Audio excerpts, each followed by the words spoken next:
Falar sobre adolescentes e o consumo abusivo de álcool, Cidadania convidou Laura Cury, coordenadora da ONG ACT Promoção da Saúde. Seja bem-vinda, Laura.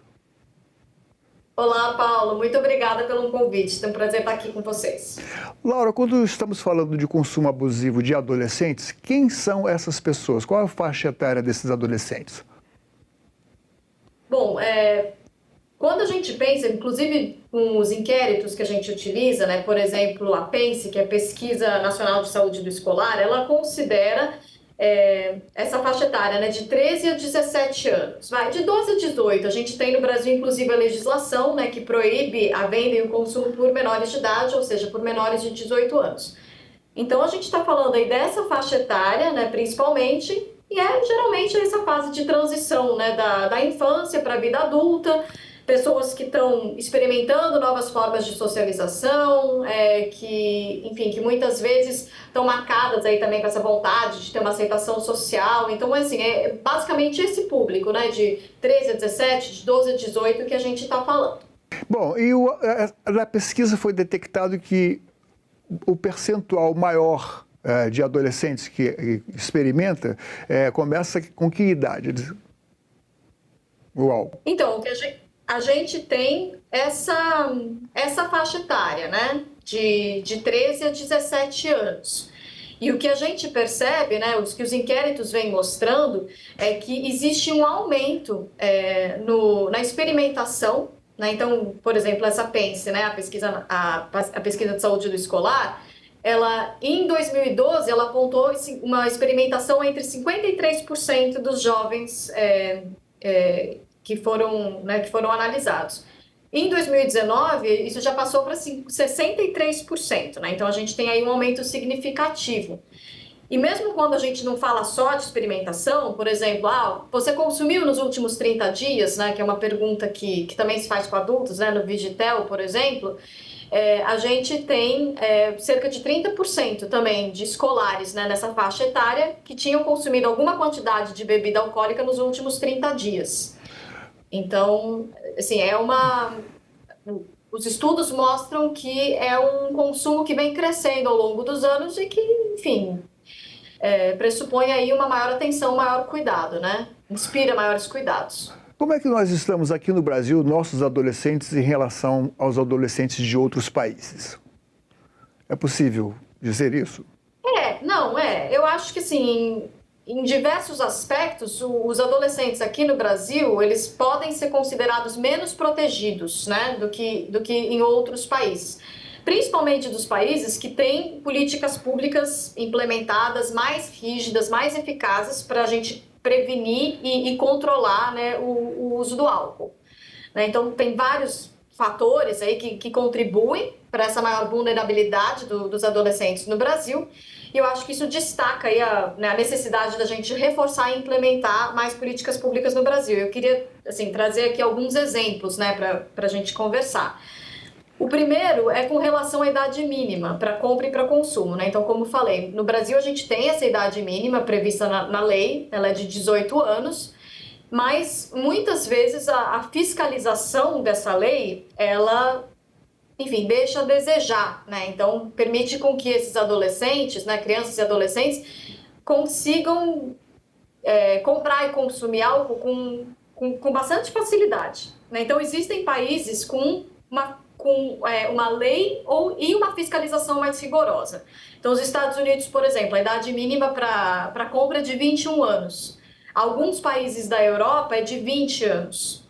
E mesmo em outros países, né, por exemplo, a França, que também tem uma idade mínima de 18, a fiscalização é maior e a penalização para quem não cumpre essa regra é mais severa, né? Então, isso, nesses países, né, ajuda a proteger a população mais jovem. Uma outra questão é a regulação de publicidade da bebida alcoólica, né? Então, ainda que no Brasil a gente tem uma lei que regulamente o consumo a propaganda de álcool, a gente tem algumas questões com relação a isso, a gente pode voltar logo mais, mas mesmo assim a gente ainda tem muitas brechas na nossa legislação, que inclusive compreende para fins da legislação, tá? A cerveja não é considerada álcool, ou seja, a cerveja não está colocada dentro desse arcabouço jurídico que permite que ela tenha veiculação em TV, em rádio, que possa associar o consumo de álcool, né? Por exemplo, cerveja e de outras bebidas com menor teor alcoólico, mas que não por serem de menor alcoólico são, né, inócuas, elas têm etanol, portanto elas pressupõem risco, e elas são associadas à imagem de sucesso, de diversão, de juventude, de aceitação social. A gente, principalmente em eventos esportivos, em culturais. Hoje em dia também se fala muito das bets, né, que acho que é outro assunto que precisa de muita atenção, e da mesma forma como isso precisa, né, ter um olhar aí da regulamentação, acho que a maior regulação da publicidade também. Tem países como Noruega, França, que tem restrições bem mais severas para a publicidade de álcool, né? Inclusive, às vezes, proibição total em alguns contextos, né? Como em eventos esportivos ou as mídias voltadas para adolescentes. É engraçado. Na Noruega... Desculpe, não, eu ia só falar que a França, que é um país, né, que tem uma cultura de vinho muito forte, ela tem uma lei desde do início da década de 90, que já colocou essas regras bem rigorosas para a publicidade de álcool, que são voltadas principalmente para a proteção da população mais jovens com bons resultados. Na Noruega e no Canadá, as lojas que vendem álcool, aí nesse caso a cerveja não está incluída, mas que vendem bebida alcoólica com gradação do vinho para cima, são todas vendidas através de um monopólio, é apenas um conglomerado.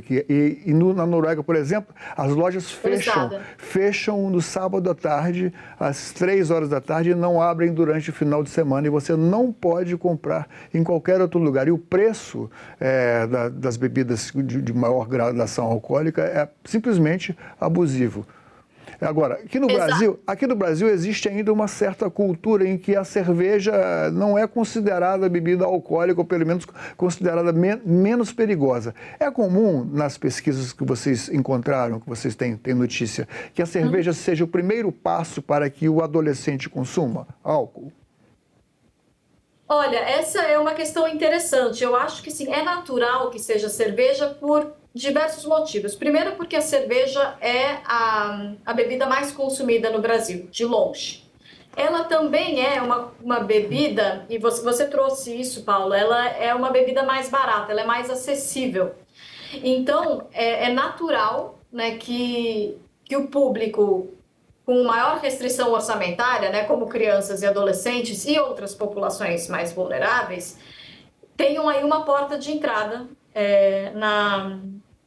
para o consumo de álcool. E é um hábito que, enfim, que pode se estender ao longo da vida, né? Então, quanto mais cedo você começa a consumir, maior o risco de você se tornar um consumidor usual, né, frequente, ou mesmo, né, um consumidor aí com padrões mais problemáticos de consumo.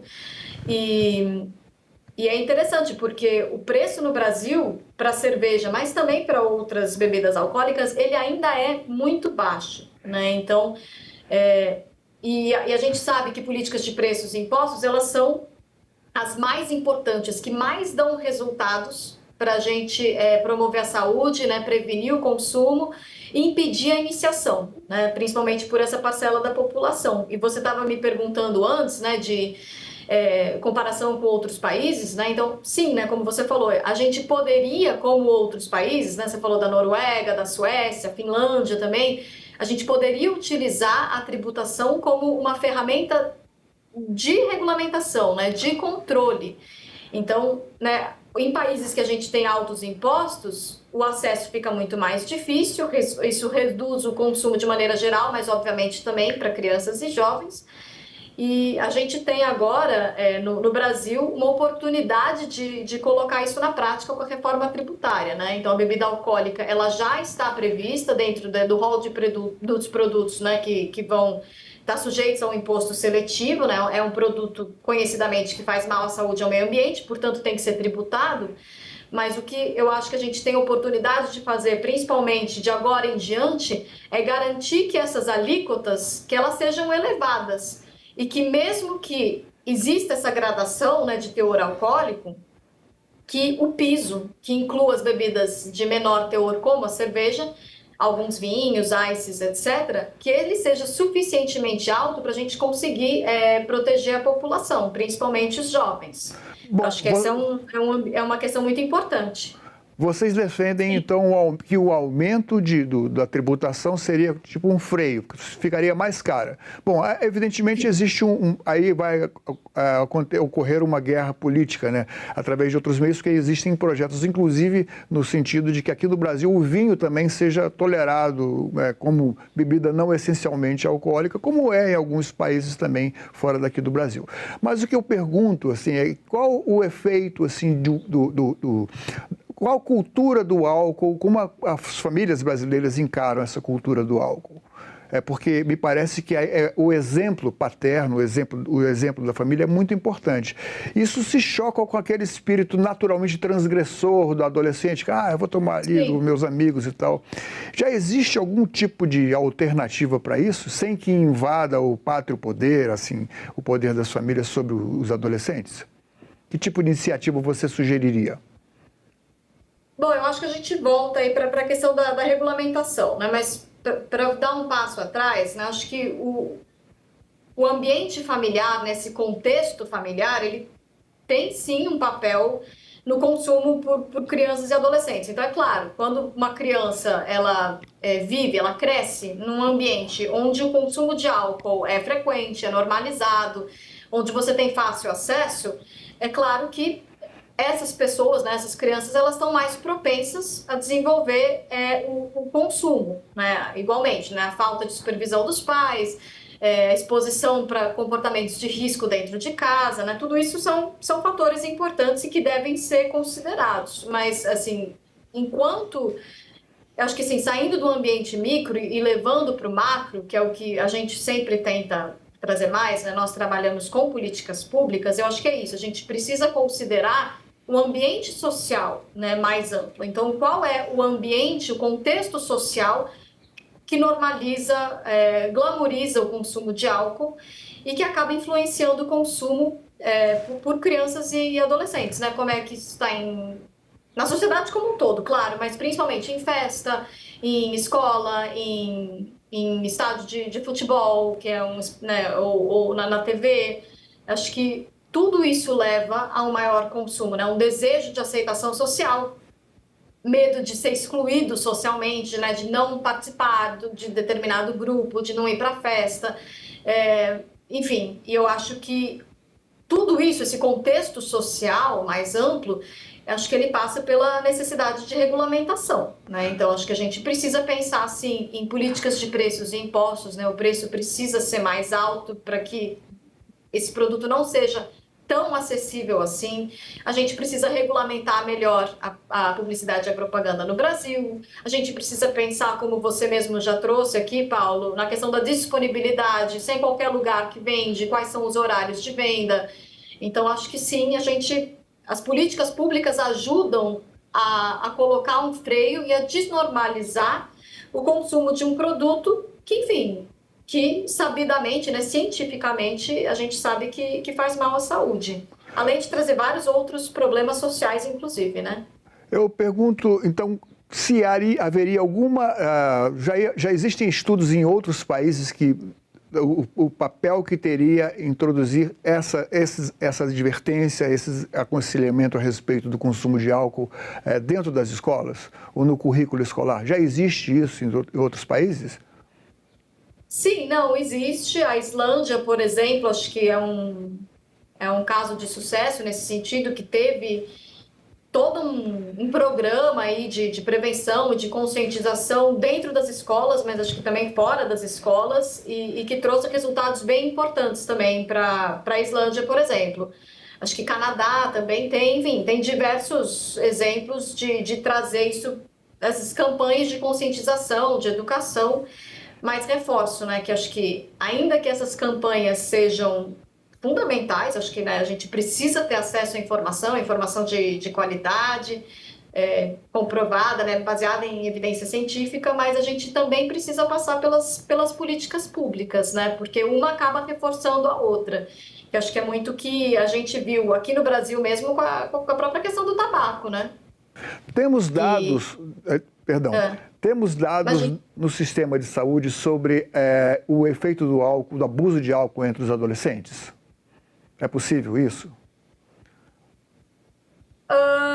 Bom, a gente sabe que o uso de álcool ele acarreta em diversos problemas de saúde para as pessoas e para adolescentes isso não é diferente, né? Então, por exemplo, a Sociedade Brasileira de Pediatria, ela traz que o consumo de álcool, ele é um dos principais motivos, é uma das principais causas de morte de crianças, né, de jovens, entre 15 e 24 anos, isso em todo o mundo. E a gente costuma pensar que esses problemas eles vêm mais ao longo da vida. E claro, né, quanto mais exposto você está a esse fator de risco, né, o álcool é um fator de risco para diversas doenças e agravos, pior porque tem um efeito cumulativo. Porém, você pode ter desde coisas mais imediatas, né, com crianças e adolescentes, como por exemplo problemas gastrointestinais, gastrite, né? O álcool pode causar gastrite, pode causar úlcera, mas também pode sim, mesmo em jovens, causar problemas hepáticos, está relacionado a algumas questões aí cardiovasculares. Meninas, por exemplo, e essa é uma questão, porque o consumo entre meninas é maior, ainda que historicamente meninos e homens consumam mais álcool do que meninas e mulheres, a gente tem visto uma inversão desse padrão. E a PENSE já mostra que meninas experimentam mais e consumiram mais nos últimos 30 dias do que meninos, né? Então tem toda uma questão aí com as meninas. E, por exemplo, as meninas que bebem um X de álcool por semana, elas têm 3 vezes mais chance, por exemplo, de desenvolver nódulos benignos nas mamas. Sim, inicialmente eles são benignos, mas a gente sabe que alguns desses, né, alguns tipos desses nódulos, eles são associados ao maior risco de você ter um câncer de mama mais para frente, né, no decorrer da vida. Agora, Laura, se eu falo com adolescentes sobre doenças que o álcool pode causar, o adolescente é um ser que se considera eterno, ele não tem freios, ele vai, o poder de intervenção até dos pais é muito pequeno. Agora, o que se observa aqui no Brasil, que, por exemplo, campanhas contra o tabaco, elas foram muito bem sucedidas. Acredito eu, porque as restrições na publicidade foram muito maiores, as restrições, né? Agora, teria como... Agora, se eu sento com meu neto em casa para ver um jogo da Champions League, um jogo de futebol, por exemplo, tá lá a cerveja patrocinadora e tal, quer dizer, existe uma diferença muito grande nessa... a sedução é muito maior e parece que há uma guerra econômica, inclusive, para que a cerveja seja mais tolerada. Seria possível, o que resultados teria se fossem aplicadas para o álcool, inclusive a cerveja, as mesmas restrições que ao tabaco, ao consumo do cigarro, por exemplo? Isso é fundamental. Então, assim, a OMS, inclusive, coloca, né, que tem uma série de medidas comprovadamente eficazes para a gente reduzir consumo e, portanto, proteger a população, né? Principalmente a população mais vulnerável. Então, a gente está falando aqui de crianças e adolescentes, né, quais jovens. seriam essas medidas? Isso, então, a primeira é a questão de preços e impostos, né? Se aumenta o preço, você diminui o acesso e o consumo, e, inclusive, dificulta a iniciação. A segunda é justamente a restrição de publicidade e propaganda. Então, eu acho que, como você falou, a gente ainda que a gente tenha uma legislação no Brasil que regulamenta isso, ela não é eficaz, né? Tanto que ela não é eficaz que a gente já falou que a gente sabe que tem um aumento de experimentação e de consumo por adolescentes, ou seja, não está funcionando. Não está funcionando por quê? Porque isso exclui cerveja e outras bebidas de menor teor alcoólico. E a gente sabe que essas são justamente as bebidas mais consumidas pela população jovem. Não é eficaz porque a gente tem uma propaganda maciça, não só na TV, rádio, etc., mas em estádio, né, como você falou, em eventos esportivos e eventos culturais, né, show de música, e as mídias digitais. Ou seja, qualquer regulamentação que possa existir de horário, por exemplo. A nossa lei prevê que o que é considerado álcool, né, para fins da legislação, não pode ser veiculado entre 9 da noite e 6, só pode ser veiculado entre 9 da noite e 6 da manhã. Para o meio digital, isso é muito mais difícil de fiscalizar. Aliás, qualquer coisa no meio digital é muito mais difícil de fiscalizar. O que está sendo vendido? Né, muitas vezes eu entro, inclusive, em sites de compra para saber, o máximo que pergunta é, você é maior de idade? Sim ou não? É óbvio que qualquer adolescente, se quiser comprar, vai escrever sim, mesmo que não seja, e não tem nenhum tipo de fiscalização. Aplicativo de entrega também. Entrega na sua casa sem pedir qualquer tipo de um RG ou comprovação de idade. Enfim, acho que a gente precisa regular. O meio digital, por exemplo, é uma grande questão para a gente conseguir diminuir o consumo, além do básico, que ainda está muito falho. Existe alguma política pública efetiva aqui no Brasil? Ou seria possível implantar uma política pública, inclusive para atender a esses adolescentes que já tenham desenvolvido o hábito, além no sentido que já atingiu, já comprometeu a saúde deles? Existe essa política pública aqui no Brasil? Que crítica você faz às políticas inexistentes ou não aqui? Então, o que nós temos no Brasil? A gente tem a proibição de venda para menor, mas como eu falei, isso muitas vezes não acontece. Inclusive, os inquéritos mostram que, assim, perguntam para as crianças, para os adolescentes, você bebeu álcool? Sim. E como é que você conseguiu acesso a esse álcool? E eles respondem, em festa, é o primeiro lugar. O segundo é comprando, em bar, mercearia, loja de conveniência, né, seja lá onde for, tem fácil acesso. Ou seja, então a gente tem uma lei que proíbe a venda para menor, porém ela não é implementada a contento, né? Não tem uma fiscalização muito restrita disso. De novo, a gente tem uma regulamentação para publicidade e propaganda, mas ela não define, ela não abarca todos os tipos de bebida alcoólica, principalmente aquelas mais consumidas por jovens. Aliás, as mais consumidas pelos brasileiros de maneira geral. Então, também, aí ela fica aquém, ela não dá os resultados esperados. A gente tem lei falando de uma população jovem, porém não mais de crianças e adolescentes, de beber e dirigir, que em alguns lugares funciona melhor do que em outros.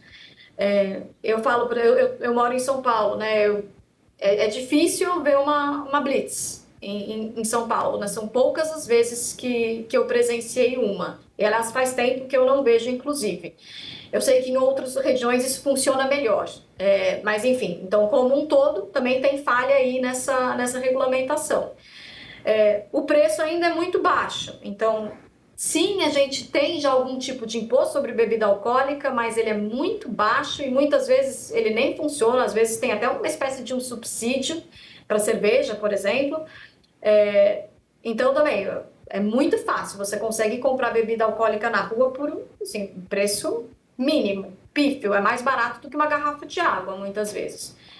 Então, assim, a gente tem algumas legislações, mas acho que a gente precisa melhorar, né, ampliá-las, e existem, né, e talvez prever outras, né? Então, melhorar o que a gente já tem e talvez prever outras. Por exemplo, a questão do marketing e da disponibilidade digital, que acho que é uma questão nova e que precisa ser pensada. Rotulagem também é uma questão que o tabaco tem, né, advertência sanitária, a gente tem isso agora em alimentos também, a rotulagem nutricional frontal, que fala alto em, né, sódio, açúcar, gordura, e para álcool, essa é muito menor, a gente tem, no máximo, alguma coisa não apto para gestantes, geralmente se beber não dirija, assim, a gente tem advertências ainda muito, muito tímidas para bebidas alcoólicas. Laura, muito obrigado pela sua presença. Espero que a sua organização consiga evoluir, sucesso nessa campanha de prevenir o abuso de álcool por parte dos adolescentes. Obrigado por você. Muito obrigada pela possibilidade, pelo bate-papo. Esta entrevista e todos os nossos outros programas estão disponíveis para você rever ou compartilhar no nosso site, senado.leg.br/tv, ou então pelo nosso canal no YouTube. Inscreva-se lá e marque o sininho para receber notificações. Obrigado pela companhia e até o próximo Cidadania.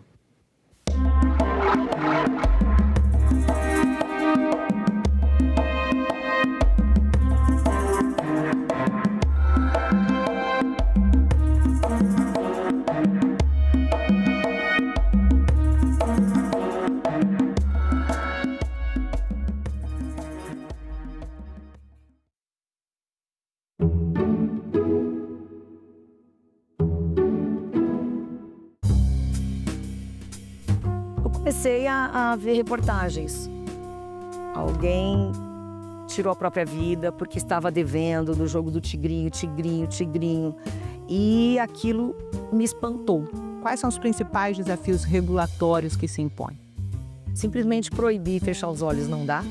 Então nós precisamos regulamentar. Salão Nobre, hoje, 20h, aqui na TV Senado.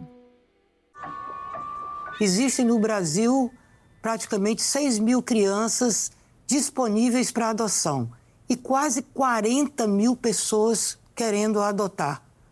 Então, é um número que não fecha. A maioria dos casais que pretende adotar, isso já foi feito através de pesquisa, prefere adotar uma criança que tenha menos de 1 ano de idade, que tenha um sexo feminino, que tenha cor branca. Portanto, é muito difícil, porque a maioria dessas crianças que estão nos abrigos, ela não tem essas características. Então, por isso que eu digo que é preciso mudar a cultura também da adoção. Derrubem o mito de que uma criança com mais idade, você coloca resistência para adotar. Eu percorri os abrigos, elas têm amor para dar. Elas têm um amor incondicional.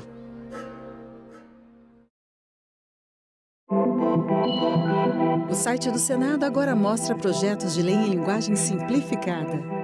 É o Senado Explica, uma ferramenta de inteligência artificial combinada com revisão humana que torna mais fácil entender e acompanhar as leis em debate aqui no Senado. Na página de tramitação das matérias e no portal E-Cidadania, Senado Explica.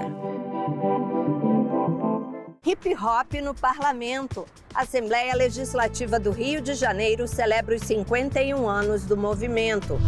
Câmara analisa aumento das cotas em concursos para negros, indígenas e quilombolas. Conheça Boique, uma joia do sertão pernambucano. Tudo isso você vê no Parlamento Brasil. Parlamento Brasil, toda sexta, 20h, aqui na TV Senado. Nós devemos sempre ter como princípio o conceito de cidadania plena.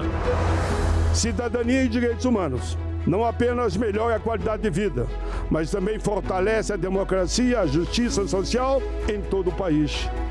A cooperação e o respeito ao próximo nos unem e são fundamentais para ampliar o capital humano e permitir a plena cidadania. Nós vamos trabalhar tecnicamente, mas mais do que isso, humanamente, olhando para o cidadão, exigindo para ele dignidade, respeito e cidadania. O Brasil está reencontrando nos últimos meses o caminho do crescimento com cidadania e igualdade social. Ser cidadão não é apenas viver em sociedade, mas transformar. TV Senado. Democracia todo dia.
Olá, bom dia. Hoje é quarta-feira, 19 de fevereiro. O Senado Notícias está no ar. Vai ser instalada hoje no Senado a maioria das comissões permanentes e às 16h está marcada sessão no plenário. A pauta foi decidida em reunião de líderes realizada nesta terça-feira. A reunião foi na residência oficial, com movimentação intensa dos senadores durante toda a tarde. A reunião de líderes contou com mais de 20 senadores. A pauta desta quarta-feira foi definida. Deveremos votar uma matéria, o projeto de lei complementar 22 de 2026, que é um projeto de minha autoria, que trata sobre os restos a pagar da União, que é necessário a apreciação e aprovação dessa matéria para podermos dar conta de várias obras que estão paradas por todo o Brasil. Eu, inclusive, pedi a relatoria desse projeto. Existem diversos municípios pelo Brasil que aguardam com projetos já aprovados, com obras paradas, que o orçamento desde 2019 já aprovado, 19, de 20, 21, 22, 23 e 24, né, quando for, ele precisa ser executado. Né? Os municípios têm lá as suas obras paradas, projetos aprovados, enfim, esse recurso foi destinado aos municípios e esse resto a pagar, que já está previsto no orçamento, ele precisa chegar ao seu destino. Depois de horas de reunião, na saída, os senadores afirmaram que há acordo para a instalação das comissões permanentes nesta quarta-feira. Outro tema muito debatido, segundo eles, foi a votação do orçamento 2025, que aguarda a apresentação do relatório na Comissão Mista de Orçamento. O problema está criado. O país não tem um orçamento aprovado.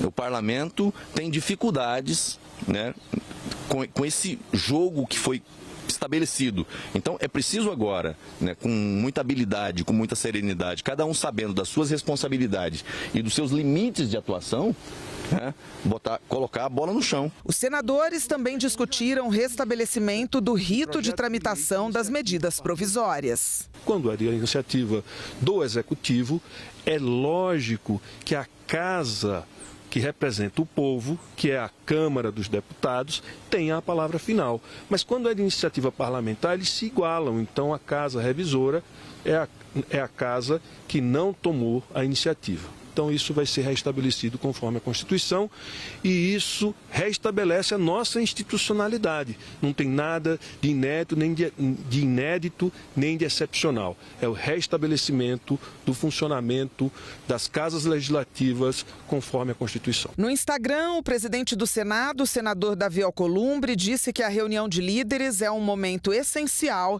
para reforçar o compromisso com o diálogo e com o trabalho que os parlamentares têm pela frente.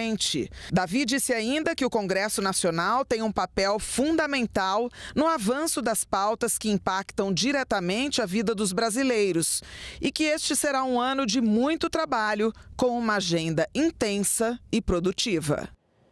E sobre a sessão plenária no Senado esta tarde, vamos então saber detalhes com o repórter Tiago Tibúrcio. Bom dia, Tiago. Bom dia, André. São 3 medidas provisórias na pauta do plenário hoje. 2 delas abriram créditos de cerca de 6,8 bilhões de reais para o enfrentamento das consequências das enchentes no Rio Grande do Sul ocorridas no ano passado. E a terceira também é por conta de desastres naturais, mas desta vez um crédito de 515 milhões de reais para combater as consequências da seca na Amazônia Legal.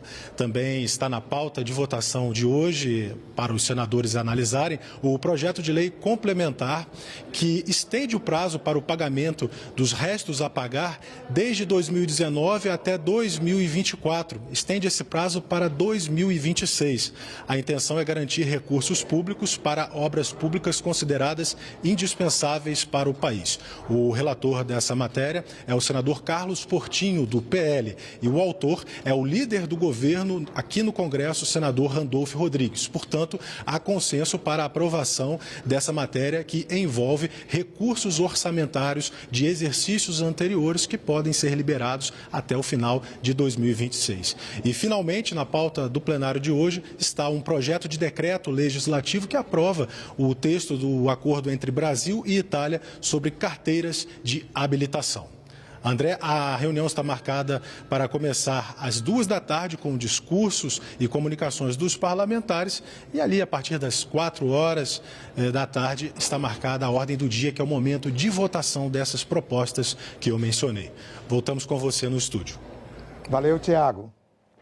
que daqui a pouco começa a instalação das comissões do Senado para o biênio 2025-2026. A repórter Dinalva Ferreira vai acompanhar e traz ao vivo os detalhes. Bom dia, Dinalva.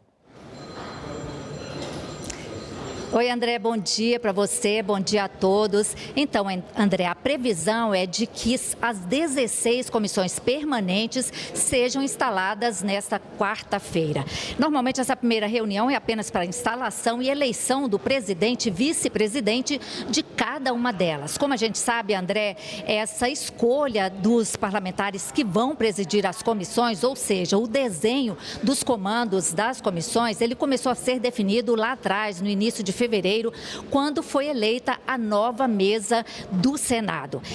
E na reunião de ontem, segundo alguns líderes que participaram dessa reunião com o presidente Davi Alcolumbre, prevaleceu o acordo com relação a essa questão. Bom, a escolha dos presidentes das comissões, ela é feita segundo, levando como base, tomando como base a proporcionalidade partidária, ou seja, partidos com maiores bancadas têm prioridade na escolha. O PSD, por exemplo, que é a maior bancada do Senado, escolheu presidir a Comissão de Constituição e Justiça com o senador Otto Alencar.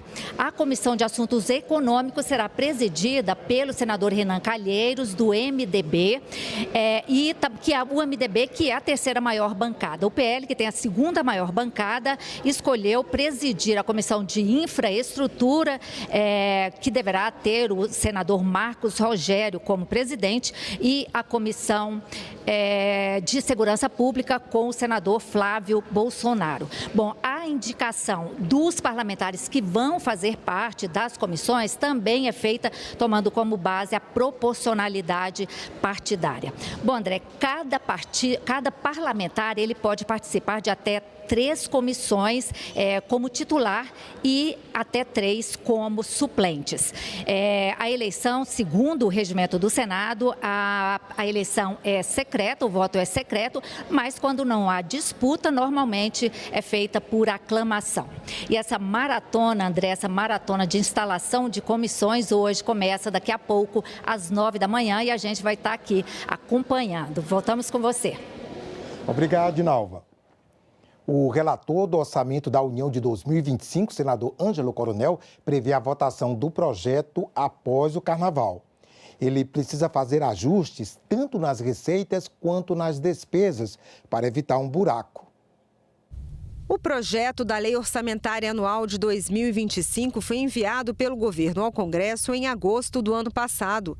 Mas, após o envio da proposta, houve mudanças, como, por exemplo, no valor do salário mínimo.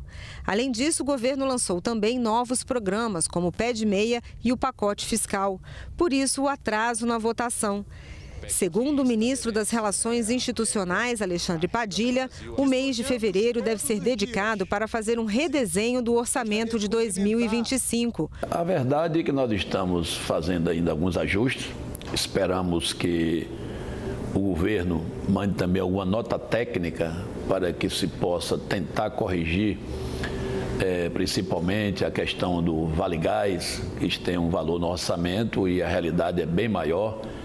Nós estamos falando de 600 milhões orçado, enquanto a previsão, a projeção da consultoria nossa é que é na ordem de 3,5 bilhões.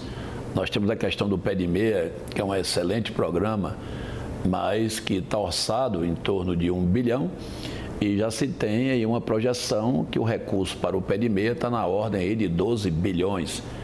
Então, nós vamos ter que ver de onde cortar. Mesma coisa das emendas, que também está previsto 11,5 no orçamento. Não, está previsto não, está negociado, mas também no orçamento nós não temos de onde cortar. Segundo o relator, as receitas previstas pelo governo estavam superestimadas. Ainda temos algumas coisas que estão na interrogação, por exemplo, a CAF, os acordos com a CAF, as ações da CAF, que está estimada uma receita de 60 bilhões, mas aí é uma futurologia, ninguém sabe se vai chegar a esse valor. Temos a questão também das exportações. Nós estamos falando aí do dólar, que colocamos no orçamento, na casa de 5,75. O dólar está na casa aí de 5,8 e praticamente vai igualar, mas as exportações é um quesito importante, principalmente a exportação do petróleo bruto, que traz uma divisa muito forte para o Brasil. Então, eu fico ainda na dúvida se essas receitas se vão dar para cobrir essas despesas novas que irão influenciar muito na peça orçamentária. Porque se a gente não conseguir equacionar, vai ficar um rombo, vai ficar um buraco. O relator, senador Ângelo Coronel, acredita que a proposta seja votada dia 10 de março, após o Carnaval. Esperamos que no decorrer do mês de fevereiro a gente consiga equacionar e logo no primeiro dia útil pós-Carnaval, que deve ser no dia 9, dia 10, na semana dia 9 e 10, a gente possa levar a voto na CMO e, consequentemente, no plenário da Casa. Enquanto o orçamento não é aprovado, os gastos do governo ficam limitados. Só se pode gastar com o essencial, limitado a 1/12 por mês do que foi previsto na LDO, a Lei de Diretrizes Orçamentárias de 2025. Mas as pressões já começaram. Com o orçamento limitado, o reajuste dos servidores públicos não pode ser pago. Os servidores públicos federais estão cobertos de razão. Eles têm aprovado 9% a partir de janeiro. Quero até adiantar que não terão nenhum prejuízo, que serão pagos retroativamente. Agora, claro, quem é que não gosta de ter o dinheiro antes, na hora? Isso é normal, todos nós gostamos, todo brasileiro. Agora, eu só não quero que me culpem de não ter sido pago por causa da lei orçamentária, porque a lei orçamentária é muito pelo contrário. Esse atraso na votação da LOA vai ser de grande valia para o governo, porque está dando tempo de o governo corrigir algumas distorções. A CPI da manipulação de jogos e apostas esportivas teve os trabalhos prorrogados. O presidente Jorge Cajuru conversou com nossa reportagem sobre o que pesou na decisão. Instalada em abril de 2024, a CPI realizou mais de 30 reuniões. Ouviu suspeitos de um escândalo que mexe com uma das paixões do povo, o futebol. Uma rede de empresários, dirigentes de clubes, árbitros e jogadores agia nas sombras para forjar resultados e produzir lucros.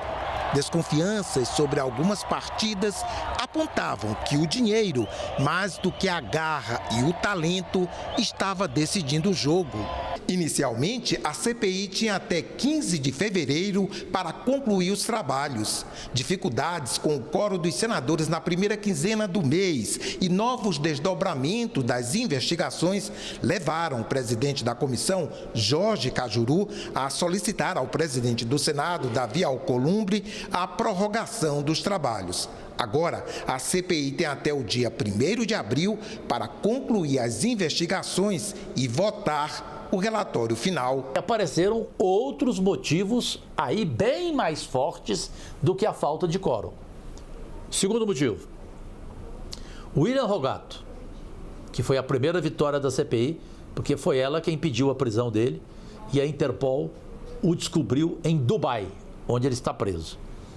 Ele está sendo extraditado. Por que a presença dele é fundamental para nós e daí a prorrogação ter mais importância? Porque ele prometeu, ao vivo conosco, que nos entregaria um computador onde teríamos os tubarões da manipulação de resultados, e não, como ele expressou, não os lambaris, e também uma farta documentação que ele entregaria para nós, também com tubarões e não lambaris. O caso Paquetá. De repente, logo no momento em que a CPI teria que acabar, e aí a gente pediu a prorrogação, a Federação Inglesa vem e informa que na primeira semana de março será feito o julgamento do Paquetá. E admitiu pela primeira vez a justiça inglesa que ele será banido do futebol mundial. Foi a CPI quem mostrou para a Federação Inglesa o envolvimento da família do jogador Paquetá, quando a gente convocou o tio dele. Junto disso, veio o quê? Veio a demissão do presidente da Comissão de Arbitragem da CBF, solicitada por nós aqui na CPI, quando ele veio falar e quando a gente passou a ficar estarrecido com tanto erro de arbitragem em toda a rodada do Brasileirão. Cajuru adiantou que o relatório final trará propostas de mudanças na lei. É essa PEC que a gente vai acabar com essa história que a população acha ridícula, de um sujeito que comprovadamente está envolvido na corrupção, ele conseguir um habeas corpus. Para a gente reduzir a corrupção na manipulação de resultados dos jogos de futebol, tem uma solução. Um decreto-lei do presidente Lula, onde proibiria apostar em cartão amarelo, apostar em cartão vermelho, em arremesso manual, em escanteio, em quem fez gol.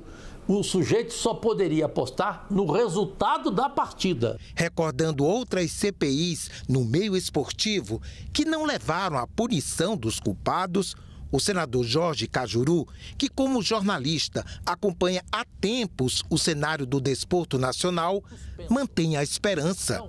Essa agora é a terceira vez que aparece um escândalo, para mim, em proporções maiores. Porque isso se trata de uma corrupção. Um jogador levar cartão amarelo de propósito para outro ganhar dinheiro. O trabalho feito pela nossa CPI vai colaborar muito para que a corrupção do futebol diminua bem, acentuadamente. Agora, acabar com corrupção, não existe CPI no mundo. Nós vamos voltar ao vivo com a repórter Dinalva Ferreira, que tem mais informações sobre a instalação das comissões hoje no Senado. Dinalva?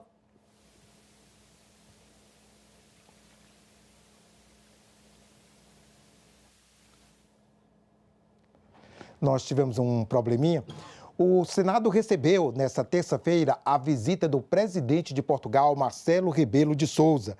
A visita de cortesia ocorre no ano em que Brasil e Portugal completam 200 anos de relações diplomáticas. O presidente de Portugal, Marcelo de Sousa, chegou pela rampa do Congresso Nacional e foi recebido com honras militares. Ele foi recepcionado pelo primeiro vice-presidente do Senado, Eduardo Gomes. A visita de cortesia marca os 200 anos das relações diplomáticas entre Brasil e Portugal. A reunião no Salão Nobre do Senado durou cerca de 30 minutos e contou com a presença de ministros portugueses e senadores. O presidente Marcelo é um grande amigo do Brasil. Ele já estabeleceu em várias oportunidades o diálogo das nossas relações comuns e dos laços que ainda unem o Brasil e Portugal. Foi uma recepção de cortesia a um presidente de uma nação amiga, mas que, sobretudo, é um grande amigo do Brasil e do Congresso brasileiro. Portugal é um dos principais parceiros do Brasil na economia e na cultura e abriga a segunda maior comunidade brasileira no exterior. Mais de 400 mil brasileiros vivem em terras portuguesas e 150 mil portugueses aqui no Brasil. Durante o encontro, o presidente de Portugal registrou a assinatura no livro de visitas da casa. Após a reunião no Senado, Marcelo Rebelo de Sousa foi recebido pelo presidente da Câmara dos Deputados, Hugo Mota. Daqui do Congresso, seguiu para outro encontro, dessa vez com o presidente do Supremo Tribunal Federal, Luiz Roberto Barroso. Na quarta, a comitiva portuguesa vai participar da 14ª Cimeira Luso-Brasileira aqui em Brasília. No evento, acordos bilaterais devem ser assinados e temas como xenofobia contra brasileiros em Portugal devem ser discutidos. Esta é a 9ª visita do presidente de Portugal, Marcelo Rebelo de Sousa, desde que assumiu o cargo em 2016. A comitiva portuguesa chegou ao Brasil no domingo. A primeira parada de Marcelo Rebelo de Sousa no Brasil foi em Recife, onde o presidente português recebeu o título de doutor honoris causa da Universidade Federal de Pernambuco, na tarde de segunda-feira. Na segunda de manhã, ele participou de uma celebração no Real Hospital Português. O título de doutor foi apresentado pela universidade em reconhecimento à trajetória acadêmica e política do chefe de Estado português, que foi catedrático de Direito na Universidade de Lisboa e, segundo ele mesmo, professor ao longo de toda a vida. Marcelo Rebelo se disse honrado e emocionado, mas ressaltou que a homenagem é prestada a Portugal e a todos os portugueses. Nesta homenagem a Portugal, que é o que verdadeiramente importa no presente doutoramento honoris causa, também o que interessa não é o que ficou para trás, uma vez com brilho, outras com erros e fracassos, mas aquilo que temos por diante. neste novo ciclo histórico a amanhecer e em que por entre o lusco-fusco desaparece outro, o que nos une e unirá Brasil e Portugal é incomensurável. O sermos ambos universais. O sermos ambos plataforma, ponte entre culturas, civilizações, povos, oceanos e continentes. O querermos fazer paz no meio das guerras mais violentas e injustas. A comitiva portuguesa chegou a Brasília na manhã desta terça-feira. O presidente Marcelo Rebelo foi recebido no Palácio do Planalto pelo presidente Lula para uma reunião bilateral. Na quarta-feira, acontece a 14ª edição da Cimeira Brasil-Portugal. Agora sim, nós vamos falar com a repórter Dinalva Ferreira, conseguimos restabelecer o contato e ela traz mais informações sobre a instalação das comissões permanentes do Senado hoje. Dinalva? Então, André, agora vai dar certo. Eu vou conversar com o consultor do Senado, Gilberto Guerzoni, que vai falar para a gente mais alguns detalhes de como é que funciona essa eleição para presidentes das comissões permanentes do Senado. Bom dia, Guerzoni, obrigada pela sua presença. Hoje, 16 comissões permanentes deverão ser instaladas para eleger o presidente e o vice-presidente de cada uma delas. Esse é um processo que leva em conta a proporcionalidade partidária e também os acordos, não é isso? Isso. A tradição, tanto do Senado quanto da Câmara, é de distribuir a presidência das comissões pela proporcionalidade partidária. Não há uma exigência nem na Constituição, nem no regimento que isso seja feito. Na verdade, o regimento só prevê que a gente tenha uma eleição por voto secreto dos presidentes. Então, em princípio, qualquer senador pode ser eleito presidente, mas existe uma tradição da casa, em nome da própria convivência entre os partidos políticos, que a distribuição das presidências das comissões siga a mesma regra que a Constituição determina para a composição das comissões, que é a proporcionalidade partidária, ou seja, os partidos terão direito às presidências na proporção das bancadas que possuem no plenário, mas isso é uma praxe, é uma tradição das casas. Em princípio, a eleição, como é uma eleição por voto secreto, o acordo pode não ser cumprido. A gente tem poucos, mas alguns precedentes nesse sentido. A regra é o cumprimento dos acordos e esse ano parece que tem sido um ano bem tranquilo com relação a isso. A gente viu na eleição da mesa, que foi uma eleição bastante tranquila. Provavelmente a gente deve ter, como é a regra, o respeito a esses acordos e a eleição dos escolhidos pelos partidos políticos. E normalmente, se não tem disputa, se faz por aclamação? Olha, o regimento não prevê a possibilidade de aclamação. O regimento diz que a eleição na presidência das comissões, como é a eleição da mesa, é por voto secreto. Entretanto, se houver um acordo unânime, não houver nenhum senador que registre alguma reclamação quanto a isso, há vários precedentes de se fazer por aclamação. Nós vimos na mesa, a eleição para o presidente, que era uma eleição com disputa, foi feita por voto secreto, em urna, mas a eleição dos demais membros da mesa, como foi feito por um grande acordo de todos os partidos políticos, o presidente Davi Alcolumbre propôs que fosse por aclamação e foi aceito pelo plenário, não houve nenhum problema. É uma questão, ainda que o regimento não preveja, é uma questão interna da casa, ou seja, os senadores que estão presentes, os senadores podem aceitar a escolha por aclamação. Há precedentes, se é possível, em princípio. Tá certo, Guerzoni. Bom, agora instaladas as comissões, elas começam a trabalhar, cada uma tem as suas prioridades, mas a prioridade do Congresso é votar o orçamento, não é isso? Pois é, não há nenhuma dúvida que nesse início do ano legislativo a questão do orçamento é urgente.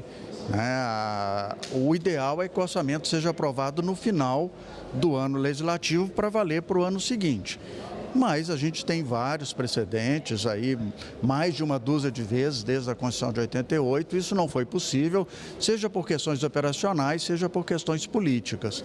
E esse ano também não foi possível a votação do orçamento. O orçamento estava quase pronto, mas algumas questões ainda ficaram pendentes, né? A gente teve no final do ano passado, né?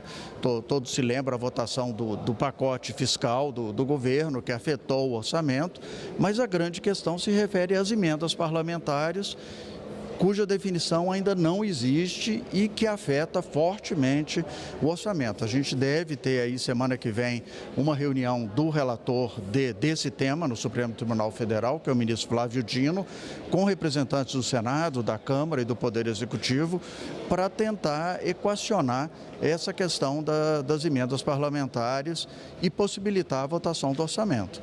Então, a Comissão Mista de Orçamento está aguardando essa definição para fechar o orçamento e votar no início do ano. A LDO foi votada, que essa é imprescindível, ou seja, o governo tem executado o orçamento na sua parte obrigatória, mas o início de novas políticas públicas, né, depende do orçamento e o ideal é que ele seja votado o mais rapidamente possível. Está previsto para depois do Carnaval. Você acha possível que isso aconteça? Pois é, depende muito de esse concerto, né, entre o judiciário, o legislativo e o executivo ser bem sucedido. A expectativa é que na semana que vem se consiga um denominador comum, né, de todos os atores para que o orçamento possa ser votado, né, logo depois do Carnaval, no início de março, porque depois ele tem que ser votado na comissão mista, depois tem que ir ao plenário do Congresso Nacional, né, numa reunião conjunta das duas casas, e depois ainda tem a sanção, que normalmente é demorado, né, porque o orçamento é uma peça gigantesca e o Poder Executivo, os técnicos do Poder Executivo têm que se debruçar cuidadosamente para analisar que partes o presidente irá vetar ou não. Então, a expectativa é que a gente tenha aí no final de março, se for possível, né, o orçamento já promulgado e o governo possa, né, executar suas políticas públicas, né, fazer os gastos que não são apenas os gastos obrigatórios. Na reunião de líderes ontem também ficou definida a votação, né, de 3 medidas provisórias, um projeto.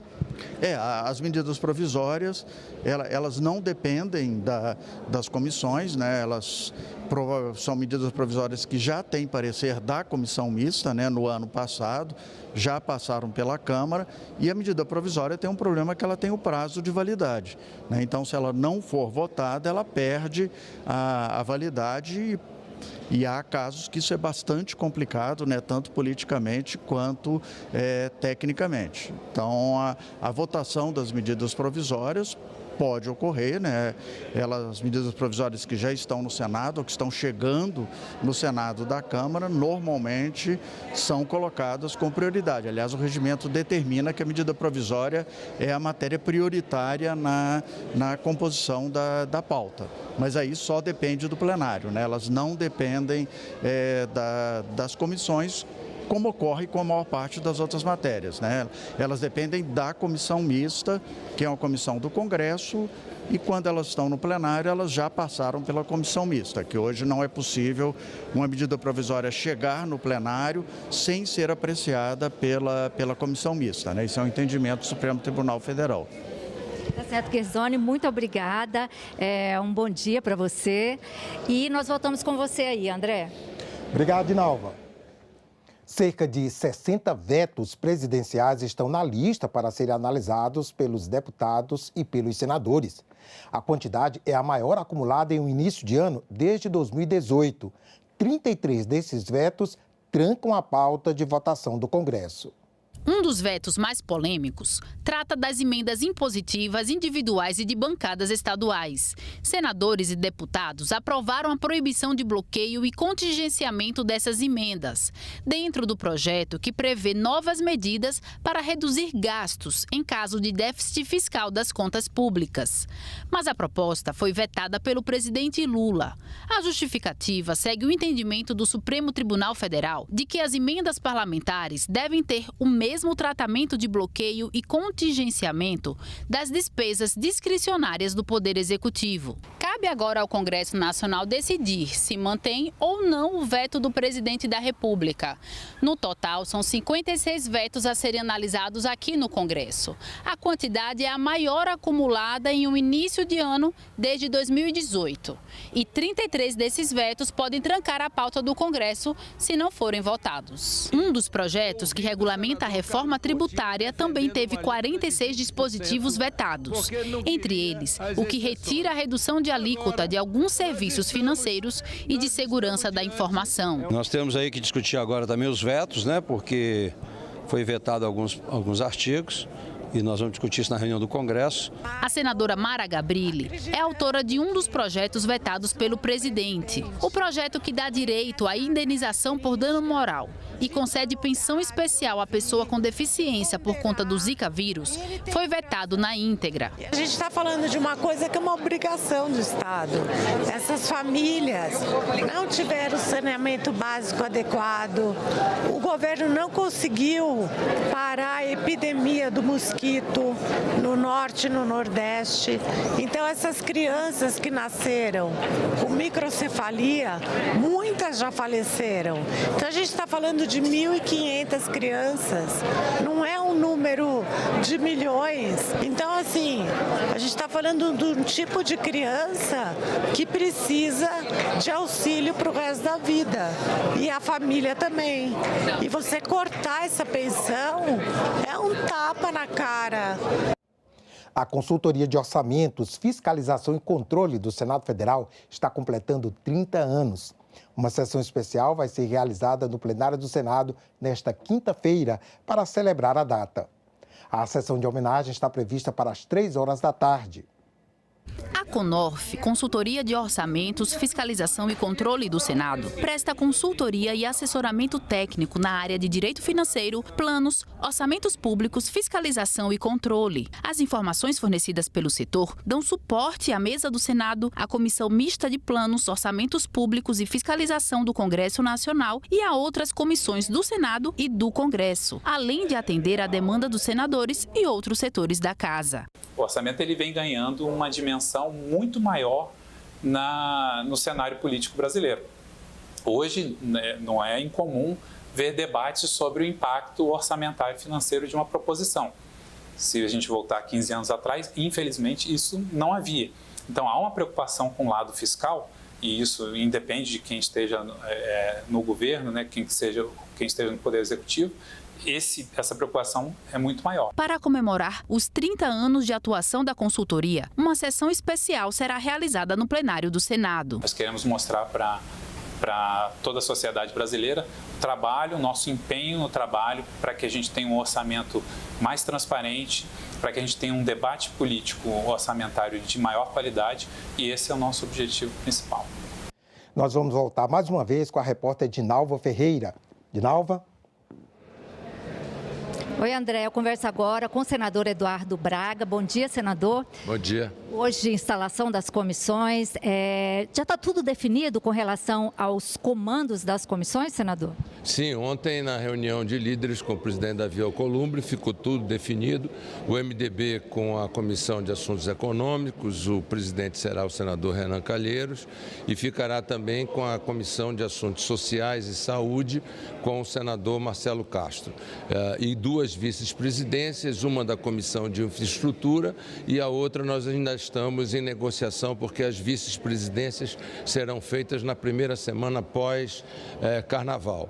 E, ao mesmo tempo, a formalização do bloco da maioria, MDB, União Brasil, Podemos e PSDB, e a liderança da maioria ficará com o senador veneziano Vital do Rego, do MDB, e a liderança do bloco com o senador Efraim Filho. Portanto, estaremos começando o nosso ano legislativo depois da eleição do presidente Davi, com a instalação das comissões permanentes, a formalização dos blocos e a preparação da agenda para que nós possamos prestar um grande serviço ao povo brasileiro no ano de 2025. Bom, agora as comissões são instaladas, cada uma tem as suas prioridades, mas a prioridade do Congresso é votar o orçamento. Não só votar o orçamento, mas também a agenda econômica. O povo brasileiro precisa de uma economia que possa crescer, mas ao mesmo tempo que tenha justiça com relação à questão da inflação, os preços dos alimentos, que nós possamos garantir, portanto, ao povo brasileiro poder aquisitivo para que nós possamos viver melhor, ter uma qualidade de vida melhor. E, ao mesmo tempo, fazer grandes investimentos, seja na área de infraestrutura, na área de educação e na área de saúde, onde o povo brasileiro precisa receber um serviço cada vez melhor, de melhor qualidade, de melhor eficiência, tanto na educação quanto na saúde. A questão da segurança pública, sem nenhuma dúvida, precisa ser o foco central, não apenas do Congresso Nacional, mas também do Poder Executivo, porque o povo brasileiro não aguenta mais viver num país com tanta violência, com tanta insegurança e com tantas pessoas morrendo anualmente por crimes bárbaros que acontecem todos os dias nesse país. É a questão das emendas, senador. Das emendas parlamentares. O senhor acha que chega a um acordo até depois do Carnaval? Eu acho que essa é uma questão de respeito à institucionalidade do Congresso Nacional, que tem representatividade do voto direto do povo. Afinal de contas, o orçamento participativo impõe exatamente isso. E numa democracia, o orçamento participativo é um dos princípios básicos para que nós possamos ter efetividade. Nós confiamos na competência e na habilidade do presidente Davi Alcolumbre para que nós possamos, até o dia 27 de fevereiro, ter uma resposta positiva à nação brasileira, com total transparência e garantindo, portanto, um orçamento participativo ao povo brasileiro. Senador, um outro assunto, rapidinho. Ontem a PGR denunciou o ex-presidente Bolsonaro, mais de 30 pessoas. O que o senhor poderia falar para a gente sobre isso? O que eu acho é que as instituições democráticas brasileiras estão funcionando. A PGR fazendo o seu papel, o Supremo vai fazer seu papel, a advocacia de defesa dos acusados farão o seu papel e nós temos que, com tranquilidade, aguardar, portanto, o julgamento. Certo, senador, muito obrigada, um bom dia para o senhor. E voltamos com você aí, André. Obrigado, Dinalva. O Senado Notícias faz uma pausa, nós podemos voltar a qualquer momento com mais informações. Obrigado pela sua companhia e continue com a nossa programação.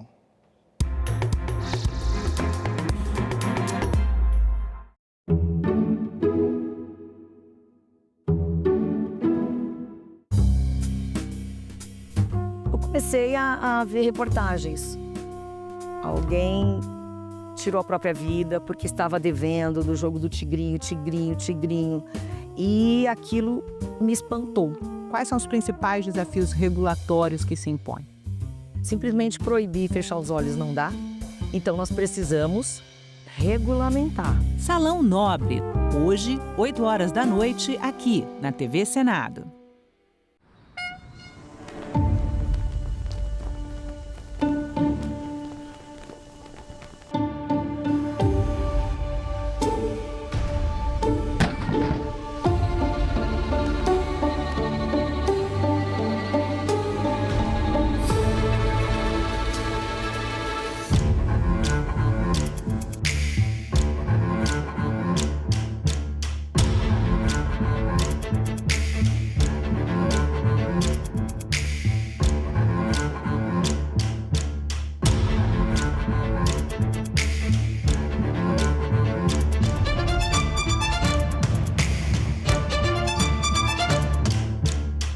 democracia é exatamente o instrumento concebido para lidar com a diversidade.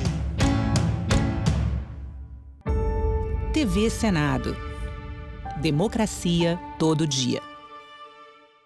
A vida e a liberdade são nossos bens mais preciosos. Assim, a liberdade é onde o Estado acaba mais nos atingindo. Historicamente, o Brasil se vale de mecanismos legais para controle de corpos pretos, desde a escravidão.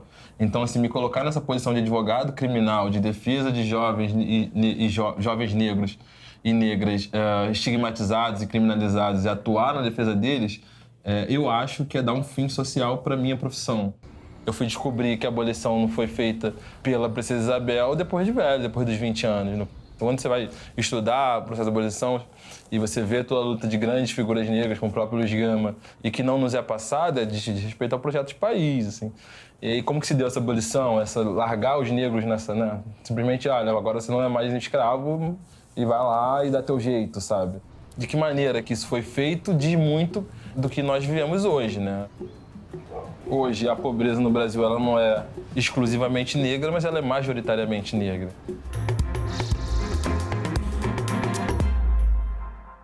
Estamos de volta, são 9h10. Nós vamos ao vivo agora com a repórter Dinalva Ferreira, que está no corredor das comissões. Dinalva. Oi, André. Eu vou conversar agora com o senador Marcelo Castro, que foi o indicado pelo partido dele, pelo MDB, para comandar a Comissão de Assuntos Sociais. Bom dia, senador. O senhor já está certo, é um acordo, o senhor vai ser eleito. Bom, foi um acordo feito entre as lideranças dos diversos partidos aqui do Senado Federal, com o presidente Davi Alcolumbre, e coube ao MDB nessa negociação duas comissões. A Comissão de Assuntos Sociais, que meu partido, aproveita aqui para agradecer a confiança, me confiou, e a Comissão de Assuntos Econômicos, que vai o senador, já tradicional, ex-presidente dessa casa, Renan Calheiros. Então, são várias as comissões e hoje nós iremos fazer a eleição de todas elas. Então, meu nome está indicado e eu espero contar com o apoio dos membros da comissão, que são 21 com mais 21 suplentes, que vão votar e escolher o presidente e o vice-presidente da comissão. Então, espero ser eleito e trabalhar, como tenho trabalhado aqui, para trazer mais democracia, trazer mais inclusão, trazer benefícios sociais. Bom, o senhor já tem as suas prioridades na Comissão de Assuntos Sociais? Bom, a Comissão de Assuntos Sociais é uma comissão complexa, porque ela trata da saúde, trata das relações de trabalho, trata das questões sociais e todas essas matérias que dizem respeito a isso daqui tem que passar pela comissão. Então a comissão tem mais de 100 projetos que precisam ser votados. Qual é o meu compromisso? É sempre levar o diálogo, levar o consenso, fazer o maior número possível que nós pudermos de audiências públicas, para ouvir todas as partes envolvidas, para dessa audiência, se chegar a uma conclusão, um consenso daquilo que é melhor, mais justo, mais apropriado para melhorar a sociedade brasileira. Ou seja, o nosso espírito aqui é de nos dedicarmos, como temos nos dedicado a vida inteira, para fazer o melhor possível de todas as missões que a gente tem assumido. E essa é uma das mais importantes missões que nós vamos assumir, espero, sendo eleito pelos meus colegas, assumir nesses 2 próximos anos. Agora, o senhor também tem uma outra missão, que o senhor é relator do novo Código Eleitoral. O senhor acha que vai conseguir avançar nesse tema? Bom, esse semestre é decisivo. Nós esperamos votar o Código Eleitoral já no início do primeiro semestre, para ele ir para a Câmara, porque nós fizemos muitas modificações, a Câmara votar também, para poder viger ainda, entrar em vigência esse ano, para poder viger para o próximo ano. Então, se depender de mim, ou se dependesse de mim, esse código já teria sido votado há muito tempo. Como não foi, nós esperamos ser aprovado este ano, para poder viger já para as próximas eleições. Agora, quais são as principais mudanças, senador? A questão da reeleição, do fim da reeleição? Bom, esse aí tem outro aspecto também, que está sendo debatido, que é uma proposta de emenda constitucional que a gente trata do fim das eleições, da coincidência das eleições e de mandato de 5 anos para os cargos majoritários. Então, cargo de prefeito, governador e presidente da República, nós eliminaríamos esse direito à reeleição. Nós entendemos que isso foi um grande malefício que foi introduzido na política no Brasil, no tempo do Fernando Henrique Cardoso, e o melhor que nós faríamos seria, de uma vez por todas, acabar com essa história de reeleição e colocar mandato de 5 anos para todo mundo, de vereador a presidente da República. A opinião do senhor sobre o semipresidencialismo? Bom, eu acho que essa é uma tendência mundial. O parlamento está em todo lugar tomando muito corpo, está tomando muita força. Eu, particularmente, sou a favor do parlamentarismo. Eu acho que é o sistema mais moderno que existe no mundo, mais moldável, mais adaptável, não é? que supera os conflitos, supera as crises sem maiores traumas. Se um governante perde a capacidade de governar, ele tem um voto de desconfiança, sai, se forma outra maioria, se escolhe um outro governante e toca o país sem maiores traumas. Mas, como nós temos essa grande tradição do presidencialismo, que é muito própria aqui das Américas, né, imitando a América do Norte, não é? Talvez aqui no Brasil tivéssemos dificuldade de passar de um presidencialismo para um parlamentarismo. Então, se está falando num semipresidencialismo que talvez possa ser uma boa solução. É um caso para debater muito, para a gente não dar o passo errado. Senador, muito obrigada, um bom dia. Eu espero que o senhor seja eleito. Eu espero também, muito obrigado. Voltamos com você aí, André. Obrigado, Dinalva. A repórter Dinalva Ferreira conversando com o senador Marcelo Castro no túnel do tempo, não no corredor das comissões, como eu havia falado. Nós voltamos a qualquer momento nesse dia de instalação das comissões permanentes do Senado. Fique com a nossa programação.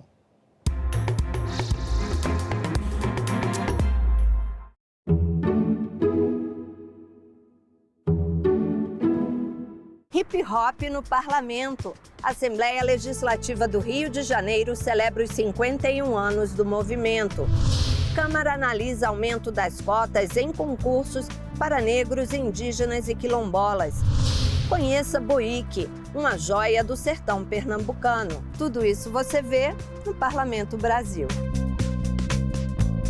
Parlamento Brasil, toda sexta, 8 horas da noite, aqui na TV Senado.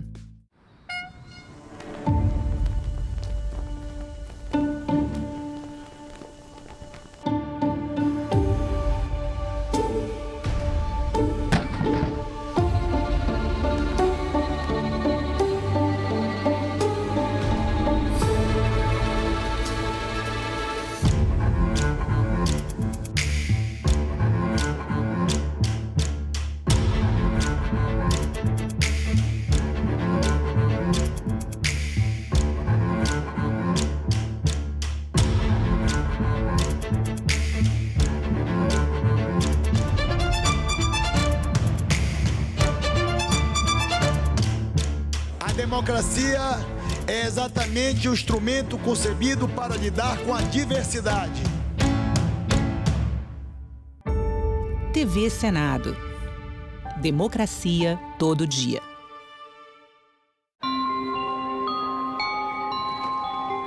Todo mundo ter essa oportunidade de aprender já é muito bom.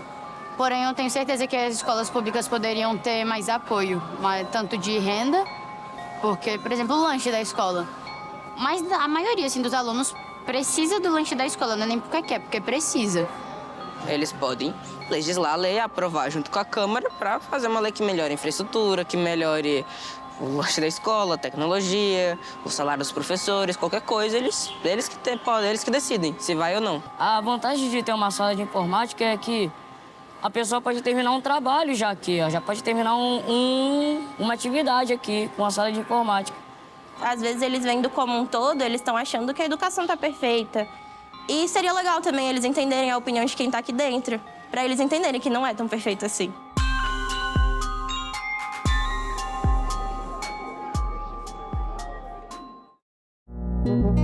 Agora é lei. A carga horária da formação geral básica do ensino médio, com matérias como português, matemática, história e geografia, passa a ser de 2.400 horas nos 3 anos letivos. A carga total é de 3.000 horas. Caberá ao aluno escolher uma área de estudo nas 600 horas restantes. A norma passa a valer a partir de 2025. O Senado votou, agora é lei. Eu comecei a ver reportagens. Alguém tirou a própria vida porque estava devendo do jogo do tigrinho, tigrinho, tigrinho. E aquilo me espantou. Quais são os principais desafios regulatórios que se impõem? Simplesmente proibir e fechar os olhos não dá. Então nós precisamos regulamentar. Salão Nobre, hoje, 8 horas da noite, aqui na TV Senado. Amapá, bem no norte do país. Já foi território federal e antes disso foi muito disputado. A bandeira do estado tem um símbolo geométrico para contar toda essa história. A figura geométrica na bandeira do Amapá simboliza o Forte de São José de Macapá. Essa fortaleza é considerada uma máquina de guerra, proteção de 360 graus, enfim... era muito avançada até para a época em que foi construída. Isso mesmo. Mas nunca foi usada? Não. Apesar de poder atirar balas de canhão para todas as direções, ela nunca foi usada. Essa região era estratégica porque fica na foz do rio Amazonas. Antes de Cabral chegar ao Brasil, um espanhol chamado Vicente Pinzón teria estado também no Amapá. De fato, essa região do Amapá, antigamente, em 1499, ou seja, um ano antes do Cabral chegar ao Brasil, pertencia à Espanha, por causa do Tratado de Tordesilhas, que dividiu o mundo entre Portugal e Espanha. Essa situação só foi revertida a partir de 1750, com um novo tratado que definia as fronteiras territoriais. Vários piratas do mundo inteiro chegaram até essa região aí, né? Tinha pirata até da Rússia. Isso mesmo. Eles queriam, porque queriam colonizar também a região. Aqui foi fundado o território de Cunani, por um francês que era cientista, artista. Inclusive ele fez selos, ele fez moedas. Só que esse território não foi reconhecido nem pelo governo português, nem pelo governo francês. O traço preto na bandeira significa as vidas que foram perdidas lutando pela independência da região. Aventuras e revoltas, disputas pelas riquezas da floresta e do solo. Sentinela brasileira lá no alto do mapa, Amapá. Essa bandeira tem história. O site do Senado agora mostra projetos de lei em linguagem simplificada. É o Senado Explica, uma ferramenta de inteligência artificial combinada com revisão humana que torna mais fácil entender e acompanhar as leis em debate aqui no Senado. Na página de tramitação das matérias e no portal E-Cidadania, Senado Explica.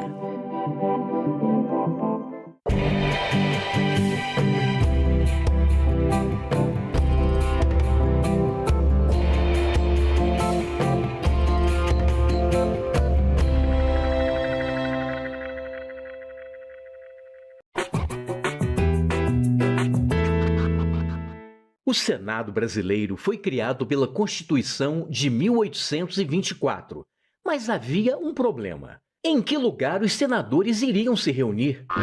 Pensando nisso, Dom Pedro I decide comprar o Palácio Conde dos Arcos e reformá-lo para abrigar o poder legislativo.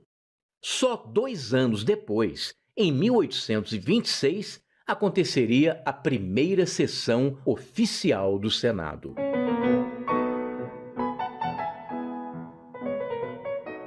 Depois de quase 100 anos, os senadores ganhariam uma nova casa, o Palácio Monroe. Construído originalmente para a Exposição Universal de 1904 nos Estados Unidos, o prédio, todo feito em estrutura metálica desmontável, foi transferido num navio para o Rio de Janeiro e remontado no local mais nobre da cidade. O Monroe acabou se tornando um cartão postal do Rio e uma referência histórica de um período político bastante conturbado. Em 1960, com a inauguração de Brasília, o Senado passou a ter um novo endereço. A cúpula côncava de Oscar Niemeyer trouxe ousadia e modernidade à tradição democrática, sugerindo ponderação e equilíbrio em suas formas. Mas nem tudo são flores. Se o Palácio Conde dos Arcos hoje é a Faculdade Nacional de Direito, o Palácio Monroe foi quase apagado da nossa memória quando o ex-presidente Ernesto Geisel mandou demolir o prédio para construir um chafariz e um estacionamento subterrâneo. Objetos históricos foram perdidos ou vendidos pela empresa demolidora, mas a memória ainda permanece nos resquícios preservados pelo Senado.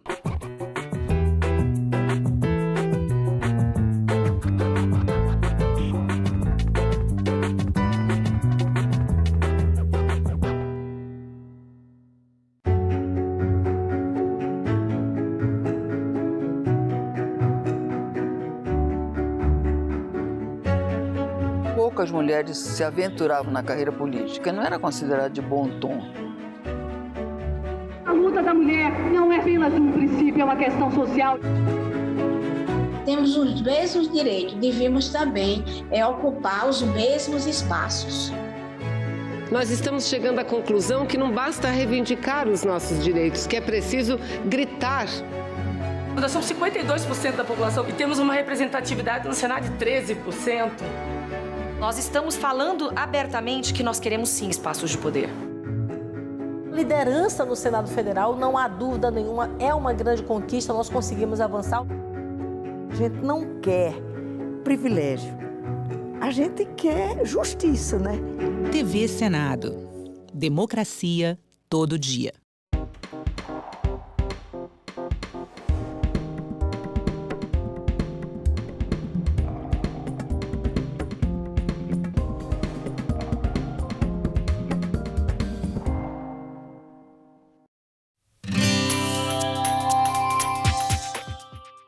Olá, eu sou a Carla Benevides e este é o programa Argumento. O Senado pode aprovar a atualização da tabela de enquadramento da categoria de microempresa e empresa de pequeno porte. Um projeto de lei nesse sentido está na pauta da Comissão de Assuntos Econômicos. A proposta também autoriza o pagamento de ICMS e de ISS dentro do Simples. Aqui comigo no estúdio está o senador Irajá, do PSD do Tocantins, que é o relator dessa proposta. Senador, obrigada pela sua presença. Obrigado, Carla, pelo convite. Senador, explica pra gente quais são os valores.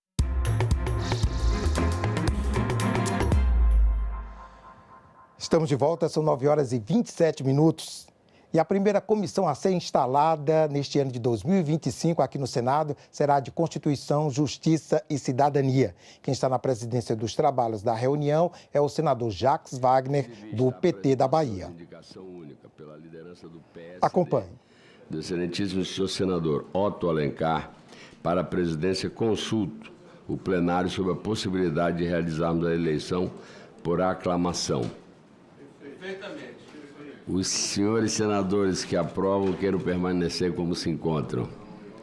Aprovado. Calma, ainda não, doutor Otto, eu ainda não lhe declarei eleito não, é agora. Declaro eleito por aclamação o senhor senador Otto Alencar para a presidência da Comissão de Constituição de Justiça e Cidadania do Senado Federal. Convido o ilustre senador para ocupar seu lugar à mesa e em seguida usar a palavra. Ele mesmo que ele agora assume, né?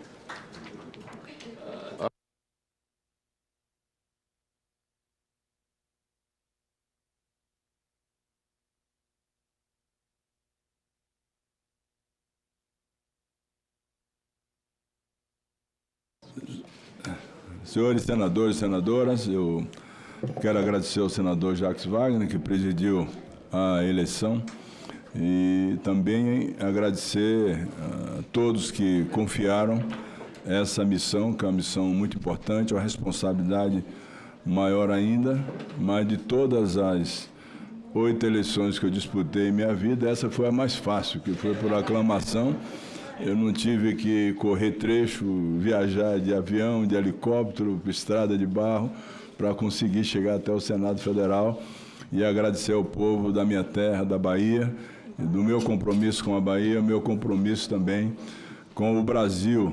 Devo dizer que hoje pela manhã, a primeira leitura, aliás, é uma leitura que eu tenho na minha vida, de sempre lembrar disso, não precisava nem abrir o livro sagrado, a Bíblia, e Mateus 17 diz exatamente assim, que Cristo não veio revogar a lei, mas veio cumprir a lei que foi escrita pelos profetas. Então, eu estou aqui exatamente para isso, para o cumprimento da lei, por respeito a todos, nos encaminhamentos, nas suas mensagens e no tempo de discussão, sempre me pautando por uma coisa que eu sempre gostei muito de fazer e também respeito, que é o senador, a senadora, com a posse da palavra, ser respeitado, não ser interrompido absolutamente, para que as discussões sejam feitas com clareza e cada um possa colocar suas posições com liberdade e também com aquilo que é fundamental,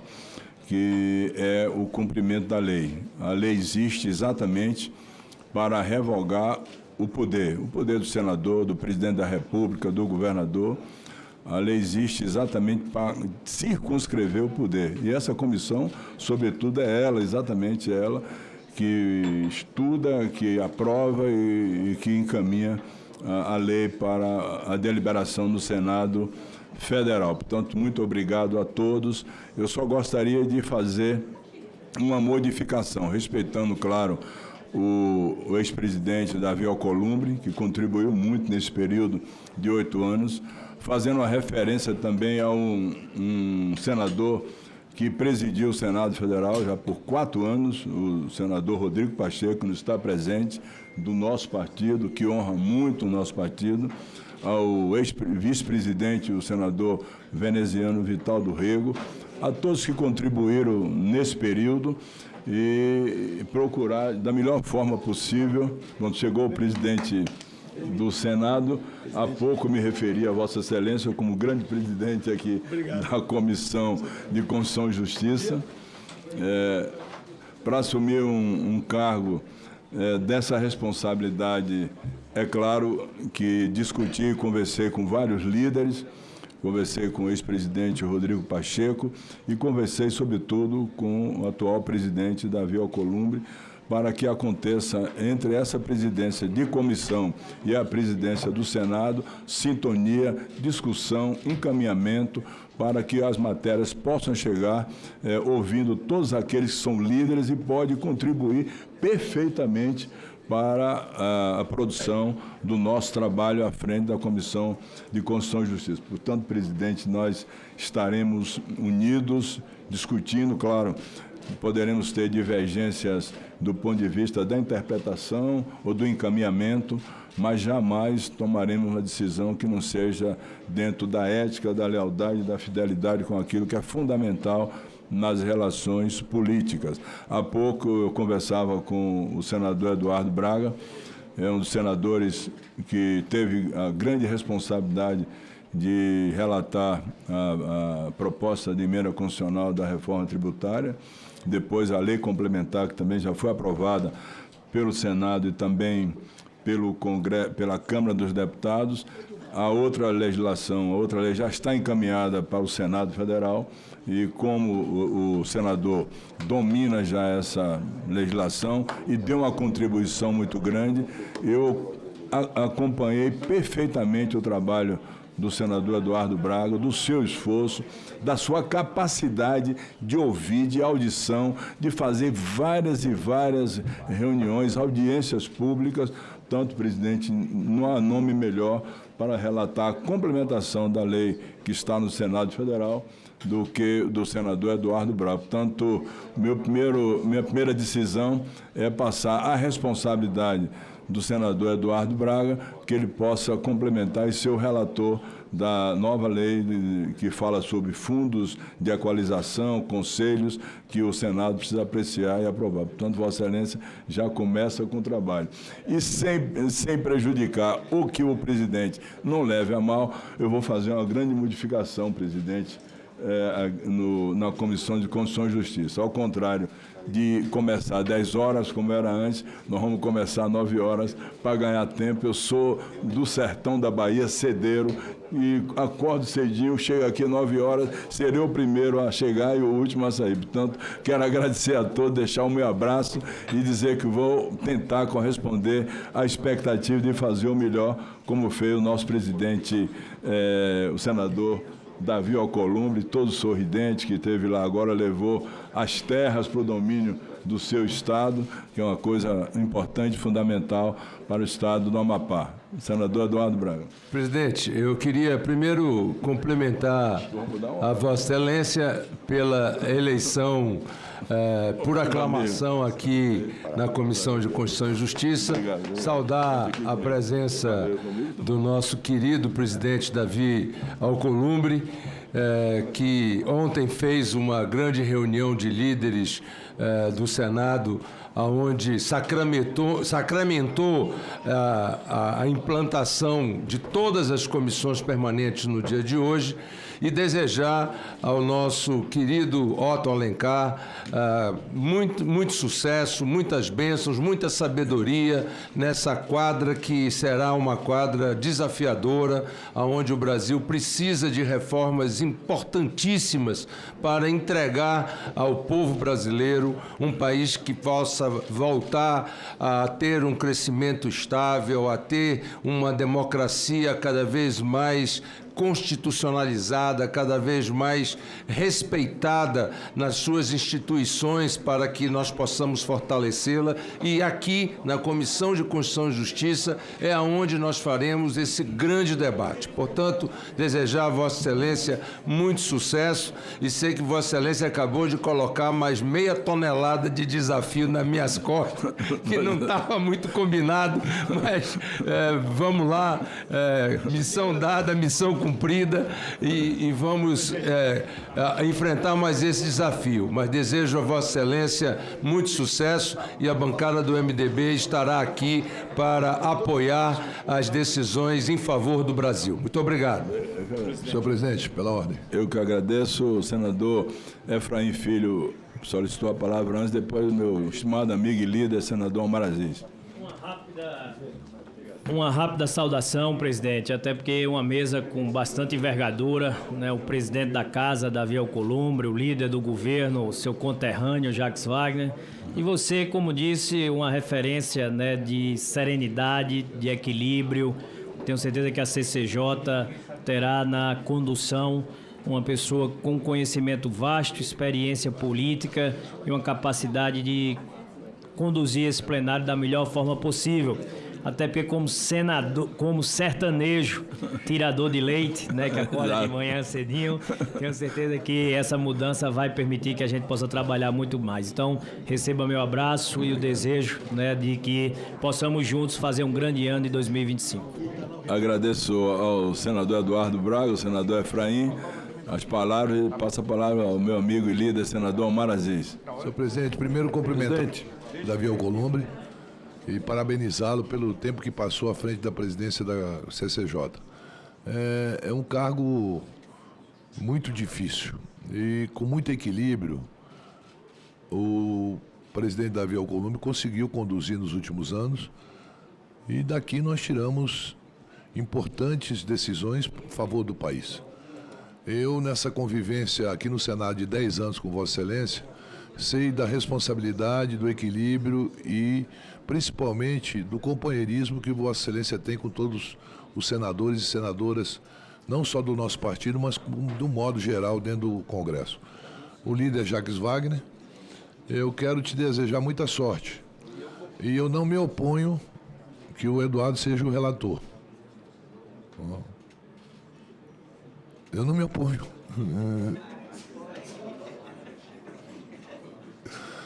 Da lei complementar da PEC. já é um grande negócio para ti, viu? Eu não me oponho. Já é um grande negócio no meu...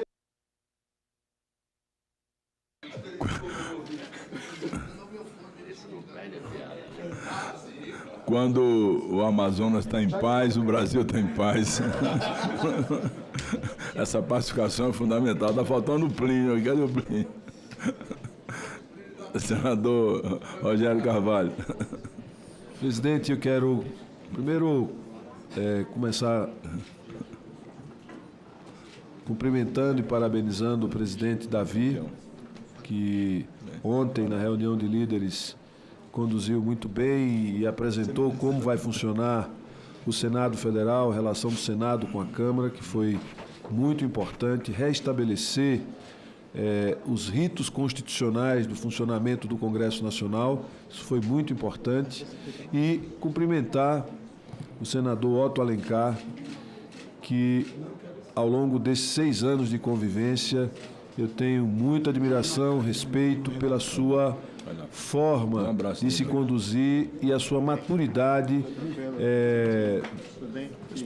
na mediação e nos momentos de tensão, construindo a mediação para que a gente possa fazer avançar os processos. Em todos os momentos que eu estive com Vossa Excelência, sempre foi momentos de aprendizagem para mim e de muita importância para a definição dos rumos das decisões aqui da CCJ, do Congresso Nacional, do Senado Federal. Portanto, tenho certeza de que Vossa Excelência vai cumprir com muito esmero essa função de presidente da comissão, que é a comissão de maior relevância do Senado da República. Parabéns e estamos juntos nessa empreitada, presidente. Obrigado. Agradeço ao senador Rogério Carvalho e passo a palavra ao senador Irã. Presidente Otto, eu também quero enfatizar aqui a nossa satisfação de ter Vossa Excelência como presidente dessa comissão importante no Senado da República. Eu tenho certeza que com sua experiência, com sua envergadura e com a colaboração de todos aqui, que o tem em excelente conta, eu acho que você tem tudo para fazer uma gestão exitosa e certamente o fará à frente dessa comissão. Meu querido amigo, colega, desejo a você que Deus te proteja, aguarde e que te conceda aí muito sucesso nessa responsabilidade que é do tamanho do nosso país. Deus te abençoe. Um grande abraço, querido. Meu estimado e querido, duplamente colega, médico e senador Irã, eu agradeço. Pode ter absoluta certeza que vou me dedicar muito a fazer um trabalho que possa corresponder à expectativa dos senadores, das senadoras e também do nosso país, do nosso estado, do seu estado também, que você defende tanto no Senado Federal. Eu pergunto se tem algum outro senador ou senadora que queira usar a palavra. Senadora Margarete Busetti. Presidente, eu vou lá na CAI. Eu vou lá daqui a pouco. Só para lhe cumprimentar, para lhe dizer da satisfação da sua indicação, por aclamação da CCJ.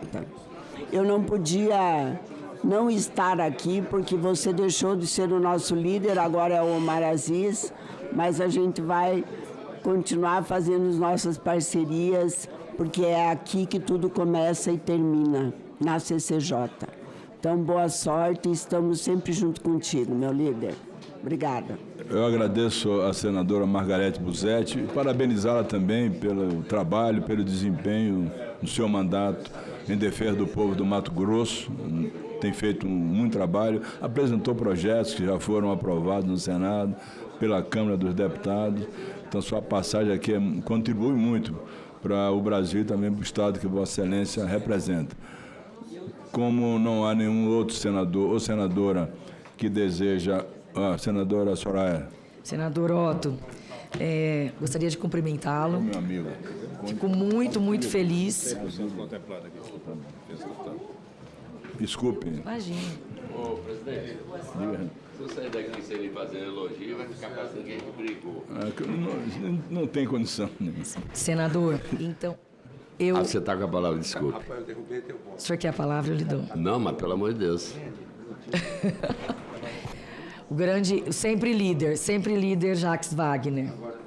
Habilidoso, respeitoso, retorna. Senador Otto, presidente, quer dizer.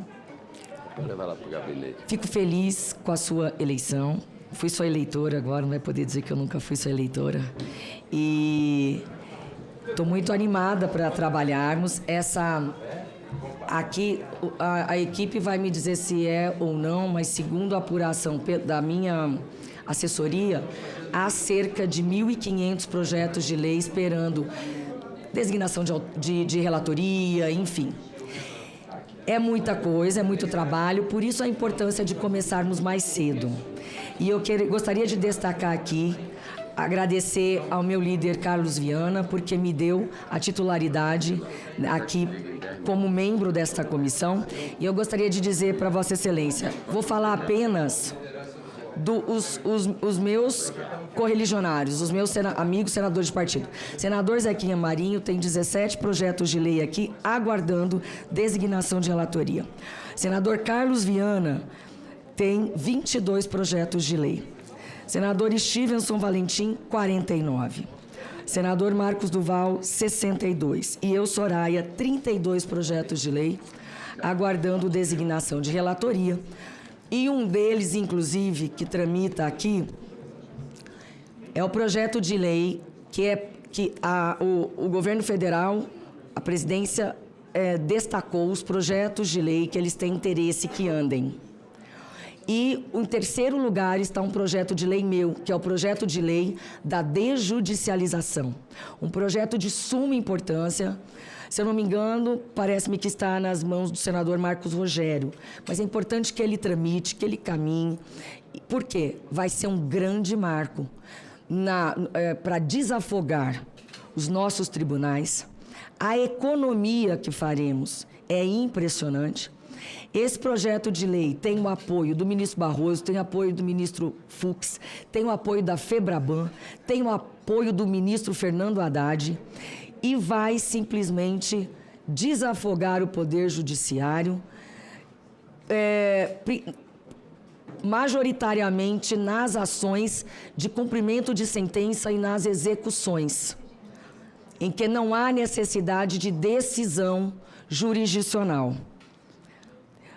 Ok? Enfim, é de suma importância que este projeto de lei tramite. Vai ficar no marco da sua história ter desafogado o Poder Judiciário com o apoio de desse quadro de pessoas de escola.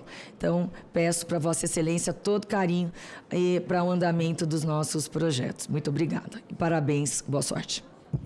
Agradeço a Vossa Excelência, senadora Soraya, representante do querido Estado do Mato Grosso do Sul, seu trabalho destacado aqui no Senado Federal ao longo do período em que representa o seu povo, e tomarei as providências, inclusive conversando com o relator, para que essa matéria possa ser apreciada no tempo regimental. Eu gosto de trabalhar e estarei aqui sempre às quarta-feiras, 9 da manhã, para que possamos, de alguma forma, entregar ao povo brasileiro aquilo que é de importante na modificação da legislação, sobretudo nesse caso, que é um caso que vai de encontro ao Código Penal, essa questão de desjudicialização, que é muito fácil para alguém do direito, mas para um ortopedista causa uma dificuldade de falar a palavra. Mas vou procurar ser aquele que será justo, né? Porque bom é ser fácil, difícil é ser justo.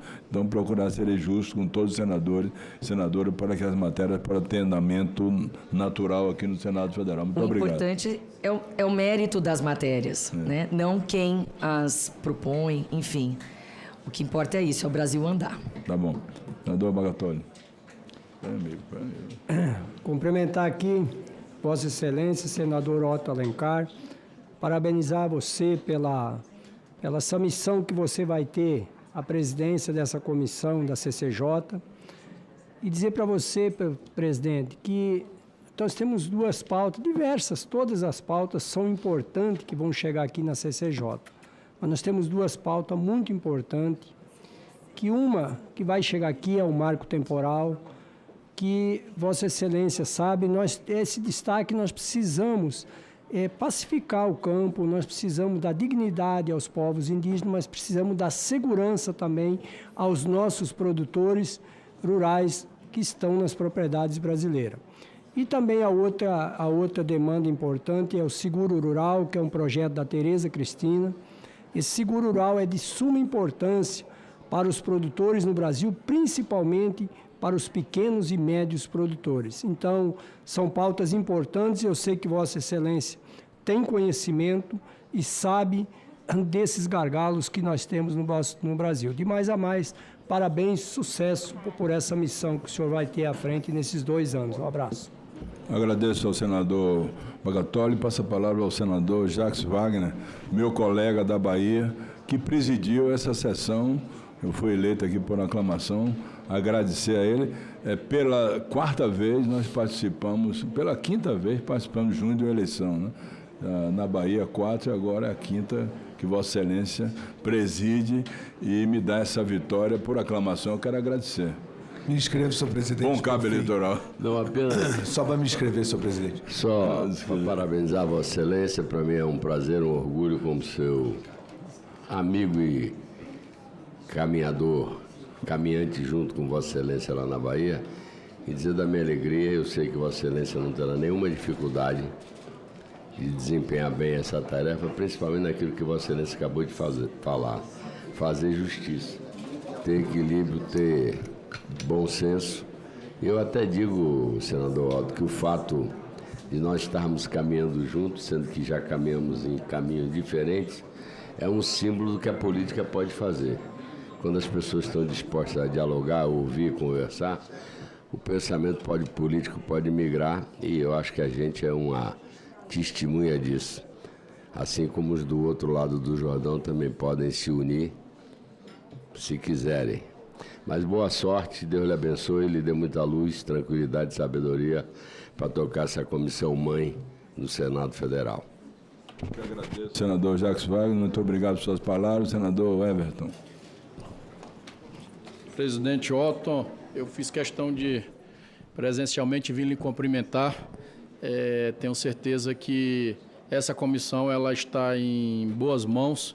Vossa Excelência, com a experiência que tem e sempre representando de forma muito honrosa, não só o povo da Bahia, mas a sua bancada, com toda a construção que você tem aqui dentro do Senado Federal, eu tenho certeza que uma das comissões mais importantes do Senado Federal, Vossa Excelência, o seu partido aqui liderado pelo líder senador Omar, 2 bons senadores experientes, cabeças brancas, a única diferença aí são questão da pintura, mas tenho certeza que o tempo, né, consolidado, e tenho certeza que Vossa Excelência vai ajudar muito nesse momento que é um momento desafiador aqui do nosso país. Então, essa casa tem sido protagonista, esta comissão também, em temas relevantes, em assuntos importantes que tem ajudado muito o Brasil. E à frente aqui agora com o seu trabalho, com a sua condução, eu tenho certeza que nós vamos continuar na mesma pegada e dando resultados e dando respostas concretas. Então, mais uma vez, parabéns, senador Otto Alencar, orgulho aqui de ser presidido por Vossa Excelência nessa importante comissão. Eu que agradeço, senador Everton, e sei que vou contar com a sua colaboração. A Excelência já relatou tantos projetos importantes e vai dar uma contribuição muito grande nesse período. Senadora Zenaide. Quero aqui parabenizar nosso querido Otto Alencar, que, como se falou aqui, tem experiência, e dizer que muitas vezes, líder Omar, a população acha que as decisões são só de plenário. E a gente sabe da importância das comissões permanentes. É por aqui que passam projetos importantíssimos na CCJ e que precisa de alguém experiente como o senhor para assumir uma comissão dessa que aqui muitas vezes passam projetos terminativos. Então, a importância das comissões é igual à importância do plenário. Que muitas vezes, o Everton, as pessoas acham que é só o plenário. As comissões são fundamentais, Parabéns, Otto, e vamos que vamos. Eu quero agradecer pelas palavras, também isso vai contribuir muito para o nosso período. Eu estarei sempre à disposição. Passo a palavra à senadora Tereza, nossa representante aí do Mato Grosso do Sul. Senador Otto, parabéns por essa presidência dessa comissão. Como disse o líder Jacques Wagner, a comissão mãe dessa casa, onde os debates mais aprofundados, mais, enfim, importantes aqui acontecem e muitas vezes aqui terminam para depois, já praticamente prontos, irem para o plenário. Eu quero aqui me somar ao que disse o senador Jaime sobre o projeto do marco temporal, a PEC, que já está aqui, sob relatoria do senador Amin, que nós vamos precisar discutir e colocar em votação muito rapidamente. Outros projetos, seguro rural, enfim, todos aqui são importantes. Eu estou aqui também puxando aqui a brasa para a minha sardinha, né? E a reciprocidade, que é um projeto que eu estou relatando, ainda está na Comissão de Meio Ambiente, mas que certamente vamos precisar de um regime de urgência, que é o projeto da reciprocidade, que é o projeto que vai nos proteger, né, contra outros países que queiram abusar de alguma maneira ambientalmente, sobre o emprego, enfim, a área social, na exportação de produtos brasileiros. Então, é uma salvaguarda para o nosso mercado internacional. Esse projeto vai ser lido em breve na CMA e depois ele virá para cá e será um projeto muito importante que precisa de uma rapidez para que os produtos brasileiros estejam salvaguardados de algumas barreiras sanitárias, ambientais, enfim, o que quiserem colocar nesse mundo hoje que em 30 dias nós estamos vivendo aí uma grande confusão. Então, era isso. Parabéns, conte com o meu apoio. Agradeço as palavras de Vossa Excelência, senadora Tereza. Passa a palavra ao senador Esperidião Amin.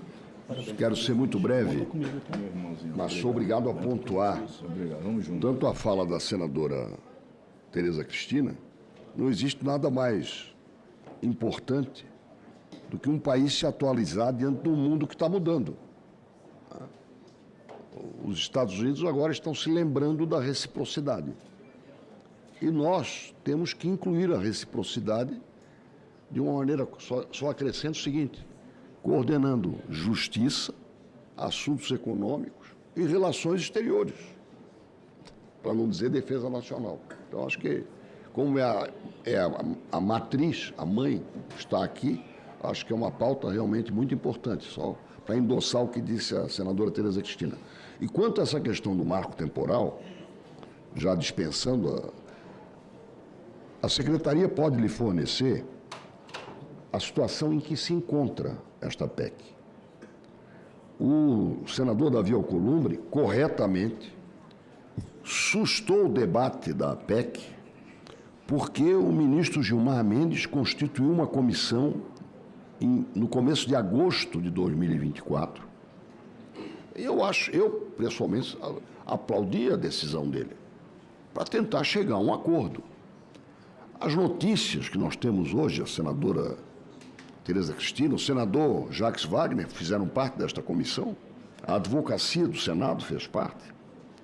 A notícia que nós temos é que ela entrou no limbo. O fato é que nós paralisamos o debate da PEC no marco temporal em homenagem à tentativa de acordo, presidida pelo Supremo Tribunal Federal. Neste ínterim, em que as coisas deveriam estar assustadas, o governo federal editou 2 decretos homologando demarcação de terras indígenas. Bom, 2 no meu estado. Não, no meu vários. Pois é, então, com um detalhe, que eu queria que a Secretaria tomasse nota. Essas demarcações, senador Omar Aziz, foram feitas de acordo com a regra estabelecida em 1996, sem ouvir nem a comunidade, nem o ente federado, município ou municípios e estados. Ou seja, o presidente da República a meu ver, sem saber, é o que eu posso dizer em nome da presunção da inocência, subscreveu o que levaram para ele. Mas na Bahia também tem problemas desse tipo. Não estou dizendo que tenha acontecido agora. Mas em dezembro, dia 4 de dezembro, o presidente da República assinou a homologação de demarcações de terra que foram feitas, as demarcações, sob a guarda de uma lei de um decreto revogado. Porque a lei que está em vigor é a lei do marco temporal, ela não foi considerada inconstitucional. E jamais será considerado inconstitucional esse dispositivo, que obriga que a União consulte Estado, município e comunidade.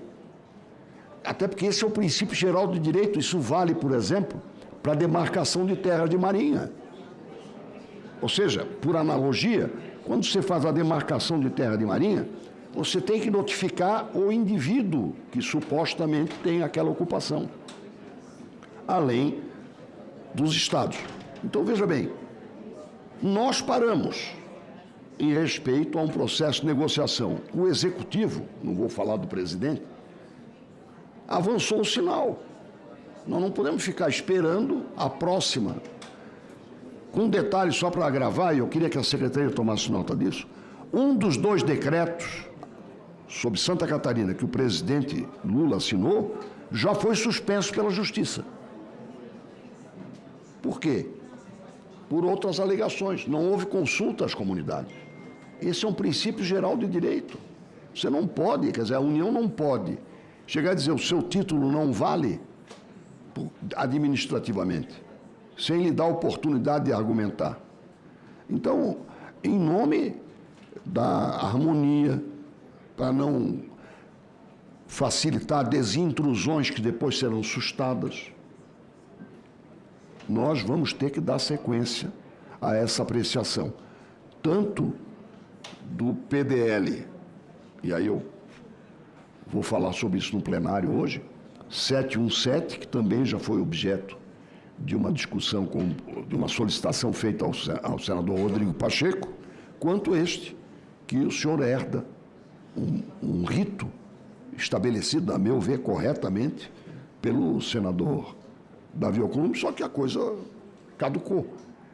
Né? O governo federal está procedendo homologações ao abrigo de uma lei já revogada.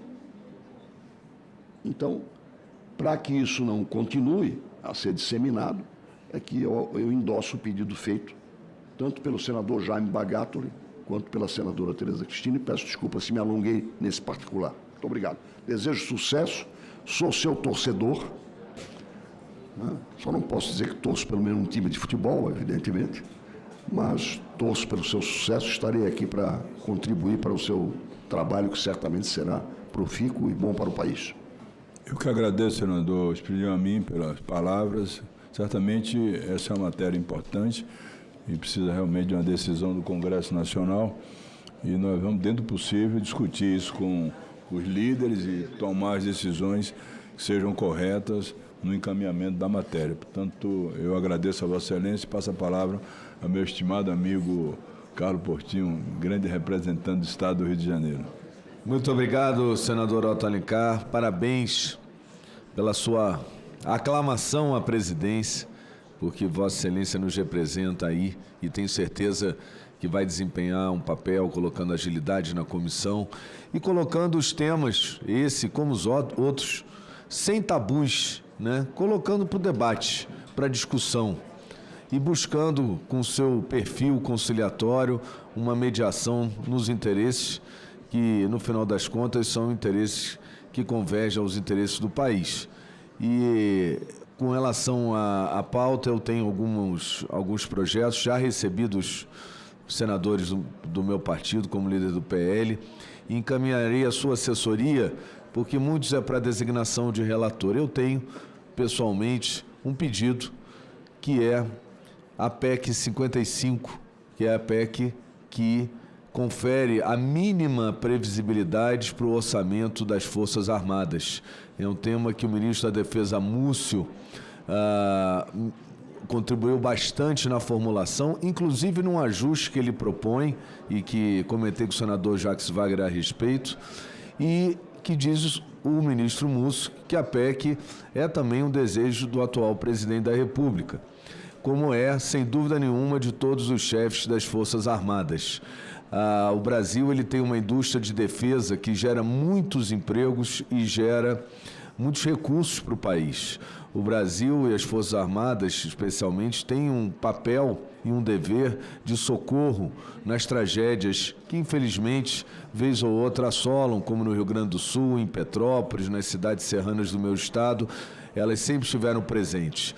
As Forças Armadas têm um papel, junto com a Polícia Federal, fundamental nas fronteiras do nosso país. Não só no caso das Forças Armadas apenas na ajuda humanitária, na fronteira com a Venezuela, por exemplo, mas principalmente na entrada, para coibir a entrada de tantos fuzis que chegam lá nas favelas do Rio de Janeiro e já estão nas ruas de toda a cidade. Pessoas circulando armadas até os dentes, à luz do dia, em vias públicas, colocando terror e dominando territórios. Esses fuzis, como disse o governador Cláudio Castro, eles não brotaram do Rio de Janeiro, não há uma fábrica nenhuma de arma no Rio de Janeiro e eles vêm de diversas nacionalidades e entraram pelas nossas fronteiras. Então, quando a gente pensa no orçamento mínimo para as Forças Armadas, que está na minha proposta da PEC 55, a gente pensa em tudo isso e também no que orgulha o nosso país, o desenvolvimento de tecnologia, né? No caso dos satélites, no caso da indústria naval, o submarino nuclear, que já deu resultados para a agricultura, por exemplo, para a medicina nuclear, por exemplo, fruto justamente da inovação, do estudo e da pesquisa que desenvolve as Forças Armadas do Brasil. Então, nesse momento, o meu pedido pessoal, e fiz ontem ao líder Jacques Wagner do governo, por ser uma proposta que tem, inclusive, a adesão do senador Nelsinho Trades, que sei que é um incentivador também das nossas forças, que seja despachado a um relator e que a gente possa discutir, trazer os números que eu falo aqui e que a gente possa chegar a um texto que permita um orçamento mínimo. Para concluir, tão importantes quanto a educação e a saúde no nosso país é a defesa do nosso território, porque sem as Forças Armadas e sem o orçamento necessário para isso, não havendo território, não há um país, não há educação, não há saúde, não há uma nação. Muito obrigado, senhor presidente. Eu gostaria da palavra. Eu que agradeço, senador Carlos Portinho, o nosso Edinaldo aqui passou a PEC, está na minha mão, vou conversar com o Vossa Excelência, discutir a indicação de um relator e o tema será debatido. Eu concordo com Vossa Excelência de que a fiscalização da nossa fronteira é fundamental para coibir a entrada de drogas, não só a fronteira de terra, de mar e de ar também. E as Forças Armadas podem dar uma contribuição muito grande na prevenção da entrada de drogas que não são produzidas, inclusive, no Brasil, drogas que vêm de outros países. Portanto, concordo plenamente com Vossa Excelência e vamos debater o tema e encontrar logo um relator que possa estudar a matéria e debater a matéria aqui no plenário da Comissão de Constituição e Justiça. Parabenizo Vossa Excelência. Pensa exatamente assim, que não há a menor condição de controle da violência sem controlar a entrada de drogas, seja ela de países vizinhos ou drogas que vêm da Europa, e agora com essa entrada das drogas mais graves, inclusive, tipo fentanil, que é uma droga que realmente leva a óbito, né, que é usada dentro dos centros cirúrgicos para a sedação de pacientes em doses homeopáticas, e hoje já entra pelo Brasil afora, que outros países, os Estados Unidos, já está preocupado com essa questão, fiscalizar e não permitir a entrada de forma desordenada, ou controlar completamente isso, é fundamental para que os governadores tenham a condição de executar a segurança com as suas polícias, mas sem essa adição de componentes que agravam muito a questão da segurança pública no Brasil. Então, parabenizo a Vossa Excelência. Senador Nelsinho Trades. Senador Otto, mesmo não estando formalmente indicado para compor essa honrosa e privilegiosa comissão, gostaria de manifestar aqui a minha satisfação em ver que o nosso líder Omar Aziz lhe indicou como membro para poder ser ungido pelos colegas e presidir a comissão mais importante dessa casa. Vossa Excelência tem na vossa personalidade algo que lhe inspira e que lhe característica, que tem como forte marca da sua forma de ser, a principal vertente de virtude que alguém que senta nesse lugar tem que ter: o senso de justiça. Eu tenho o privilégio de ter convivido com Vossa Excelência esse tempo todo e vou carregar para o resto da minha vida as lições que, através dos seus gestos, através das suas atitudes, dos seus posicionamentos, Vossa Excelência sempre soube passar para nós. E eu já lhe confidenciei algumas vezes, e eu quero tornar público isso. Todas as vezes que converso com Vossa Excelência sobre algum assunto, sobre algum tema, Vossa Excelência tem uma personalidade que lembra muito do meu saudoso pai. E eu fico realmente muito satisfeito em poder olhar para Vossa Excelência e sempre lembrar dele. Então eu quero dizer que, mesmo não estando formalmente aqui, eu estarei no momento que Vossa Excelência precisar para lhe ajudar a conduzir esse difícil e laborioso cargo de conduzir uma comissão cheia de conflitos. Mas Vossa Excelência, com a sapiência que tem no seu caráter, vai saber colocar sempre à frente o senso da justiça. Parabéns e conte com esse simplório senador. Muitas suas palavras, nós já conversamos sobre isso.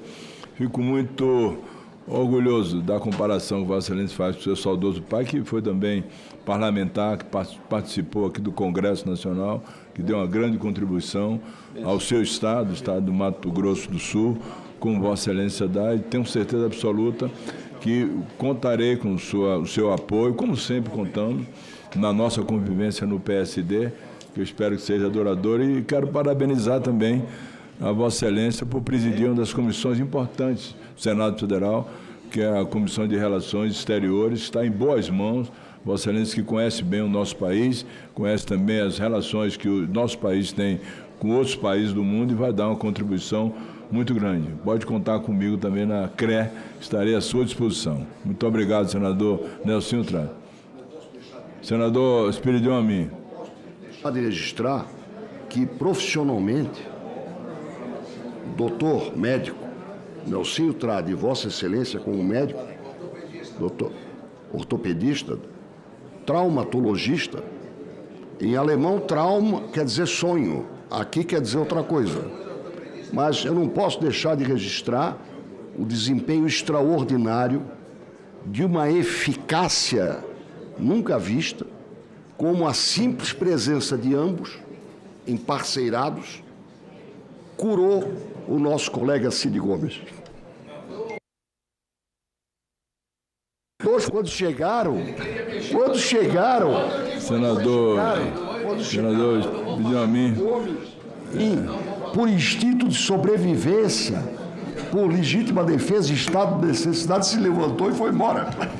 Senador Benjamin, tanto eu como o senador Nelsinho somos médicos e fizemos o nosso juramento. O juramento é salvar vidas, né?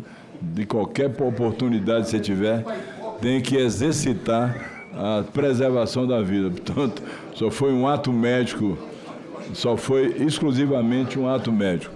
Como não há nenhum senador ou senadora que queira usar a palavra, eu declaro encerrada a presente sessão. Quem salvou foi você. Agradeço a todos. Eu marquei na hora. Parabéns. Obrigado.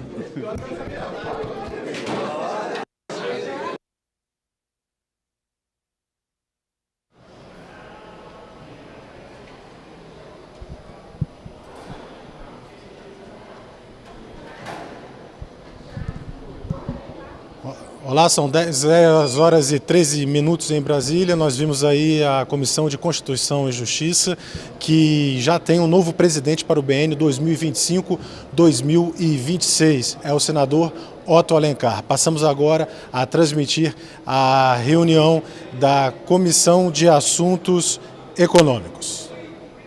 Então, na liderança de Vossa Excelência. Aqui o senhor terá um soldado, um senador focado a serviço do país e do seu trabalho.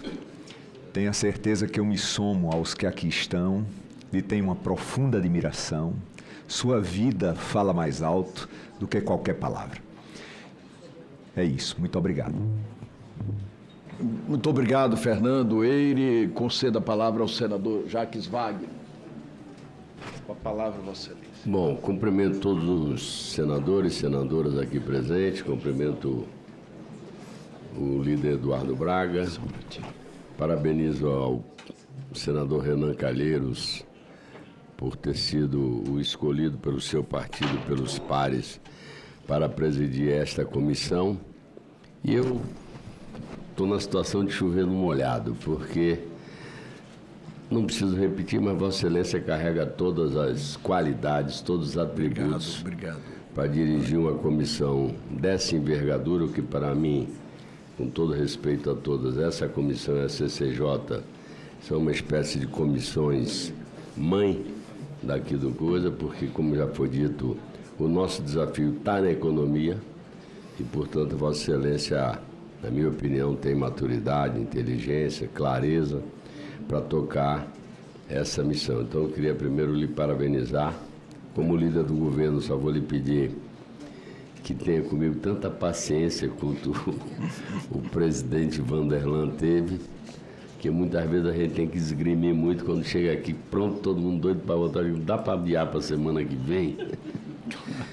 Então, são os ossos do ofício de cada um, e eu tenho certeza que Vossa Excelência, por todas as responsabilidades que já teve em sua vida, sua caminhada política, sabe entender o que é que isso funciona. E a Vanderlan, eu quero realmente agradecer. Além de eu considero ter nos transformado em amigos, lhe agradecer sempre o investimento que você faz como empresário na Bahia, e eu fui parte disso, lhe convidando, lhe garantindo condições que você pudesse desenvolver o seu negócio. E como também já foi dito aqui, Vossa Excelência, ao longo de 2 anos, eu não sei se foi, mas imagino que está perto de ser o presidente que mais votou matérias aqui. Não sei se foi, porque todo dia, toda sessão tinha uma matéria para votar, uma corrida para fazer.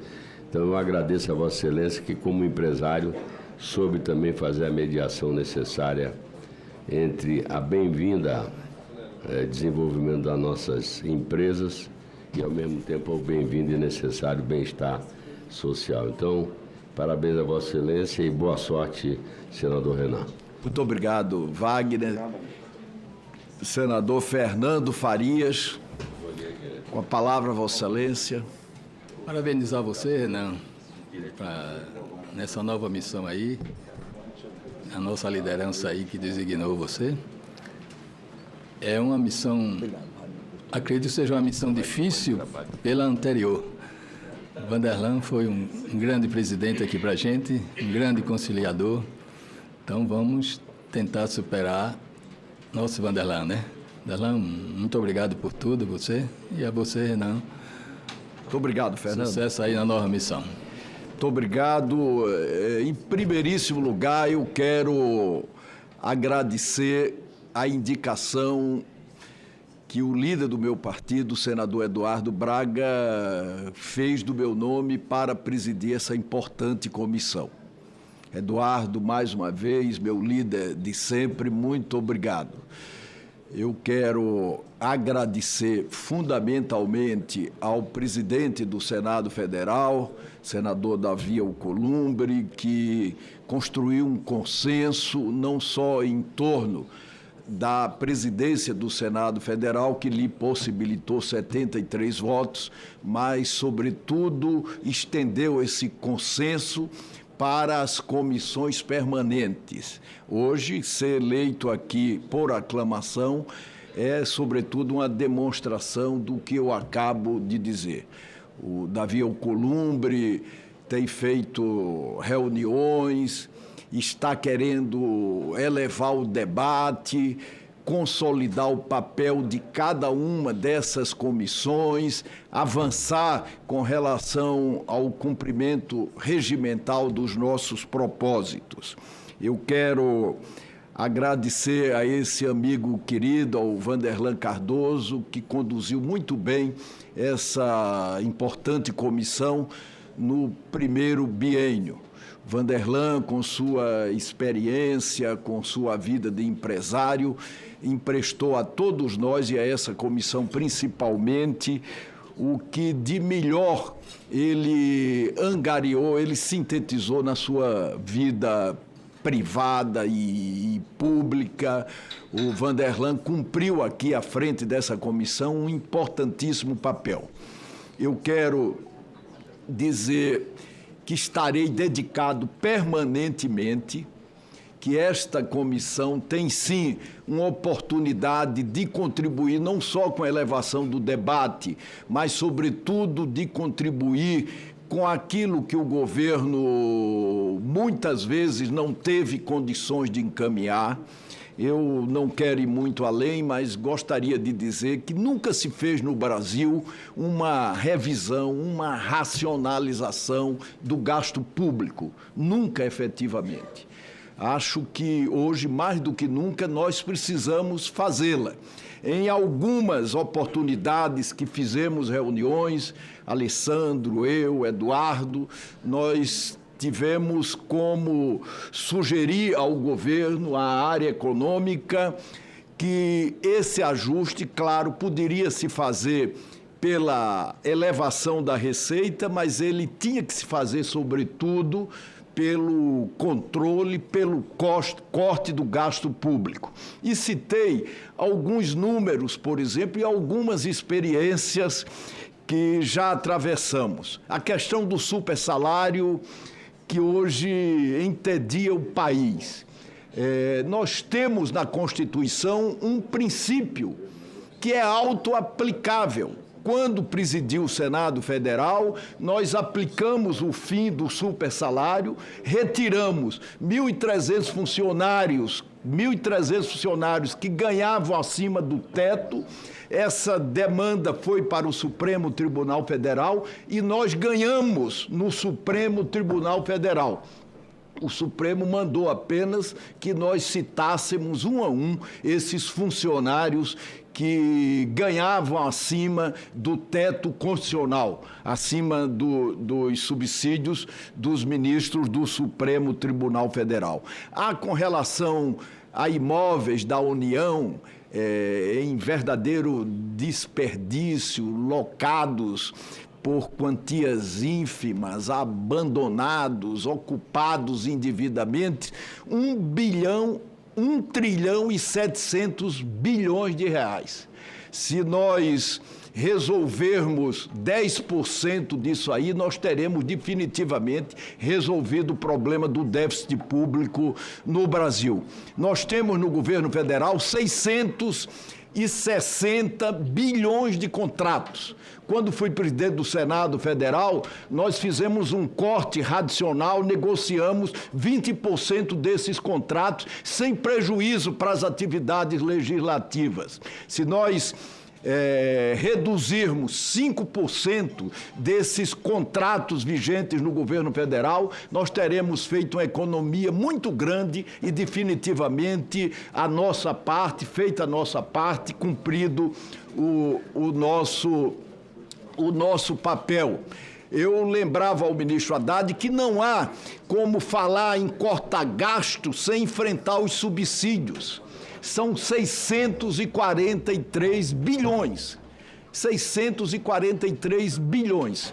É triste ver esses subsídios, ao invés de serem racionalmente cortados, serem aumentados, como agora aconteceu com a carne. com o boi. Nós precisamos enfrentá-los. Nós não teremos autoridade para fazer corte nenhum sem enfrentar essa questão dos subsídios. Nós votamos aqui a PEC em 2021, a PEC 109, que manda o Congresso Nacional cortar esses subsídios, que hoje equivale a 6% do produto interno bruto para 2%. Essa PEC foi votada quando esses subsídios significavam 4% do produto interno bruto. Hoje eles representam 6% do produto interno bruto. Se nós fizermos um corte linear nesses subsídios, nas 3 modalidades, de 1% ou 2%, nós estaremos definitivamente resolvendo o problema do gasto público no Brasil. Eu quero me colocar à disposição dessa comissão, de todos os companheiros, de todos os partidos, para que nós possamos contribuir com a agenda que efetivamente colabore com o equilíbrio da economia nacional, mas, sobretudo, possa realçar, a exemplo do que fez o senador Vanderlan, o papel desta comissão e do Senado Federal. Senadora Soraya. Senhor presidente. Sem problemas. Gostaria de parabenizar, primeiramente, o trabalho do senador Vanderlan, que deixa esta presidência, e dizer da minha felicidade em ver o senhor falando com tanto ânimo. Porque eu não lembro quem foi que disse, mas foi acho que foi do marketing do governo Clinton, não me lembro, que se a economia vai bem, tudo vai bem. A gente precisa cuidar das contas para cuidar das pessoas. Sem as contas cuidadas, nós não cuidamos das pessoas. Então, por aqui passa realmente o que importa. E algo que nos assusta sobremaneira são os números, a radiografia, assim. Quando a gente analisa o país, eu fiquei muito chocada com o Salim Matar, uma vez que me reuni com ele. Ele era o secretário da desestatização, uma coisa assim. E ele me mostrou um estudo em que um estudo que falava que nós temos mais de 600 estatais e algumas subsidiárias. Por isso que a gente não sabe sequer o nome delas. Enfim, muitas dando prejuízo. Então, aí... E terminou o governo passado sem vender essas estatais, que são cabide de emprego e dão prejuízo. As pessoas não sabem daquilo. E naquele momento eu falei, Salim, as pessoas têm que saber tem que ter acesso. Isso aqui é um escândalo. Então, tem que ser a favor de exterminar essas estatais que servem de cabide de emprego, que servem e que nos dão prejuízos. O Brasil não tem o povo brasileiro não tem uma radiografia do Brasil. Então, ninguém entende de nada, mas se você... De contas, por exemplo. É difícil entender economia. Mas, se a gente consegue traduzir, presidente Renan, a gente consegue explicar para a população e trazê-los à consciência. Que nós temos cortado gastos e contingenciado gastos importantes. Ontem, no ano passado, agora foram 17 bilhões de questões importantes que afetam educação, saúde, enfim. Sendo que estamos deixando de arrecadar, por exemplo, com a regularização, mesmo que precária, das BETs. Mesmo durante o período que estava sendo em fase de regulamentação, o tributo tem que ser cobrado porque o fato gerador existiu. Tem fato gerador no CNPJ, tem que cobrar. Mas eu tenho que cobrar. E deixamos de arrecadar, no mínimo, em cada ano de funcionamento dessas BETs, cerca de 15 bilhões de reais. Estamos deixando de arrecadar porque os cigarros eletrônicos estão aí, ninguém consegue contê-los. Ninguém consegue estudar. A discussão é ideológica, infelizmente, e não técnica, científica. Então, fica na ideologia, é complicado. Então, é importante perceber que o crime organizado se beneficia disso. Alguém está protegendo o crime organizado. Porque nos outros países, isso já acontece com uma naturalidade, uma normalidade. Não estou dizendo que faz bem, estou dizendo que faz menos mal. É maléfico e é um vício como o jogo. Então, só que em relação a esses cigarros eletrônicos, que ninguém faz nada para conter, porque não consegue conter droga, que é muito perto, não consegue conter tráfico de drogas, armas, enfim. Mas estamos perdendo, no mínimo, 7 bilhões em arrecadação por ano, que poderíamos investir no SUS para cuidar dessas pessoas que estão viciadas nisso, porque, em tese, é nicotina, que tem lá dentro, é para ter. E, no Brasil, é permitido usar nicotina, ou proíbe-se a nicotina. Então, são questões tão óbvias e lógicas que o que me agrada em Vossa Excelência é o pragmatismo. O Brasil não sabe, e eu não sabia. Quando eu entrei aqui dentro, por muito tempo eu escutei dos servidores e de, enfim, de muitos colegas, ai, que saudade do Renan. Eu já lhe disse isso, e eu vou externar isso, por conta da capacidade de gestão. Pelo fato de atender, quando desceu do palanque, como senador, quando ganhou, atender todos os senadores, todos, eram atendidos, eram respeitados com a mesma dedicação de Vossa Excelência. Então, isso é justo. As pessoas sabem falar mal e atacar. O que é certo numa pessoa, e eu faço questão de dizer, é isso. E o seu foco no trabalho. Então, conte comigo. A economia, para mim, é fundamental. Eu fui a única candidata à presidência que apresentou uma reforma tributária muito mais simples, muito melhor do que essa, com todo respeito. Mas ela acabava com a sonegação, em geral. 30% da população sonega. 70% da população, que é a menos favorecida, essa população é que banca o país. Mas não foi difícil até para escutar. Desculpa, relator, mas assim, foi muito difícil, já estava tramitando. Então, votei contra o texto base, mas votei uma vez que passou, votei a favor da lei complementar, para diminuir o dano dela. E assim votarei contigo. Vossa Excelência fez milagre naquela colcha de retalhos. É muito difícil. Então, poderia ser mais simples, poderia. Eu cheguei atrasada, infelizmente. Quem sabe um dia a gente consegue realmente simplificar de uma forma onde realmente haja alguma coisa que traga um resultado factível, que a pessoa possa sentir. Enfim, parabenizo Vossa Excelência e dizer que concordo com a sua relatoria também na CCJ. Faço questão que seja Vossa Excelência. Eu iria brigar pela tua relatoria, para que fosse, se fosse designado outro. Enfim, senador Renan, sucesso e conte comigo. Muito obrigado, Soraya. Muito obrigado mesmo. Senador Isalci Lucas. Com a palavra, Vossa Excelência. Em seguida, o senador Randolfo Rodrigues. Obrigado, presidente. Primeiro, parabenizá-lo pela presidência dessa comissão muito importante, né, que é a CAI. Nós temos muitos desafios e o que interessa para nós é o país, né, independente da questão partidária. A gente precisa realmente, com muita seriedade, discutir realmente essa questão econômica, porque nós que vivemos, né, nós que temos mais cabelos brancos, vivemos em épocas... Eu vivi uma época de 82% de inflação ao mês, né? Mais de 3.000%, 4.000% de inflação. Então, nós não podemos admitir a volta da inflação nesse país.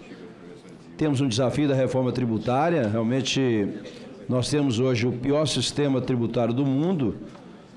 Tentamos aqui melhorar realmente, criar um modelo que seja um modelo já adotado em outros países desenvolvidos, inclusive para o OCDE, mas temos ajustes aí para serem feitos. O governo, aproveitando a presença do líder do Congresso, aí, o nosso querido Randolph, uma das coisas que a emenda constitucional da reforma tributária tratou foi exatamente da desoneração. Ela deu 90 dias para que o governo encaminhasse para o Congresso uma lei sobre a questão, um projeto de lei sobre a desoneração.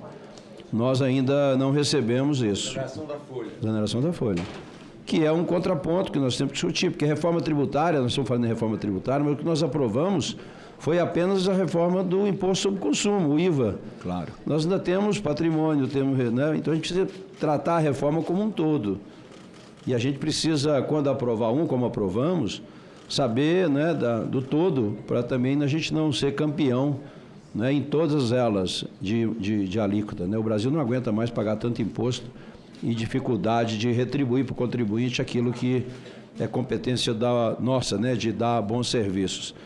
Mas no mais, primeiro só para dizer que a gente vai caminhar junto, conte comigo aqui, eu estou aqui como titular da CAI, né, exatamente para a gente poder realmente cuidar um pouco melhor dos números aqui do país e cuidar das pessoas. Então, parabéns, muito sucesso. O nosso querido Eduardo Braga fez um belo trabalho também com relação à reforma. Tenho certeza que ele vai continuar contribuindo muito com isso. Mas contem comigo. Muito obrigado, Jalci. Senador Randolfo Rodrigues. Caríssimo amigo presidente Renan, primeiro dizer que para todos nós, membros da Comissão de Assuntos Econômicos, é um luxo ter você nesta presidência. Muito obrigado. Um dos parlamentares mais gabaritados de toda a história do Congresso Nacional e de toda a história do Senado Federal. Presidente dessa casa, pelo menos por 4 vezes. Com toda a vossa experiência e, sobretudo, num momento delicado para a vida nacional, com todo o vosso discernimento. Se tem alguém que, ao longo do tempo, todos nós aqui aprendemos a admirar e muito, admirar e respeitar, me permito chamar de você, é você, meu caríssimo e querido amigo Renan Calheiros. Então, só destacar isso. Para nós é um luxo. Não é, na verdade, aqui é o inverso. Não foi a Comissão de Assuntos Econômicos que escolheu Renan. Renan era presidente de qualquer comissão deste Congresso Nacional que quisesse. É um ganho para a Comissão de Assuntos Econômicos ter Renan Calheiros na sua presidência. Tenho certeza que aqui dará enormes contribuições para a obra que estamos construindo e para, sobretudo, no curso desse ano, cumprirmos os objetivos do Brasil, continuar um crescimento econômico sustentável, controlar a inflação, colocar alimentos na mesa dos brasileiros a preço adequado, a bom preço, enfim, e continuar a obra da reconstrução nacional. Para uma tarefa como essa, na comissão mais importante sobre assuntos econômicos do Congresso Nacional, só poderia ter alguém com vosso perfil, um quadro como você, que todo o Brasil admira. Então, reiterar isso é para essa comissão um luxo enorme e é para todos nós uma razão de agradecimento por mais esse préstimo seu à obra nacional. Eu agradeço muito ao senador Randolfo Rodrigues, uma das referências que nós temos aqui no Senado Federal. Agradeço fundamentalmente a todos e, mais uma vez, ao líder Eduardo Braga, que, muito bem lembrado pelo senador Jalci, foi o relator da regulamentação da primeira fase da reforma tributária. Se Deus quiser, será também da segunda fase, e esta comissão estará permanentemente à sua disposição para que esse colegiado, em colaboração com o país, com a economia e com a sua liderança, possa efetivamente fazer a sua parte e cumprir o seu papel. Muito obrigado a todos. Obrigado. Ok, 10 horas e 37 minutos em Brasília. Hoje o Senado está instalando as suas comissões permanentes. Acabamos de ver aí a Comissão de Assuntos Econômicos, onde foi eleito como presidente o senador Renan Calheiros, do MDB. Já foram eleitos também diversos presidentes para diversos colegiados. Vou passar aqui então a lista até o momento. Na CCJ, a Comissão de Constituição e Justiça, eleito o senador Otto Alencar. Na Comissão de Assuntos Sociais, eleito o senador Marcelo Castro. Na Comissão de Segurança Pública, eleito o senador Flávio Bolsonaro. Na Comissão de Relações Exteriores, senador Nelsinho Trade. Na Comissão de Direitos Humanos, senadora Damares Alves.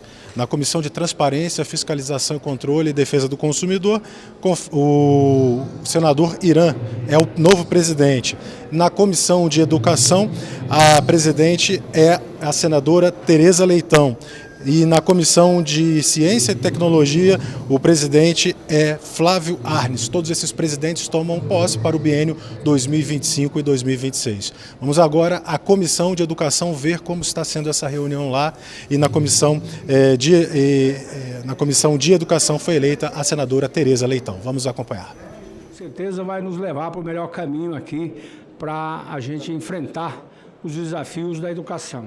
Eu tenho 5 irmãs, todas professoras também, a mais velha, inclusive, freira franciscanas, Iranides, e, claro, fui formado também com as irmãs sempre cobrando da gente ali para que melhorasse a nossa qualidade de aprendizado.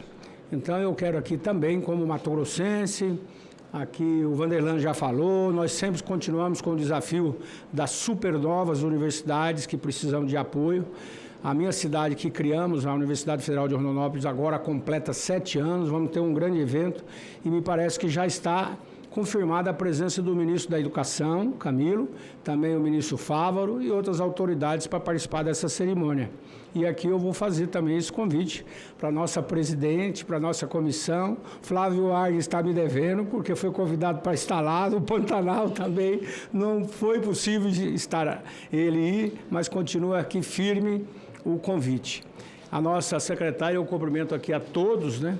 E parabéns, porque pelo trabalho dessa equipe aqui. E aí eu posso referenciar bem a nossa secretária, porque nós tivemos a oportunidade de fazer uma pós-graduação na UNB e ela é muito dedicada, sempre foi muito séria, competente e trabalhadora. Então eu tenho certeza que aqui a senhora terá uma equipe sempre também com experiência.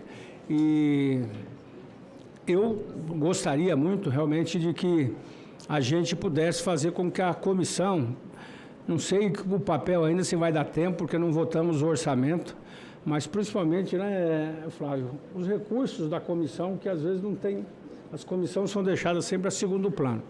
Mas está aí, me coloco à disposição, presidente, que Deus te abençoe, que ilumine mais ainda, te proteja, para que a gente tenha aqui 2 anos, né, de muito trabalho e muita produtividade. Muito obrigada, senador Wellington. Eu acho que Vossa Excelência fez menção a um aspecto muito importante que nós vamos observar, ter toda a atenção, que é a questão do diálogo, da união. Todas as comissões são compostas pelos blocos, sejam de oposição, sejam de governo, e aqui a gente sempre teve uma conduta suprapartidária exemplar, zelando pelo que é correto, não é? Zelando pelo que a lei aborda, mas, sobretudo, zelando por um diálogo proativo, seja entre nós, seja com o ministro Camilo, que Vossa Excelência citou, tantas vezes, né, senador Flávio, presente aqui, ou ele ou algum membro da sua equipe, discutindo conosco. Está aqui o ASPAR, o assessor parlamentar Léo de Brito, para poder facilitar justamente a tramitação de projetos, facilitar a aprovação daqueles projetos que não são importantes apenas para o governo, são importantes também para a sociedade e precisam passar pelo nosso crivo, né? Pela nossa leitura, pelas nossas posições. Saúdo a chegada do senador Isalci Lucas, a quem passa a palavra por pedido de inscrição. Senadora Tereza, desejo a Vossa Excelência assim, muito sucesso na presidência dessa comissão. Eu entrei na política pela educação, mas, de certa forma, um pouco decepcionado com todo esse período, né? São quase 20 anos de vida pública e a gente não viu a educação realmente transformar realmente a vida das pessoas. Nós temos umas questões que precisamos resolver isso, porque sem isso nós não vamos resolver. É a questão da educação, da base da educação. A base da educação, não é a primeira infância, é a alfabetização. O Brasil constrói a casa de cima para baixo, né? Quem tem recurso, que é a União, cuida do ensino superior. Então, tem recurso. Depois, o ensino médio vai para os estados.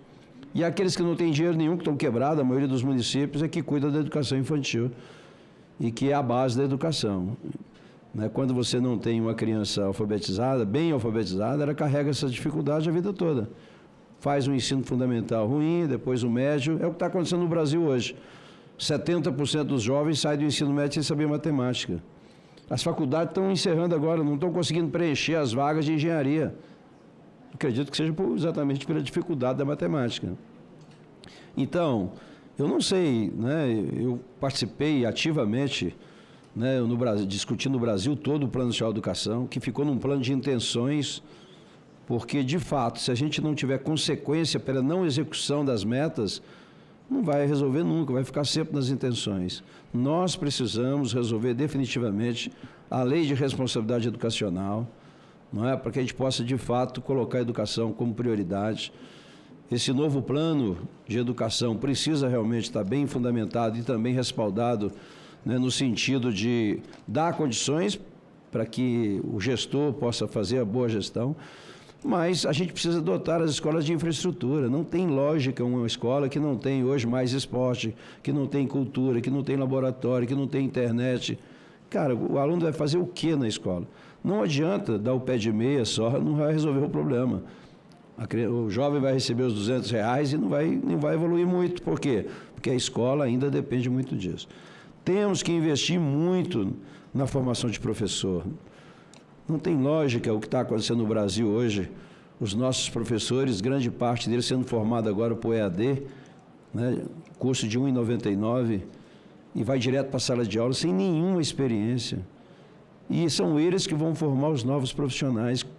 Que profissionais são esses que nós teremos daqui para frente, se a gente não cuidar da formação de professor?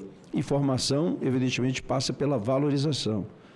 A gente vê os questionamentos aí salariais, mas como o número de professor é muito grande, quando chega na educação, o impacto é maior e, consequentemente, os resultados não são aqueles que nós desejamos. Então, eu sei que o desafio é grande, as obras paradas, quantas obras nós temos no Brasil, né, pela metade, faltando concluir, muitas creches, muitas escolas.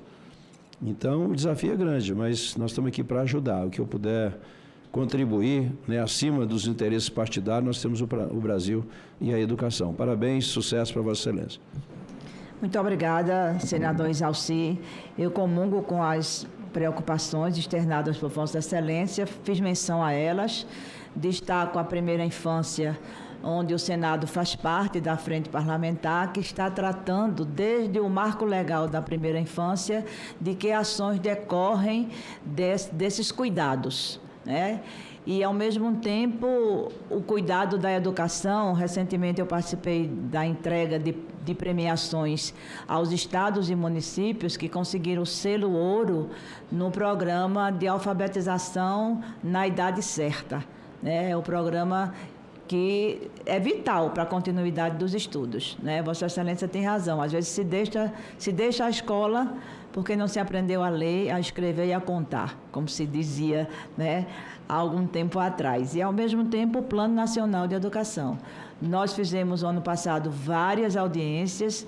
O senador Flávio Arne presidiu quase todas elas, audiências públicas. O projeto chegou, mas nós prorrogamos a vigência até o final deste ano, e a nossa expectativa é de que até o final deste ano nós tenhamos um novo plano que não só abarque essas preocupações como metas e estratégias, mas também aponte caminhos, não é? Que justamente é o financiamento, sobretudo, não é?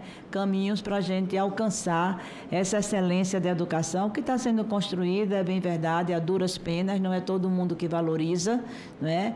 Mas que a nossa tarefa como senadores e educadores é justamente essa, dar visibilidade, avançar com as políticas que nos chegam, porque educação não dá fruto imediato. Então, a gente tem que regar para poder colher o fruto maduro e saudável. Eu acho que isso é o processo que nos desafia. Então, eu quero, não havendo mais nenhum orador... Senhora presidente, antes da senhora concluir, é porque eu recebi aqui uma mensagem lá do meu estado, porque eu falei da nossa universidade, e eles me pediram para destacar o trabalho do Instituto Federal de Educação Tecnológica de Mato Grosso. É um dos com melhor resultado de aplicação de recursos. Sim. E também um volume de alunos, mais de 30 mil alunos, em 19 regiões do estado. e também com obras bem avançadas, que eles têm feito muito parcerias também, buscando recursos, além do orçamento do governo, das emendas também. A bancada de Mato Grosso esse ano colocou um recurso recorde, quase 100 milhões para o Instituto Federal, e agora foi já licitado, está a nova sede da cidade de Canarana, no Araguaia, bem como também de Água Boa, que vai concluir agora a licitação. Projetos extremamente bonitos, bem feitos, competentes. Então, o Instituto Federal de Educação Tecnológica de Mato Grosso tem sido um destaque. Mas eu enfatizo a educação profissional também, porque eu acho que isso é importante. O jovem, quando ele tem uma profissão, já começa também a desenvolver, ajudar a sua família, enfim, fazer outros cursos também. Então, por isso eu destaco aqui na pessoa do reitor Júlio César, que foi reeleito, é algo inédito também, inclusive como candidato único, né? Eu acho que isso também é muito importante. E aqui a nossa reitora Anali Polizel, que está aqui hoje, que eu já disse aqui do aniversário também, e eu também quero lhe apresentar a nossa reitora, e aqui também, mais uma vez, destacar esse trabalho das duas instituições. Claro, a Universidade Federal de Mato Grosso também, ela é tradicional, destaco aqui também o papel dela. Muito obrigado. Muito obrigada por lembrar, porque é uma política que dá certo, né? Assim como o Mato Grosso, vários estados têm a excelência dos institutos federais, foram ampliados, né? O número de campos subiu, nós estamos com 800 campos, um pouco mais do que isso, e é uma política que tem dado resultados muito positivos na formação do jovem. O ensino médio integrado, o ensino médio profissional, a profissionalização técnica, e é de fato um exemplo de que o investimento em educação, ele dá certo. Mas o senador Flávio Arnes também quer um complemento. Eu gostaria só de complementar, já me manifestei agora há pouco. Vossa Excelência lembrou o selo ouro, o selo prata e o selo bronze, né, em termos de alfabetização, que é a base. Antes da alfabetização, até a própria educação infantil. Mas eu me referi agora há pouco a Andréa, que é secretária, mas quero me referir também a Camila, que é secretária adjunta, e que eu não havia feito isso anteriormente, e de uma maneira muito feliz, inclusive, porque o marido dela, né, o Tiago, já foi secretário anterior a Andréa e fez um trabalho durante a pandemia, inclusive, um trabalho assim de muita qualidade, de muita dedicação, sempre com o grupo, né? Eu quero destacar sempre esse coletivo, ninguém faz, nenhuma andorinha faz verão sozinha, né? Então, todos nós temos que trabalhar em conjunto, articuladamente, mas tem que ter lideranças para isso, né? Para que a coisa funcione. Obrigado. Muito bem lembrado, senador. A equipe a qual eu renovo, né, a menção honrosa que já fiz, não apenas é uma equipe competente e dedicada, como também muito atenciosa. Uma equipe, assim como o seu assessor, que ali está, não é? Diogo, não é? Que sempre nos trataram com extrema atenção, extrema delicadeza, e isso para mim é um exemplo, né, que espero com certeza seguir durante esse biênio. Muito obrigada pela lembrança. De acordo com o encaminhamento da mesa diretora, a escolha dos vice-presidentes ficará para a próxima reunião. E não havendo mais ninguém inscrito, nem nada mais a tratar, quero agradecer muito a presença significativa de praticamente todos os membros, titulares e suplentes dessa comissão. Tivemos um bom início de trabalho com essa presença, né? E, além disso, de representantes da mesa diretora, assim como o presidente Davi Alcolumbre, como o líder do governo, senador Jacques Wagner, o líder do Congresso, o senador Randolph. Isso é um indicativo muito positivo de que a casa dá valor à educação. Então, nós vamos fazer o nosso trabalho referenciados por essa confiança, referenciados por essa presença, para mim, tão significativa nessa primeira reunião da comissão. Muito obrigada a todos e declaro encerrada a presente reunião. 10h52, nós vimos aí então a reunião da Comissão de Educação, para a qual foi eleita como presidente a senadora Tereza Leitão, de Pernambuco. Hoje o Senado está instalando a maioria de suas 16 comissões permanentes. Até o momento já foram eleitos para presidente na Comissão de Constituição e Justiça o senador Otto Alencar. Na Comissão de Segurança Pública, Flávio Bolsonaro é o presidente eleito. Na Comissão de Meio Ambiente, Fabiano Contarato. Na Comissão de Assuntos Sociais, o senador Marcelo Castro é o novo presidente. Na Comissão de Relações Exteriores, o senador Nelson Trade é o novo presidente. Presidente da Comissão de Direitos Humanos é a senadora Damares Alves. E também lá já foi eleito como vice-presidente a senadora Mara Gabrilli. A Comissão de Assuntos Econômicos elegeu como presidente o senador Renan Calheiros. A Comissão de Transparência, Fiscalização e Controle tem como novo presidente o senador Dr. Irã. A Comissão de Educação, como vimos aí, a senadora Tereza Leitão. A Comissão de Ciência e Tecnologia será presidida pelo senador Flávio Arnes e o senador Marcos Rogério é o presidente da Comissão de Infraestrutura. A Comissão de Esporte também já elegeu a sua presidente, é a senadora Leila Barros. Vamos então acompanhar um pouco dessa reunião que ainda está acontecendo neste momento. Comissão de Esporte. Acompanhe. Dizer que Vossa Excelência, que vem ocupando cargos de destaque nas comissões e assumindo posições de vanguarda em muitos debates aqui neste Senado da República, de temas, inclusive, recorrentes para a sociedade brasileira, tem hoje à frente desta comissão, que agora lhes é devida exatamente pelo que você representa para o esporte brasileiro. Ninguém melhor que Vossa Excelência para ser indicada para presidir esta comissão.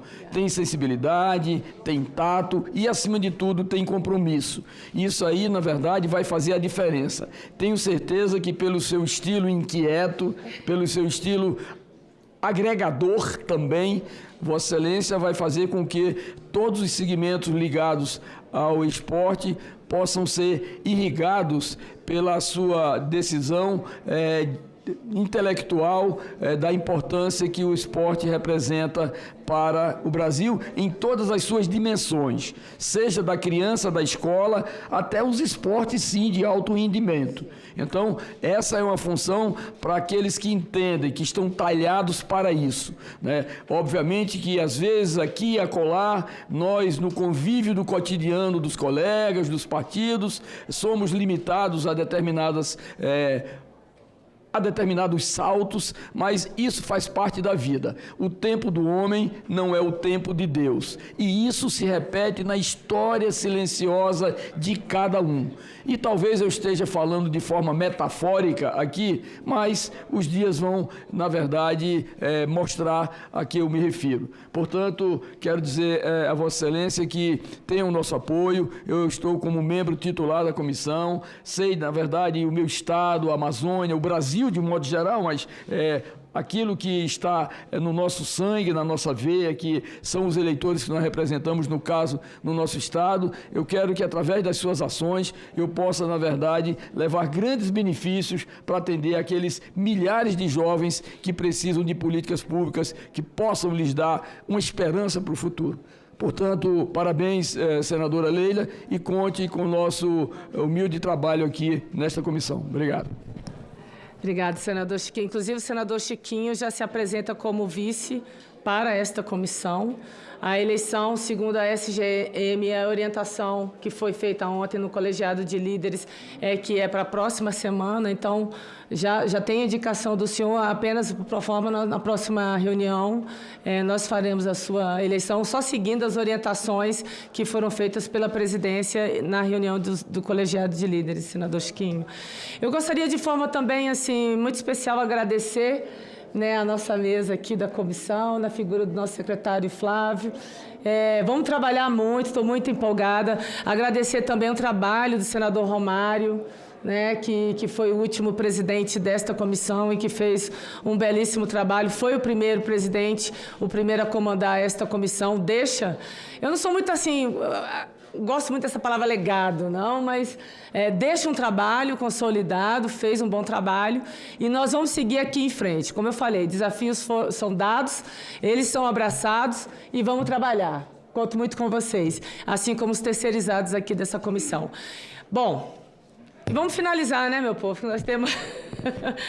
Comunico que os membros que estavam na Comissão de Esporte do ano passado e foram indicados para compor novamente esse colegiado terão as relatorias mantidas. E aquelas matérias que ainda não estão designadas serão distribuídas nos próximos dias. Quero agradecer mais uma vez a participação de todos. Nos vemos na próxima semana e nada mais havendo a tratar. Eu agradeço a presença de todos e declaro encerrada a presente reunião. Boa quarta para todos. Bom dia. Obrigada. 10 horas e 58 minutos em Brasília. Vimos aí a senadora Leila Barros, nova presidente da Comissão de Esporte do Senado, encerrando aí a primeira reunião do ano do colegiado. Lembrando que durante esta manhã diversas comissões do Senado foram instaladas e também já elegeram seus presidentes para o próximo biênio, ou seja, 2025-2026. Depois da eleição para presidente do Senado, então, houve um período em que os líderes partidários conversaram e, pelo critério da proporcionalidade, um critério clássico aqui adotado no Senado Federal, dividiram o comando das comissões e, então, a maioria delas, até o momento aí, sendo seus presidentes, novos presidentes eleitos por aclamação. Vale a pena, então, informar ao telespectador da TV Senado como ficaram esses comandos até o momento, então. Na Comissão de Constituição e Justiça, Otto Alencar é o novo presidente. Flávio Bolsonaro será o presidente da Comissão de Segurança Pública. A Comissão de Meio Ambiente tem Fabiano Contarato como presidente e Leila Barros como vice. No caso da Comissão de Meio Ambiente, já foi realizada também hoje a eleição para vice. A Comissão de Assuntos Sociais elegeu Marcelo Castro como presidente. E a doutora Eudócia será a vice-presidente da Comissão de Assuntos Sociais. Na Comissão de Relações Exteriores, o senador Nelsinho Trade é o novo presidente. Na Comissão de Direitos Humanos, a senadora Damares Alves presidirá os trabalhos e, ao lado dela, como vice, a senadora Mara Gabrilli, de São Paulo. A Comissão de Assuntos Econômicos elegeu o senador Renan Calheiros. A vice-presidência vai ficar ainda para a próxima reunião, a eleição do vice-presidente. Depois da Comissão de Assuntos Econômicos, temos aqui informações sobre a Comissão de Transparência, Fiscalização e Controle. Lá foi eleito o senador Dr. Irã como presidente. A Comissão de Educação tem a senadora pernambucana Tereza Leitão como presidente e na Comissão de Ciência e Tecnologia o senador será o senador Flávio Arnes do Paraná. O senador Marcos Rogério é o novo presidente da Comissão de Infraestrutura. O senador Marcos Rogério é de Rondônia. E a Comissão de Esporte, como já mostramos aí, viemos já da reunião dela, é a senadora Leila Barros aqui do Distrito Federal, que presidirá o trabalho pelos próximos 2 anos. Ainda aqui uma expectativa pela realização de 2 reuniões. A Comissão de Defesa da Democracia e a Comissão de Direito Digital e mais uma, que é a Comissão de Agricultura e Reforma Agrária. Essas ainda não se reuniram, podem se reunir ainda hoje e recebo a informação que nesse momento está reunida a Comissão de Reforma Agrária. Vamos acompanhar então ao vivo. Um pequeno pronunciamento que tenta dizer um pouco daquilo que pensamos com relação a esta comissão e do compromisso que temos com o trabalho que faz parte das suas atribuições. Para mim é bastante significativo e oportuno a presidência desta comissão ter sido confiada a mim, um parlamentar lá da Amazônia, como muitos aqui, do estado do Pará, futura sede da COP30. Neste ano, o Brasil se torna o centro de todas as atenções mundiais em relação às mudanças climáticas e aos desafios para superar este problema. Sentado aqui, nesta cadeira de presidente da Comissão de Agricultura e Reforma Agrária, terei a oportunidade de contribuir com o estímulo e o fortalecimento das medidas que apontam para uma produção sustentável, algo que já é feito aqui neste país e que pode avançar ainda mais. O mundo precisa conhecer não apenas a força do nosso agro, que garante ao Brasil a posição de um dos maiores exportadores de alimentos do mundo, mas também deve conhecer e reconhecer os avanços que os nossos produtores rurais têm feito para alcançar bases produtivas mais sustentáveis. Além do seu papel fundamental para garantir a sustentabilidade da produção, o agro brasileiro tem uma importância basilar para a nossa economia. De acordo com a Confederação Nacional da Agricultura e Pecuária do Brasil, a CNA, o PIB do agronegócio deve crescer em 2025, mas os cenários externos e internos, política fiscal, câmbio, inflação, taxa Selic, são desafiadores para os produtores rurais do nosso país. A CNA avaliou que o avanço do PIB, que pode chegar a 5% em 2025, será impulsionado pelo aumento da produção primária agrícola, com destaque para os grãos, e pelo crescimento da agroindústria e insumos, assim, da mesma forma para a exportação. Neste ano, o valor bruto da produção está estimado em 1,34 trilhão de reais, o que representa um leve aumento de 0,3% em relação ao ano anterior. O resultado é puxado pela receita agrícola de 886,55 bilhões, mesmo com redução projetada de 2,5%. Já a receita pecuária deve crescer 6,2%, atingindo 453,3 bilhões de reais. Segundo a Companhia Nacional de Abastecimento, a CONAB, a estimativa para a safra de grãos 2024-2025 é de um recorde de 322,53 milhões de toneladas, alta de 8,2% ou 24,6 milhões de toneladas em relação à safra 23-24. A projeção reflete uma pequena elevação na área plantada de mais ou menos 1,9% e a recuperação produtiva média. Para ajudar nesse cenário, vamos caminhar com todos os projetos que estão na pauta da comissão. São 75 projetos que tratam basicamente de regularização fundiária, um programa que tem que avançar no Brasil. Não dá para se passar a vida toda falando disso sem tomar medidas, né, para que a regularização fundiária aconteça efetivamente, principalmente na região norte. A agricultura familiar, que é um sucesso do meio do Brasil até o sul, mas para o norte ainda é muito carente, né, minha senadora? Muito difícil. No meu estado precisa avançar muito, mas muito mesmo, e nós vamos trabalhar para que isso aconteça. Crédito rural, nem sempre suficiente e às vezes burocrático também, que impede o acesso de muita gente. Licenciamento ambiental, que está parado aqui na CMA e que precisa andar. Temos que modernizar, temos que agilizar, porque certamente ele mexe com a economia do país, não só do agro, mas de todos os setores produtivos. E recomposição de áreas rurais degradadas. A gente tem que ter a responsabilidade de usar muito bem a terra, até para não avançar sobre o desmatamento. À medida que a gente aprende a reutilizar a terra, revitalizar essa terra, não é? Ocupar todas essas áreas que estão aí já se degradando em grande parte da pastagem, a gente produz mais, dá mais alimento e sustenta o avanço e impede o avanço do desmatamento. Falando em recomposição, apresentei nesta semana o projeto de lei número 514/2025, que dispõe sobre a conversão de pastagens degradadas em sistemas de produção agropecuários e florestais sustentáveis. A proposta altera a lei número 871, de 17 de janeiro de 91, que dispõe sobre a política agrícola. A ideia é incluir no rol das diretrizes dessa política o estímulo à conversão de pastagens degradadas em sistemas de produção agropecuários e florestais sustentáveis.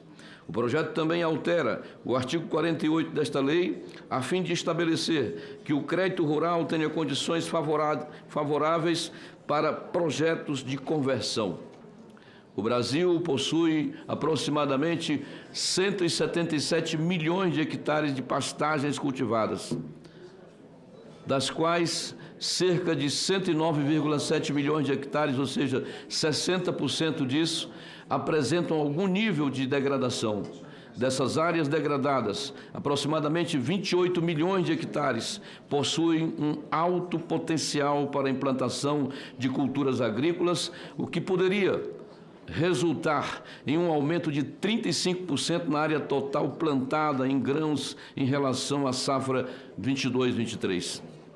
A implementação de sistemas integrados, tais como a integração lavoura-pecuária-floresta, apresenta-se como uma estratégia eficaz para a recuperação de pastagens degradadas. Esses sistemas promovem a diversificação da produção, melhoram a eficiência no uso de recursos naturais e contribuem para a sustentabilidade ambiental.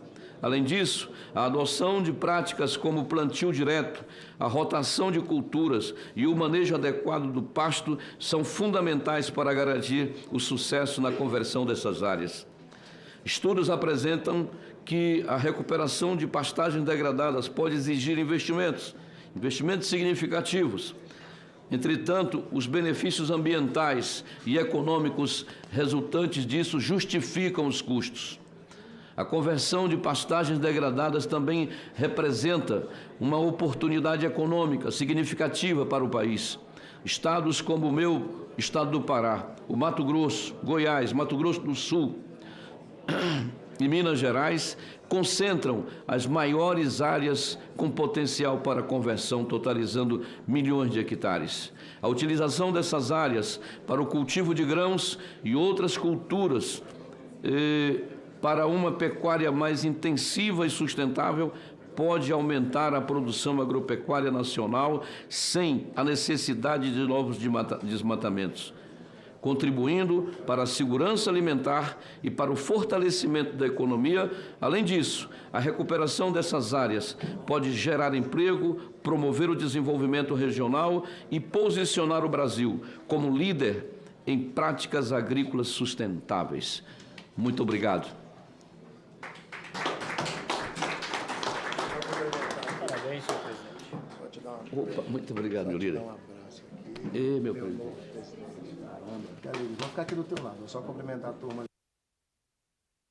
Estão pedindo a palavra pela ordem. Estão pedindo a palavra pela ordem? É o Tchê, por favor, Tchê. A nossa professora. Gostei da prioridade. Senadora Tereza Cristina. Muito obrigada, meu querido amigo, senador Zequinha Marinho, mas você que é meu professor. Essa conversa que eu sou professora, você já me deu muita aula aqui no Senado Federal. Quero cumprimentar de maneira muito especial também o nosso senador, querido amigo Alan Rick, Efraim e Alan Rick. Eu primeiro quero falar da sua passagem por essa comissão, como outros que passaram por aqui. Mas parabéns, eu tive a oportunidade de tê-lo como presidente nessa comissão e eu vi o esforço e como você fez com que os projetos tramitassem aqui de maneira rápida, célere, para que não ficassem parados, que fossem votados. E eu acho que isso fez com que essa comissão voltasse a ser muito produtiva. Então, parabéns pelo seu trabalho extraordinário à frente dessa comissão. E eu tenho certeza que com o senador Zequinha Marinho vai acontecer da mesma maneira. Eu estou vendo aqui o Vanderlan, que fez isso lá na CAI, que também foi uma comissão de produtividade altíssima. E é isso que nós precisamos, debater e colocar para votar os projetos que chegam nas comissões. Zequinha, esse ano essa comissão vai ter um papel importantíssimo. Você falou na sua fala, no seu discurso, sobre a COP30, que vai acontecer no seu estado. A COP30, que está sendo chamada de COP da Floresta, mas ela não pode ser a COP do desmatamento. Ela tem que ser a COP que trate a agricultura brasileira como uma agricultura tropical sustentável. A nossa agricultura é a mais sustentável do mundo.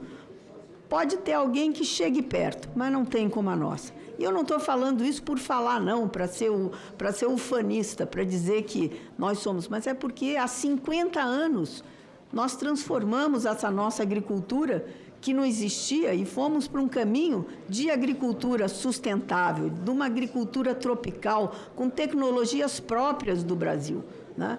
Então, esse ano essa comissão vai ter um trabalho, além dos projetos que aqui estão para serem votados, como o licenciamento ambiental, que é a minha relatoria, e eu quero dizer que ele está pronto para votar. Não é por conta dessa comissão.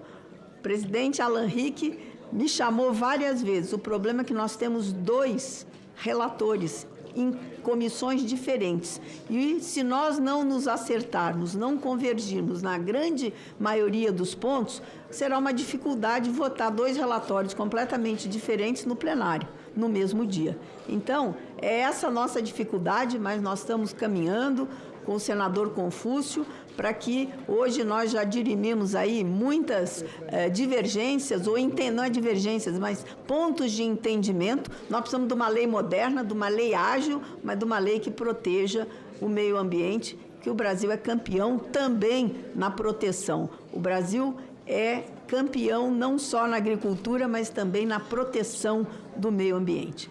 Então, esse projeto está pronto, né? Assim que eu já pedi ao senador Davi para que a gente sente, para que a gente ache o caminho para poder votar o mais rapidamente, porque isso realmente é um projeto que tem emperrado, né, as licenças, não só da agricultura, muito mais de cidades, infraestrutura, enfim, projetos que não estão só na agricultura. Aliás, o capítulo da agricultura neste projeto é muito pequeno. Bom, o outro ponto, você tocou em terras degradadas. O Brasil, você falou aí dos muitos estados que tem, já vem sendo feito muito pelo projeto ABC, e nós precisamos de recursos. E aí você também tocou num ponto importantíssimo, que é crédito, e que é outra preocupação que essa comissão precisa começar a debater, senador Reins, que com juros altos, a subvenção fica muito grande, porque a agricultura não aguenta ter juros de mais de 8% para os grandes. Os pequenos precisam ter 2%, 1%, enfim, quanto menor, mais apropriado para as nossas atividades, porque nós temos uma indústria a céu aberto.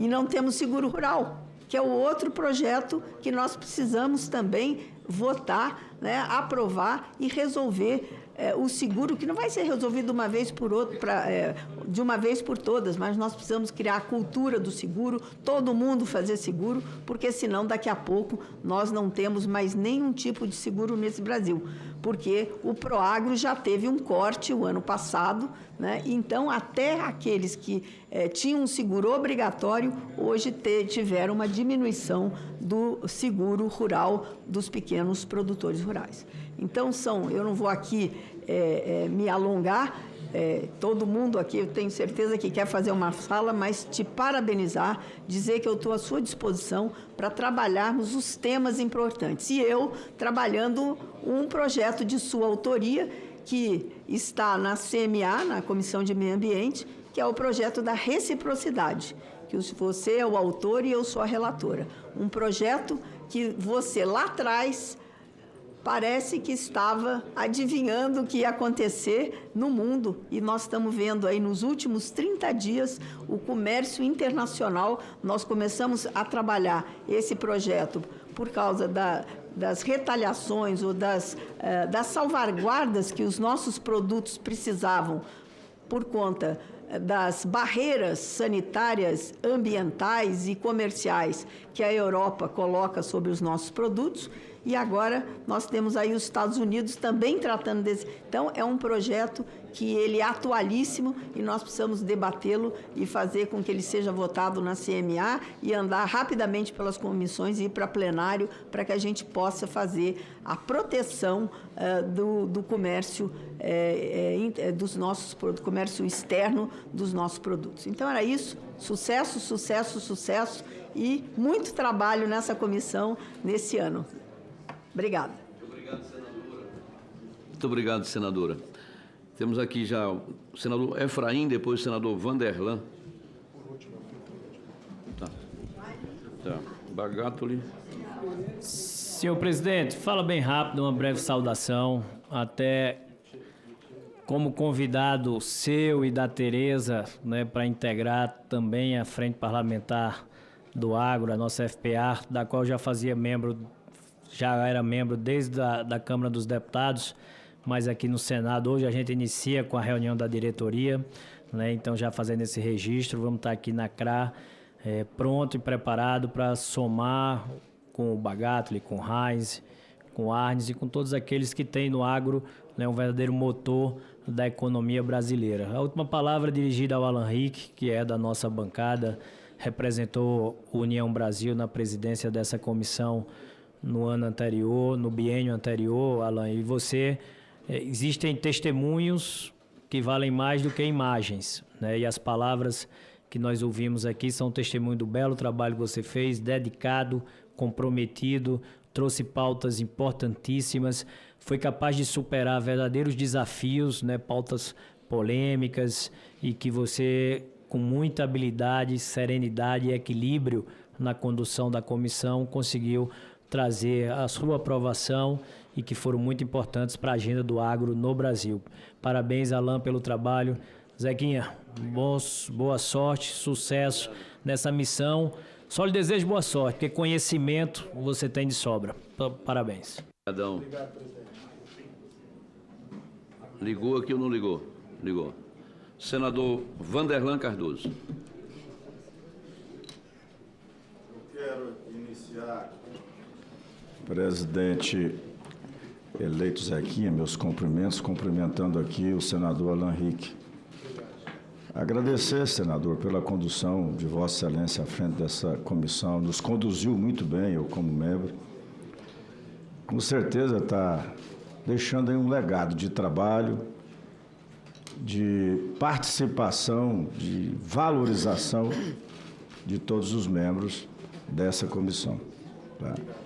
Amigo Efraim, meus cumprimentos a Vossa Excelência. A gente sempre tem que frisar isso e falar, senador Jaime, que o senador Efraim foi e vai ser reconhecido, embora alguns levam a questão da reforma tributária como uma coisa ruim, e ela é bem boa, que foi aprovado, graças à sua condução à frente, né, do grupo de trabalho na CAI. Então, como ex-presidente, quero aqui de público falar o quanto Vossa Excelência foi importante como coordenador daquele grupo e que fez parte aí também o senador Zequinha, que hoje é presidente da CRA. Pequena parte, ser coordenador do grupo de trabalho, ter na frente a presidência de Vossa Excelência, facilitou muito meu trabalho. Obrigado, filho. Cumprimentar Vossa Excelência, Zequinha, senador Zequinha, por essa presidência. Aos meus pares aqui presentes, senadores. Senador Zequinha, essa comissão pode ter certeza que é uma das comissões mais importantes aqui do Senado Federal.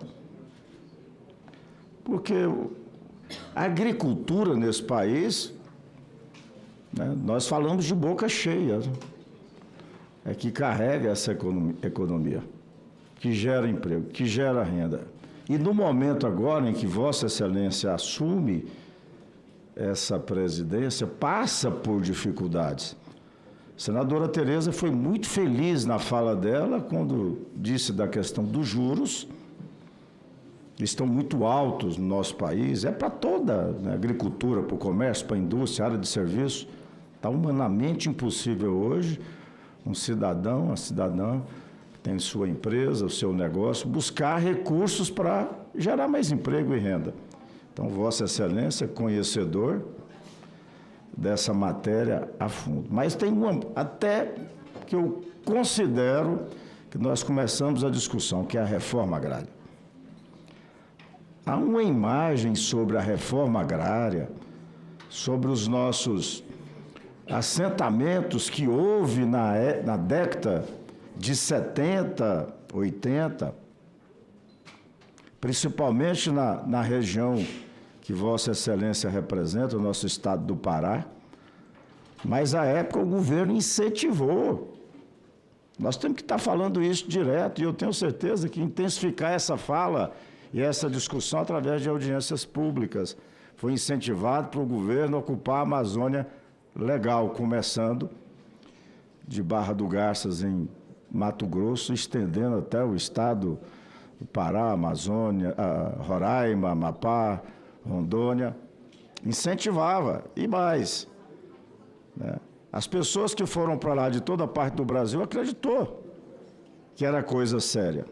E o que a gente está vendo hoje, senador Zequinha, principalmente ali no sul do Pará, é que aquele incentivo que houve para as pessoas ir para a região hoje estão tendo suas casas queimadas, expulsos, não tem para onde ir, porque acreditou. Pessoas que estão lá há mais de 50 anos.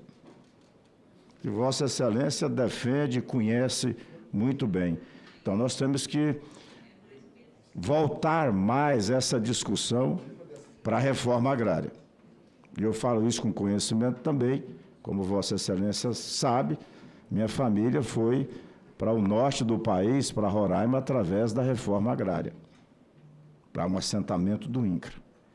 E lá, quando o governo incentivou, depois se tornou o quê? Uma reserva indígena, senador. Uma reserva indígena onde não tinha índio, mas se tornou uma reserva indígena.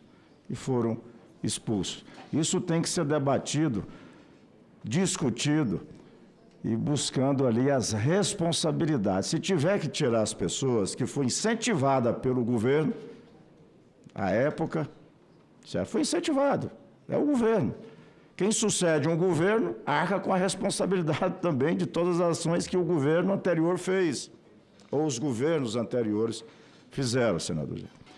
Eu fico muito feliz aqui com a presidência de Vossa Excelência, faço parte dessa comissão, dei serviço para nós, todos os membros aqui, que é serviço.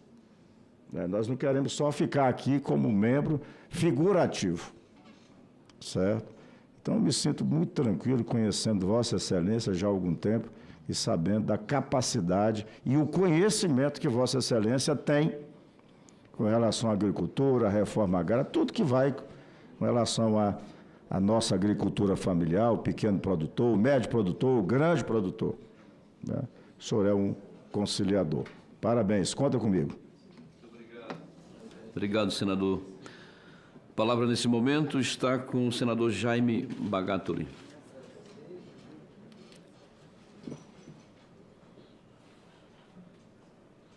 Obrigado, presidente. Obrigado, presidente. Quero parabenizar você, Zequinha Marinho, por essa missão que você vai ter nesses próximos 2 anos aí, à frente da Comissão da Agricultura, à frente da CRA. Quero parabenizar também a esse excelente trabalho que o Alan Rick fez frente à CRA. Eu era vice, mas o vice só assume se ele fosse que ele renunciasse, mas não renunciou, ficou lá. Não, brincadeira. E dizer para vocês que a CRA vai estar em boas mãos nessa missão que você vai ter aí nos próximos 2 anos. Cumprimentar também a Vossa Excelência, o senador Efraim, que está à mesa aí também, dizer que também é um grande defensor da nossa agricultura e pecuária no Brasil. Presidente, nós temos grandes desafios pela frente nessa comissão que nós temos, como está lá também na CCJ. Nós temos o problema de invasões de terra, essa situação do marco temporal isso cria uma insegurança muito grande no campo. É uma coisa que nós precisamos, é algo que nós precisamos dar um basta e fazer uma pacificação no campo. Porque nós não podemos continuar com essa situação sobre essas demarcações de reservas indígenas. Temos que ter respeito, sim, aos nossos indígenas. E cabe a nós, presidente, darmos dignidade aos nossos indígenas. Nós temos que dar dignidades. Porque nós votamos agora há pouco aquela situação do crédito de carbono. Crédito de carbono, meu sonho é que desses 120, aproximadamente 120 milhões de hectares que os nossos indígenas têm, que nós, se eles recebessem muito pouco, presidente, 5 sacos de soja sobre 60 milhões de hectares, só de 50% da área deles. Eu tenho os cálculos feitos para 800 mil indígenas, daria um salário de aproximadamente R$4.000 por mês. Para os 800 mil indígenas, que isso caísse na conta dele. Primeiramente, quem tem que receber o crédito de carbono nesse Brasil é os indígenas. Eles são os maiores preservadores. Não precisa aumentar a reserva indígena. Tem que dar dignidade ao que eles fazem dentro da preservação. É uma missão nossa. Nós temos...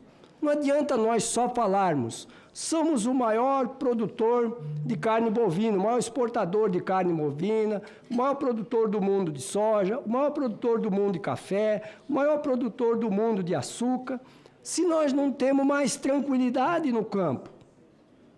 E outra coisa, nós temos que pensar no nosso pequeno produtor rural, na agricultura familiar.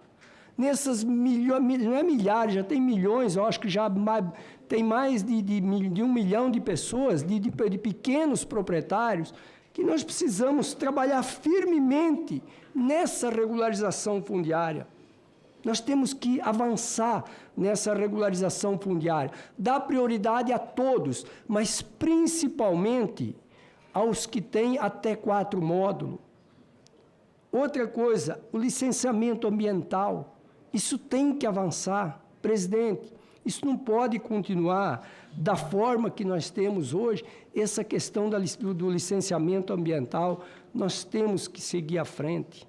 Nós temos um grande problema hoje, igual a senadora Tereza Cristina falou, que é a questão dos juros.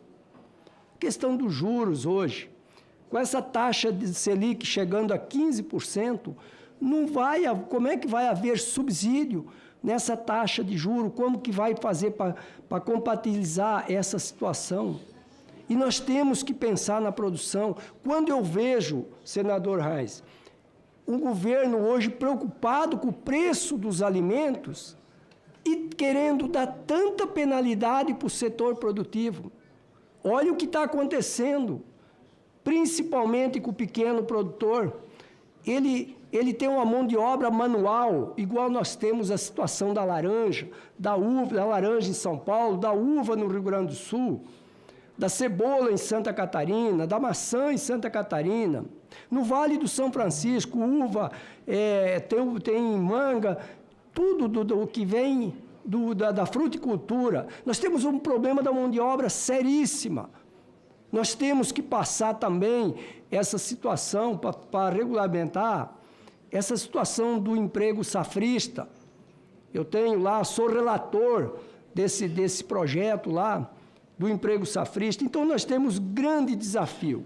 E uma missão sua, nessa frente aí que você assumiu hoje, na CRA, como presidente, eu quero que você esteja palavras lá na COP, para você falar lá na COP. O mundo tem que nos respeitar o nosso Código Florestal. O nosso Código Florestal. Não é digno de que se criaram a moratória da soja, a moratória do boi. Para quem tem hoje, presidente, quem desmatou depois de 2008, aquele cidadão até 2008, a área dele era verbada 50% na Amazônia. Ele teve que averbar 80%, o Alan Henrique sabe disso, é no Acre, em todos os estados da Amazônia. Aí o que aconteceu? Ele abriu só os 20%. E agora o mundo não pode nem exportar carne e não pode exportar soja. Onde nós vamos chegar? Então eu quero que você, lá na COP, você nos represente. Se alguns senadores puderem estar lá também, eu digo para vocês, nós precisamos resolver essa situação e o mundo tem que entender que nós temos o melhor código florestal do planeta.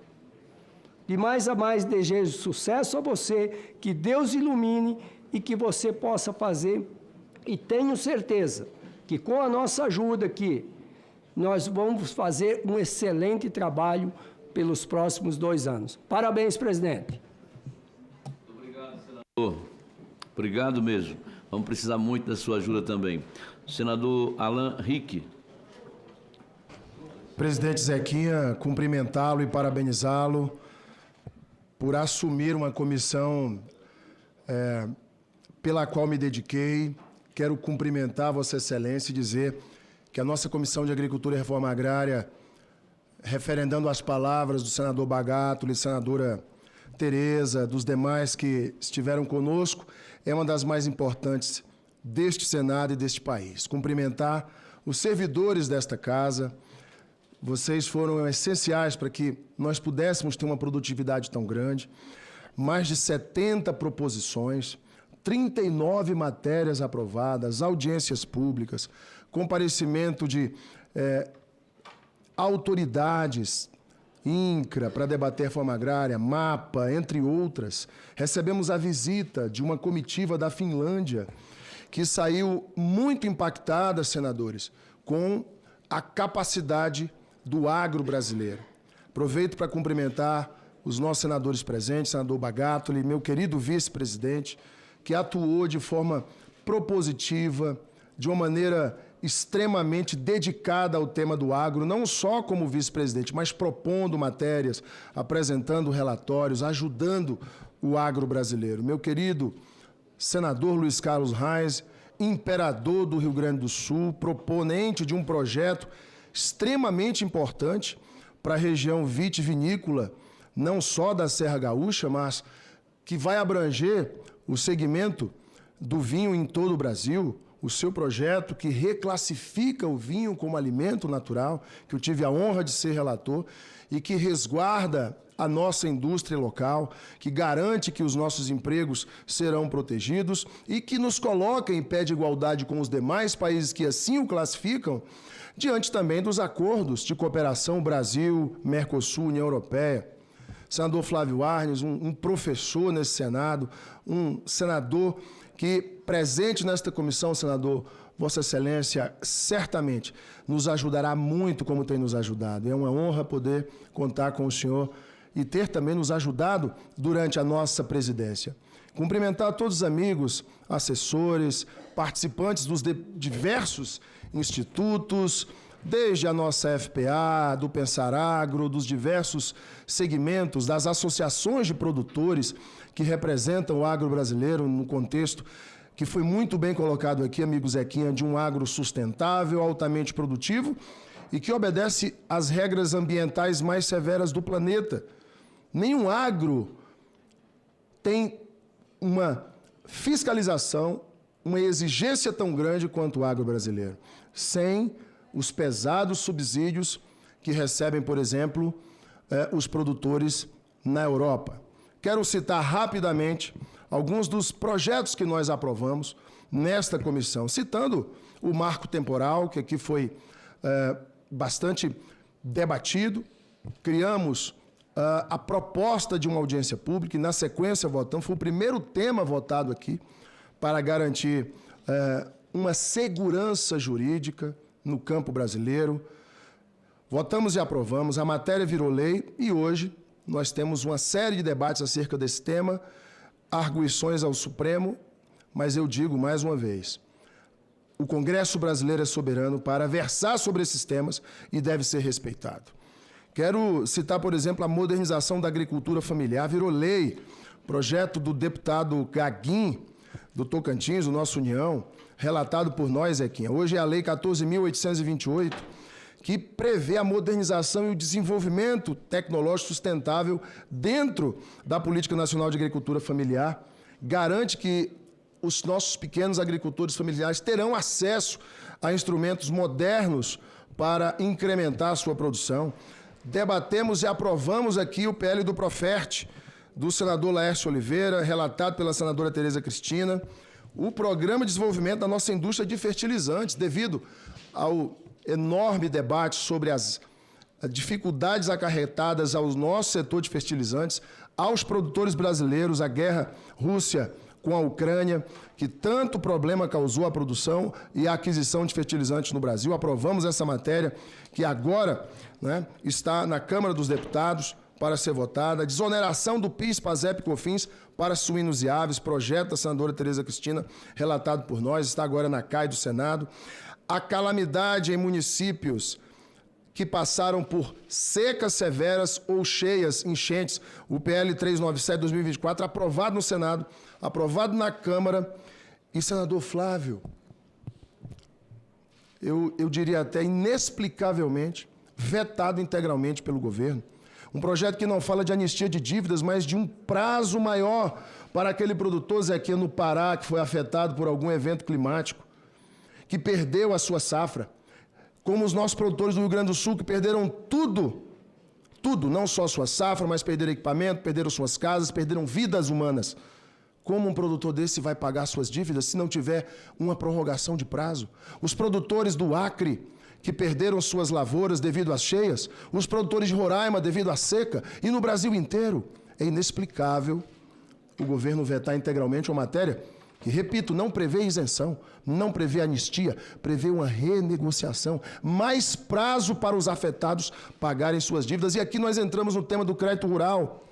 Os nossos bancos de fomento, senador Zequinha, nosso presidente.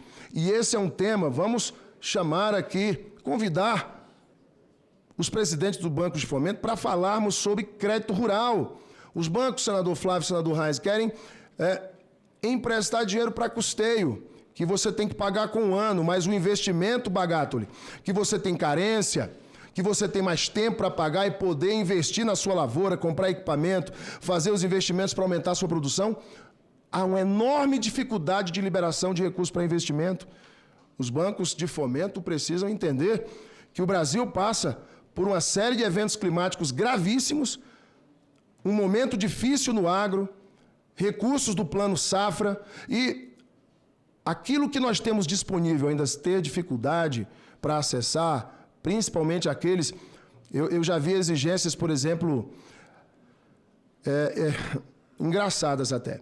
Um produtor rural do meu estado produz café, tudo certinho, a área dele toda legalizada, sem nenhum passivo ambiental, tudo bonitinho. Entrou com um projeto para captar R$500 mil de investimento para aumentar a sua produção. E o banco, com uma série de empecilhos inexplicáveis, porque não havia nenhuma inviabilidade para o produtor.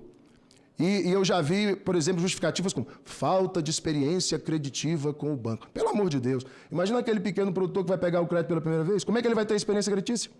Então, assim, são essas coisas. O licenciamento ambiental que nós entregamos à relatoria para a senadora Tereza, a regularização fundiária, que também está com a relatoria do senador Marcos Rogério, são temas tão importantes para o Brasil. Quero parar por aqui, são muitos os pontos, os temas, os projetos aprovados. Fico muito feliz que a nossa Comissão de Agricultura e Reforma Agrária foi extremamente produtiva, extremamente proativa, e graças a essa equipe, Zequinha, que você herda, quero parabenizar cada um dos servidores, cada um desses servidores extraordinários que você terá à sua disposição. Uma equipe que merece o nosso aplauso e o nosso reconhecimento. A vocês, amigos, meus parabéns, muito obrigado. Vocês tornaram a minha vida muito mais fácil. Obrigado a todos, sucesso, Zequinha, e conta comigo. Obrigado. Muito obrigado, presidente. Você será sempre presidente aqui com a gente. Obrigado. Vamos continuar a luta. Estarei aqui né? O Brasil precisa da gente. Senador Luiz Carlos Reins, com a palavra. O tchê. Presidente, inicialmente parabéns pela sua condução à presidência dessa comissão. O senhor vai ter um desafio, é superar o trabalho do Alan Henrique. É difícil pelo trabalho que ele realizou, então parabéns também, Alan Henrique. Já foi... empate já é vitória nesse caso. Parabéns, então, pelo trabalho que o Alan Henrique fez, com toda a bagagem, ele era seu vice. Nós participamos também na medida do possível. Agora o senador Arnes faz também um outro costado conosco, que nos ajudando, é do Paraná, um estado muito produtivo e produtor. Mas, presidente, primeiro um assunto aqui. No Rio Grande do Sul, que é um estado onde a agricultura praticamente começou, nós temos ali, de 2020, e queria chamar a atenção da ministra Tereza, eu levei ela ao Rio Grande do Sul, na região das Missões, seca em 2020. Apenas para que os colegas que estejam nos acompanhando e quem está nos assistindo pela TV Senado, em 5 anos, 4 secas, 1 enchente e na safra de inverno de trigo, 2 safras frustradas. O Alan Henrique falou nas prorrogações. Não tem como jogar isso para o ano que vem, isso já vem sendo rolado há 5 anos. Antônio da Luz, que é um economista da Federação de Agricultura do Rio Grande do Sul, fez um dado.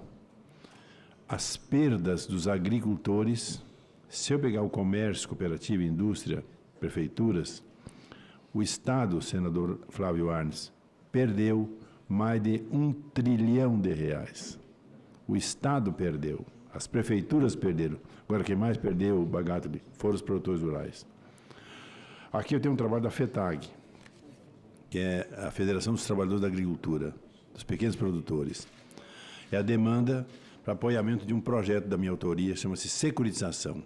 Temos que tratar esse assunto. É fundamental nesse momento que nós possamos resolver com prazo adequado. Nós fizemos lá em 2000. Eu era presidente da Comissão de Agricultura da Câmara, naquele instante. Começamos com Turra, ministro, em 99, e terminamos com Pratini, ministro, em 2000, no governo Fernando Henrique Cardoso. 25 anos. Esse ano é a última parcela da securitização que nós pagamos, em 2025, realizada em 2020. Senador Flávio, cooperativas do Paraná foram salvas. Várias me agradecem até hoje, no recop de 15 anos de prazo. O PESA, para os grandes produtores, Bagatli, 20 anos de prazo, e para os pequenos e médios, 25 anos de prazo, e 25 termina em 2025. As negociações que foram realizadas. O Brasil, Alan Henrique, falou em dívida, colhia em 2001, colheu em torno de 89 milhões de toneladas de grãos. Quando o presidente Lula assumiu em 2003, já foram quase 130 milhões, subiu quase 50% em 1 ano, 2 anos. O que houve com isso? Um produtor, vamos simular uma corrida. Você está fazendo uma corrida e leva 120 quilos nas costas. Qual é o rendimento da sua corrida? Nada. Tu caminha a passos. Tirou o saco das costas e sai correndo. Assim foi a agricultura brasileira que deu esse respaldo. E hoje nós superamos 300 milhões de toneladas. Nunca houve crescer assim 50% em 1, 2 anos. E o que cresceu naquele momento graças à securitização. Então nós estamos voltando a esse assunto agora. Pequenos, médios, grandes, não têm condições de suportar as prorrogações realizadas em 5 anos e essa perda tremenda. Seca, enchente e também a safra de inverno de trigo. Aqui está a Adriana. Não sei se está falando ainda, Adriana. Ela está numa conferência, né? Eu já estou olhando ela há um tempo. A Adriana nos ajudou, quero agradecer, Adriana, num projeto importante nesse assunto, com o Cláudio lá do meu gabinete. Nós apresentamos um projeto, e aqui tem um colega meu, um xará, lá do Goiás, que veio aqui para tratar desse tema sobre irrigação. Açudes para irrigação. Aprovamos no Senado, na comissão e depois no Senado, e agora está dormindo na Câmara. Vamos cobrar do atual presidente que possamos impactar e resolver e votar essa matéria. É armazenagem de água.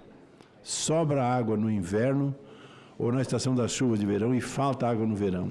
E aqui o nosso projeto resolve esse assunto. Então, esse é um ponto importante que nós queremos também resolver. Portanto, lhe cumprimento. Vários temas que foram tocados aqui, nós vamos estar juntos, é importante. E também um recado para a COP.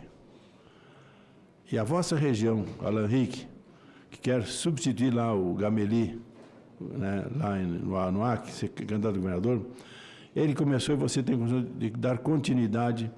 Você tem uma fábrica. Quando eu, todos os dias, senta do meu lado no plenário, o Bagatoli, mostra os números expressivos da agricultura que tem no estado de Rondônia. O Acre é a mesma coisa, o Pará é a mesma coisa. Senador Flávio, agricultores da Zona Sul, do Rio Grande do Sul, Santa Catarina e Paraná, hoje, ajudaram a colonizar o Brasil. Vai lá no Acre, tem desses produtores. Vai no Pará, tem. Vai em Rondônia, tem. O Bagatoli mesmo é de Santa Catarina. Esse nosso povo colonizou o Brasil. E esses agricultores estão em todos os cantos. Nós temos a melhor agricultura do mundo. A Tereza falou e vou repetir. E nessa questão ambiental, o mundo tem que nos pagar. O Bagatoli fez um cálculo aqui. O que nós temos na floresta, na região amazônica, não na floresta, toda a região amazônica, ninguém tem no mundo, não só na Amazônia. Pegamos o sul, senador Flávio Arnes, região protegida de 20%, nós temos protegido no Rio Grande do Sul, deve ter em Santa Catarina, Paraná, da mesma forma. Nenhum país do mundo, Vossa Excelência já falou algum pronunciamento seu. O pessoal hoje fala em reserva legal na Europa em 3, 4% e não querem. Naturalmente, no meu estado já tem 20% protegido. Paraná deve ser a mesma coisa e Santa Catarina deve ser a mesma coisa. E a Amazônia, 80% protegido, por amor de Deus. Quem pode falar de nós? Ninguém. E essa COP vai ser um palco para nós mostrarmos isso. O que nós fizemos no Código Florestal Brasileiro. Quando nós aprovamos a lei, eu comecei em 2001 a trabalhar esse tema, 2001. Aprovamos com o presidente Dilma em 2012, 13. E eu dizia às ONGs europeias e americanas que nos criticaram aqui no Brasil, eu quero que vocês façam na Europa, qualquer país, ou Estados Unidos, ou na Ásia, a lei que nós temos no Brasil. Eles não têm essa lei, Bagatoli. E nós temos no Brasil e respeitamos a lei. Quero que eles façam essa lei, Alan Henrique, não fazem. Nenhum país quis adotar a nossa lei. Haja visto que Vossa Excelência fala os 4% da reserva legal, nós temos 80% na Amazônia, 80% na Amazônia. Então, esse é um tema importante nós debatermos agora lá na nossa COP, que vai ser no vosso estado. Um abraço, parabéns e estamos juntos aí. Muito obrigado, senador. Obrigado mesmo. Vamos precisar muito da sua participação aqui. Senador Flávio, senador professor Flávio Arnes, por gentileza. Eu agradeço, senador Zequinha Marinho. Quero cumprimentar, em primeiro lugar, o ex-presidente, né, grande senador, amigo também, Alan Henrique, o Jaime Bagatoli, que sentamos perto no plenário, volta e meia conversamos também, e passando o bastão agora, né, depois de um trabalho intenso também para a nova gestão, né, do Zequinha Marinho. E eu, assim, estava escutando atentamente as manifestações de todas as pessoas, e não vou repetir também, mas eu quero dizer que a gente sempre tem que pensar que a agricultura, o agro, de uma maneira geral, pequeno, grande, médio, né, vem sustentando o Brasil, desde o plano real. Né? Se a gente olhar balança comercial, superávit, né, pesquisa, inovação, tudo isso acontece no agro nosso, né? Quer dizer, não há dúvida. E as sugestões dadas realmente constituem a pauta principal dessa comissão: securitização, crédito, seguro, né, regularização fundiária, crédito de carbono. Achei muito interessante a sugestão dada pelo Bagatoli, né, em termos do crédito de carbono. São coisas que têm que ser estudadas para buscar a pacificação na área, segurança, tranquilidade, né? E não é só pela questão econômica, é pela questão social também, né? Se olhar aí os grandes desafios dos povos indígenas, o que já foi colocado pelo Jaime Bagatoli, é isso que está acontecendo. Como construir soluções, caminhos. Agricultura familiar no Paraná, no Sul, muito presente, quer dizer, constitui, né, assim, a segurança de trabalho, de emprego, de renda. A OCEPAR, no Paraná, a Organização das Cooperativas do Paraná, faz todo um trabalho com dezenas de milhares de pessoas nesta área. Regularização fundiária é um desafio em todos os municípios. Lá no Sul, imagine lá no Norte, Nordeste, né, no Sul, no Paraná, quanta pendência na regularização fundiária. Eu, inclusive, penso que eu estou presidindo a Comissão de Ciência e Tecnologia, Inovação e Informática nesse período de 2 anos e queremos ter um estreitamento grande daquela comissão, também, Zequinha, Marinho, com a Comissão de Agricultura, mudanças climáticas, né, por exemplo, está sendo debatido lá. Né? Quer dizer, ontem eu já fiz reunião com o INPE também e com a Academia Brasileira de Educação para ver como que isso, essa transversalidade que tem que atingir aqui a agricultura, a educação, a saúde, o trabalho, a assistência, né? Então é um trabalho conjunto, né? A gente pensa que os desafios são grandes, há caminhos, há soluções, mas a gente tem que buscar, assim como a Tereza Cristina colocou antes, aparar as arestas, ia conversando, dialogando, como ela colocou, para se buscar a convergência. Então, eu quero me colocar à disposição, desejar sucesso, todos que se manifestaram, falaram nesse sentido.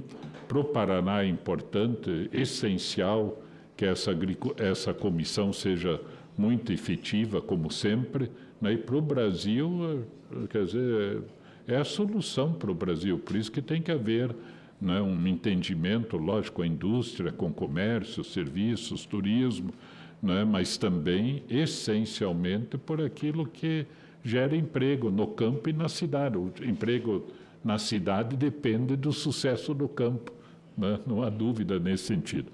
Parabéns, senador.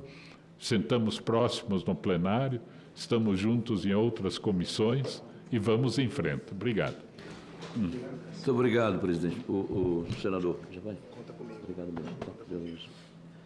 Muito obrigado, senador Flávio. E a gente precisa muito do seu empenho aqui, né, e do seu conhecimento, sua experiência e a construção desse diálogo entre as outras comissões afins para que a gente possa potencializar o trabalho aqui. Só para esclarecimento aos presentes, já está exposto aqui o nosso mural eletrônico, mas eu gostaria de ler aqui a relação dos senadores que farão parte dessa comissão como titulares e suplentes, indicado pelos seus respectivos blocos. Bloco Parlamentar Democracia, MDB, PSDB, Podemos e União Brasil. Senador Jader Barbalho, titular. Senadora Ivete da Silveira, senador Alan Rick e nós como suplentes. Fernando Farias, Giordano Jaime Campos e Soraya Tronic. Bloco Parlamentar Resistência Democrática, senador Flávio Arnes, senadora Margarete Busetti, senador Vanderlan Cardoso, senador Sérgio Petecão, são os titulares desse bloco. Os suplentes, senador Chico Rodrigues, senadora Elisiane Gama, senador Ângelo Coronel, senadora Jussara Lima. Bloco Parlamentar Vanguarda, PL e Partido Novo. Titulares: Jaime Bagatoli, Wellington Fagundes, Marco Rogério. Suplentes: senador Wilder Moraes, senador Rogério Marinho, e o outro cargo está vago, dependendo ainda de indicação. Pelo Bloco Parlamentar Pelo Brasil, PDT e PT, senador Beto Faro, senador Paulo Paim, senador Everton Rocha, do Maranhão. Os suplentes têm 2 vagas ainda esperando a indicação e mais a senadora Leila Barros. Pelo Bloco Parlamentar Aliança, PP e Republicanos, senador titulares Luiz Carlos Reis, senador Messias de Jesus, suplentes, senadora Tereza Cristina e senador Hamilton Mourão. Então, são esses os membros titulares e suplentes indicados pelos seus respectivos blocos.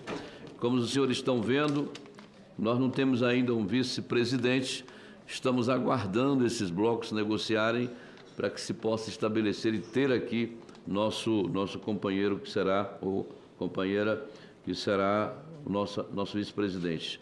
Eu quero aqui agradecer ao Podemos, meu partido, os líderes Rodrigo Cunha, que já renunciou e agora tem uma senadora no seu lugar, né? Mas muito obrigado ao Rodrigo, muito obrigado ao Carlos Viana, que é o líder atual do partido. Quero aqui agradecer à equipe da CRA pela disposição e convidar o Pedro, convidar o Cláudio, convidar todo mundo aí para a gente continuar juntos, né, trabalhando, e não podemos parar, nós temos que avançar. Depois, mais tarde um pouco, devemos ter uma reunião entre nós, né, para ver como é que a gente já na próxima semana ou na outra, né, avance um pouco mais com nossos trabalhos aqui. Com relação à questão COP30, a gente vai se unir ao Ministério da Agricultura, né, o MAPA, que já nos chamou lá para aquela reunião, para acertar a pauta. Quero convidar, né, o nosso ministro Fávaro para passar aqui, falar das perspectivas do seu ministério, convidar também ao ministro Paulo Teixeira, não é? Do lado da agricultura familiar, do pequeno produtor, para também vir aqui um dia desses trazer as suas perspectivas e receber da comissão todo o apoio que quiser para que a gente possa avançar, e assim sucessivamente. Quero dizer que a CRA vai estar irmanada à Frente Parlamentar da Agropecuária, a FPA. Me nomearam esse ano para representar aqui na Comissão de Orçamento, então vamos lutar muito por essa questão de plano safra e outros assuntos relacionados ao tema, e convidar todo mundo para, nas nossas sessões ordinárias pela frente, estamos presentes aqui, fazendo a cobertura, apoiando os senadores, tudo aquilo que for para que essa comissão avance, responda à expectativa do povo brasileiro e dos seus parlamentares desta casa. Tá bom? Então, não havendo mais nada a tratar nesse momento, quero aqui, nada mais havendo a tratar, declaro encerrada a presente reunião, agradecendo a todos os senhores pela presença constante aqui. Muito obrigado.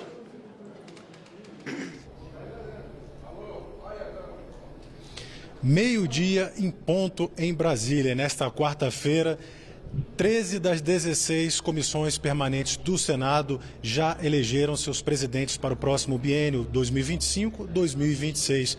Vale a pena que, então, a gente informar ao telespectador da TV Senado quem são eles. Na Comissão de Constituição e Justiça, o presidente será Otto Alencar. Flávio Bolsonaro será o presidente da Comissão de Segurança Pública. A Comissão de Meio Ambiente tem como presidente Fabiano Contarato. E a Leila Barros, a senadora aqui do Distrito Federal, vai ser a vice na Comissão de Meio Ambiente. A Comissão de Assuntos Sociais elegeu o senador Marcelo Castro como presidente e a doutora Eudócia como vice. Na Comissão de Relações Exteriores, Nelsinho Trade vai ser o presidente. Damares Alves é a nova presidente da Comissão de Direitos Humanos e a senadora por São Paulo, Mara Gabrilli, é a vice-presidente. A Comissão de Assuntos Econômicos elegeu o senador Renan Calheiros, ex-presidente do Senado.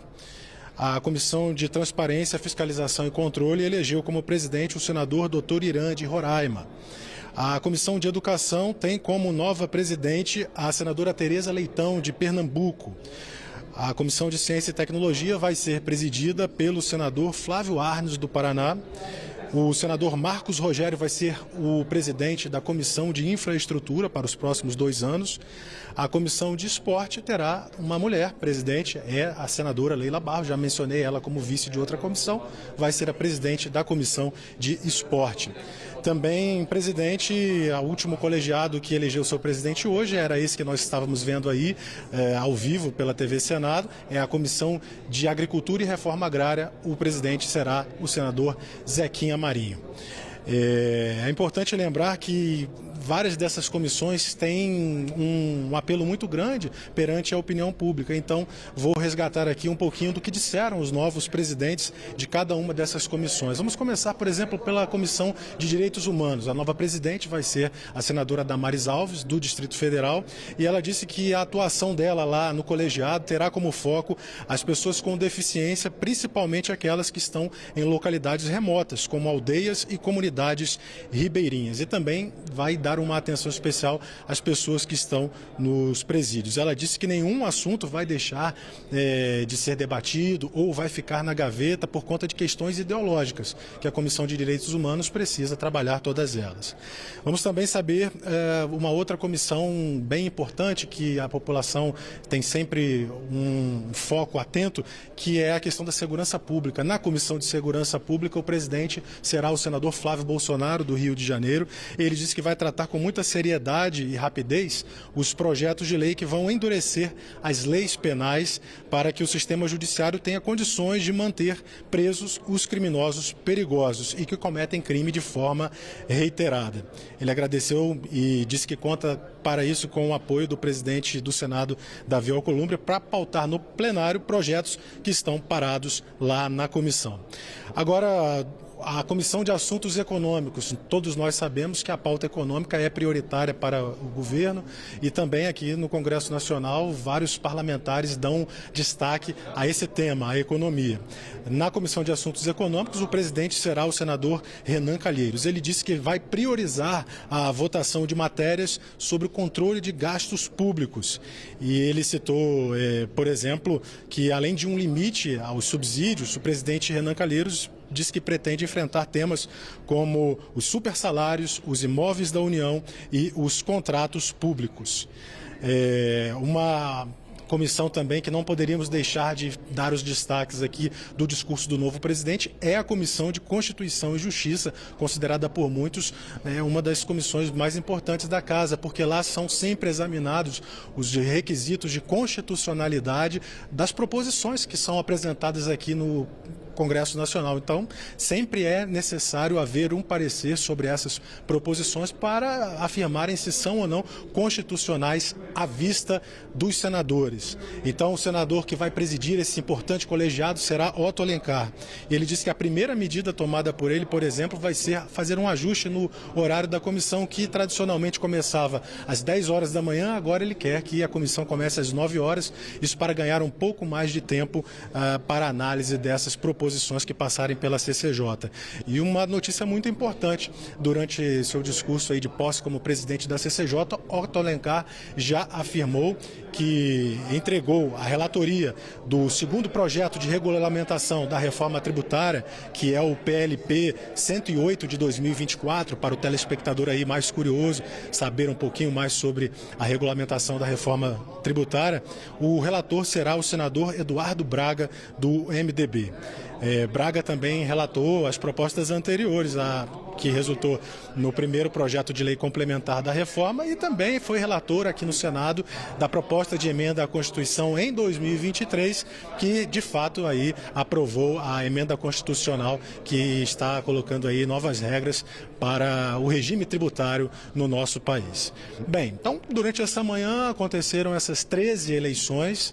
3 comissões permanentes ainda do Senado não escolheram seus novos presidentes. São elas: a Comissão de Comunicação e Direito Digital, digital, teve a reunião marcada para hoje, mas foi adiada. Também a Comissão de Defesa da Democracia, também ainda não foi realizada essa reunião, foi adiada. E agora, às 14h, a Comissão de Desenvolvimento Regional tem uma reunião marcada para a sua instalação e a eleição também do presidente do colegiado.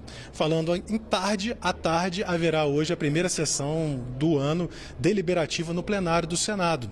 E estão em pauta algumas proposições, vou listá-las também para vocês. São 3 medidas provisórias. 2 delas abrem créditos, ou seja, recursos extraordinários do orçamento da União para o enfrentamento das consequências lá no Rio Grande do Sul, daquela calamidade, aquelas enchentes que em maio do ano passado destruíram boa parte ali do estado gaúcho, deixando vários municípios, mais de 90% deles em estado de calamidade pública. Então são 6,8 bilhões de reais do orçamento que já foram destinados lá para essas ações de vários ministérios para recuperar o estado.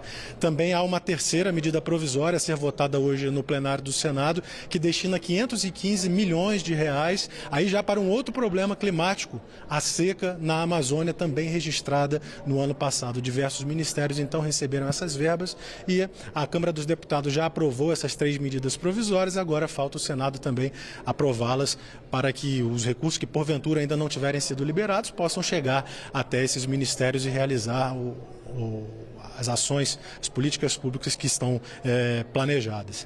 Também está na pauta do plenário de hoje um projeto muito importante que trata sobre os restos a pagar, que são recursos do orçamento que não foram executados em anos anteriores. Então esse projeto de hoje, ele permite que esse dinheiro seja então liberado, gasto, não é? São dinheiro que tem várias origens, mas estão todos previstos no orçamento, desde o ano de 2019 até o ano passado, 2024. Então o prazo para, digamos assim, a liberação desse dinheiro pelo projeto que vai ser votado hoje no Senado fica estendido até 2026. E finalmente conta na pauta do plenário de hoje o projeto de decreto legislativo que aprova o texto de um acordo entre o Brasil e a Itália sobre as carteiras nacionais de habilitação, carteiras que podem ser reconhecidas dos italianos que vêm para o Brasil e do Brasil que estão lá na Itália. Então, esses são, assim, em resumo, aí os principais detalhes do dia de hoje, que aconteceu de manhã aqui no Senado, e a previsão para a tarde. Lembrando que, às 13h, o jornalismo da TV Senado volta com notícias exclusivas no telejornal Senado Notícias, 13h, horário de Brasília. Por enquanto, ficamos por aqui convidando todos vocês que estão assistindo a acessarem o nosso canal no YouTube, youtube.com/TV Senado. Lá você já pode acompanhar diversas entrevistas que foram realizadas ao longo da manhã com todos esses novos presidentes de comissões aqui do Senado. Dê uma passadinha, inscreva-se, vale a pena porque você recebe em primeira mão tudo que acontece aqui por meio da TV Senado. É isso aí, então aguardamos o nosso telejornal às 13h e até uma próxima oportunidade. Fiquem com a nossa programação.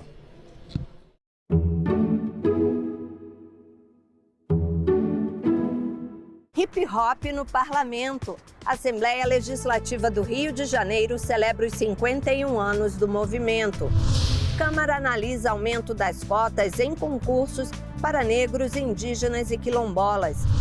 Conheça Boique, uma joia do sertão pernambucano. Tudo isso você vê no Parlamento Brasil.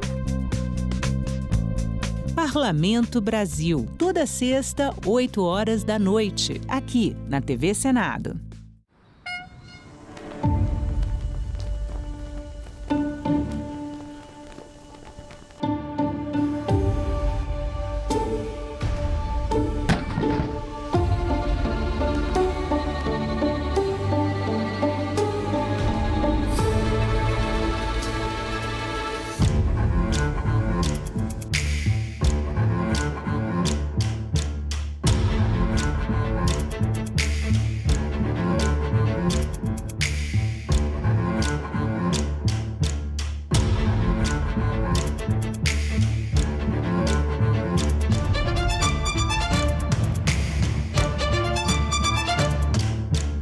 Democracia é exatamente o instrumento concebido para lidar com a diversidade. TV Senado. Democracia todo dia. Cuidar da primeira infância de nossas crianças é o mesmo que edificar a casa sobre a rocha. Novas crianças que nascem são novas pessoas que precisam de assistência à sua saúde, de assistência social e de assistência à educação. Que o melhor interesse da criança e do adolescente prevaleça no final. 3 milhões de crianças são 3 milhões de vitórias, né? Cada uma delas é uma esperança para a gente. Criança nunca foi nem será futuro do Brasil. Criança é o presente. Ou a gente cuida desse presente aqui, ou não teremos futuro. Quanto mais cuidarmos de nossas crianças, dos seus direitos, nós estaremos protegendo o presente e o futuro do Brasil. TV Senado. Democracia todo dia. Agora é lei. Mulheres vítimas de violência serão acolhidas em locais exclusivos nos serviços de saúde conveniados ou próprios do Sistema Único de Saúde, o SUS. Com a nova regra, as vítimas têm direito a salas que garantam privacidade e restrição do acesso de terceiros não autorizados pela paciente, em especial o do agressor. O Senado votou, agora é lei. Eu comecei a ver reportagens. Alguém tirou a própria vida porque estava devendo do jogo do tigrinho. E aquilo me espantou. Quais são os principais desafios regulatórios que se impõem? Simplesmente proibir e fechar os olhos não dá. Então nós precisamos regulamentar. Salão Nobre. Hoje, 8 horas da noite, aqui na TV Senado. Amapá, bem no norte do país. Já foi território federal e antes disso foi muito disputado. A bandeira do estado tem um símbolo geométrico para contar toda essa história. A figura geométrica na bandeira do Amapá simboliza o Forte de São José de Macapá. Essa fortaleza é considerada uma máquina de guerra, proteção de 360 graus, enfim... era muito avançada até para a época em que foi construída. Isso mesmo. Mas nunca foi usada? Não. Apesar de poder atirar balas de canhão para todas as direções, ela nunca foi usada. Essa região era estratégica porque fica na foz do rio Amazonas. Antes de Cabral chegar ao Brasil, um espanhol chamado Vicente Pinzón teria estado também no Amapá. De fato, essa região do Amapá, antigamente, em 1499, ou seja, um ano antes do Cabral chegar ao Brasil, pertencia à Espanha, por causa do Tratado de Tordesilhas, que dividia o mundo entre Portugal e Espanha. Essa situação só foi revertida a partir de 1750, com um novo tratado que definia as fronteiras territoriais. Vários piratas do mundo inteiro chegaram até essa região aí, né? Tinha pirata até da Rússia. Isso mesmo. Eles queriam, porque queriam colonizar também a região. Aqui foi fundado o território de Cunani, por um francês que era cientista, artista. Inclusive ele fez selos, ele fez moedas. Só que esse território não foi reconhecido nem pelo governo português, nem pelo governo francês. O traço preto na bandeira significa as vidas que foram perdidas lutando pela independência da região. Aventuras e revoltas, disputas pelas riquezas da floresta e do solo. Sentinela brasileira lá no alto do mapa, Amapá.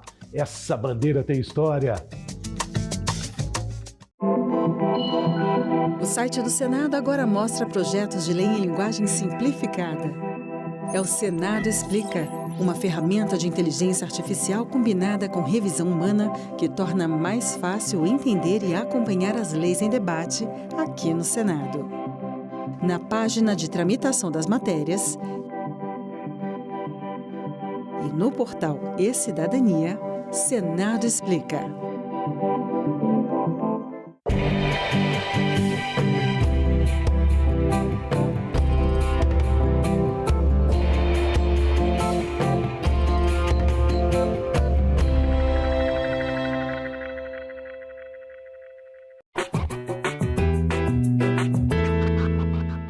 O Senado brasileiro foi criado pela Constituição de 1824, mas havia um problema. Em que lugar os senadores iriam se reunir? Pensando nisso, Dom Pedro I decide comprar o Palácio Conde dos Arcos e reformá-lo para abrigar o poder legislativo. Só 2 anos depois, em 1826, aconteceria a primeira sessão oficial do Senado.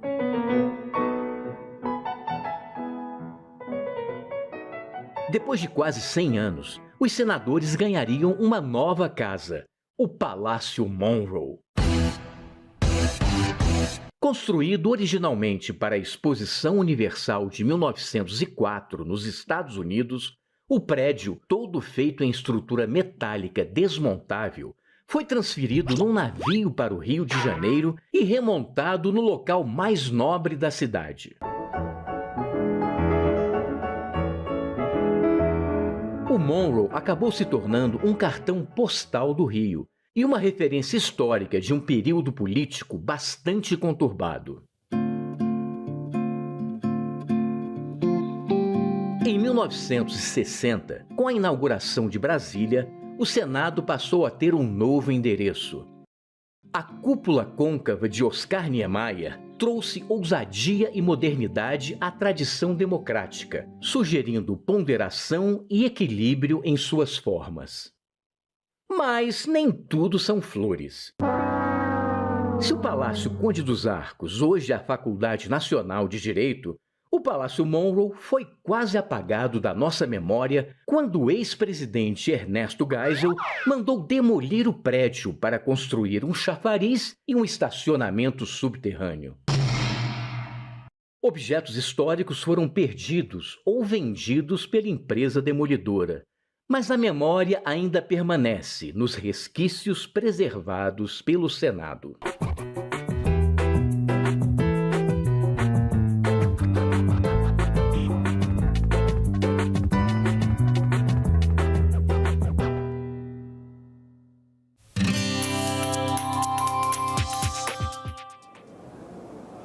Olá, eu sou a Carla Benevides e este é o programa Argumento. A criação de exames nacionais de proeficiência para médicos e dentistas foi aprovada na Comissão de Educação do Senado. O autor desses 2 projetos é o senador Marcos Pontes, do PL de São Paulo, que está aqui conosco. Senador astronauta Marcos Pontes, muito obrigada pela sua presença aqui no programa. Eu que agradeço. Esse é um tema extremamente importante para a saúde pública no país. Tanto o exame de proficiência para médicos quanto para dentistas. Eu fiquei muito feliz hoje com essa aprovação. Pois é, explica pra gente, ele é similar à OAB quando um profissional, um estudante de direito termina a faculdade, ele faz a prova, geralmente ele faz a prova da OAB, né, para fazer parte ali do corpo de advogados. Vai ser mais ou menos isso, senador? De certa forma tem uma semelhança. Isso aí foi proposto pelo Conselho Federal de Medicina, assim como as associações de medicina e os conselhos regionais. Nós tivemos uma audiência pública, eu confesso que eu fiquei surpreso, né, no momento. Eu lembro que eu sou engenheiro, não sou médico, então eu pedi uma audiência pública para tratar da qualidade e da quantidade dos cursos de medicina no país. E a partir daí vieram as informações, né, falar assim, pô, tem um número muito grande de médicos no país, o que me parece bom, certo? E um número enorme de cursos de medicina. A gente só perde para a Índia em números de cursos de medicina, mas considera que a Índia tem uma população muito maior que a do Brasil. Aí vieram os problemas, essa era a parte boa, vieram os problemas. A qualidade dos médicos formados. As escolas não têm tido capacidade de colocar, por exemplo, hospitais para treinamento, né? Não estou falando todos, mas um percentual considerável. A questão da residência médica também, os problemas. E a partir daí, essa ideia já havia no passado, ressurgiu, então, a partir do Conselho Federal de Medicina, a gente criar, então, essa prova de proficiência que atesta não só a qualidade do profissional formado, mas também a qualidade da escola.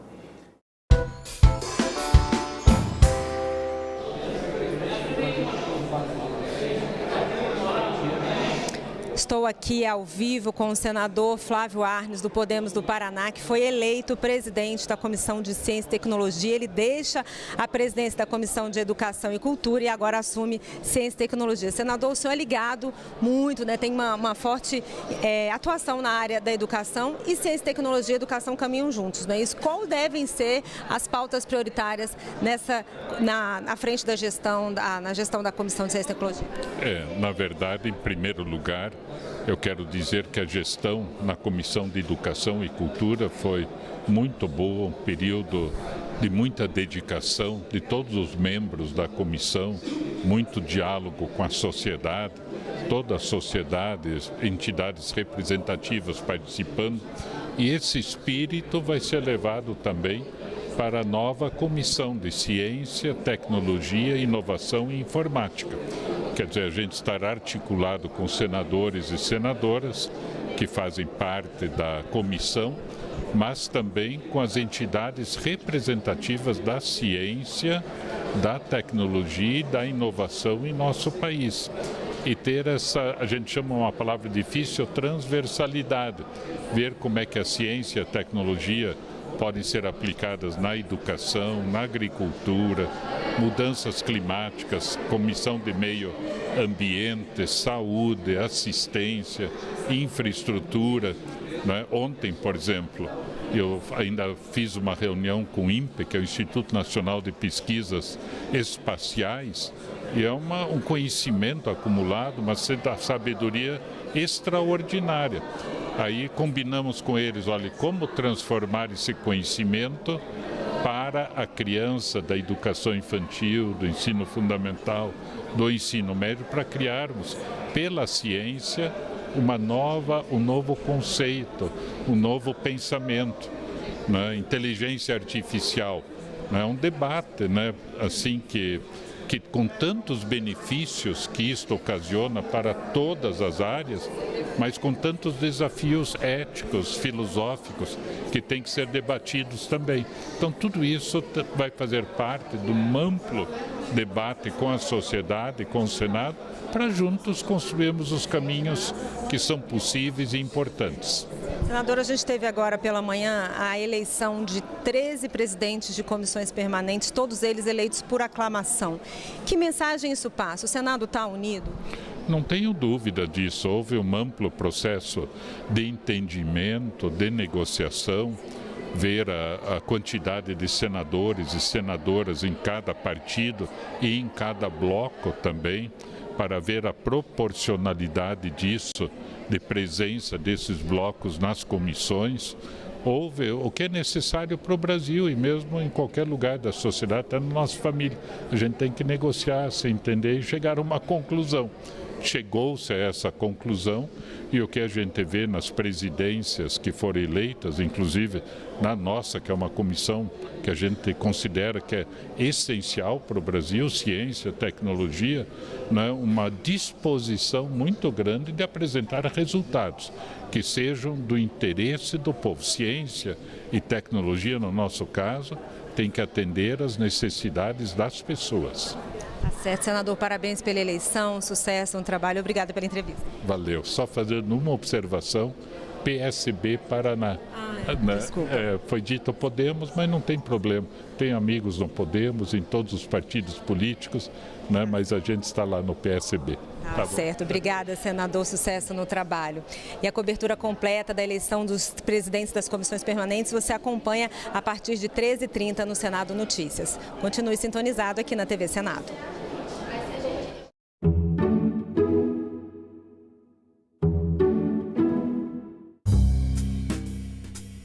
Eu comecei a ver reportagens.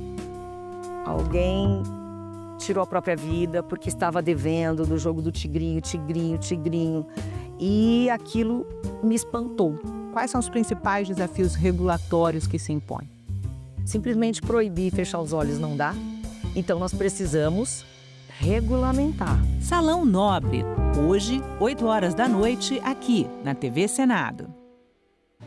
Uma notícia falsa pode vir de quem a gente menos espera, no grupo da família ou nas nossas redes sociais. Mas como saber se uma informação é verdadeira? A Agora, as informações sobre o Senado podem ser checadas pelo WhatsApp. Envie texto, link, foto, captura de tela ou vídeo de qualquer notícia duvidosa sobre o Senado Federal. Nossa equipe vai analisar o material e responder se a informação é falsa, verdadeira ou imprecisa. Ficou na dúvida? Senado verifica.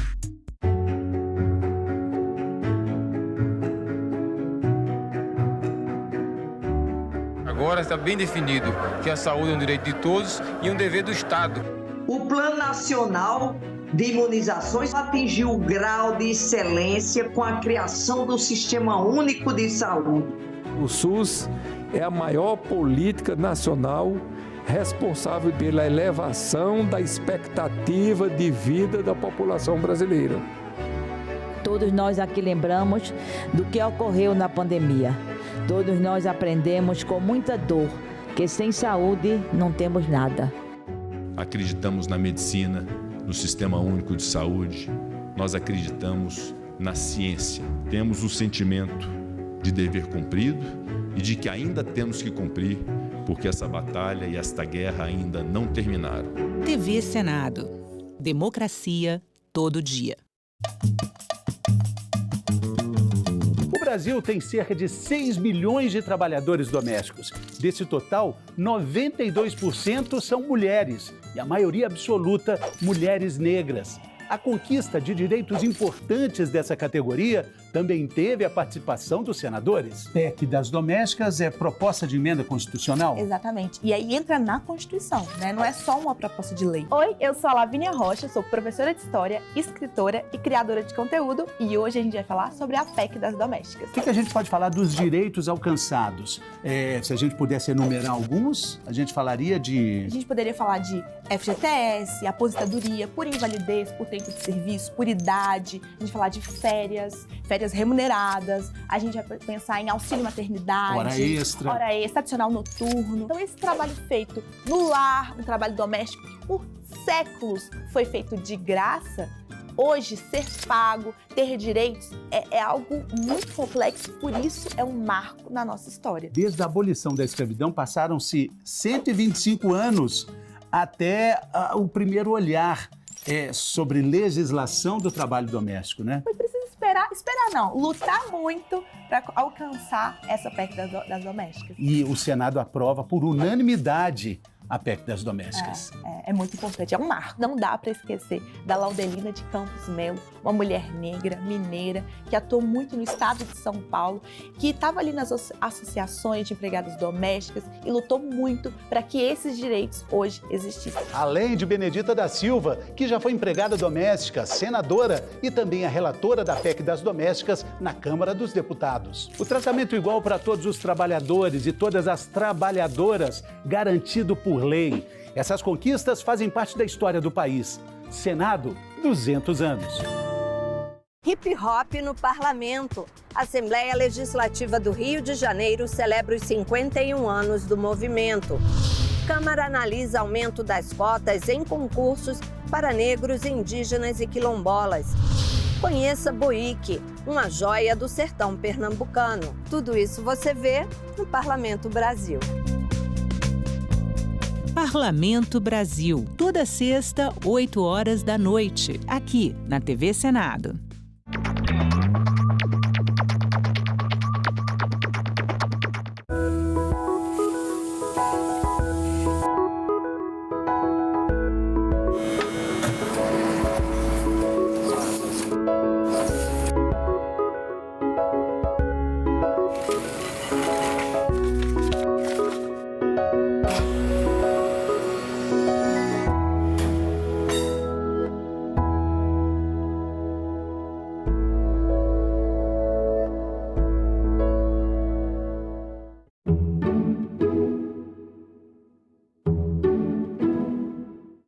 O programa a seguir é livre para todos os públicos.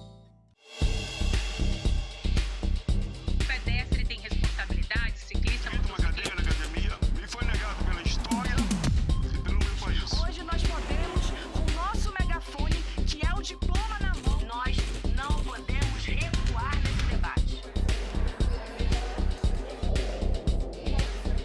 Declaro aberta a 7ª reunião da Comissão Senado.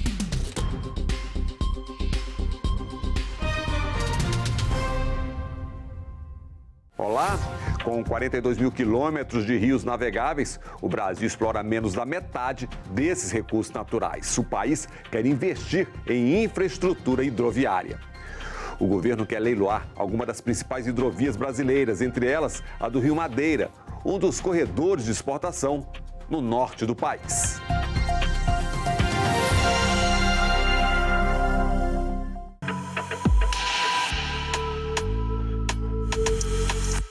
O projeto de concessão de hidrovias ainda está em fase inicial, mas promete desenvolvimento econômico com sustentabilidade ambiental. O tema foi debatido na Comissão de Infraestrutura do Senado. Um dos principais projetos que o Ministério tem no setor hidroviário é exatamente esse programa de concessões hidroviárias.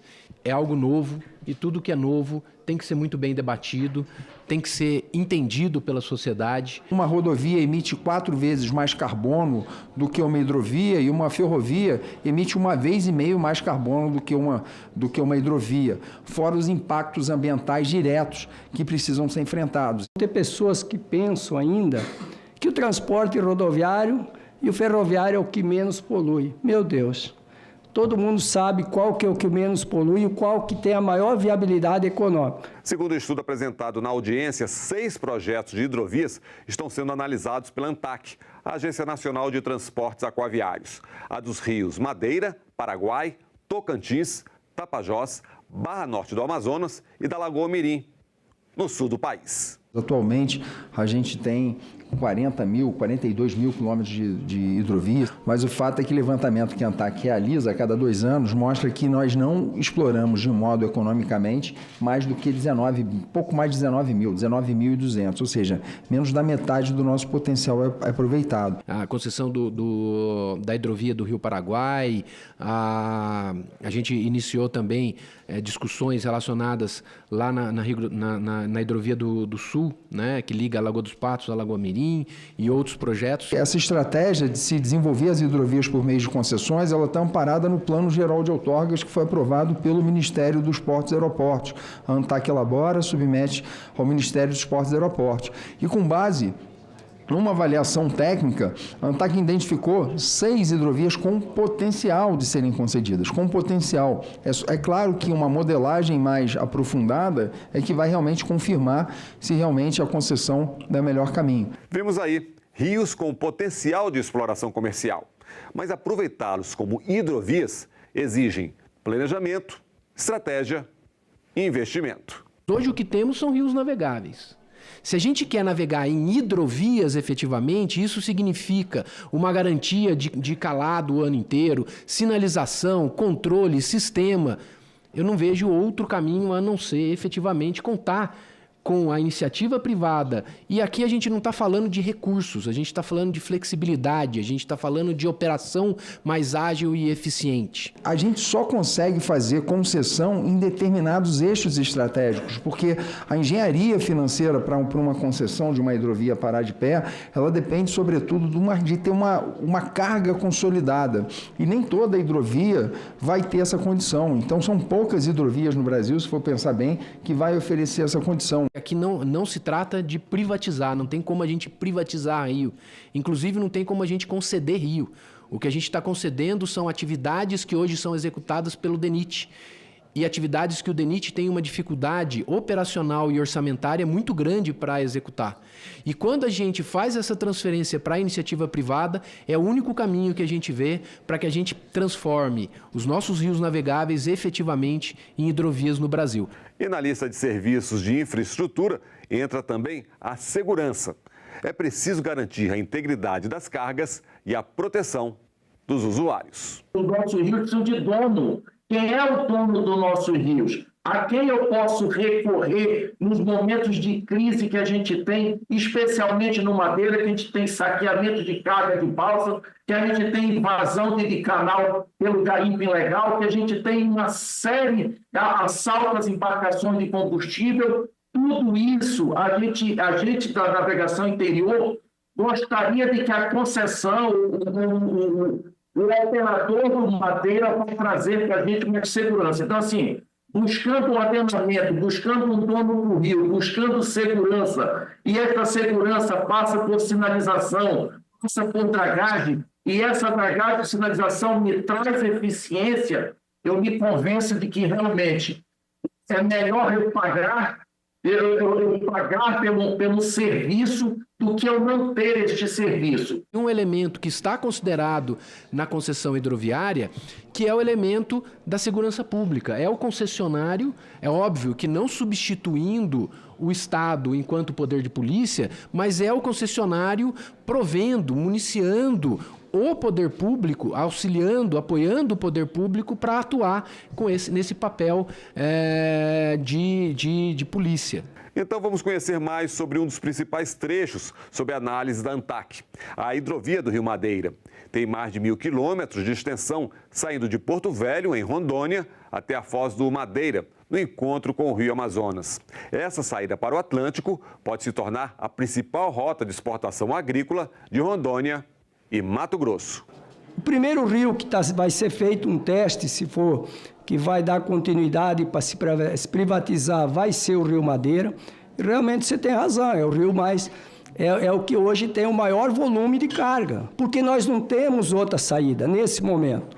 Então, a finalidade da concessão é adequar a prestação de serviços à variação hidrológica, atender a ampliação de demanda de granéis de vegetais em Rondônia e Mato Grosso e também promover segurança aquaviária para a população e para os navegantes que utilizam dessa hidrovia. E falando em escoamento da produção agrícola, a maioria dos produtos transportados pelo Madeira é de grãos, com destaque para a soja e o milho, mas também combustíveis, veículos e fertilizantes. Quando a gente junta soja, milho, combustível e fertilizante, a gente está falando de mais de 90%, quase 95% de toda a tonelagem que passa pelo Rio Madeira, né? Então a gente está falando de 4 perfis de carga. O grande impulso desse projeto foi pela carga, né? Foram os produtores de milho, soja e fertilizantes, principalmente, que nos procuravam insatisfeitos com os altos custos logísticos e com a baixa eficiência operacional da hidrovia. Então, quem foi o grande demandante dessa concessão, desse projeto, foram os usuários, mais especificamente os donos da carga. E eles já nos passavam essa estimativa que até $1 seria uma tarifa que seria razoável e que a carga estaria disposta a pagar. Então a gente está falando de 80 centavos de real por tonelada. Além da sua importância estratégica para o agro, a hidrovia atenderá quase 800 mil habitantes dos 11 municípios na região ribeirinha, com a previsão de mais de 400 mil passageiros transportados a partir de 2026. Os 11 municípios pelos quais o Rio Madeira, esse trecho, né, da hidrovia, ela alcança, 8 no Amazonas e 3 em Rondônia, ela compreende uma população de quase 800 mil habitantes. Principais produtos escoados ali serão soja e milho, que são eles que vão ser responsáveis pelo pagamento. E as questões climáticas também merecem atenção. Secas severas, enchentes, sazonalidades das safras. Para que o negócio funcione bem, planejamento. A gente está vivendo aqui pelo 2º ano consecutivo uma seca histórica e eu não vejo mais o desenvolvimento da navegação ou o uso dos nossos rios para navegação, uma vez que a Amazônia só será desenvolvida se passar pela navegação. A seca do Rio Amazonas esse ano, do Rio, da região norte, que esse ano está sendo mais severa, né, em função, inclusive, das mudanças climáticas e que tende a ser mais severa a cada ano, ela não é novidade. Embora ela seja mais severa, os senhores sabem melhor do que ninguém que todo ano ela ocorre e por isso que os serviços de dragagem, de levantamento batimétrico, hidrográfico, eles são mais do que necessários e previsíveis. Uns períodos de enchentes que já são conhecidos, que vai de fevereiro a maio, e o seu período de vazante, de seca, que vai de julho a novembro. Esse ano, em função dos eventos climáticos, esse período de vazante se iniciou antes do previsto. No período que as balsas podem andar com 100% da capacidade, aí nós temos um problema de prêmio, nós temos uma falta de navio. E quando chega o período da seca, nós temos um problema da diminuição de carga. Então, nós sofremos nas duas pontas, mesmo quando está na cheia e sofremos um pouco mais ainda quando está na seca. O fato que se deseja com a concessão é que nos períodos críticos, é para isso que é a maior importância dela, que nós tenhamos uma profundidade que vai ter que ser obedecida, uma meta de desempenho para que o concessionário proveja aquela profundidade, que é uma profundidade de 3,5 metros, que ela vai oferecer um calado de 3 metros em toda a extensão do Rio Madeira. E dentre as regras definidas pelo governo, algumas exigências específicas tratam dos serviços de gestão e manutenção da hidrovia, que devem ser prestados pela concessionária. Acompanhe. A cesta de serviços compreende serviços hidrográficos, levantamentos hidrográficos constantes para poder mapear o canal de navegação. O Rio Madeira possui 75 pontos de interesse, né? Então, esses pontos serão objetos de monitoramento hidrográfico, sinalização e balizamento. Notem que a gente não fala em concessão de rio. Na verdade, os rios brasileiros, eles são indelegáveis, exatamente pelo uso múltiplo das águas, né? A gente não fala nisso. O que a gente está trabalhando aqui é a concessão de determinadas atividades que são feitas pelo DENIT. A gente está concedendo a dragagem, a gente está concedendo a sinalização, a gente está concedendo o controle da navegação.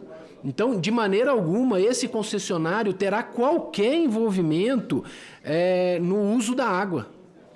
Ele vai, na verdade, substituir o poder público DENIT hoje na execução dessas tarefas. Tá? Então, essa questão de governança do recurso natural, ela vai continuar existindo da forma que existe hoje, dentro do CNRH. E quem vai pagar pelos serviços? Qual o valor da tarifa pelo uso da hidrovia? O governo garantiu isenção para ribeirinhos, pescadores e passageiros. A gente teve essa preocupação de fazer uma alocação adequada de como que devem ser feitos os pagamentos, quando houverem, né, relacionados às tarifas de uso do rio. Então, não faz o menor sentido a gente falar numa embarcação de passageiros, numa embarcação de pesca, numa embarcação de carga, mas aquela carga pequena. Não faz o menor sentido a gente falar dessas embarcações que já acessam o rio, que já ali navegam sem o menor tipo de restrição, que elas paguem qualquer coisa. Algumas premissas que a gente entende, né, que o secretário já apresentou aqui, primeiro, de não onerar passageiro, de apenas a carga que tiver interesse comercial, e me refiro aos grandes volumes de soja, milho e fertilizante, granéis líquidos transportados em grandes volumes é que vão ser tarifados. O restante dos usuários não serão. Pelos números que a gente está colocando, os maiores comboios que por ali navegam, a gente está falando de 20, chega a 30 mil toneladas, a gente está esperando um aumento nessas embarcações, né? Nesses comboios. A gente está falando de não mais do que R$30 mil por viagem, para que a gente tenha sinalização adequada, a profundidade adequada durante o ano inteiro, sistemas de controle, apoio na questão da segurança pública, né? Ou seja, que a gente tenha efetivamente uma hidrovia e não só um rio navegável.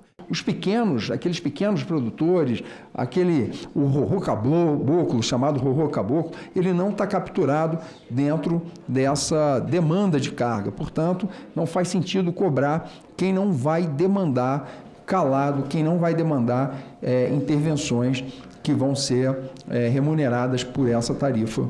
Obras que alteram, mexem em recursos naturais com o meio ambiente.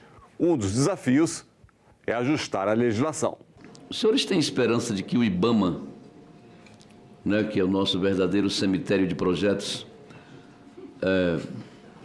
conceda algum tipo de licenciamento para se fazer uma hidrovia? Que a hidrovia... Chega a ser um cemitério aborto, né? Você precisa fazer adequações, tirar uma pedra aqui, remover um banco de areia acolá, né, senador? Você precisa adequar, você precisa sinalizar, botar boia para cá e tal, para que o cara possa se orientar, né? O piloto precisa se orientar. Então, a pergunta para fechar aqui essa conversa toda: os senhores acreditam na possibilidade de contornar esse grande obstáculo institucional que, no meu ponto de vista, a análise do IBAMA inicialmente não é técnica, não é ambiental, mas política, correto? Essa é a minha preocupação. Muitas vezes essa licença ambiental ela pode demorar um pouco mais, porque o próprio IBAMA já, né, ele já em outros debates ele já trouxe, olha, às vezes eu preciso de um levantamento aqui adicional. O DENIT, com todo o peso que a administração pública acaba trazendo de flexibilidade para a contratação, às vezes demora para conseguir fazer um levantamento adicional que o IBAMA requer. Então a gente espera que com isso o concessionário ele vai ter muito mais agilidade em conseguir esses levantamentos e ter aquela licença por um período maior, com todo ano, e que as intervenções elas venham no momento certo, sem falta de recursos orçamentários, e com outros também, com outra possibilidade que o próprio concessionário vai poder trazer, de investir em técnicas, por exemplo. Nos preocupa muito essa questão ambiental. Tá? Essa questão ambiental que não considera que as hidrovias, na verdade, são as nossas aliadas para a resposta ambiental. E não inimigas, né? Então, senador, eu acho que a gente tem que trabalhar, acho que essa questão ambiental das hidrovias também em termos de legislações mais claras, que nos permitam fazer as dragagens de manutenção. Algo que tem conversas com o Ministério, que a gente pode, né, pensar, e com essas contribuições também incorporar o projeto, é de prever um percentual para investimento em pesquisas para combater, por exemplo, ou para mitigar os impactos das mudanças climáticas, para preservar os recursos naturais. Lembrando que sempre, né, a hidrovia ela tem o objetivo de manter aquela infraestrutura que hoje em dia já existe. Claro que investimentos para preservar, para manutenção, para você revitalizar os mananciais, isso aí não está dentro do escopo da hidrovia, até porque isso oneraria muito a carga e não é esse o objetivo. Mas com uma tarifa que possa investir em estudos, pesquisas, para que a gente encontre soluções para que o Estado, sim, ele possa, né, investir na revitalização de manancial, dos recursos naturais, isso sim é totalmente cabível. Estamos falando em hidrovias, mas é claro que o transporte de grãos depende também de outros modais, como as rodovias e as ferrovias. Aqui nós estamos falando em 80 centavos por tonelada. Na BR-364 nós vamos falar em R$ 35,00 por tonelada. Vou repetir. R$ 35,00 por tonelada. Por quê? Porque eu quero que vocês entendam que nós não temos frete de retorno. 80% dos caminhões que trafegam, que transportam grão no estado de Rondônia e do noroeste do Mato Grosso, 80% só tem uma perna, ou seja, desce para o Rio Madeira, desce para Porto Velho carregado e volta vazio. Então, nós não temos esse frete de retorno. Porto Velho são 1.050 quilômetros de caminhão. Nós temos mais a hidrovia, temos mais o transbordo na hora de descarrega em Porto Velho para descarregar e carregar no navio. Então, tudo isso é feito cálculo. Em relação a interação com a BR-364, na verdade, a hidrovia ela vai precisar de ter essa energia, né? A BR-364 vai levar mais carga para a hidrovia, ela precisa estar preparada. Você imagina a hora que Lucas do Rio Verde tiver a ferrovia. Ele chega, você vai transportar de Vilhena a Lucas, vai dar em torno de 600 km. É mais perto do que você ir em Porto Velho. Você vai colocar na ferrovia, 2 dias depois, esse contêiner está lá em Santos, embarcando no navio. Então, você tem que ver agilidade e com um custo mais barato. Ele vai ficar com um custo menor. Respondendo também ao senador Jaime, a preocupação é do custo logístico total. E quando a gente reduz o custo logístico hidroviário, isso inclusive compensa um pouco, e aí tem que ser feito realmente o debate lá da BR-364, das tarifas da 364, mas essa redução de custo logístico no corredor hidroviário, ele, na verdade, ele ajuda a mitigar um pouco desse impacto que teremos aí. Eu não conheço muito o projeto da concessão rodoviária, apesar de já ter trabalhado também com concessão rodoviária em outras vidas, né? Mas, na nossa visão, ele ajuda. Então, em termos do transporte multimodal, a gente estaria contribuindo com o custo total logístico da região. Pensando no futuro, exportação de produtos agrícolas, circulação de pessoas, benefícios, entraves, desafios. O que esperar das hidrovias? Os benefícios esperados é geração de emprego e renda, na medida em que a gente vai ter uma frota, a gente vai poder ter uma frota maior para atender esse volume de carga que vai se utilizar da hidrovia do Rio Madeira. Ou seja, todos os ganhos indiretos, né, ocasionados pelo fluxo de mercadorias, especialmente os granéis sólidos e no período de seca, que hoje em dia não ocorre, manutenção da lâmina d'água de 3,5 metros durante os 365 dias, monitoramento dos auxílios à navegação, cobrança somente quando o usuário estiver usufruindo dos serviços prestados. Esse é outro ponto importante também, né, secretário?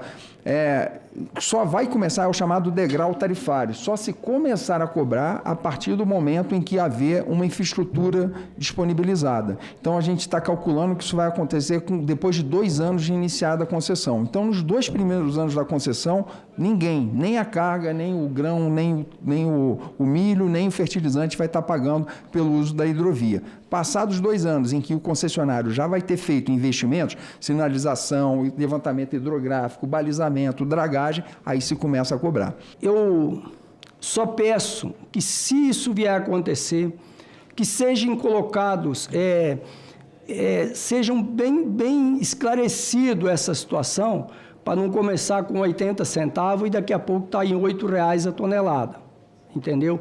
Então, isso é uma grande preocupação da gente. Atualmente, o soja de milho, a gente tem 13 milhões de toneladas que são transportadas. A nossa estimativa é que esse volume chegue a cerca de 28 milhões em 2057. Já em 2030, a gente teria 20 milhões de toneladas sendo transportadas pela hidrovia do Rio Madeira. E se não tiver uma infraestrutura adequada, o que a gente vai ter vai ser custos logísticos e uma ineficiência no transporte dessas cargas. E a gente precisa de legislações mais claras que nos permitam fazer essas manutenções sem que os gestores públicos hoje estejam com o risco de serem aí indiciados por crimes ambientais porque não estão fazendo adequadamente, tá? Na minha opinião, parte disso tem a ver exatamente com o trabalho aqui no Congresso Nacional de deixar mais claro que esses nossos projetos são ambientalmente positivos e não negativos. E aqui eu acho que o Senado é importante para trabalhar essa questão enquanto representante da sociedade e abraçar efetivamente as hidrovias como solução ambientalmente amigável para o transporte da nossa produção. Nós só seremos competitivos com os grãos produzidos, tanto na parte do Mato Grosso, no noroeste do Mato Grosso, como no norte do Mato Grosso, se nós utilizarmos a eficiência dos nossos rios para que nós chegamos aos navios e, a partir dos navios, chegamos no destino final das cargas. Que puder ser transportado pelos rios, nós temos que aproveitar. Igual falou o Zequinha Marinho, o senador Zequinha. A Amazônia, os rios realmente são as nossas rodovias, são as nossas ruas, são aonde que nós temos o acesso mais fácil. É isso, um corredor de exportação, lucro para o agro, benefícios para os ribeirinhos, economia e sustentabilidade. O Em Discussão fica por aqui. Até o nosso próximo programa.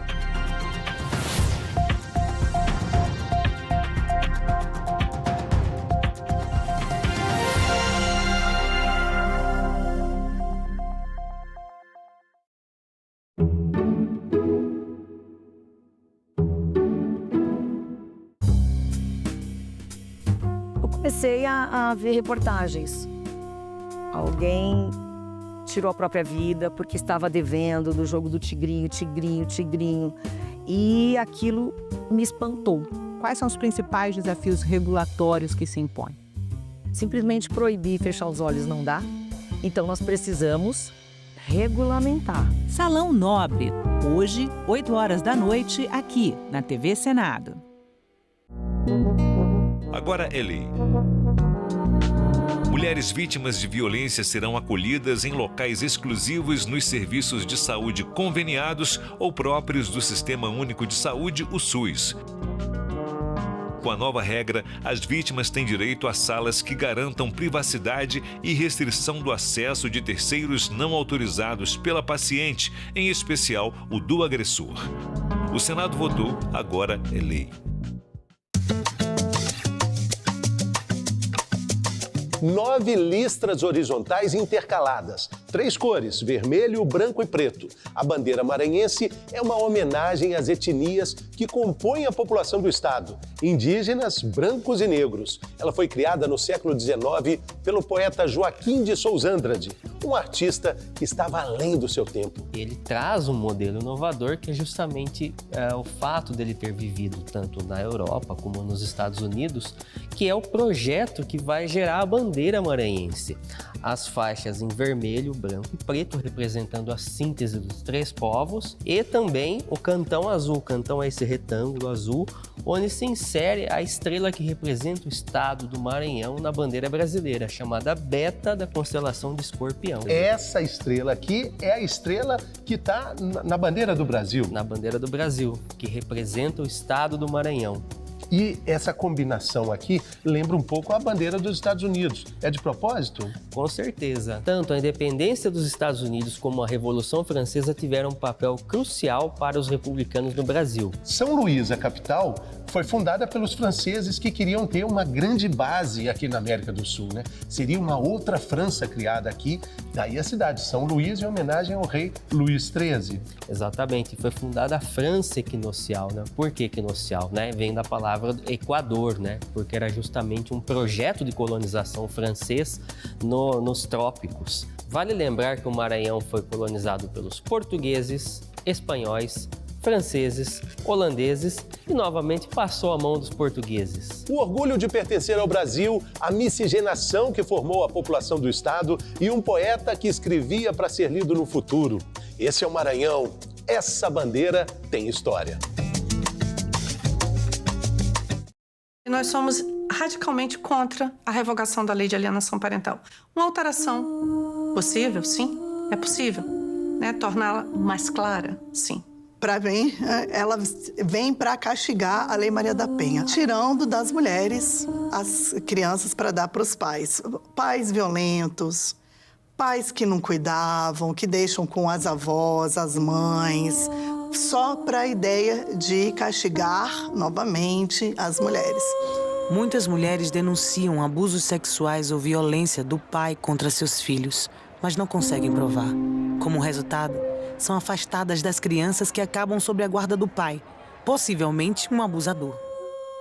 A revogação da lei da alienação parental é uma das questões mais destacadas em debate no Senado atualmente, refletindo os ecos que esse tema encontra na sociedade e sua importância na defesa do bem-estar das crianças.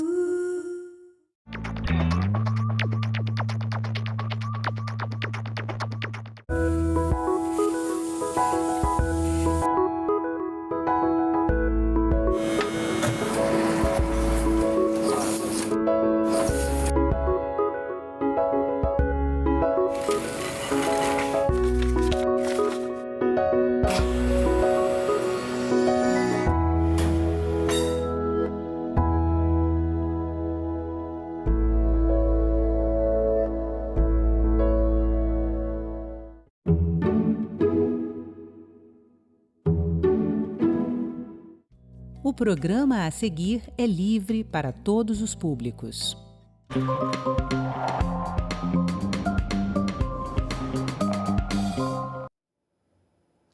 O câncer de mama é uma das doenças que mais preocupam as mulheres.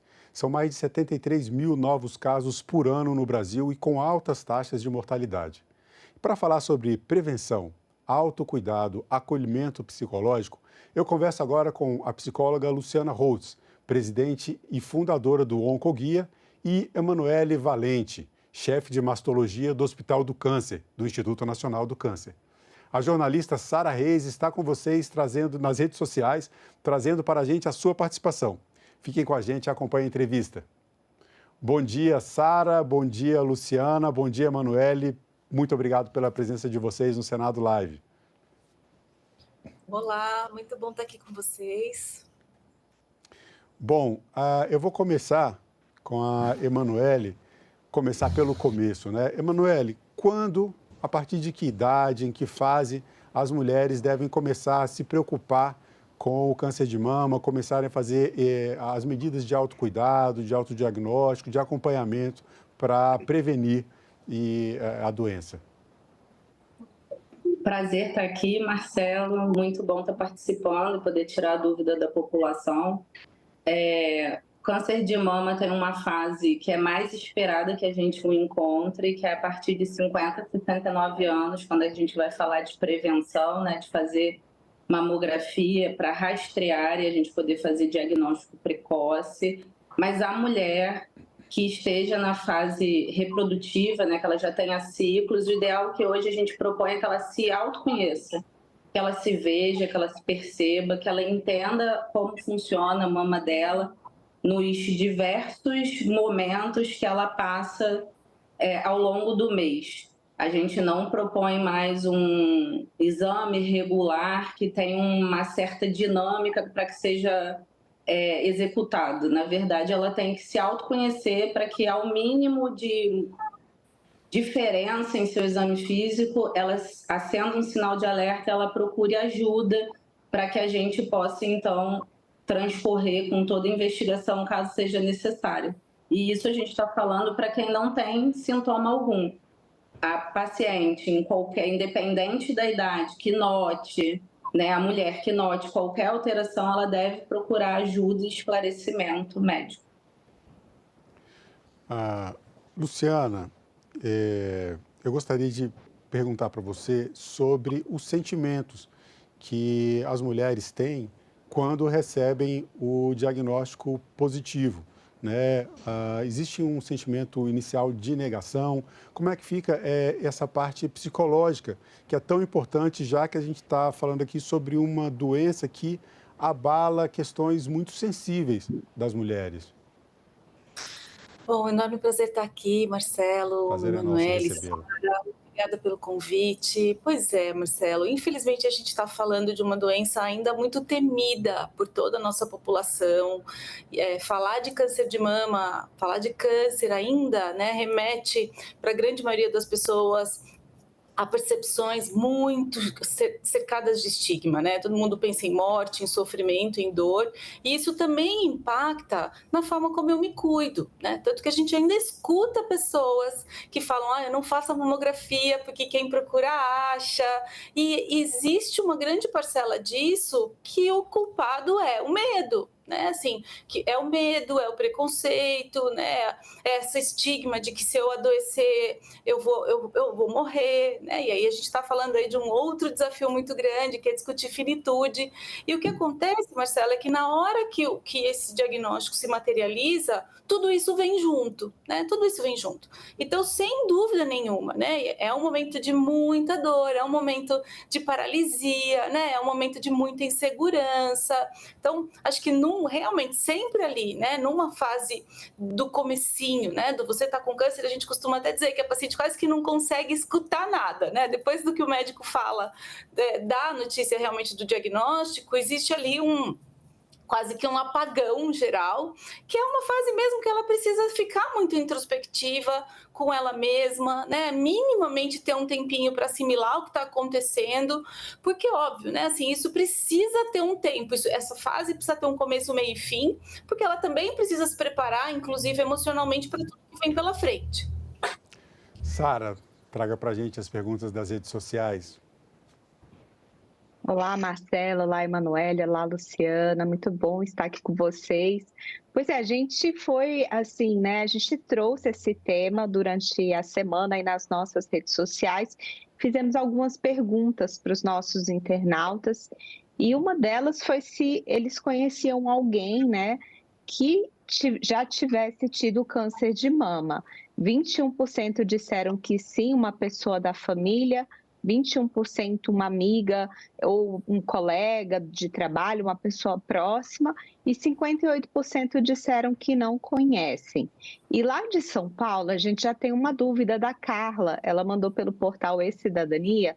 Ela pergunta quais os sinais e sintomas devem levar uma mulher a procurar avaliação médica para o câncer de mama. Então, Emanuele, você estava falando aí muito dessa importância da gente se autoconhecer, né, da gente fazer nosso autoexame. Mas então, o que a gente pode identificar que a gente tem sim que se preocupar e ir, né, até o médico? Sara, é uma pergunta bem frequente e muito importante realmente. O que a gente tem que observar? O achado mais comum é um nódulo ou uma massa na mama, geralmente indolor, mas ela pode se apresentar como alteração na textura da pele, que a gente fala até que é uma pele tipo casca de laranja, mais espessa. Alteração do mamilo, aquele mamilo que retrai, que entra, né? Ele fica mais fundinho. Secreção saindo do mamilo, principalmente se ela parece ser coloração de sangue ou coloração de água mesmo, bem translúcidazinha, bem transparente. Inchaço, edema na mama, modificação do formato, modificação do tamanho da mama, e aí ela realmente precisa procurar. E esses são os principais achados que a gente vai encontrar habitualmente. E aí acende o primeiro sinal de alerta para que a gente comece a investigar. Luciana, como todas as outras variações do câncer, o câncer de mama, quanto mais cedo for diagnosticado, maiores são as chances de cura. Agora, a gente está tratando aqui também de uma questão muito importante, que é esse apoio psicológico, que tem um papel importante, inclusive na recuperação, né, no fortalecimento do sistema imunológico das pacientes. Quando esse tratamento psicológico, esse acompanhamento psicológico deve começar? Ele deve ser também o mais cedo possível, assim como a questão do diagnóstico precoce? E a participação deve ser, esse apoio psicológico deve ser voltado para a mulher especificamente ou deve ser feito já em família, em casal? O que você traz para a gente sobre essa questão? Muito bom, Marcelo. Eu acho que assim, né? O ideal é que comece o mais cedo possível, né? Se toda um paciente pudesse, logo após o diagnóstico, passar pelo menos por uma avaliação, porque assim, é todo mundo que precisa de um acompanhamento contínuo? Não. Mas tem mulheres que sim, né, que podem passar por um período mais prolongado de sofrimento, e isso requer um monitoramento mais ativo, até para que a coisa não complique, né? Porque a gente pode estar falando simplesmente de um sentimento de tristeza, né, de um momento aí de muito impacto mesmo por conta do diagnóstico, mas isso precisa ser muito cuidado para que, por exemplo, a gente não veja de fato uma depressão se instalar. Né? Então, a gente tem que agir preventivamente, para que, claro, a gente não tenha que um quadro se complique. Tem como cuidar de uma depressão também? Tem como cuidar de uma depressão. A gente pode, né, abrir mão de acompanhamento com psiquiatra, entrar com medicação. Nada disso, né, a gente tem que tratar como tabu. O bom é que a gente tem como lidar, e eu acho que o pior cenário é a gente negligenciar a presença do sentimento. Esse é sempre o pior cenário, né? Então, o ideal é que todas as pacientes pudessem passar por uma avaliação diante do diagnóstico, e aí sim, né, mediante essa avaliação, o acompanhamento ser contínuo ou ele ser interrompido, e a paciente poder procurar por esse profissional toda vez que ela sentir necessidade. Sara? Bom, a gente também perguntou sobre a questão do autoexame, né? Será que as nossas internautas fizeram o autoexame recentemente? Vamos dar uma olhada? Olha só, a gente perguntou, você já fez autoexame de mama este ano? 47%, não está aí na tela, mas eu vou falar para vocês. Chegou. Apareceu. 47% disseram que sim, 38% disseram que não e 15% disseram que nunca fizeram. O que ainda é um dado, apesar de menor, ele é alarmante, né? Porque é importante que a gente faça sempre, né? E A gente tem outra dúvida aqui de São Paulo, é da Letícia.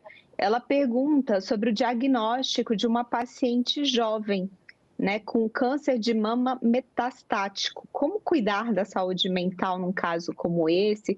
Porque é uma mudança, né, que vai afetar todas as áreas da vida, né, dessa pessoa. Emanuele. Como a Luciana já falou algumas vezes, Sara, esse acompanhamento psicológico é muito importante. Cerca de mais ou menos 10% das pacientes que vão fazer diagnóstico, elas já vão fazer diagnóstico como pacientes metastáticas, né? Uma paciente metastática é aquela que tem doença em outro local que não seja a mama e os linfonodos. Dessa forma, abre-se uma gavetinha. Eu costumo brincar que a gente abre uma gaveta, que é a da finitude, e de uma forma muito exacerbada, né? Porque a primeira coisa que elas vão pensar é que a gente não tem o que fazer. Mas hoje a gente tem muito o que fazer, né? A gente tem muitas terapias, a gente sabe que é uma paciente que ainda não foi tratada em nenhum quesito, e que hoje a gente tem drogas que em algumas situações podem trazer respostas boas e muito prolongadas, e que aí o suporte tanto da parte médica, com um bom diagnóstico e uma boa avaliação de como a gente vai tratar essa paciente, vai ser fundamental em conjunto com a psicologia. Aí eu acho que não só o suporte médico vai ser necessário, ele vai ser muito necessário, mas desde o início essa pessoa vai ter que ter um suporte muito bom, e não necessariamente por ter tido esse diagnóstico de que ela não tem mais uma doença restrita à mama, isso seja necessariamente a curto ou a médio prazo uma sentença de que algo ruim vai acontecer. Luciana, eu comentei sobre alguns aspectos sensíveis que essa doença, que o câncer de mama tem para as mulheres, né? Isso envolve questões relacionadas à maternidade, à própria feminilidade, à sexualidade das mulheres. Como ficam esses sentimentos, né? Como é que trabalhar as emoções das mulheres que passam pelas fases, né? A gente falou da fase inicial ali, quando tem muitas vezes a negação, depende da reação de cada uma. Depois vem a fase da aceitação, que é uma fase difícil. Mas passado o tratamento, qual é o encaminhamento psicológico? Como é que você encara essa reação das mulheres superada a doença? Olha, Marcelo, eu acho que hoje, né, assim, a forma como a gente batalha para que essa paciente seja, inclusive, bem cuidada, é que o olhar para ela tem que ser muito além do que olhar só para o câncer, né? É uma mulher que está recebendo um diagnóstico de uma doença que, sem dúvida nenhuma, tem que ser muito, muito bem tratada, mas ela segue tendo todos os outros aspectos da vida dela, né? E, claro, por conta do câncer, são todos esses outros aspectos que acabam sendo muito bagunçados, né? A vida realmente vira muito de ponta cabeça por conta desse foco maior nesse momento da vida dela, ser tratar muito bem o câncer.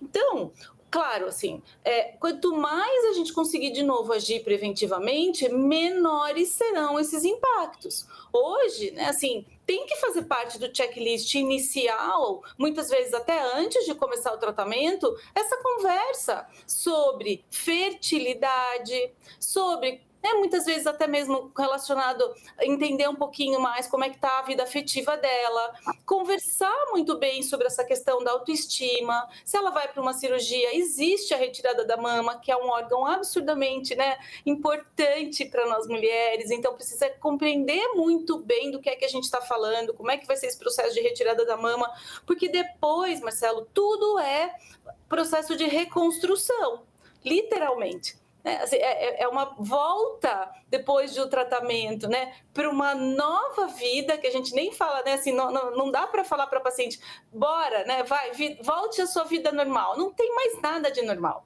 Virou tudo de ponta cabeça, a ponto da gente ouvir das pacientes assim, eu não me reconheço.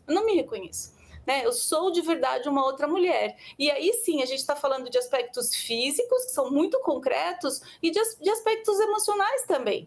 Que aí sim, né, muitas vezes nesse momento, até a gente é muito comum a gente ouvir das pacientes, foi depois que eu terminei tudo que eu precisei de apoio psicológico, porque eu estava com muita dificuldade de recomeçar uma nova vida com tantas cicatrizes, né, com tantas mudanças e tantas coisas complicadas que eu passei durante o tratamento do câncer. Então, temos coisas muito importantes aí para serem muito bem olhadas.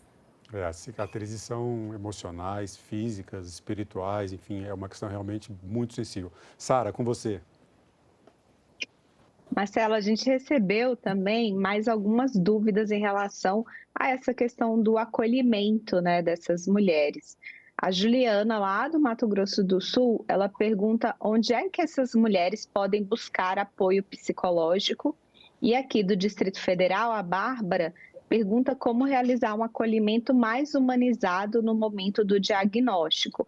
Eu vou mandar essas perguntas para a Luciana, porque, Luciana, assim, além do hospital, além, né, da família, existem grupos, existem movimentos hoje no Brasil que estão organizados para dar esse suporte também?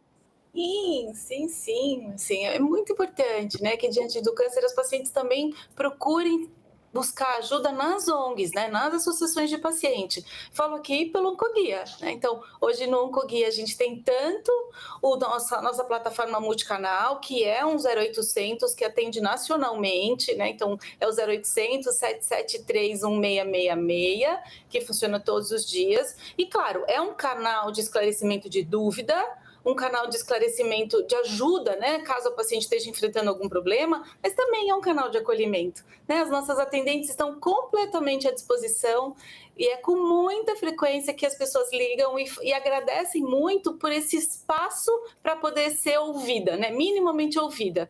E outro serviço que a gente também oferece para qualquer paciente que estiver precisando são as nossas rodas de conversa, que são moderadas pelo nosso Comitê de Saúde Emocional, todos são psico-oncologistas, e que acontecem toda quinta-feira, é só se inscrever, que aí é uma terapia em grupo, né? É um espaço de psicoterapia, de apoio, para troca de experiência entre as pacientes. Muitas ONGs pelo Brasil oferecem, muitas ONGs, inclusive possibilidades de apoio psicológico individual também.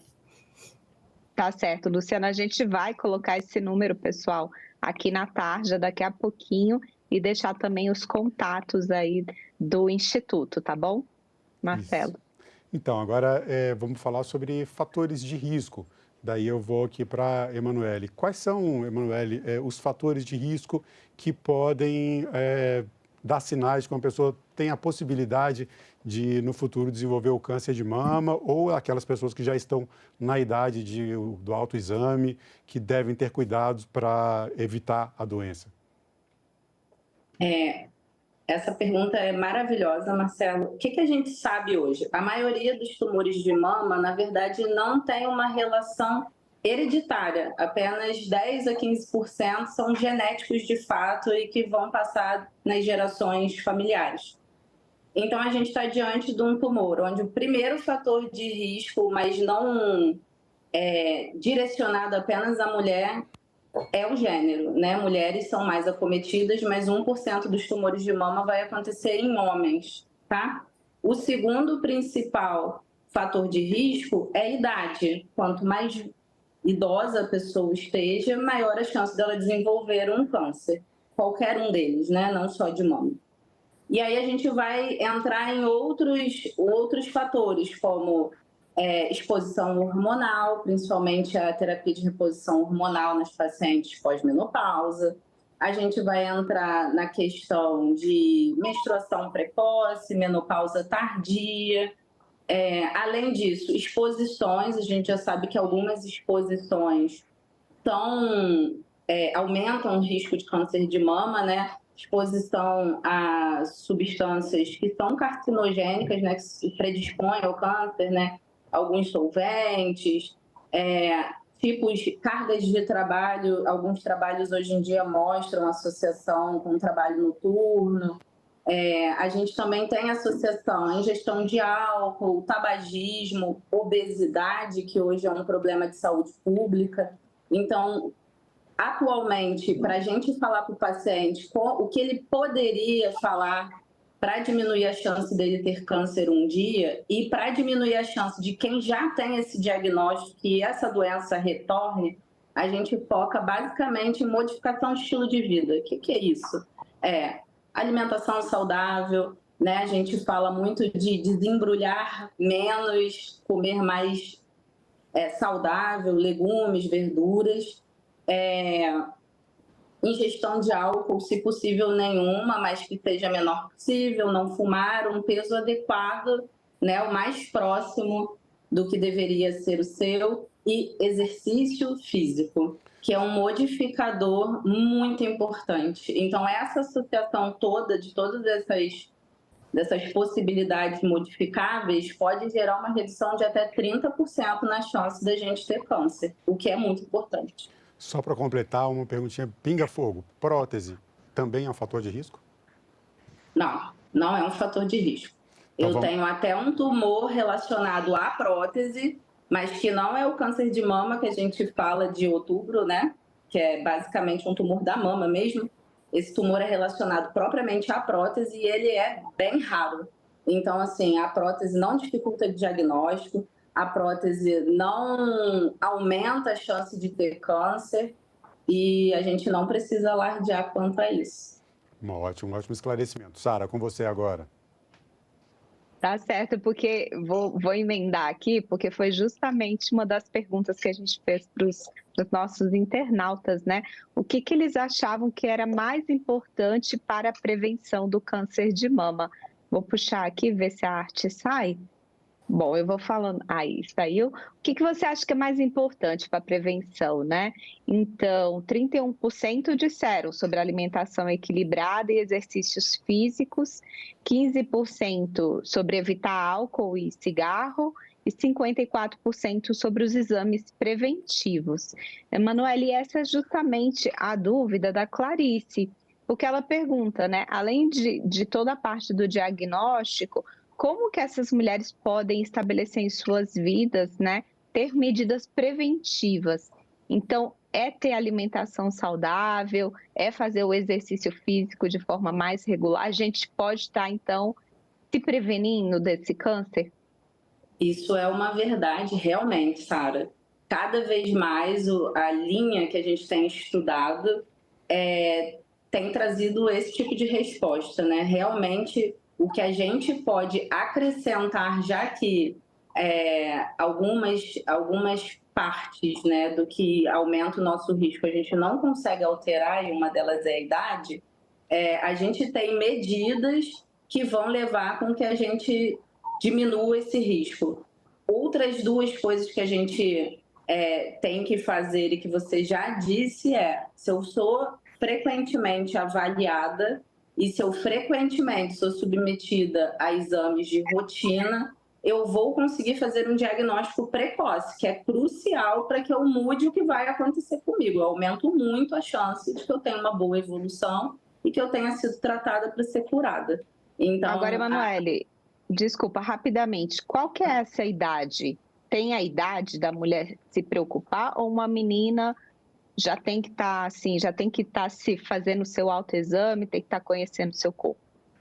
Tem que estar conhecendo o seu corpo desde o início, para que ele saiba, como eu falei no início, que ela saiba como é a mama dela, perto do período menstrual, fora dele, porque a mama fica mais túrgida com essa exposição hormonal natural da mulher, né? Então ela precisa ter esse conhecimento.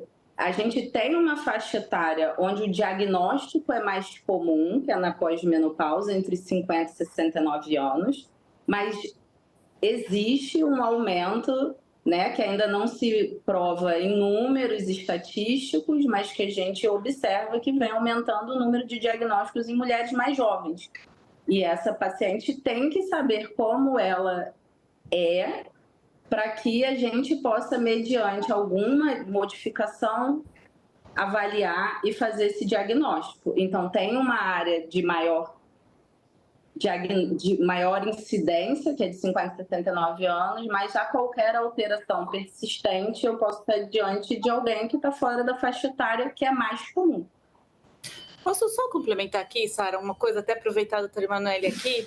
Tem um dado, doutora, que até nos preocupa muito, que, assim, acho que há quase 10 anos, né, que a gente acompanha muito a idade, né, da realização da mamografia, mesmo essa faixa etária, né, que ela é preconizada pelo Ministério da Saúde, com mais de 50 anos, que toda mulher precisa fazer a mamografia, as mulheres não estão fazendo, Sara. Então, eu acho que a gente precisa, né, aproveitar esse espaço aqui para conversar com essas mulheres, né, que hoje têm mais de 50 anos, que a gente sabe, né, que hoje a gente vem falando de mulheres dessa geração que estão vivendo bem, saudáveis, ativas, mas tem alguma coisa errada aí que elas não estão colocando seus exames em dia. Então, aproveitar de verdade esse espaço, porque a gente, assim, se a meta era 70%, né, dessa população, Marcelo, sim, a gente não passa de 30%. É bem importante. É bem importante, Luciana, esse alerta que você traz aqui, e o programa tem justamente esse objetivo de conscientizar não só as mulheres, mas nós homens também, porque todos nós temos ou mãe, ou filha, e amigas, e para mim é uma honra fechar esse programa com a participação de 3 mulheres e trazendo essa conscientização para as pessoas que estão assistindo, para toda a sociedade, sobre o Outubro Rosa e o câncer de mama. Eu quero agradecer mais uma vez a presença de vocês, Emanuele Valente, Luciana Rotz e Sara Reis, e agradeço especialmente a audiência de vocês que acompanham a TV Senado. O TV Senado Live é o espaço para você participar da nossa programação. Envie a sua sugestão sobre aquele assunto que você gostaria de saber um pouco mais. O Senado Live acontece todas as sextas-feiras, às 9 horas da manhã, em ponto. Até a próxima edição. E obrigado pela sua audiência.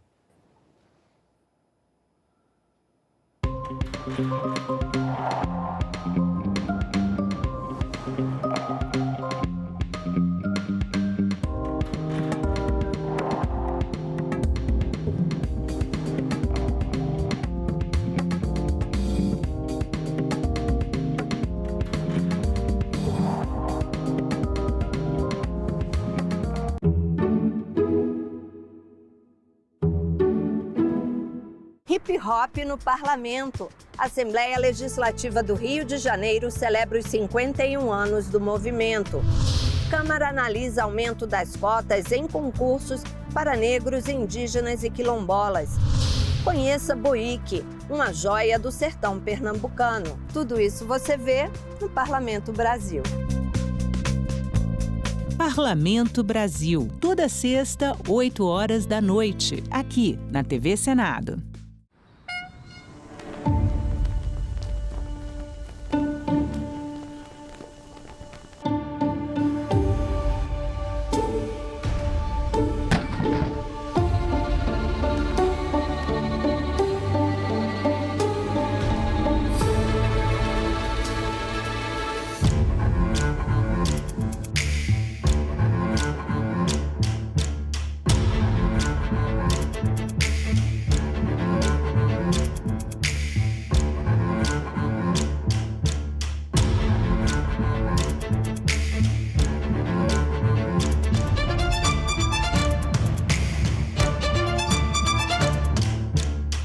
democracia é exatamente o instrumento concebido para lidar com a diversidade. TV Senado.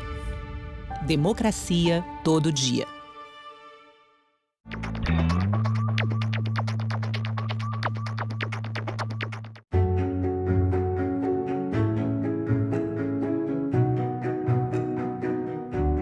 Agora está bem definido que a saúde é um direito de todos e um dever do Estado. O Plano Nacional de Imunizações atingiu o grau de excelência com a criação do Sistema Único de Saúde. O SUS é a maior política nacional responsável pela elevação da expectativa de vida da população brasileira. Todos nós aqui lembramos do que ocorreu na pandemia. Todos nós aprendemos com muita dor que sem saúde não temos nada. Acreditamos na medicina, no Sistema Único de Saúde, nós acreditamos na ciência. Temos o sentimento de dever cumprido e de que ainda temos que cumprir, porque essa batalha e esta guerra ainda não terminaram. TV Senado. Democracia todo dia.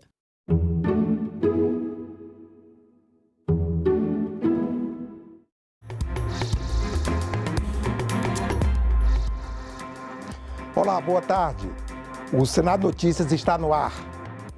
Está marcada para daqui a pouco, às 2 horas, a primeira sessão deliberativa do ano. Quem tem mais informações sobre os temas que devem ser discutidos é a repórter Carla Benevides. Boa tarde, Carla. Qual é a expectativa para esta sessão? Boa tarde, André. Boa tarde a todos que nos assistem aqui pela TV Senado. Pois é, André, há 3 medidas provisórias na pauta. 2 delas liberam crédito extraordinário no valor de mais de 5 bilhões de reais para ações de enfrentamento às enchentes no Rio Grande do Sul que aconteceram no ano passado. Uma outra medida provisória libera mais de 500 milhões de reais, nesse caso, para enfrentar as consequências da seca e dos incêndios florestais na Amazônia Legal. Há ainda um projeto de lei complementar que libera os chamados restos a pagar desde 2019. Esses recursos do orçamento eles não foram pagos por problemas nas execuções das obras de estados e municípios. Se o dinheiro for liberado, várias obras em todo o país poderão ser retomadas. Essa matéria tem consenso e a prova disso é que o autor do projeto é o senador Randolfo Rodrigues, líder do governo no Congresso, e o relator é o senador Carlos Portinho, líder do PL. O último item da pauta é um projeto de decreto legislativo que aprova o acordo entre Itália e Brasil para reconhecimento recíproco das carteiras de habilitação nos 2 países. A sessão plenária está marcada, como você falou, para as 2 horas da tarde, mas as votações começam a partir das 4 horas da tarde. André. Obrigado, Carlinha. O corte das renúncias fiscais, que hoje chegam a 643 bilhões de reais, foi defendido pelo senador Renan Calheiros, eleito presidente da Comissão de Assuntos Econômicos para um mandato de 2 anos. Após ser escolhido por aclamação, o senador Renan Calheiros anunciou a prioridade da Comissão de Assuntos Econômicos nos próximos 2 anos: a revisão dos gastos públicos federais. A questão do supersalário que hoje entedia o país. Nós temos na Constituição um princípio que é autoaplicável. Eu lembrava ao ministro Haddad que não há como falar em corta-gasto sem enfrentar os subsídios. São 643 bilhões. 643 bilhões. É triste ver esses subsídios, ao invés de serem racionalmente cortados, serem aumentados, como agora aconteceu com a carne, com o boi. Nós precisamos enfrentá-los. Nós não teremos autoridade para fazer corte nenhum sem enfrentar essa questão dos subsídios. Senadores que fazem parte da comissão citaram os desafios da economia brasileira que precisam ser enfrentados. Temos um desafio da reforma tributária. Realmente, nós temos hoje o pior sistema tributário do mundo. Tentamos aqui melhorar realmente, criar um modelo que seja um modelo já adotado em outros países desenvolvidos, inclusive para a OCDE. Mas temos ajustes aí para serem feitos. O governo, aproveitando a presença do líder do Congresso, aí, o nosso querido Randolph, uma das coisas que a emenda constitucional da reforma tributária tratou foi exatamente da desoneração. Ela deu 90 dias para que o governo encaminhasse para o Congresso uma lei sobre a questão, um projeto de lei sobre a desoneração. Nós ainda não recebemos isso. A pauta do país passa, evidentemente, pela uma priorização da pauta econômica. E uma pauta econômica que possa garantir crescimento, renda, desenvolvimento, mas, ao mesmo tempo, que possa garantir um combate efetivo, inteligente e socialmente justo da inflação.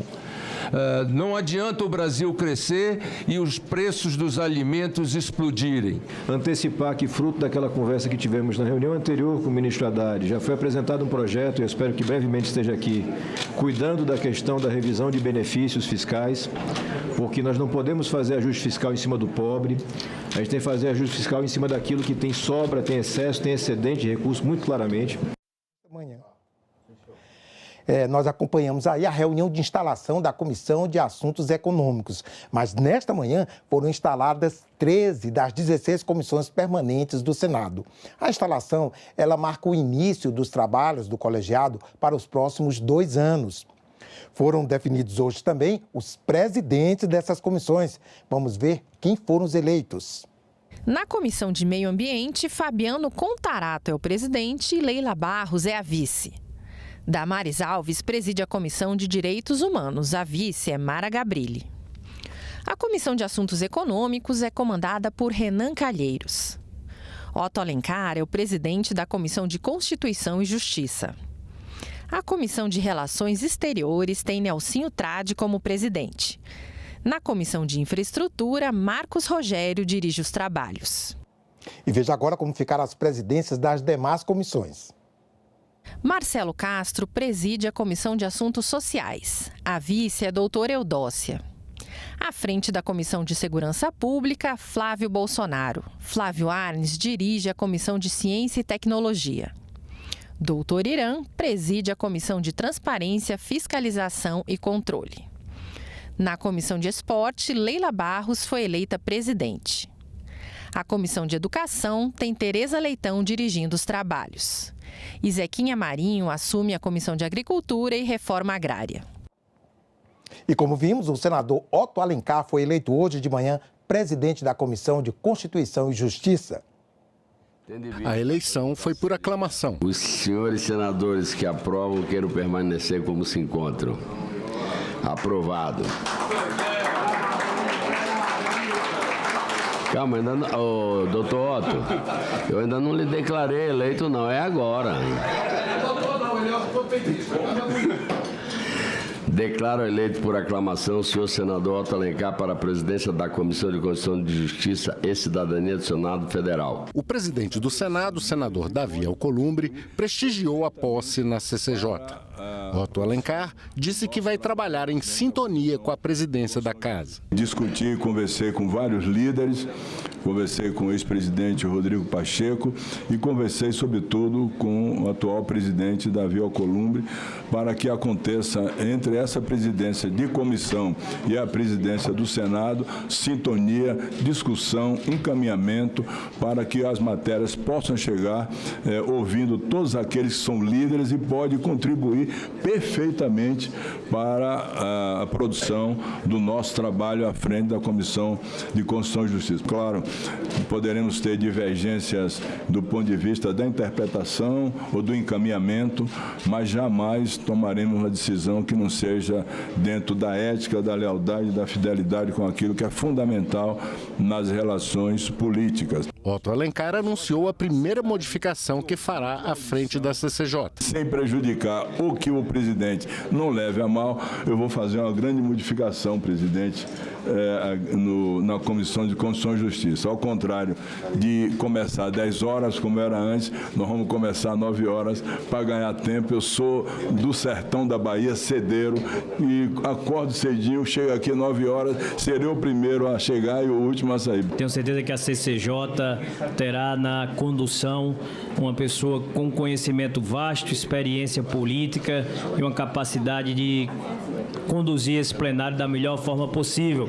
Até porque como senador, como sertanejo, tirador de leite, né, que acorda de manhã cedinho, tenho certeza que essa mudança vai permitir que a gente possa trabalhar muito mais. O fato de nós estarmos caminhando juntos, sendo que já caminhamos em caminhos diferentes, é um símbolo do que a política pode fazer. Quando as pessoas estão dispostas a dialogar, ouvir, conversar, o pensamento político pode migrar, e eu acho que a gente é uma testemunha disso. As repercussões do atual cenário de guerras no mundo e das últimas decisões do governo americano aqui no Brasil foram destacadas pelo senador Nelsinho Trade, eleito presidente da Comissão de Relações Exteriores.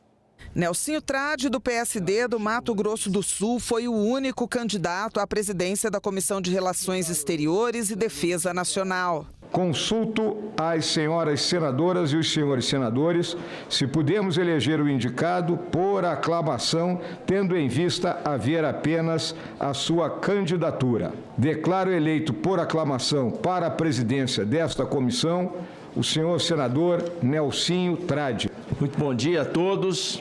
Sob a proteção de Deus, iniciamos aqui os trabalhos de volta a uma comissão que em 2019 e 2020 eu também tive o privilégio, indicado que fui pelo meu partido, o PSD, de presidi-la. O novo presidente afirmou que conta com o apoio dos outros senadores para superar os desafios da comissão. Essa é uma função que nós vamos exercer com muita responsabilidade, com muito zelo e, principalmente, dividindo com vossas excelências as pautas, os debates e as conclusões. Os senadores falaram da satisfação de ter Nelsinho Trade como presidente e enfatizaram a importância da comissão. Em outros períodos, a Comissão de Relações Exteriores, sem entrar no mérito,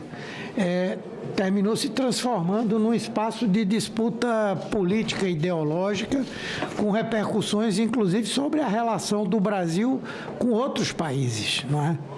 E, portanto, uma pessoa equilibrada, moderada, como Vossa Excelência, vem no sentido de que, de forma alguma, nós venhamos a ser simplesmente caudatários da política de governo ou da política de Estado do Itamaraty. Eu acho que essa comissão, Nelsinho, senador Nelsinho, nós teremos neste ano muito trabalho, um debate aqui muito importante, porque nós estamos vendo uma mudança muito rápida, né, no cenário internacional, principalmente, vamos falar de comércio, tanto na política, mas também na geopolítica, mas também no comércio. Depois da eleição, o senador falou sobre os desafios. Nós estamos num instante em que as pautas de comércio global estão dominando os debates, as discussões.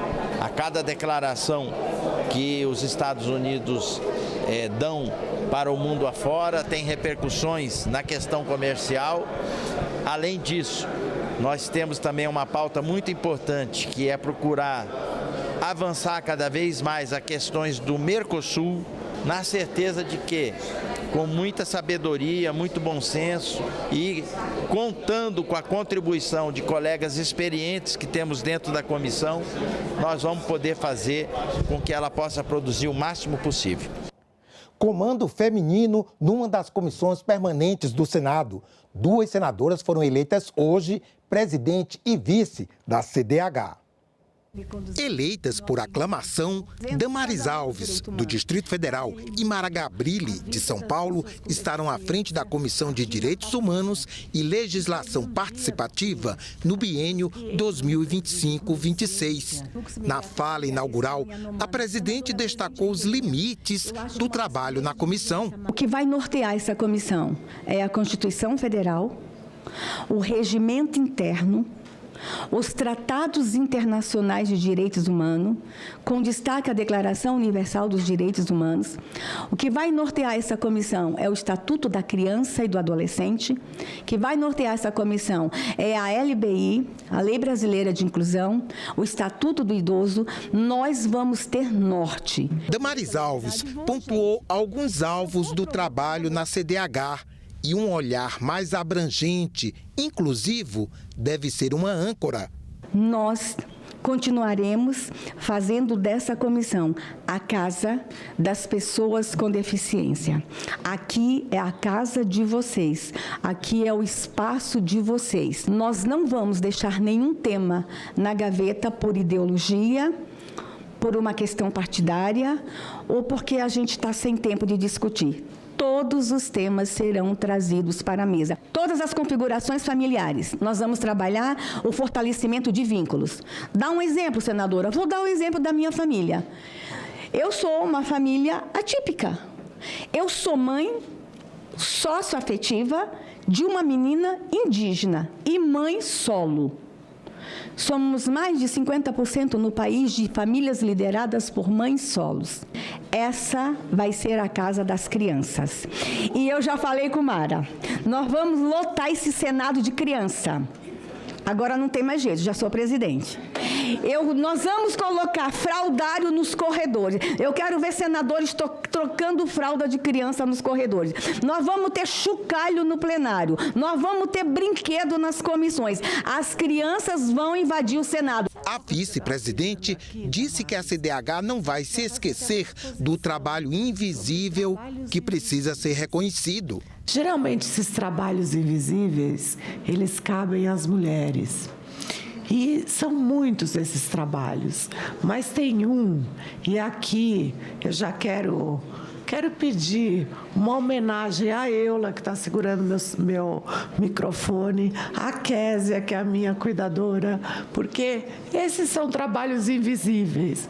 Eu só consegui chegar aqui por conta do trabalho invisível de todas essas mulheres que estão aqui perto. E como a comissão é também de legislação participativa, aquela que recebe da sociedade sugestões de mudança na lei, a nova presidente fez um apelo. Atenção, sindicatos, organizações da sociedade civil, partidos políticos com representação política no Congresso Nacional, mandem suas sugestões. Grandes ideias já chegaram aqui, já se transformaram em projeto de lei, né, Mara? E já se tornaram lei. A sociedade tem um espaço no Senado e o espaço é essa comissão. Fabiano Contarato assumiu a presidência da Comissão de Meio Ambiente pela segunda vez. Ele já presidiu o colegiado em 2019 e 2020. A vice-presidente é Leila Barros. Na reunião, Contarato destacou a importância das discussões sobre meio ambiente e mudanças climáticas no cenário atual. Acreditamos no poder da união e da ação conjunta para construirmos um futuro mais justo e sustentável para todos. Na agenda ambiental que se apresenta, impõe desafios sem precedentes em face da crescente emergência climática. No último ano, a ciência nos alertou, ultrapassamos o limite crítico de 1,5 graus Celsius de aumento na temperatura média global, meta que nos comprometemos a respeitar ao assinarmos o Acordo de Paris. Sentimos na pele as consequências evidentes e devastadoras, estiagens prolongadas, enchentes avassaladoras, tempestades implacáveis e ondas de calor extremo ameaçam a economia, desestabilizam a educação, sobrecarregam a saúde e comprometem a produção de alimentos, impactando dolorosamente a todos nós. Diante desse cenário, é imperativo aprimorarmos nosso ordenamento ambiental, fortalecermos os órgãos de fiscalização. Tem 3 elementos para mim que são de fundamentais importância para você mitigar dano ao meio ambiente: fiscalização intensa, educação ambiental e uma legislação mais rigorosa, efetivamente, para punir quem atenta contra a Lei de Proteção Ambiental. Eleita presidente da Comissão de Esportes para os próximos 2 anos, a senadora Leila Barros foi medalhista olímpica pela Seleção Brasileira de Vôlei. Como parlamentar, foi relatora da Lei Geral do Esporte. Ela disse que a comissão votará projetos que fortaleçam o esporte profissional de alto rendimento, mas sem esquecer o incentivo à prática esportiva para todos. Nós vamos tratar toda a pauta que envolve o alto rendimento, mas a gente também não pode esquecer aquele meio da pirâmide, principalmente a base, né? O acesso à atividade física, o acesso ao esporte, né? O esporte na escola, o esporte na comunidade, o esporte nas áreas mais vulneráveis, o esporte que é promovido pelas organizações sociais e que faz o trabalho que muitas vezes o Estado não faz, porque não chega até ali aquela base. Então nós vamos tratar de pautas que de fato são importantíssimas para o esporte, além do alto rendimento, a promoção da cidadania, da formação, da qualidade de vida. Vamos tratar do esporte desde os primeiros anos até a pessoa idosa. O senador Marcos Rogério, do PL de Rondônia, é o novo presidente da Comissão de Serviços de Infraestrutura. Ele disse que pretende abordar na comissão temas que preocupam o cidadão comum. Os brasileiros estão sofrendo, né, com o preço, né, dos alimentos, da conta de luz, né, dos serviços que são serviços essenciais. E esses temas todos são discutidos na Comissão de Infraestrutura.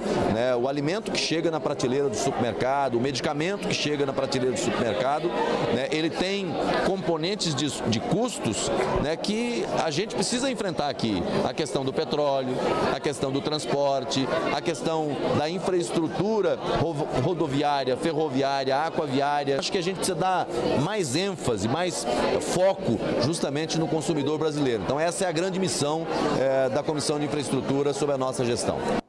Eleito para a presidência da Comissão de Assuntos Sociais, o senador Marcelo Castro ressaltou a importância da CAS, que trata de temas como saúde, trabalho e previdência social. Ele assumiu o compromisso de conduzir os trabalhos com transparência, ouvindo a população e construindo consensos. Vamos trabalhar para fortalecer políticas públicas que ampliem direitos, promovam inclusão e garantam dignidade a todos. Que a Comissão de Assuntos Sociais continue sendo um espaço de escuta, de construção de soluções e de esperança. Convido a todos para, juntos, fazermos dessa gestão um período de avanços concretos, com responsabilidade social e compromisso com o Brasil mais justo e solidário. Já o novo presidente da Comissão de Segurança Pública é o senador Flávio Bolsonaro, do PL do Rio de Janeiro. Ele disse que deve priorizar projetos que pretendem endurecer a legislação penal. A gente vai tratar com muita seriedade e celeridade aqueles projetos de lei que vão endurecer as leis penais, que vão dar condições para todo o nosso sistema judiciário de manter presos criminosos que são perigosos e que cometem crime de forma reiterada e, usando algumas brechas da lei, conseguem estar rapidamente de volta às ruas, cometendo os crimes, matando pessoas inocentes por causa de um celular, muitas vezes. Tem quase 200 projetos aqui para serem relatados na Comissão de Segurança Pública, que trata do crime de domínio de cidade com intimidação violenta, né? Que trata de audiências de custódia, autonomia do crime de porte ilegal de fuzil, granada, esse tipo de coisa, de armas de guerra, que hoje não é assim. Esses crimes são absorvidos por outros, como tráfico de drogas. Então tem muito trabalho pela frente aqui. O senador Zequinha Marinho é o novo presidente da Comissão de Agricultura e Reforma Agrária. Ele lembrou que este ano será realizada a COP em Belém e o Brasil se torna centro das atenções mundiais em relação às mudanças climáticas e os desafios para superá-las. Sentado aqui, nesta cadeira de presidente da Comissão de Agricultura e Reforma Agrária, terei a oportunidade de contribuir com o estímulo e o fortalecimento das medidas que apontam para uma produção sustentável, algo que já é feito aqui neste país e que pode avançar ainda mais. O mundo precisa conhecer não apenas a força do nosso agro, que garante ao Brasil a posição de um dos maiores exportadores de alimentos do mundo, mas também deve conhecer e reconhecer os avanços que os nossos produtores rurais têm feito para alcançar bases produtivas mais sustentáveis. Além do seu papel fundamental para garantir a sustentabilidade da produção, o agro brasileiro tem uma importância basilar para a nossa economia. Eleito presidente da Comissão de Ciência, Tecnologia, Inovação e Informática, o senador Flávio Arnes falou dos projetos que pretende discutir no colegiado. A gente estará articulado com senadores e senadoras que fazem parte da comissão, mas também com as entidades representativas da ciência, da tecnologia e da inovação em nosso país. E ter essa, a gente chama uma palavra difícil, transversalidade.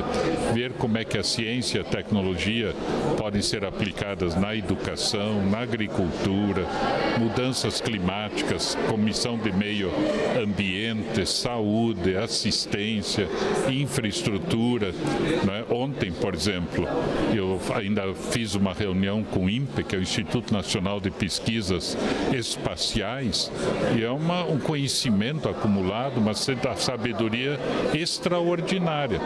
Aí combinamos com eles, olha, como transformar esse conhecimento para a criança da educação infantil, do ensino fundamental, do ensino médio, para criarmos, pela ciência, um novo conceito, um novo pensamento.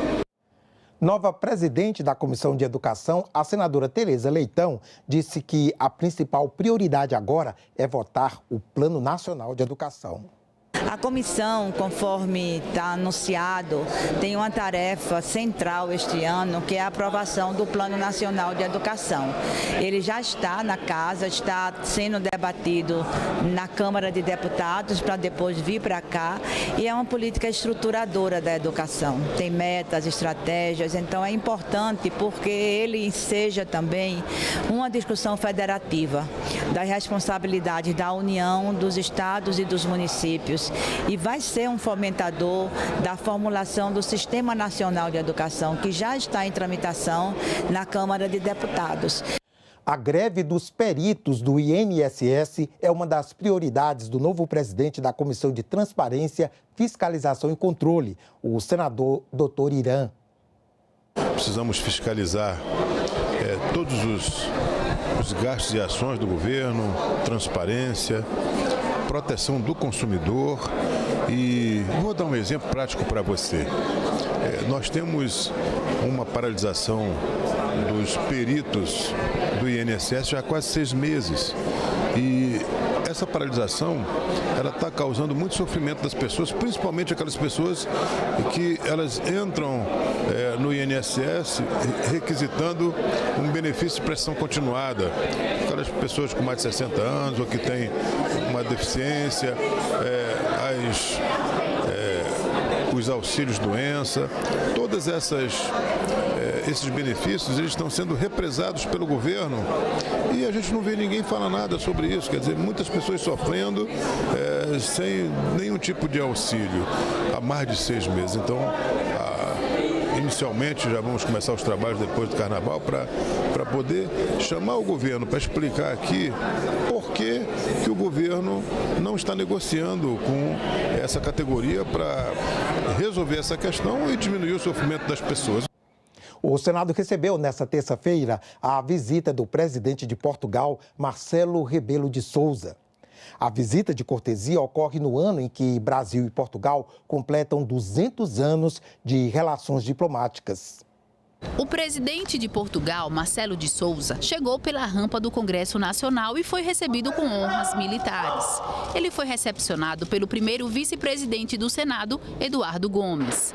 A visita de cortesia marca os 200 anos das relações diplomáticas entre Brasil e Portugal. A reunião no Salão Nobre do Senado durou cerca de 30 minutos e contou com a presença de ministros portugueses e senadores. O presidente Marcelo é um grande amigo do Brasil. Ele já estabeleceu em várias oportunidades o diálogo das nossas relações comuns e dos laços que ainda unem o Brasil e Portugal. Foi uma recepção de cortesia a um presidente de uma nação amiga, mas que, sobretudo, é um grande amigo do Brasil e do Congresso brasileiro. Portugal é um dos principais parceiros do Brasil na economia e na cultura e abriga a segunda maior comunidade brasileira no exterior. Mais de 400 mil brasileiros vivem em terras portuguesas e 150 mil portugueses aqui no Brasil. Durante o encontro, o presidente de Portugal registrou a assinatura no livro de visitas da casa. Após a reunião no Senado, Marcelo Rebelo de Sousa foi recebido pelo presidente da Câmara dos Deputados, Hugo Mota. Daqui do Congresso, seguiu para outro encontro, dessa vez com o presidente do Supremo Tribunal Federal, Luiz Roberto Barroso. Na quarta, a comitiva portuguesa vai participar da 14ª Cimeira Luso-Brasileira aqui em Brasília. No evento, acordos bilaterais devem ser assinados e temas como xenofobia contra brasileiros em Portugal devem ser discutidos. Ficamos por aqui. Você pode rever as reportagens desta edição na nossa página na internet, senado.leg.br/TV. Obrigado pela companhia. Até a próxima.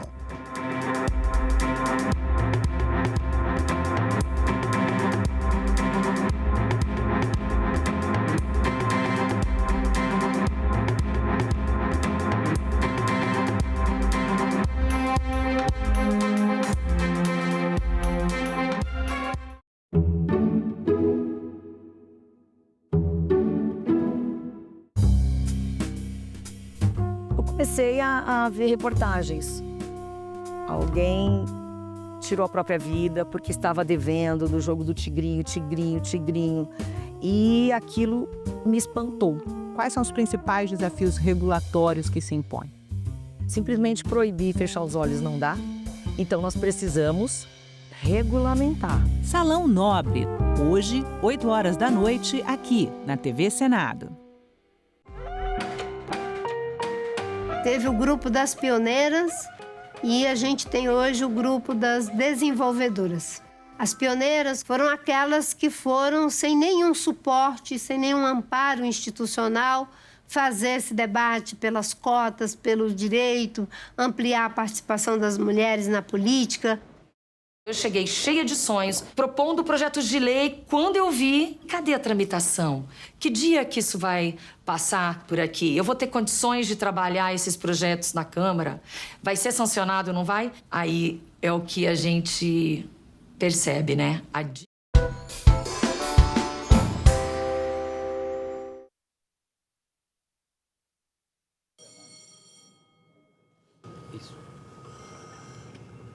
A número regimental, declara aberta a sessão.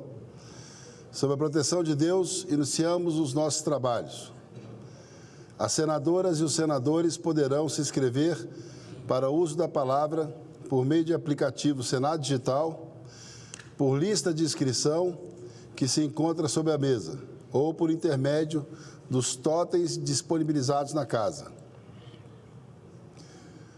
Pauta da sessão. A presente sessão deliberativa ordinária é destinada à apreciação de medidas provisórias e das seguintes matérias, já disponibilizadas em avulsos eletrônicos e na ordem do dia eletrônica de hoje.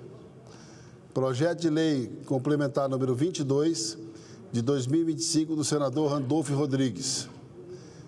E Projeto de Decreto Legislativo número 683, de 2024, da Comissão de Relações Exteriores e da Defesa Nacional da Câmara dos Deputados. Passamos aos oradores inscritos, que terão prazo de 10 minutos para o uso da palavra. Faço um registro importante, cumprimentando o presidente do Senado e do Congresso Nacional, o senador Davi Alcolumbre, a todos os membros eleitos da mesa diretora para esse biênio. Cumprimento adicional também ao presidente Rodrigo Pacheco, que durante 4 anos presidiu essa casa, a todos os líderes partidários reconduzidos e conduzidos às lideranças partidárias e aos presidentes de comissão permanentes eleitos na manhã de hoje. Também cumprimento a todos aqui, senador Eduardo Girão, senador Paulo Paim, Expedião Amin, senador Cajuru, agradecendo a confiança de todos os pares para exercer no próximo biênio o cargo de primeiro vice-presidente da mesa, assim como cumprimento também a toda a população tocantinense que me oportunizou estar aqui no dia de hoje, nessa sessão em que abrimos os trabalhos para que, com a graça de Deus, façamos um bom biênio apoiando o nosso país. Na lista de oradores inscritos, tenho a honra de anunciar a palavra do senador Eduardo Girão, Partido Novo do Estado do Ceará.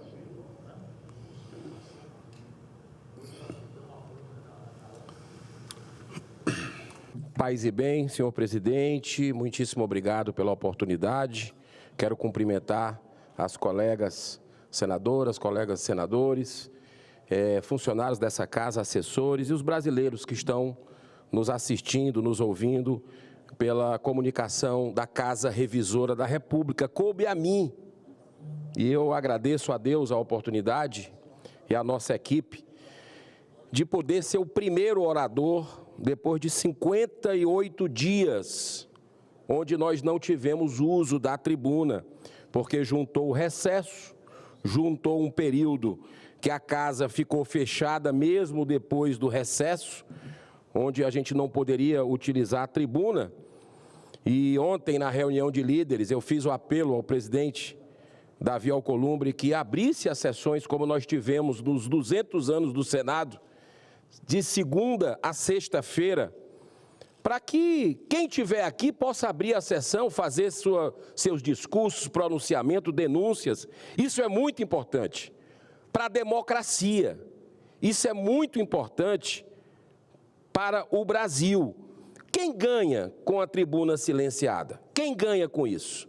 Estava conversando com o senador Expedião Amin, agora há pouco.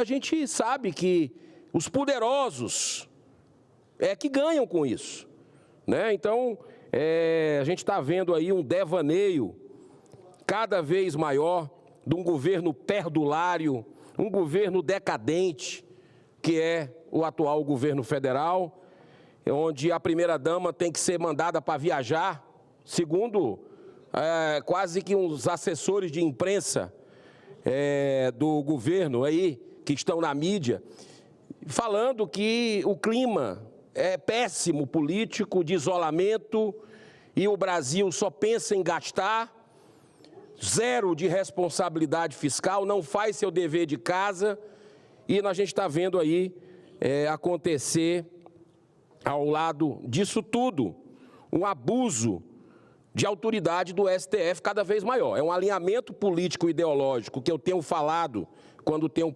oportunidade de usar essa tribuna, sem precedentes na história, entre governo Lula e também alguns ministros do Supremo, né? Então é muito importante a gente relatar aqui, e eu sou o primeiro a fazer uso da palavra, do que ontem foi apresentado pela Procuradoria-Geral da República. Deveria ser independente, a história dela, o conjunto da obra mostra a independência, mas ela fez uma sustentação para lá de tendenciosa, numa narrativa absurda de um golpe, entre aspas, com 207 insinuações hipotéticas. 207 insinuações hipotéticas. Pensa que a gente é bobo? Pensa que ninguém lê? Que não existe jurista nesse país? Que não existe gente que analisa? E a gente percebe algo que poderia, algo que teria repetido o tempo todo. Senhoras e senhores, eu estou no 7º ano aqui no Senado Federal. Sempre mostrei minha independência com votos, com posicionamentos. Entra governo, sai governo, eu voto com o Brasil. E eu falo dessa caçada implacável que está à vista de quem tem bom senso. Uma caçada implacável a quem é de direita, a quem é conservador. Nós estamos vendo hoje no Brasil. Sem contar com essa cortina de fumaça, porque olha a coincidência. Exatamente no dia, na semana, que são publicadas pesquisas com Lula desabando com 24% de aprovação, com o ex-presidente Bolsonaro no primeiro e no segundo turno, com a pesquisa da Paraná mostrando que ganharia do Lula, parece até a antecipação de um relatório que viria talvez na semana que vem, porque tudo é liberado para a mídia do Brasil antes, para aquela mídia militante, infelizmente, que nós temos no país. Tudo é vazado, e tinham até vazado que seria antes do Carnaval, semana que vem, mas resolveram antecipar. E a gente, dentro dessa pesquisa, vê algo assim interessante. O Congresso Nacional, e eu disse aqui, na última vez que usei a tribuna, 9%, pífios 9% é a aprovação nossa. E o STF, aí eu vejo uma piada pronta, com 49% de aprovação. Acho que as pessoas que foram responder às pesquisas ficaram com medo de retaliação, porque hoje o que impera nesse país é censura, é calar, intimidar quem se opõe a esse regime que vive no Brasil, senhor presidente. Nós estamos cada vez mais necessitados do envolvimento de organismos internacionais como a OEA, que teve aqui há 2 semanas atrás, a gente não pôde repercutir porque o Senado estava fechado, e nós ouvimos depoimentos de familiares, né, que estavam em protesto no dia 8 de janeiro, dos advogados, das arbitrariedades, dos seus direitos vilipendiados de forma escancarada. E a gente percebe que o relator especial para a liberdade de expressão, que ouviu todos os atores, uma agenda recheada, chegou a dar uma declaração que estava estarrecido, impactado com aquilo que estava ouvindo de pessoas que no Brasil têm os seus direitos fundamentais desrespeitados por aqueles que deveriam ser os primeiros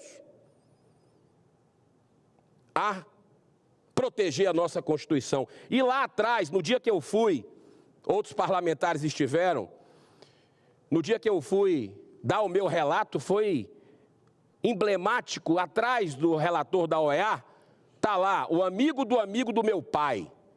Porque a narrativa que ele ouviu no dia anterior, porque procurou primeiro o STF, no erro, tinha que procurar as vítimas primeiro, não os abusadores. A narrativa que chegou para o relator da OEA foi que não, por causa do dia 8 de janeiro, começou tudo ali. Começou em 2019, com um relatório irregular que nós temos no Brasil, totalmente rasgando o ordenamento jurídico, que é esse inquérito do fim do mundo, dito por um colega ministro do STF, que vai completar 6 anos, agora em março. Uma coisa absurda que nós estamos vivendo no Brasil, mostrando o estado de exceção que nós vivemos. Então, é muito importante nesse momento o caso do desembargador, o ex-desembargador Sebastião Coelho, que também depois lá, ter feito uma sólida e corajosa defesa de um dos presos políticos no ano passado, perante o ministro do STF, ele passou imediatamente a ser perseguido. Até a conta bancária, sem ele saber, sendo investigado, uma verdadeira Gestapo que está no Brasil. E a Polícia Federal investigou, com esse destaque do STF. Igualmente grave é o caso do ex-assessor para assuntos internacionais do governo anterior, Luiz Felipe Martins, que depois de ser denunciado pelo envolvimento numa minuta fantasma e ficar em prisão preventiva por 6 meses, foi liberado por ter provado que não deixou o país no dia 30 de dezembro de 2024, data vinculada à elaboração da suposta minuta golpista, entre aspas, 2022. Assim como temos feito com relação aos ataques à liberdade de expressão, denunciando em todos os organismos internacionais, eu tenho feito isso pessoalmente. A defesa do Felipe Martins também pediu oficialmente a abertura de uma investigação criminal pela Justiça Americana com relação a possível fraude no registro de sua entrada e saída dos Estados Unidos. Ontem mesmo, a Justiça Americana também foi acionada pelo Rumble, uma plataforma, uma rede social que foi perseguida no Brasil por essa escalada autoritária e que entrou na justiça contra o ministro Alexandre de Moraes. O mundo está começando a perceber o estrago dessa ditadura da toga no Brasil. Pior ainda, senhor presidente, se eu me der mais 1 minuto, eu concluo. É a escandalosa perseguição sofrida por um dos deputados mais corajosos e atuantes da Câmara dos Deputados, chamado Marcel Van Hatten, em virtude dele ter usado a tribuna para fazer sérias denúncias sobre abuso cometido pela Polícia Federal. Ele tem o direito. Está lá na Constituição, o nosso artigo 53, inviolável parlamentares civil e penalmente por quaisquer de suas opiniões, palavras e votos.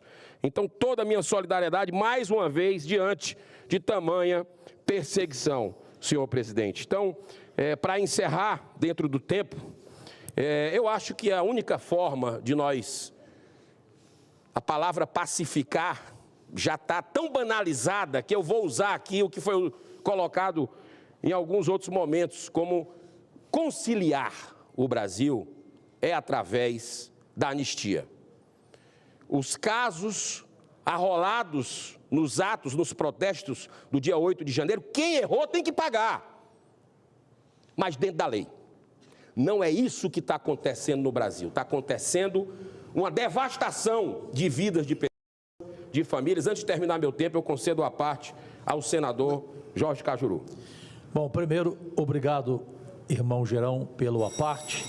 Abraço, querido presidente, símbolo do Tocantins, Eduardo Gomes. Gerão, pela nossa amizade, eu vou falar com você com uma autoridade que tenho, das poucas, de ser o único deste Senado Federal a ter, e a continuar, aliás, 51 anos de carreira nacional na televisão brasileira, no rádio, nos jornais. Eu trabalhei em todos eles. porque ninguém aqui conhece mais pesquisa do que eu.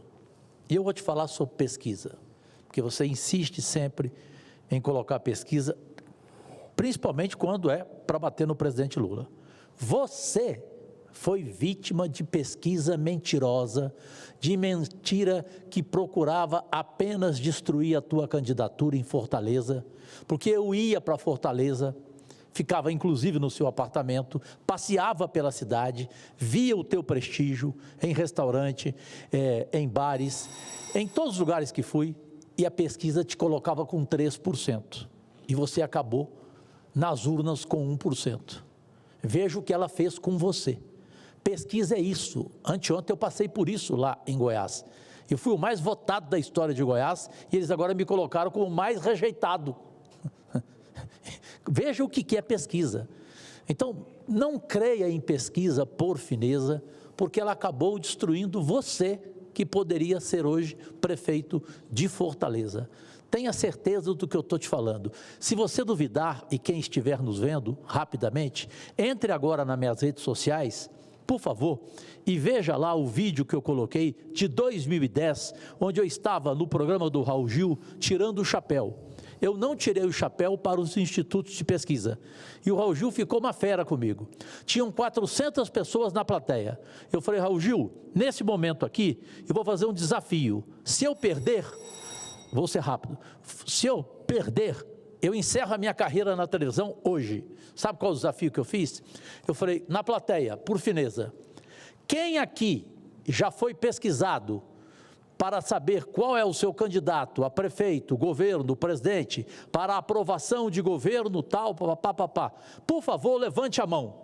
Veja o meu vídeo aí, quem quiser, Cleitinho, agora. Nenhuma pessoa levantou a mão. Então, as pesquisas do Brasil são uma mentira, porque elas não mostram onde elas são feitas, não mostram a pessoa falando, você não sabe, ela só diz, ouvi 2.000 pessoas. Ouviu onde, cara pálida? Então, tenha certeza sobre pesquisa, não discuta o seu pronunciamento, respeito, mas sobre pesquisa, reflita, porque você foi vítima dela, e eu agora estou sendo. Presidente, só mais um minuto para eu fazer o contraponto. O meu colega Cajuru, eu tenho inclusive projetos, né, para regulamentar, inclusive 30 dias antes de eleição, não ter divulgação de pesquisa. Não me considero que nessa eleição para a Prefeitura de Fortaleza fui prejudicado por pesquisa, diferente do Senado, na época que eu fui candidato ao Senado, mas nessa não, houve uma polarização, não tive tempo de TV, uma série de coisas que aconteceram. Mas eu quero dizer uma coisa para finalizar nesses 30 segundos que me faltam. Senhor presidente, batom, bola de gude, Bíblia, bandeira, golpe de Estado, vocês estão de brincadeira. Vamos parar com a palhaçada. Num domingo, sem liderança. O Brasil precisa de anistia, porque já teve anistia de sequestrador de banco, de assaltante que nós tivemos no país, senhor presidente. Muito recente, nós tivemos sequestro de avião, de embaixador, dessa turma que está no poder hoje. E o sentimento de compaixão, de perdão dessas pessoas ainda não aflorou para perceber que tem pessoas com a vida dilacerada, sem direito à defesa, ao contraditório, Senador Girão, com problemas graves na vida. Então eu encerro com a frase de João Paulo II, um dos maiores papas que eu considero, dizia o seguinte: não há paz sem justiça, não há justiça sem perdão, e não há perdão sem amor. Anistia já, senhor presidente. Muito obrigado. Muito obrigado, senador Eduardo Girão. Passo que vou chamar o segundo orador de hoje, fazer também um registro aos presidentes de comissão permanente e fazer esse destaque em nome da senadora professora Dorinha Seabra, do meu estado, o estado do Tocantins, que assumirá a presidência da Comissão de Desenvolvimento Regional. E também fazer aqui um registro, vou ter que sair daqui a pouco da sessão, para prestigiar o nosso senador Algari Pacheco, que receberá amanhã na Assembleia Legislativa do Estado de São Paulo a sua posse como membro da Academia Brasileira de Farmácia, numa cadeira muito importante para o nosso estado do Tocantins e para o Brasil. Passo a palavra ao senador Jorge Cajuru para utilizar o seu tempo aí na ordem do dia, na comunicação. Amigo senador pelo Tocantins, reconhecido em todo o país e tão respeitado no seu estado, e assumindo a presidência da sessão, para minha surpresa, não por causa de ti, porque raramente, o Chico sim, o Chico está aí contigo. Está aqui comigo, vai assumir agora. Abri a sessão 14h em ponto. Rapidinho eu quero dar uma cutucada no Girão, que ele sabe o tanto que eu gosto dele. E ontem eu falei na reunião dos líderes, eu não ouço campainha, ok? Se prepare, é o Ivan que está aí contigo? É o Ivan, quem? É o Zé. Zé, fica tranquilo que você não vai tocar campainha comigo não. Eu não passo dos 10 minutos. É com imensa satisfação, brasileiras e brasileiros, minhas únicas vossas excelências, que ocupo a tribuna pela primeira vez nesta 57ª legislatura. Hoje, 19 de fevereiro de 2025, vou falar sobre minha propositura inicial neste começo de ano legislativo. Trata-se de assunto que julgo de extrema relevância para os milhares de trabalhadores brasileiros, Paim, pai deles, Paulo Paim, senador, que prestam serviços à administração pública por meio de contratos terceirizados. O projeto de lei de minha autoria 474 de 2025, e eu abro de forma propositiva o meu trabalho, faz mudanças na Lei 14.133 de 2021, que trata de licitações e contratos administrativos com o objetivo de corrigir uma distorção que tem causado insegurança jurídica e, pior, prejuízos a esses trabalhadores que muitas vezes veem seus direitos trabalhistas negados sem qualquer garantia de reparação. De acordo com recente decisão do Supremo Tribunal Federal, cabe a ele, trabalhador, justamente a parte mais vulnerável da relação, provar que houve omissão da administração pública. Reserva moral, senador Amin. Isto na fiscalização do contrato. Mas como exigir que um trabalhador comum tenha acesso a documentos administrativos internos ou consiga demonstrar eventual fato negativo? Pergunto, considero que não é justo nem razoável transferir esse ônus ao trabalhador que, além de sofrer com a inadimplência por não receber seus direitos básicos ou suas verbas rescisórias, ainda precisa enfrentar uma batalha judicial carregada de obstáculos. Pela minha proposta, fica estabelecido que cabe à administração pública o ônus de comprovar que fiscalizou de forma efetiva e regular o cumprimento das obrigações trabalhistas e previdenciárias das empresas contratadas para serviços contínuos em regime de dedicação exclusiva de mão de obra. O Estado brasileiro, por sua própria natureza e estrutura, tem a prerrogativa e a obrigação de fiscalizar os contratos que assina. É a administração pública que detém os meios e os documentos para comprovar se de fato acompanhou, exigiu das empresas contratadas o cumprimento de suas obrigações trabalhistas.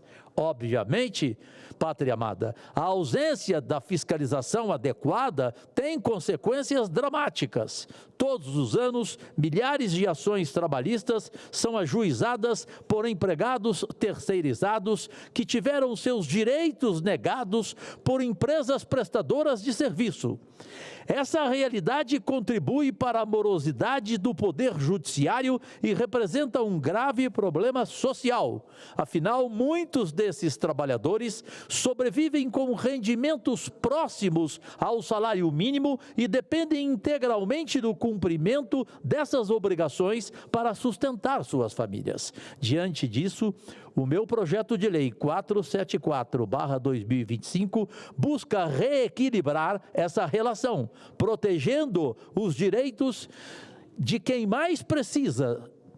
Além disso, ao estabelecer que a administração pública será responsável solidariamente pelos encargos previdenciários e subsidiariamente pelos encargos trabalhistas, caso não consiga comprovar a fiscalização efetiva dos contratos, garantindo maior segurança jurídica e incentivando uma atuação mais dirigente dos órgãos públicos. Para concluir, além de proteger os direitos daqueles que mais precisam, minha proposta legislativa não cria novas despesas ou encargos injustificados para o setor público. Há também um outro aspecto que qualifico, senhoras e senhores, meus únicos patrões, como positivo.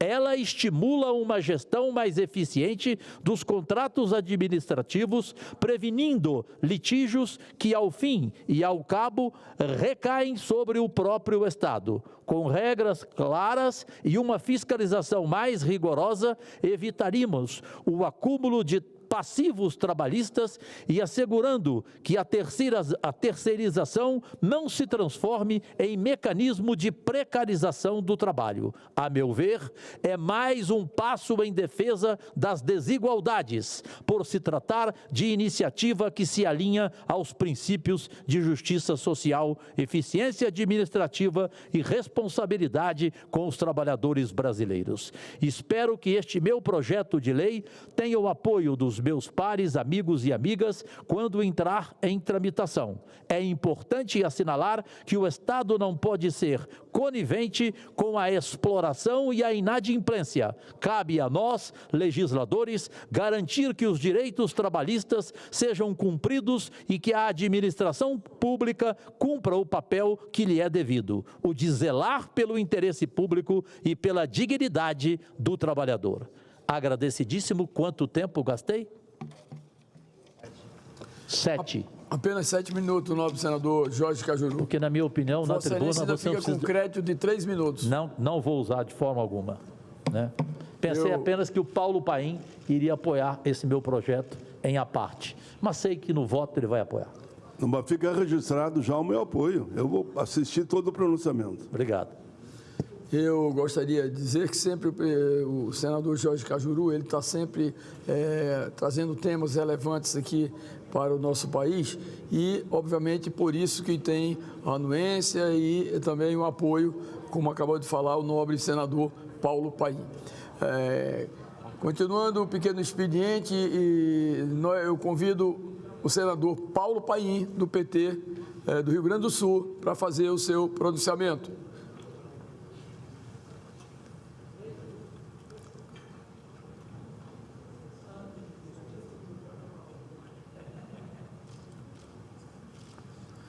O nego velho tá...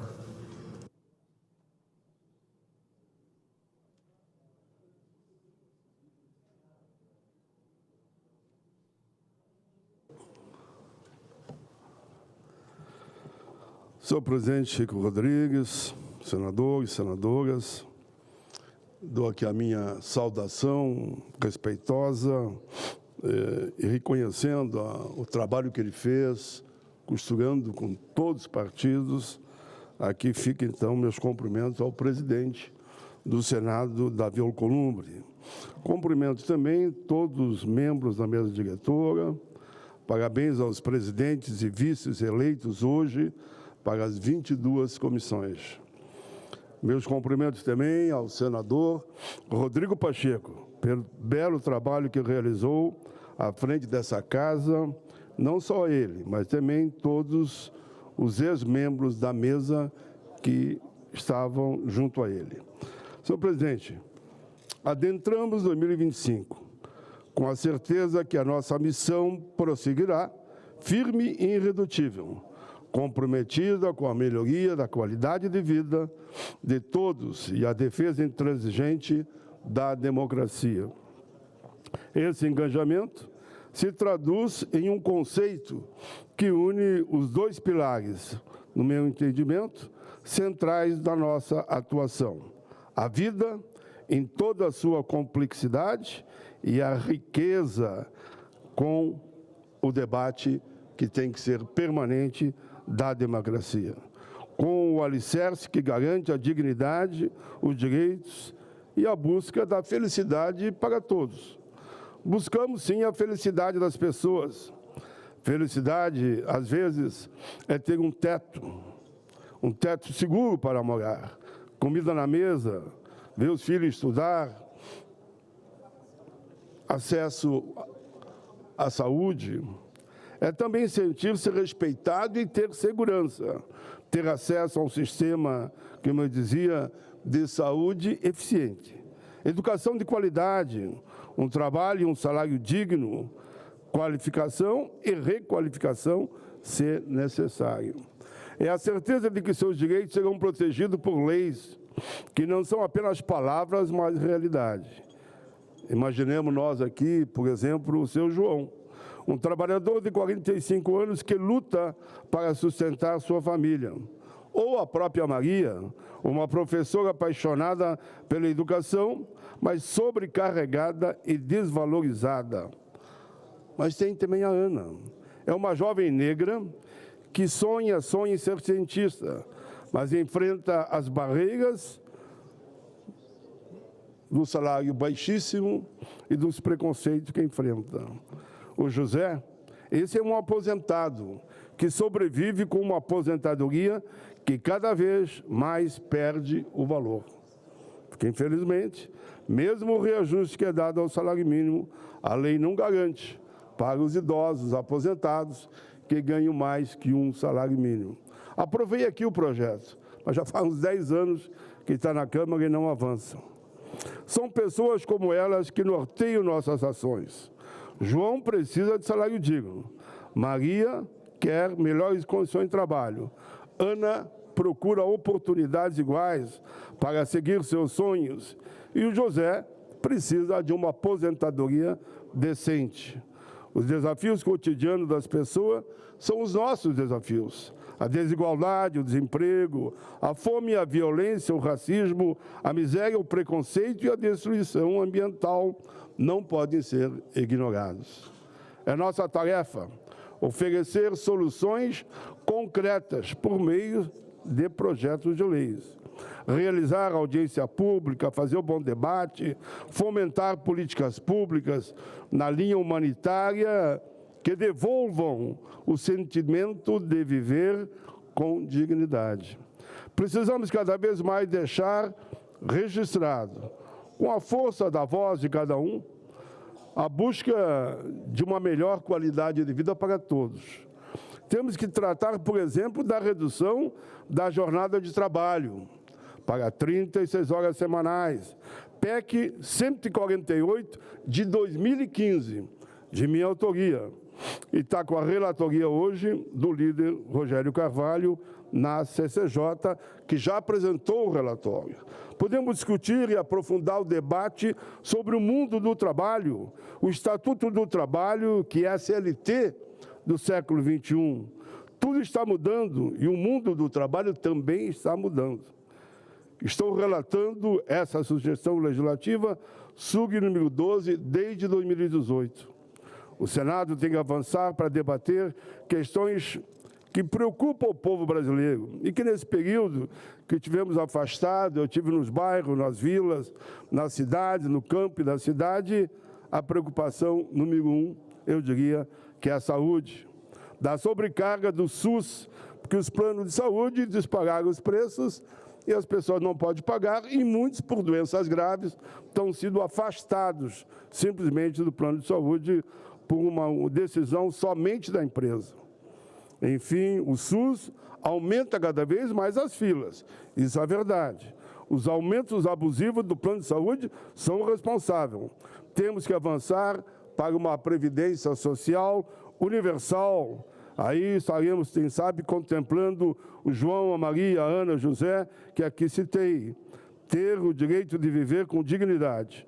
Eu dizia antes e repito agora, com uma aposentadoria decente. Temos que exigir o cumprimento dos estatutos da pessoa idosa, da igualdade racial, das pessoas com deficiência, da juventude, da criança e adolescente. Reafirmar também nosso empenho com as políticas reparatórias, entre elas o sistema de cotas, que eu espero que essa casa vote ainda esse mês. O fortalecimento da agricultura familiar, projeto aprovado por mim, encaminhado para a Câmara mudou e voltou para cá. Agora é só votar, porque não tem como. Ou vota com a mudança que a Câmara fez, ou não, mas tem que votar. Não tem alternativa. O fortalecimento da agricultura familiar é fundamental no controle da fome, a segurança alimentar e a questão da alimentação, que está cada dia mais cara. É fato e é real. A carne é o melhor exemplo. Olhar com mais atenção os trabalhadores do campo e da cidade, os povos indígenas, os quilombolas, investir em sistema público forte e eficiente no campo da educação é fundamental, como também é a infraestrutura, a segurança pública e o combate à violência. Proteger a natureza, a flora, as flores, a fauna, é assegurar um futuro melhor para a humanidade e um grande ato de amor, para não termos enchentes, como tivemos recentemente no Sul, e agora um calor infernal que ultrapassa 44 graus. Uma luta árdua que essa casa precisa fazer também, cada vez mais, é o combate à fome, repito, à miséria e à pobreza. Temos que ter a grandeza de colaborar com o governo federal com medidas na linha de combate a toda forma de fome, eu diria, e buscar valorização do emprego e de políticas humanitárias, porque quando é para o bem do povo brasileiro, eu acho que tem que deixar de lado o bom debate, que tem que ter sempre, claro, de situação e oposição. Mas o que for o melhor para o povo, nós temos que caminhar junto. Combater as taxas altas de juros e a inflação é um dever de todos nós. As economias do mundo, onde a inflação e juros estão baixos, a qualidade de vida pode ter certeza que é muito melhor. Vivemos em uma era de avanços tecnológicos e transformações no trabalho. O mundo e a economia giram. Tudo acontece muito rapidamente, num piscar de olhos. Mas não podemos esquecer que as pessoas continuam sendo humanas, com seus sentimentos, dores e esperança. Efetivar a regulamentação das redes sociais, avançarmos na tecnologia, o futuro está aí na frente. Nossa missão é garantir que ninguém fique para trás. Na visão de Charles Chaplin, lembro eu aqui, que disse: não somos máquina, somos humanos. A democracia é a base de tudo. Ela nos garante o direito de votar, de nos expressar, de lutar por igualdade e pluralidade. Em um mundo tão desigual, fortalecer a democracia é garantir a paz, o diálogo, a soberania de um povo. O mundo precisa de harmonia, de respeito, não de ódio e violência, não precisa de guerras. A democracia promove equilíbrio entre os poderes e protege a própria diversidade, assegurando a todos, as vozes terão que ser ouvidas. Vamos defendê-la contra qualquer ameaça, reafirmando que, apesar dos desafios, era o único caminho para um futuro mais justo e humano. Avançamos com a democracia. Tem que ser assim. É um processo constante, mas vamos aprimorando. Recusamos qualquer tentativa de colocar um preço nos valores humanos. A dignidade, a solidariedade, a fraternidade, a empatia e o respeito às diferenças são inegociáveis. Precisamos de coragem para dizer que o racismo, o machismo, a homofobia, a xenofobia e outras formas de discriminação ainda existem e devem ser combatidos com firmeza por todos. É inaceitável que o Brasil seja um dos países onde mais ocorram feminicídios, assassinatos de LGBTQI+. Liberdade de expressão não é sinônimo de mentira, de ações de ato e de ódio e violência. Nosso trabalho continuará sendo guiado aqui ou fora daqui como sempre digo, porque esse é o meu último mandato, guiado pela convicção de que a política deve estar a serviço das pessoas. Termino, senhor presidente, dizendo, abro parêntese, penso que, dentro de todo esse cenário que falei, de amor e paz, nos preocupa muito as recentes declarações do presidente dos Estados Unidos, Donald Trump. Ignorar a diversidade, as diferenças, negar os direitos humanos não tem fronteiras. Desrespeitar a liberdade, a democracia, a própria vida, a soberania dos países. Temos que ter solidariedade entre os povos. Senhor presidente, os 5 continentes e a opinião pública mundial estão muito preocupados. Vamos lutar por um Brasil, e aqui eu termino, com João, Maria, Ana, José e, quem sabe, todo o planeta possam viver com dignidade e sem guerras, onde migrantes e refugiados sejam abraçados pelas políticas humanitárias. Nossa missão, e a última página, senhor presidente, nossa missão é construir um Brasil mais justo, humano e democrático. Princípios não se negociam. Ainda estamos aqui. Vida e democracia, porque é disso que nossa gente precisa. Minha referência aqui a Ainda Estou Aqui, filme baseado no livro de Marcelo Rubens Paiva, que conta a história de sua mãe Eunice e família e o desaparecimento e o assassinato do ex-deputado e engenheiro Rubens Paiva no tempo da ditadura militar. O filme, dirigido por Walter Salles, já ganhou vários prêmios internacionais. Destaque para interpretações de Fernanda Torres, Celton Mello, Fernanda Montenegro. Minhas saudações a todo o elenco de atores e atrizes. Agora, 2 de março, ainda estou aqui, e eu ainda estou aqui com mais um minuto na tribuna, concorre ao Oscar nas categorias de melhor filme internacional e melhor atriz. Nossa história, nossa arte, nossa brasilidade são nossos orgulhos. Viva o cinema brasileiro, que hoje está sendo visto e discutido em todo o planeta. Obrigado pela tolerância, presidente, mas eu acho que esses 2 meses fora daqui deu saudade da tribuna. E Vossa Excelência tolerante como sempre. Obrigado, presidente Chico Rodrigues. Vossa Excelência, senador Paulo Paim, que sempre traz temas relevantes e fez uma espécie de um mix, uma prestação de contas de temas extremamente importantes para a sociedade brasileira e que, obviamente, num processo de irrigação intelectual, chega em todos os recantos desse país, segmentado, é bem verdade, mas atendendo tema por tema à importância que cada um deles trazem e o quão são relevantes. Portanto, parabéns a Vossa Excelência, que volta para esse novo período legislativo com mais vigor ainda do que já tem tido nos outros períodos legislativos. Parabéns a Vossa Excelência. Em permuta com o senador Marcos Duval, passo a palavra ao senador Cleitinho. Vossa Excelência dispõe de 10 minutos.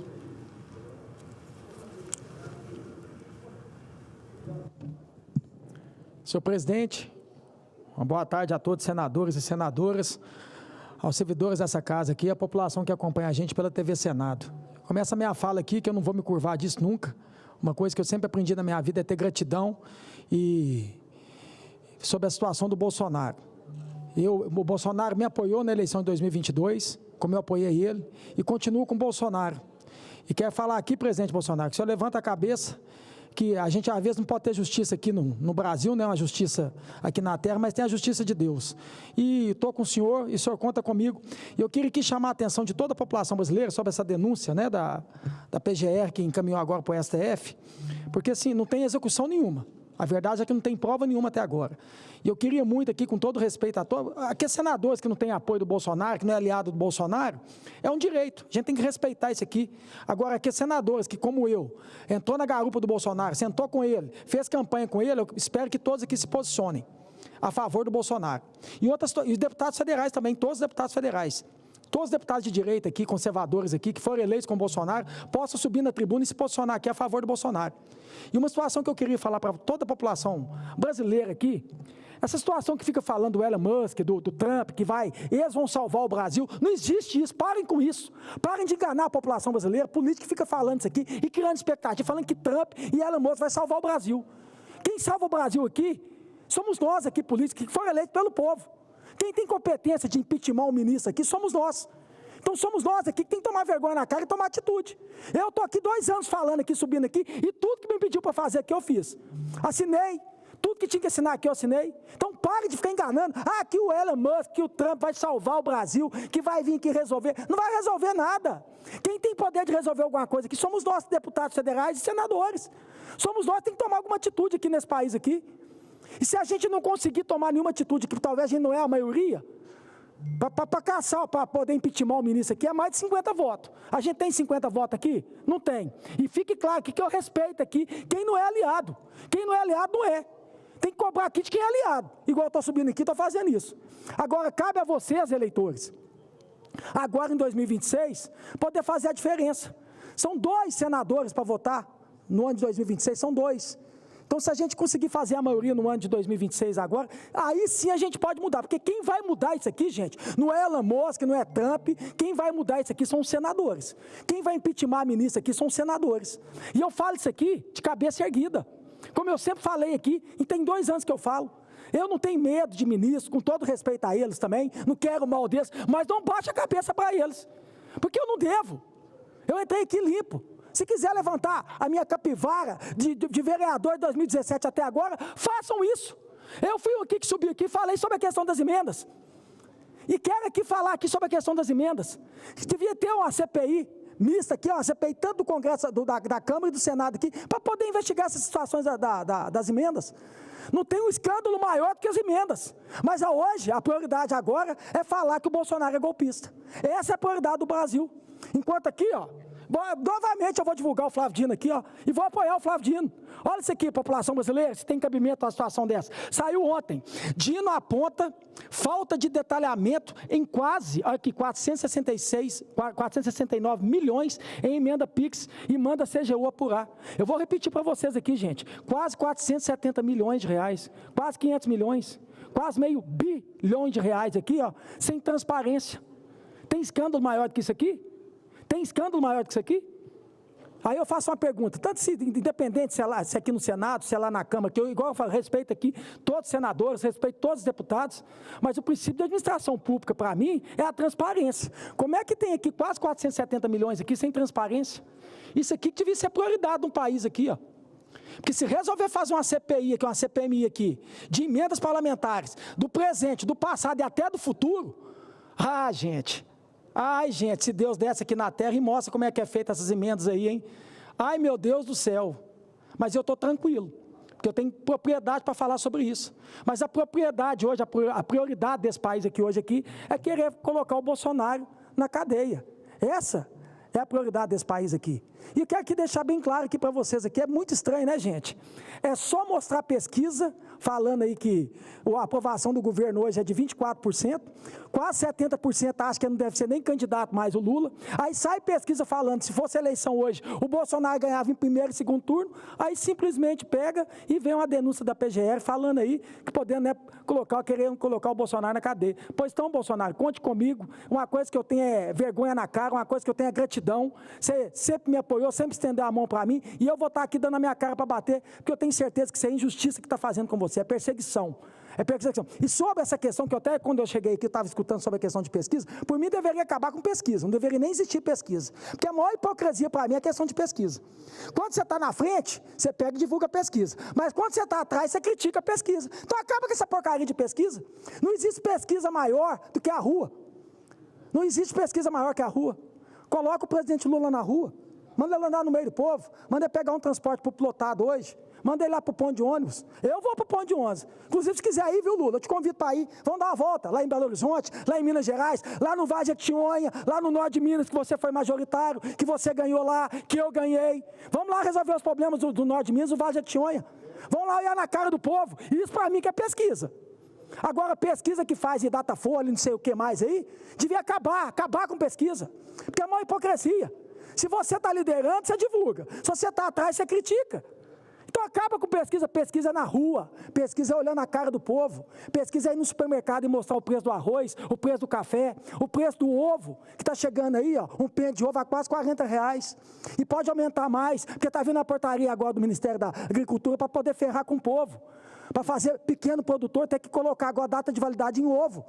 Olha que absurdo, sabe para quê? Para poder beneficiar irmãos batistas. Vai no supermercado, pesquisa para mim é essa, vai no posto de gasolina, mostra o preço da gasolina para o povo, anda no meio da rua, anda no centro aqui, ó, do Distrito Federal aqui, anda no centro lá de Belo Horizonte, anda lá no centro de qualquer cidade que tiver aqui de capital, vai para o interior, e isso para mim que é pesquisa. Eu ando de cabeça erguida, inclusive quem não gosta de mim, porque eu sei respeitar também quem não gosta de mim.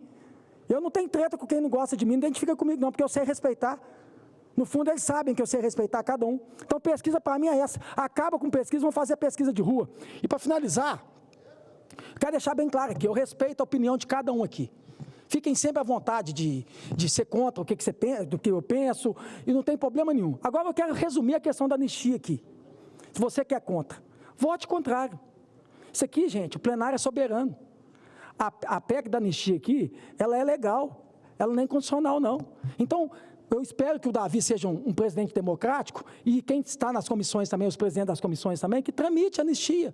E aqui no plenário, aqui, gente, é só votar sim ou não. Eu não sei por que tanta polêmica nessa questão da anistia. Eu sou a favor dela. Estou me posicionando aqui. Quem é contra, posiciona. Eu sou contra. Mas seja democrático. Vocês falam tanto de democracia, toda hora a palavra democracia e falar que teve um golpe. Se são democráticos, leve para o plenário. O plenário aqui é soberano. É simples. Coloque aqui, ó. E sabe por que eu estou falando isso? Para mostrar isso aqui, para resumir o que é a justiça do Brasil e o que é o Brasil. Não vai ter como mostrar aqui para vocês aqui, eu vou editar nas minhas redes sociais, vou mostrar para vocês aqui agora em plenário, não vai ter como mostrar, mas é isso aqui, ó, que eu vou mostrar para vocês, ó.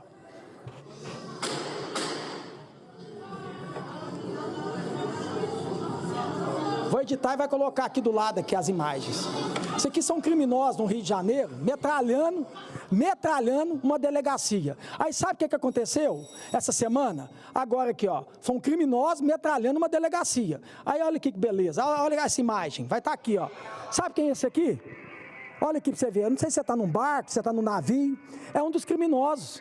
Você vê aqui, ó.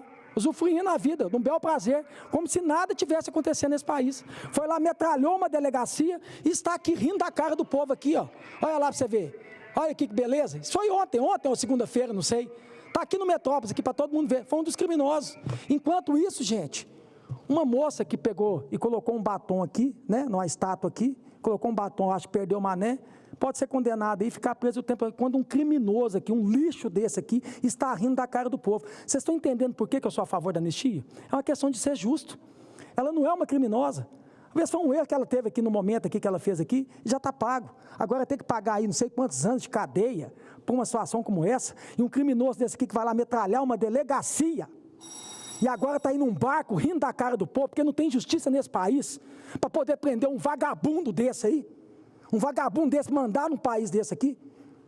É isso, por isso que eu sou a favor da anistia, e eu espero aqui que a gente fala tanto de democracia, que possa passar aqui nas comissões aqui, e que possa colocar em plenário, e no plenário a gente discute aqui, democraticamente aqui, sim ou não. Quem vota a favor, vota sim, quem vota não, vota contra. Eu vou votar favorável. Muito obrigado, presidente. Senador Cleitinho, Vossa Excelência trata de temas importantes e relevantes para o país, todos eles de uma forma linear, mostrando que não há desvio no seu pronunciamento em relação a esses temas que são temas recorrentes. E isso é bom, porque milhares de pessoas que nos assistem nesse momento e os veículos de comunicação do Senado, tenho certeza que servem para pautar cada discurso que é pronunciado aqui nesse plenário. Portanto, parabéns a Vossa Excelência pelo pronunciamento. Continuando o pequeno expediente, eu passo a palavra ao senador Márcio Bittar, do União do Estado do Acre. Vossa Excelência dispõe de 10 minutos.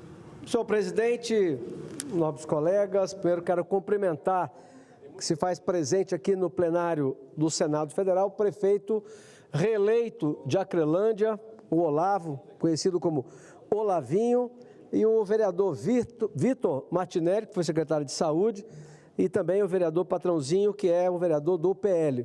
Sejam os três muito bem-vindos, estão ali tirando foto com o Girão e com o Cleitinho, um deles, inclusive, a origem é de Minas Gerais.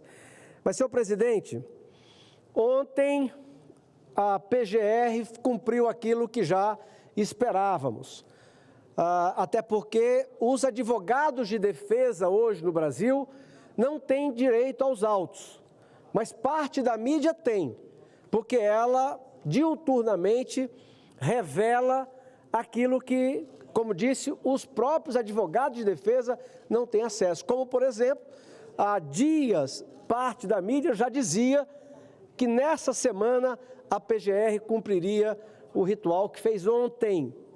Eu já disse uma vez, vou repetir, o Procurador-Geral da República, ele, aliado a alguns ministros, quando eles insistem na narrativa de que houve uma tentativa de golpe de Estado no dia 8 de janeiro, eles promovem, expediam a mim, a maior fake news de todas. Porque um homem em sã consciência dizer repetidas vezes que homens e mulheres desarmados, que um presidente da República fora do mandato. Criatividade. Criatividade. Lá na Disneylândia, essas pessoas aqui com batom e Bíblia na mão, estavam organizadas para fazer um golpe de Estado. Isso é a maior fake news de todas. E nós não vamos desistir. Não pense, senhor presidente, e o procurador-geral, os ministros, não pense que eles vão resolver a vida do país desse jeito. Esse país só se pacifica quando nós votarmos a anistia. E disse, agora há pouco, lendo aqui uma notícia do meu estado, dizendo que hoje, Plínio, está difícil, a direita e a esquerda, quem está à direita ou à esquerda, fazer um raciocínio isento. Sabe que eu concordo um pouco, presidente? Porque eu confesso ao senhor, como alguém que ouviu muito músicas do Caetano Veloso, eu confesso que hoje eu não consigo mais. Porque, infelizmente, eu não dissocio mais a imagem daquele Caetano lá de 40 anos atrás, quando representava uma certa rebeldia ao sistema, quando representava um resistente à luta contra a ditadura militar, e agora esse Caetano que, usando o dinheiro público da Lei Rouanet, festeja animado com a sua esposa, que a plateia adestrada com o dinheiro da Lei Rouanet, diga-se dos pobres do Brasil, comemoram e gritam anistia não. Isso é uma das coisas mais cruéis, senador Chico, que eu já assisti. Como é que essas pessoas que vivem com seus colegas, com o seu grupo, onde tem sequestrador, aonde tem quem matou, aonde tem quem assaltou banco, como foi a Dilma Rousseff, todos perdoados. Essa turma que assumidamente pegou em arma, fez guerrilha urbana e rural para dar um golpe comunista no Brasil, pode ser perdoada?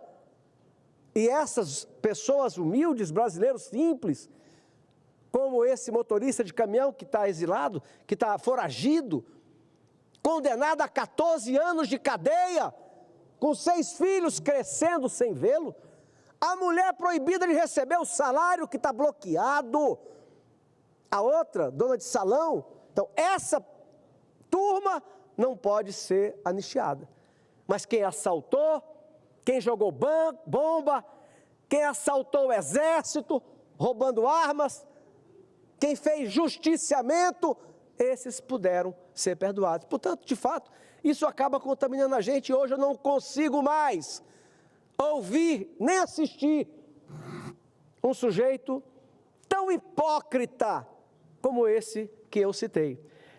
Agora, o Brasil vai ter que entender a parte que não compreendeu ainda.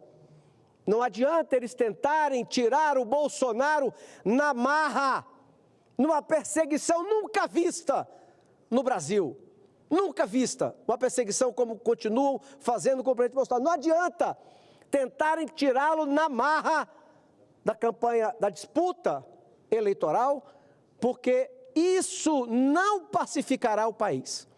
Você tirar um concorrente quando o outro foi denunciado, processado e condenado no governo do Lula, se patrocinou os 2 maiores escândalos de roubalheira do mundo ocidental, porque no mundo comunista ninguém tem acesso, mas no mundo ocidental democrático, em que tem uma imprensa mais ou menos livre, não se tem notícia de uma roubalheira tamanha como essa, denunciado, processado em 3 instâncias, por unanimidade. Esse pode ser descondenado e ser presidente do Brasil. E aí eu me refiro, presidente Chico, não é ao juiz, ao desembargador, ao ministro, qualquer cidadão no Brasil, ele tem senso crítico e ele não aceita que, de um lado, alguém que foi processado e condenado por formação de quadrilha, por corrupção, numa manobra que o próprio ministro Gilmar disse que se não fosse o Supremo ele não seria candidato, não seria o presidente do Brasil, e o outro condenado por uma fake news. Agora, o Brasil está de cabeça para baixo, senhor presidente. Portanto, quero deixar aqui, para terminar esse capítulo, a minha solidariedade e o meu apoio. Eu disse aqui nessa tribuna, em 2019, 2023, no primeiro semestre, porque eu não gosto que a minha posição política tenha dúvida. Eu disse aqui no primeiro semestre, em 2023, que eu continuava Bolsonaro, e se porventura ele não puder ser candidato, é com quem ele indicar. Mas até lá, nós vamos fazer tudo para que a única pessoa que tenha direito soberano de dizer que ele não pode ser mais presidente é o eleitor na urna. Agora, o Brasil está de cabeça virada, senhor presidente. Veja, olha só essa matéria. Não tem muito tempo, não, senhor presidente. Em 2017, Marcelo Odebrecht cita pagamento de milhões a Lula por meio de Palocci. A novidade, senhor presidente, não é essa notícia, não. A novidade é o que vem acontecendo. Toffoli, aquele ministro que foi advogado, que advogou, que foi homem de confiança do Zé Dirceu. Toffoli anula decisões da Lava Jato contra Marcelo Odebrecht. Está tudo perdoado. STJ encerra processos da Lava Jato contra ex-ministro Zé Dirceu, que inclusive pode ser candidato já no ano que vem, senhor presidente. E a última, saiu ontem ou anteontem, Operação Lava Jato. Toffoli, o mesmo, anula todos os atos contra Antônio Palocci, ou seja, ministro e hoje senador da República, Sérgio Moro. Nós podemos ter aqui, daqui a 2 anos, aqueles personagens que patrocinaram isso. A esposa do Cabral, já vou conceder o aparte com muita honra ao ministro Sérgio Moro, senador da República. A esposa do ex-governador Cabral, casal condenado há décadas, foi liberada com o argumento de que era mãe e que precisava gozar do direito de estar em casa porque tem filho menor de idade. Mas as mulheres do dia 8, a elas não é concedido. Um dia desse, pegaram um traficante com 850 quilos de cocaína em São Paulo e na audiência de custódia ele foi liberado. Lá mesmo no estado de São Paulo, sequestradores, pegos com a mão na massa, foram liberados na audiência de custódia. Na Lava Jato mesmo, as condenações para essa turma foram 10 anos, 11 anos, para aquele que eu me esqueço o nome, o Careca, que era um operador, aí ele pegou 38 anos de cadeia. Então veja como qualquer brasileiro, ele percebe que há muita coisa errada no que está acontecendo no Brasil. Se o presidente me permitir, eu concedo a parte ao ministro e hoje senador da República, com muito prazer, Sérgio Moro. Muito rapidamente aqui, eu quero seguir as suas palavras, senador Márcio Bittar. Hoje nós vemos essas situações de absoluta injustiça. Eu tenho pronunciado claramente sobre esse assunto.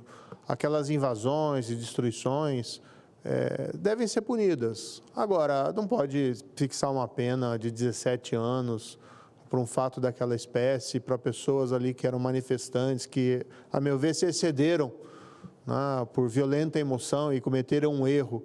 Lá atrás, o que eu defendia sempre é uma pena proporcional, que seja alguns meses de prisão ou pena de prestação de serviço. E, claro, segundo a culpa de cada um. Uma coisa é quem ficou lá fora, outra coisa é quem invadiu, outra coisa é quem invadiu e destruiu. Até teve gente que a gente viu filmagem que tentou evitar a destruição. Então, como é que coloca todo mundo aí nesse mesmo rol? Mas essa injustiça fica ainda mais gritante quando a gente está vendo o que está acontecendo. Hoje mesmo, como Vossa Excelência mencionou, quer dizer, o condenado, ele confessa o crime, ele vem à justiça, procura a justiça, diz que roubou dinheiro público, que recebeu milhões e milhões de reais em suborno, faz um acordo de colaboração, insiste no acordo de colaboração, porque o Ministério Público não queria fazer, mas daí a Polícia Federal fez esse acordo, insistiu, conseguiu a homologação desse acordo no Tribunal Regional Federal da 4ª Região. Anos depois, não vale nada. Como é que fica? Né? Ele foi coagido?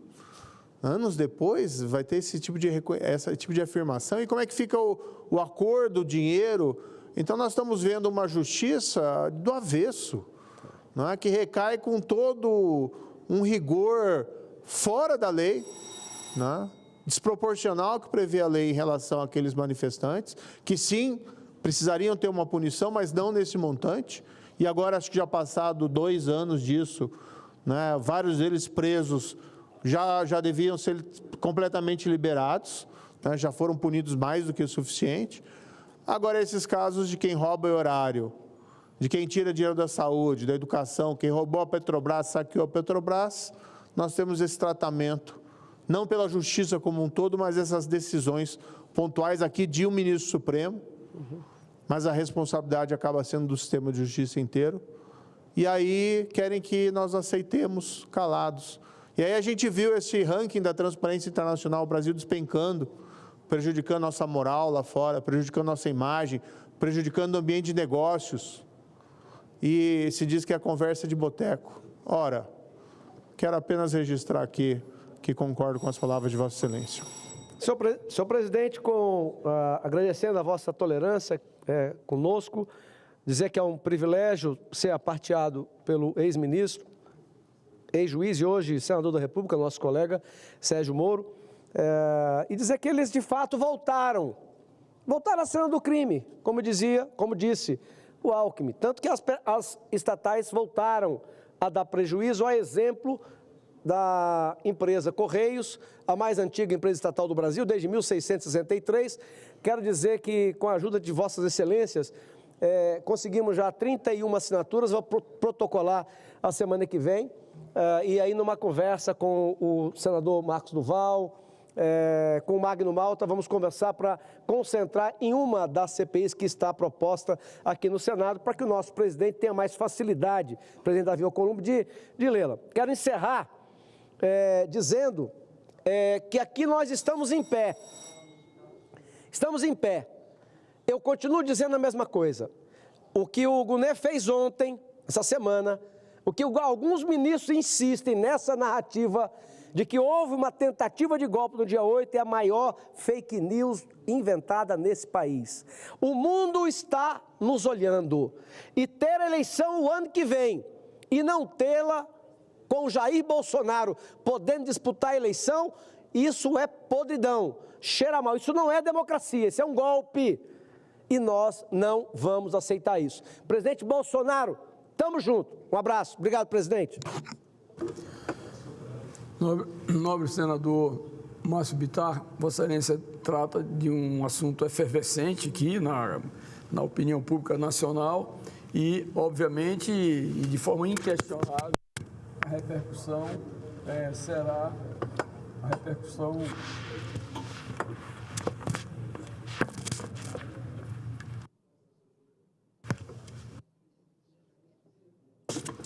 a repercussão será a mais clara possível.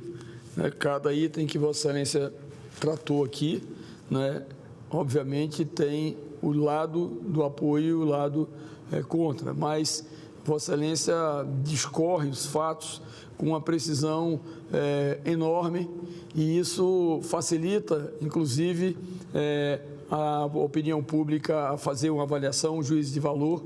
E nessa mesma direção que Vossa Excelência se expressa, tenho certeza que precipitarão de uma forma ou de outra os fatos nas decisões finais. Portanto, parabéns a Vossa Excelência por mais um pronunciamento cuidadoso, equilibrado, retilíneo e, acima de tudo, no sentido de bem informar a opinião pública nacional. Continuando o pequeno expediente, passo a palavra ao senador Espiridião Amin, do PP, de Santa Catarina. Vossa Excelência dispõe de 10 minutos. Muito obrigado, presidente. É uma satisfação retomarmos os trabalhos sob a sua presidência, assim como há pouco, sob a presidência do senador Eduardo Gomes. Eu venho aqui para fazer 3 colocações. Depois desses 58 dias sem tribuna, matar um pouco das saudades e falar um pouco sobre os temas de 2025. Mas quero começar me congratulando com o senador Bittar, pelo que ele falou a respeito, tanto da denúncia feita pela PGR, quanto pela perseguição e pela inversão, subversão que está acontecendo em matéria de fazer justiça no Brasil. Quanto à denúncia feita pelo PGR, que a ninguém surpreendeu, nós podemos dizer que ela é muito criativa. Eu não tenho condições de dizer que ela é inepta ou é bem feita, mas sei que ela é criativa, porque é uma narrativa cumprindo aquela ordem, lembram? Que emanou de um ministro do Supremo. Seja criativo. Se os fatos são parcos, seja criativo. A denúncia é criativa. Só não é criativa na origem porque ela decorre do ódio, decorre do desespero e do medo pelo que possa acontecer no ano que vem nas eleições. Vamos voltar a conversar sobre isso. A razão maior pela qual eu venho aqui comentar o quadro que nós estamos vivendo é a perpetuação do inquérito 4781. Ele sintetiza, presidente, a ausência do Estado de Direito no Brasil. No próximo mês de março, estará completando 6 anos de existência, senador Plínio Valério, senador Sérgio Moro, 6 anos sob a Inquisição, um inquérito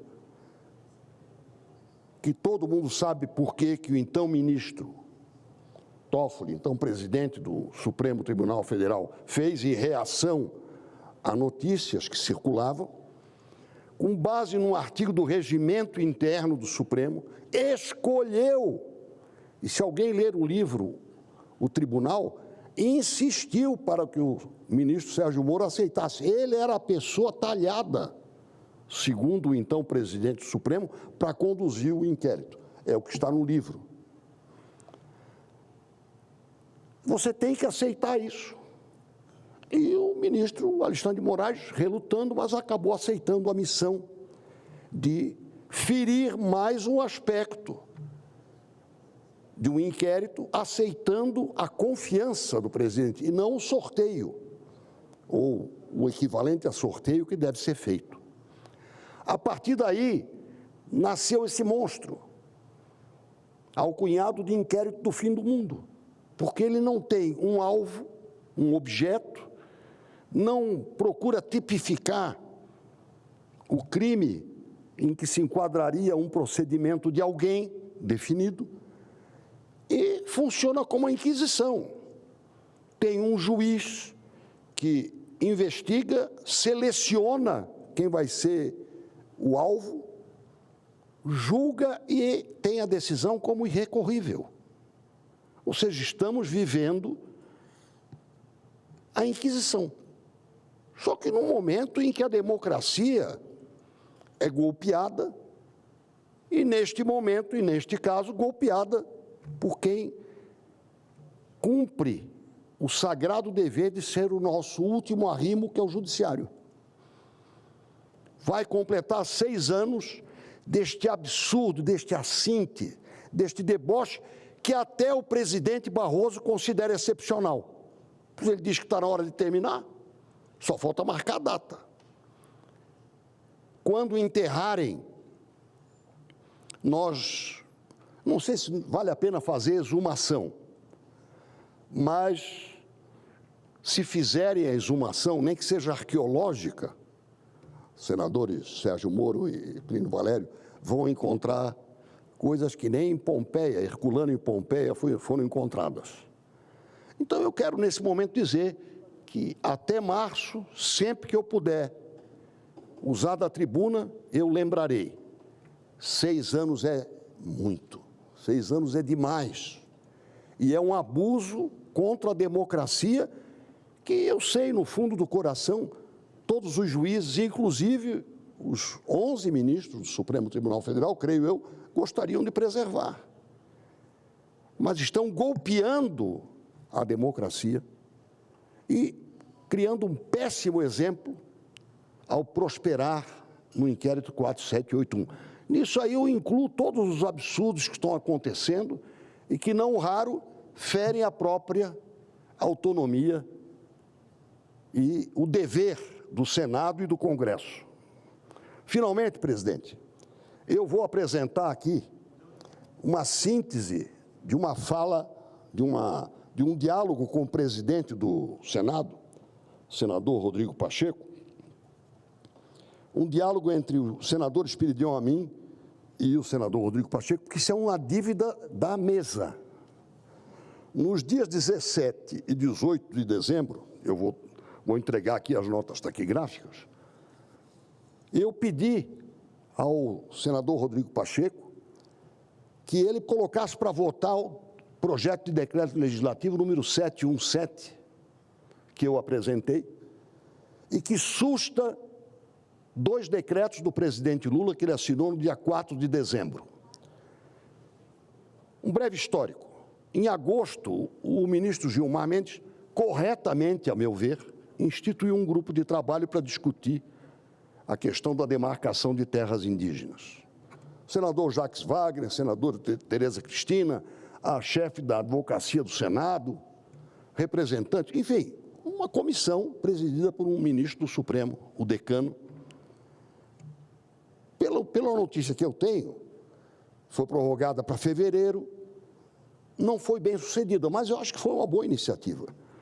E o senador Davi Alcolumbre, em função do respeito que nós temos por essa iniciativa do ministro Gilmar Mendes, sustou a tramitação da PEC do marco temporal, que é importante. Vossa Excelência sabe como muito poucos aqui.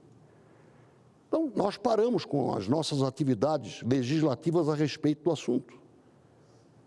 Mas o Executivo não parou. E editou 2 decretos, além de outros, que hoje pela manhã até o senador Omar Aziz falou de do Amazonas, mas no meu estado foram baixados 2 decretos executivos baseados num normativo de 96 que decaiu. A lei de 1996 estabelece as regras para a demarcação de terra indígena. Ela foi revogada pela lei do marco temporal. E numa diferença que é absolutamente constitucional. Não vale demarcar a área de terra, como não vale para a área de marinha, sem que o ente federado, Estado e município, e as comunidades alcançadas façam parte da pesquisa e da consulta. Isso é absolutamente constitucional. Então, os 2 decretos executivos estão prejudicados porque eles decorrem de um normativo e o normativo pode ser alvo de decreto legislativo. E é isso que diz a Constituição. Se o decreto normativo não vale, os executivos que dele decorrem, decaem. Então, Está aqui o que foi combinado, ou debatido, pelo menos, com o senador Rodrigo Pacheco, e pelo que eu sei, o PDL 717 ainda está aqui na mesa. Pediria que o senhor consultasse a secretaria. Ele sequer foi despachado, ou para a Comissão de Constituição e Justiça ou para o plenário. Porque neste ínterim, eu repito, o Executivo baixou 2 decretos em pleno período de armistício, que nós respeitamos, e o Executivo não respeitou. Então, isso é uma afronta à nossa competência para deliberar e para negociar também, se for o caso, numa iniciativa do Supremo. A iniciativa correta, eu repito. Então, veja bem, não tem cabimento é dormir na gaveta. Se não for despachado para a comissão, eu peço que seja despachado para o plenário. PDL 717, de minha autoria, com apoio de outros 8 senadores. Então, eu clamo aqui, em nome da justiça e em nome dos interesses também dos indígenas. O pior de tudo é nós vivermos sem regra, sem eira nem beira, como se dizia arquitetonicamente, e sem um norte para as nossas ações. Muito obrigado pela oportunidade, muito obrigado pela tolerância no breve prolongamento que fiz. Nobre senador Expedito Delmin, Vossa Excelência sempre enriquece o plenário com as suas manifestações sábias. O senhor fala, inclusive, estava atento vendo a subversão de fazer justiça. Isso aí vem se transformando quase que num dogma para a população brasileira, que vem acompanhando de uma forma muito perplexa decisões, a perpetuação de inquéritos que se transformam numa inquisição. Tudo isso é necessário que haja a unidade no essencial, que é exatamente como dita a Constituição da República, a Constituição Federativa do Brasil, de dizer que é necessário que os poderes, que são harmônicos entre si, possam conviver no sentido de fazer com que esse país possa cumprir todas as suas normas. A gente verifica que o senhor fez uma consulta agora recente do projeto de decreto legislativo 717 de 2024 e consultando as informações aqui da consultoria desde o dia 12 de 12 de 2024, que se encontra ainda na Secretaria Legislativa do Senado, sendo, portanto, necessário que seja feita a sua distribuição para as comissões. E isso nós iremos comunicar ao senhor presidente, o presidente do Senado, Alcolumbre, para que possa, na verdade, seguir o curso dos projetos que entram em deliberação e seja encaminhado às comissões devidas. Presidente, ou a comissão, ou como foi cogitado, pelo menos, e admitido, para o próprio plenário, porque nós estamos diante de fatos consumados, só isso que eu gostaria de dizer, fatos consumados pelo Executivo.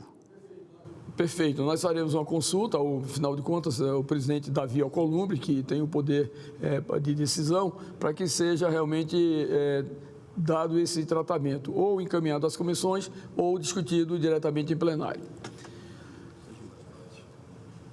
Continuando o pequeno expediente, passo a palavra ao senador Sérgio Moro, do União do Paraná. Vossa Excelência dispõe de 10 minutos.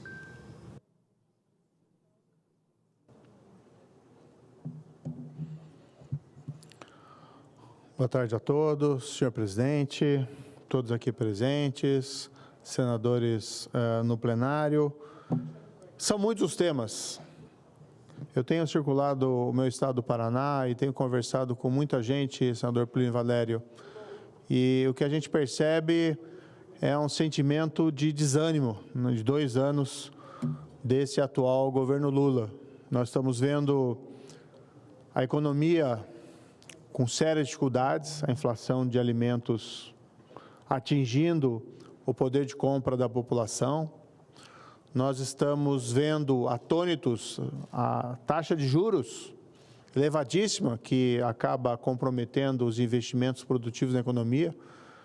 que é uma decorrência do descontrole fiscal desse governo. E as pessoas vão se perguntando sobre o futuro do país, como fica o futuro do país. Mas um outro aspecto da vida cotidiana que tem gerado preocupações em toda a população é a escalada da criminalidade. É o crime organizado cada vez mais forte e audacioso.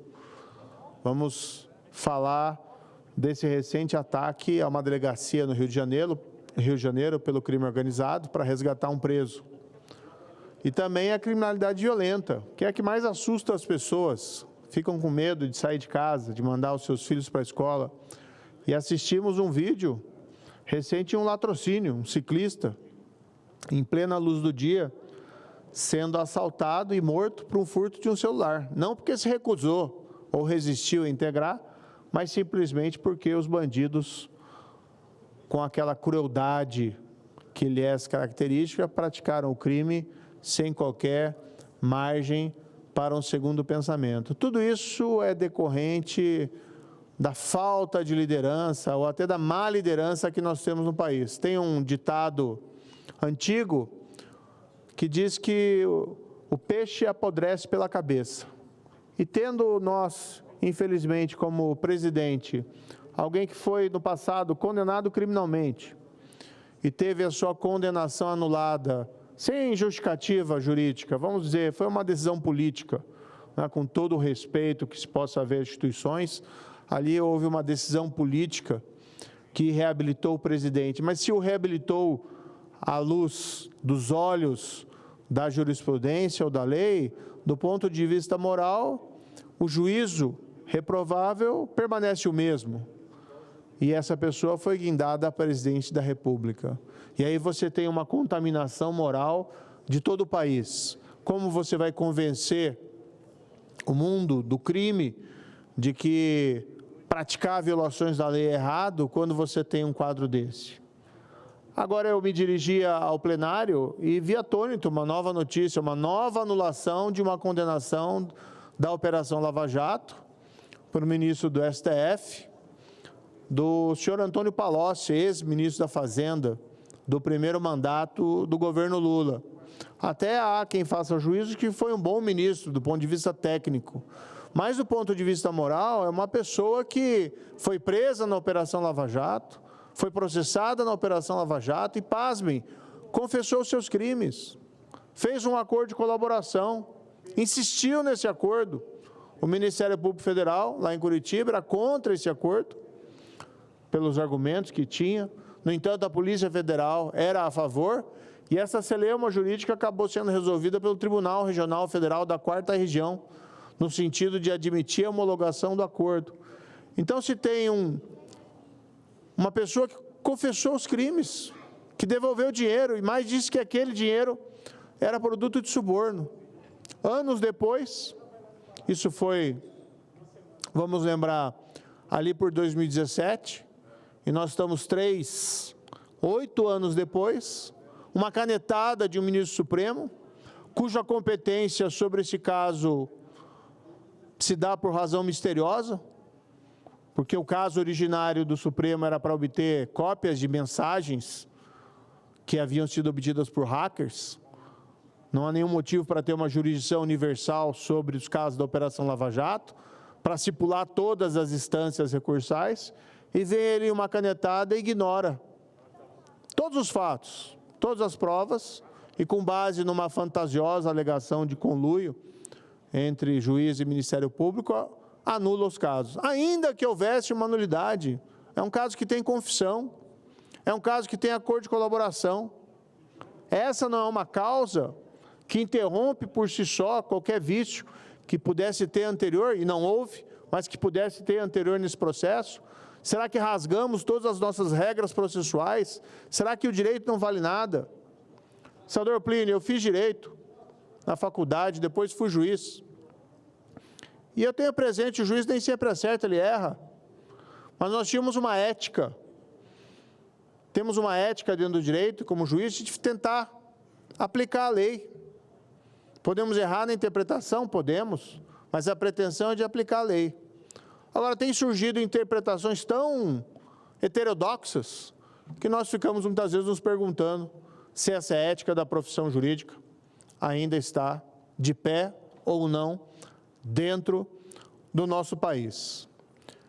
E nós temos as consequências. Semana passada, a Transparência Internacional, que é uma organização não governamental, sediada em Berlim, com filiais em vários países, entre eles o Brasil, que divulga anualmente um ranking de percepção quanto à corrupção, países mais corruptos e os países menos corruptos, que é um parâmetro aceitável para se dimensionar a corrupção, porque você não pode considerar número de processos, nem número de condenações, porque a corrupção anda de mãos dadas com a impunidade. Sabemos, por exemplo, que tem mais processos por crime de corrupção na Dinamarca do que na Venezuela, mas nem por isso temos a Dinamarca como mais corrupta e a Venezuela como menos corrupta. O contrário é o que é o verdadeiro. Por quê? Porque na Dinamarca, quando há corrupção, há processo, há punição, enquanto que na Venezuela, infelizmente hoje, um Estado na mão de um tirano, ditador sanguinário, não há qualquer possibilidade de ter uma justiça imparcial e que, de fato, processe crimes de corrupção. Então, se faz um índice em base de percepção, mas tem uma metodologia. Se consultam agentes internacionais, se consultam agentes nacionais, e todos os países são avaliados. E vejam que interessante, de certa maneira, o índice, o ranking, confere com o nosso senso comum. Países menos corruptos, Dinamarca, Nova Zelândia, Singapura, Luxemburgo, embora seja um paraíso fiscal, mas dentro do país há essa percepção de que o suborno não é uma prática consentida. E do outro lado da tabela, nos países mais corruptos, nós encontramos, como já mencionei, Venezuela, Sudão do Sul, Síria, países que, infelizmente, hoje são até considerados países falidos. E o Brasil? O Brasil conseguiu a sua pior nota da história. Está na posição 107ª de 180 países. Na América Latina, nós perdemos de países que não têm lá, nesse campo, e aqui vamos dizer a verdade, uma boa reputação, como a Argentina e como Colômbia. Estamos à frente de alguns outros, poucos, mas estamos ao lado de países que não são vistos normalmente como exemplos nessa área, como Etiópia, Senegal. E quando esse ranking é divulgado, o que vem as autoridades do governo? Não, é uma calúnia. No passado até se disse processe-se a Transparência Internacional, coisa mais arbitrária e impossível. E em seguida, na semana seguinte, nós temos o exemplo. Por que nós estamos na 107ª posição? Por que as pessoas não acreditam mais na justiça? Por que as pessoas percebem hoje que não há prevenção e combate à corrupção possível dentro de um governo Lula? Há diversos fatores, mas certamente essas anulações, sem causa, de condenações criminais, de corruptos confessos, e aqui eu reitero e dou ênfase nos confessos, é uma das causas dessa percepção negativa em relação ao Brasil. Temos que retomar o caminho da lei e da ordem, do império da lei, com respeito, sim, aos direitos, mas igualmente com uma aplicação inflexível da lei contra a corrupção. Sei que isso é incompatível e impossível dentro de um governo Lula, mas é nosso dever como oposição apontar essa contradição. É nosso dever como oposição apontar e destacar essas faltas, na expectativa de que, pelo menos em 2 anos, e eu acredito que esse governo caminha para um fim trágico, com Lula saindo pela porta dos fundos, nós possamos retomar a agenda anticorrupção. E antes, quem sabe, possamos ter uma outra vitória, já que esse governo atual é absolutamente hostil ao combate à corrupção. Muito obrigado, senhor presidente. Ouvindo aqui as manifestações de Vossa Excelência, nobre senador Sérgio Moro, Vossa Excelência deixa registrado nos anais dessa casa temas que são importantes para a história do Brasil. Portanto, fica feito o registro do pronunciamento de Vossa Excelência. Como comunicação inadiável, passo a palavra ao senador Rogério Marinho, do PL do Rio Grande do Norte. Vossa Excelência dispõe de 5 minutos.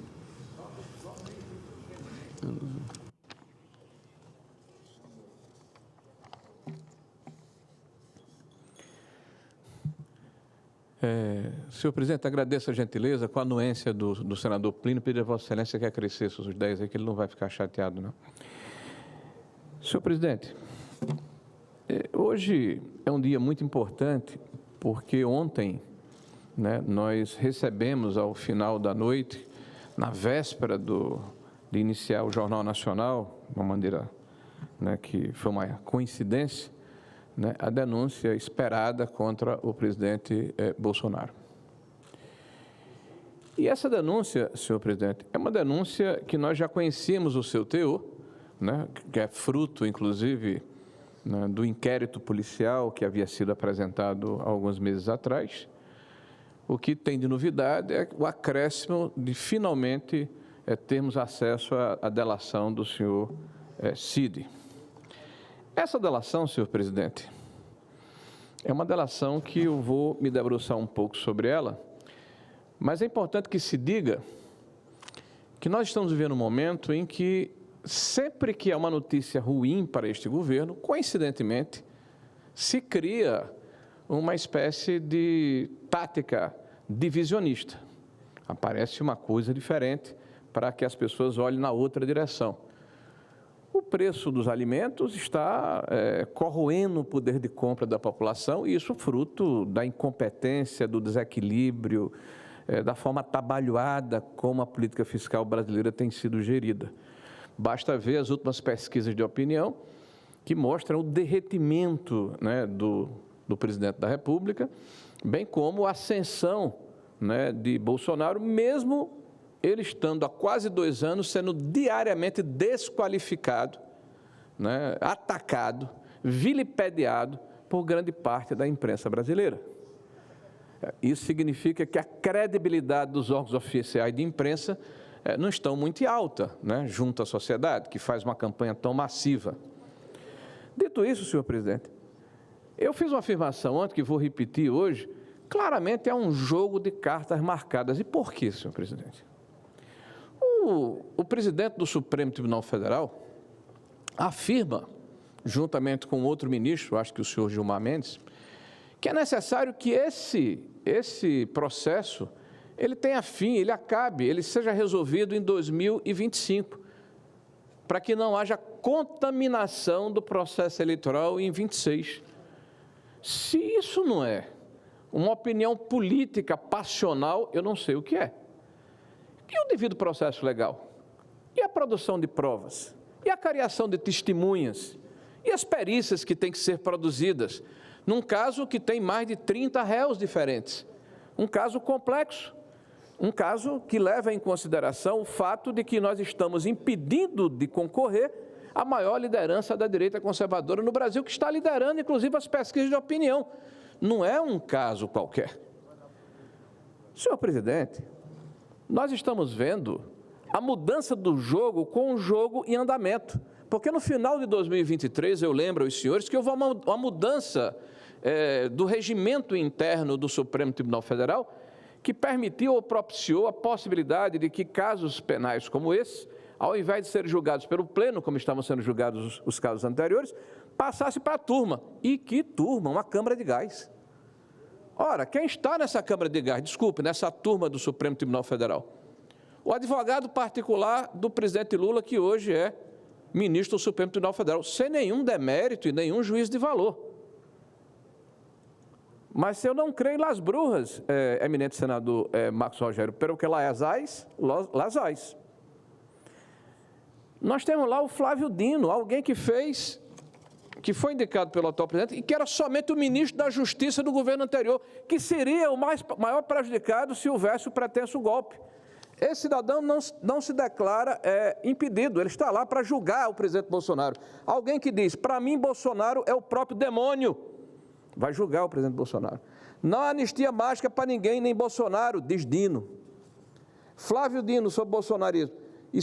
O Bolsonaro é um serial killer e seu mandato precisa ser interrompido. Esse cidadão vai julgar o presidente Bolsonaro.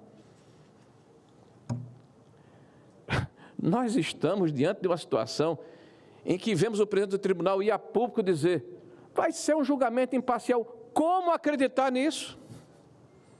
Me desculpe, como acreditar nisso? Eu espero estar errado, sinceramente. Nós temos aqui um processo claro de pesca probatória. O Cid houve busca, apreensão e prisão atrás do episódio das vacinas e se puxou uma série de outras situações que não tinham nada a ver com o caso original. O Cid, senhores, deu diversos depoimentos diferentes ao Ministério Público, um deles, inclusive, supervisionado pelo próprio ministro do STF. E vejam, ele fala, o senhor Cid, o seguinte: você pode falar o que quiser, eles não aceitam e nem discutem. E quando discutem a minha versão, que não era verdadeira, não podia ter sido assim, que eu estava mentindo. Eles estão com a narrativa pronta. Eles não queriam saber a verdade, eles queriam que eu confirmasse a narrativa deles. Isso é o que diz o delator, publicado pela revista Veja. Sobre o Alexandre de Moraes, ele já tem a sentença dele pronta. Acho que essa é a grande verdade, ele já tem a sentença dele pronta, só está esperando passar um tempo. É o momento que ele achar conveniente, denuncia todo mundo. O PGR acata, aceita, ele prende todo mundo. Se eu não colaborar, vou pegar 30, 40 anos, porque eu estou na vacina, eu estou nas joias. Vai entrar todo mundo, vai somar as penas lá, vai dar mais de 100 anos. A cama está toda armada, jogo de cartas marcadas. E vou dizer, os bagrinhos estão pegando 17 anos, e quanto vão pegar os mais altos? É o delator. Qual é o sistema judicial que aceita esse tipo de situação, onde claramente o delator está sendo coagido? Não sou eu que estou dizendo, é ele que afirma isso num áudio que foi veiculado pela revista Veja. Nós temos aqui o presidente do tribunal que diz o seguinte: nós derrotamos o bolsonarismo. Diz que as notícias sobre os planos golpistas são estarrecedoras, estivemos próximos do inimaginável. Declarações a respeito de atos que eles vão julgar no futuro. Senhores, é muito sério o que está acontecendo no Brasil. Nós não temos mais juiz natural, nós não temos mais direito à opinião. Aliás, todo o enredo desse processo é o crime de opinião, porque o presidente Bolsonaro ousou questionar o sistema eleitoral brasileiro. Esse é o enredo, é o cerne, é a espinha dorsal deste pretenso golpe. E eu disse há pouco numa entrevista que o Gonê errou. O Gonê afirma aqui, no início, vou ler para os senhores: não foi obstáculo para os ataques ao sistema eleitoral que o Congresso Nacional viesse a rejeitar a sua mudança preconizada pelo grupo do Presidente da República. Na sessão da Câmara dos Deputados, 10 de agosto de 21, foi mantida a sistemática digital de votação e apuração existente. Também já receberam o aval técnico jurídico do Supremo Tribunal Federal, e a corrente que pretendia que o sistema fosse suplantado não somente deixou de conseguir o número mínimo de votantes da Câmara, 308, como recebeu mais votos contrários, 229 para 218. Não, senhor Gonê. Teve 229 votos favoráveis à mudança do sistema e 218 contrários. A maioria quer a mudança do sistema eleitoral, porque o que nós queremos é um sistema eleitoral à prova de qualquer contestação. O maior desinfetante é a luz do sol. O que nós queremos é transparência.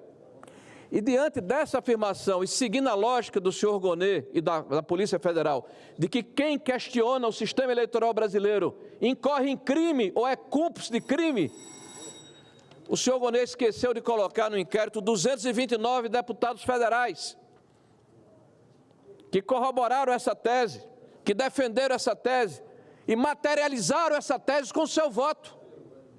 Então, senhor Gonê, o senhor errou na sua argumentação e o senhor, infelizmente, cometeu uma omissão. Não quero criminalizar o senhor deputado, eu estou indo aqui na tese do senhor Gonê, que quem questiona o processo eleitoral é um criminoso. Nós estamos vivendo um momento em que, no Brasil, o crime de opinião, ou o direito de ter uma opinião, passou a ser criminalizado. E nós estamos criminalizando uma opinião legítima, amparada inclusive em fatos, que já foi inclusive repetido, volto a chamar aqui o senhor Flávio Dino, pelo próprio Flávio Dino em 2013, quando afirmou que o sistema era falho. E o que é que o presidente Bolsonaro fez na contramão do que dizem? Reconheceu o resultado das eleições, solicitou o desbloqueio das rodovias, nomeou Geraldo Alckmin para coordenar a transição, nomeou os comandantes das Forças Armadas indicados pelo Lula. E, por fim, apesar de ter ouvido conselheiros os mais diversos, não decretou estado de sítio, nem propôs, estado de sítio, nem estado de defesa, até porque esse decreto teria que ser validado pela maioria absoluta da Câmara e do Senado. E se isso fosse crime, a presidente Dilma também fez. Chamou o Vilas Boas Correia, na hora em que estava sob perigo o seu mandato, e conversou a respeito de estado de sítio, estado de defesa. Ele deu uma entrevista de 3 ou 4 páginas na Veja, e nem por isso foi crime.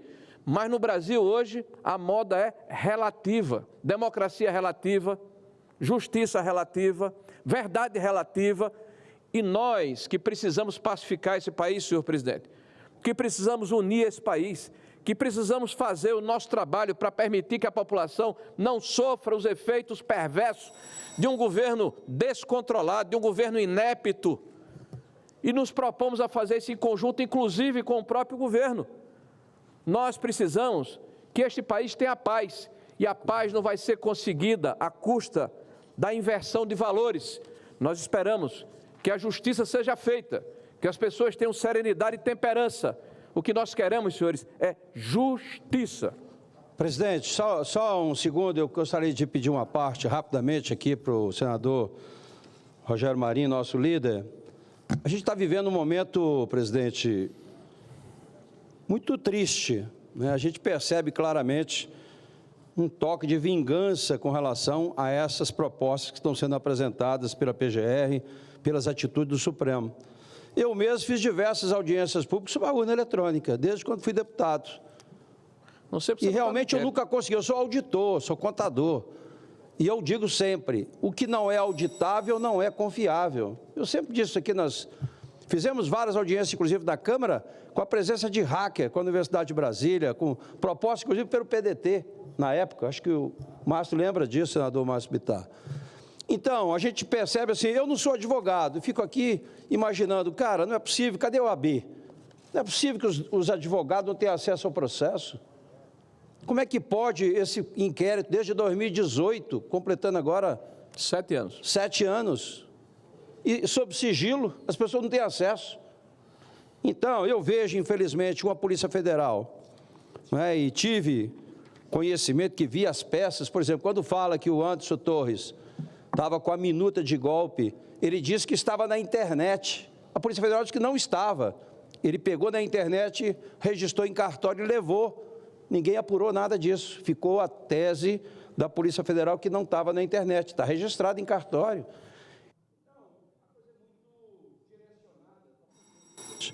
A coisa muito direcionada. Eu acho que o Brasil vive um momento difícil. Nós precisamos pacificar esse país. Eu estava acreditando agora já que a gente pudesse trabalhar a anistia o mais rápido possível, porque não dá para admitir, o senador Sérgio Moro é juiz, como é que uma pessoa que escreveu de batom, perdeu o mané, uma coisa que o presidente falou que não devia falar, ser condenado a 15 anos e ficar por isso mesmo? Então, senador Rogério Marinho, a gente precisa realmente pacificar, a gente precisa unir forças aqui, aprovar essa anistia e botar o Brasil no rumo. Eu acho que como o governo está sem projeto, está sem proposta, aí fica pegando com essas questões que acabam desviando o foco, né? E o foco agora é realmente, nós temos que melhorar essa economia, está aí o cafezinho, né?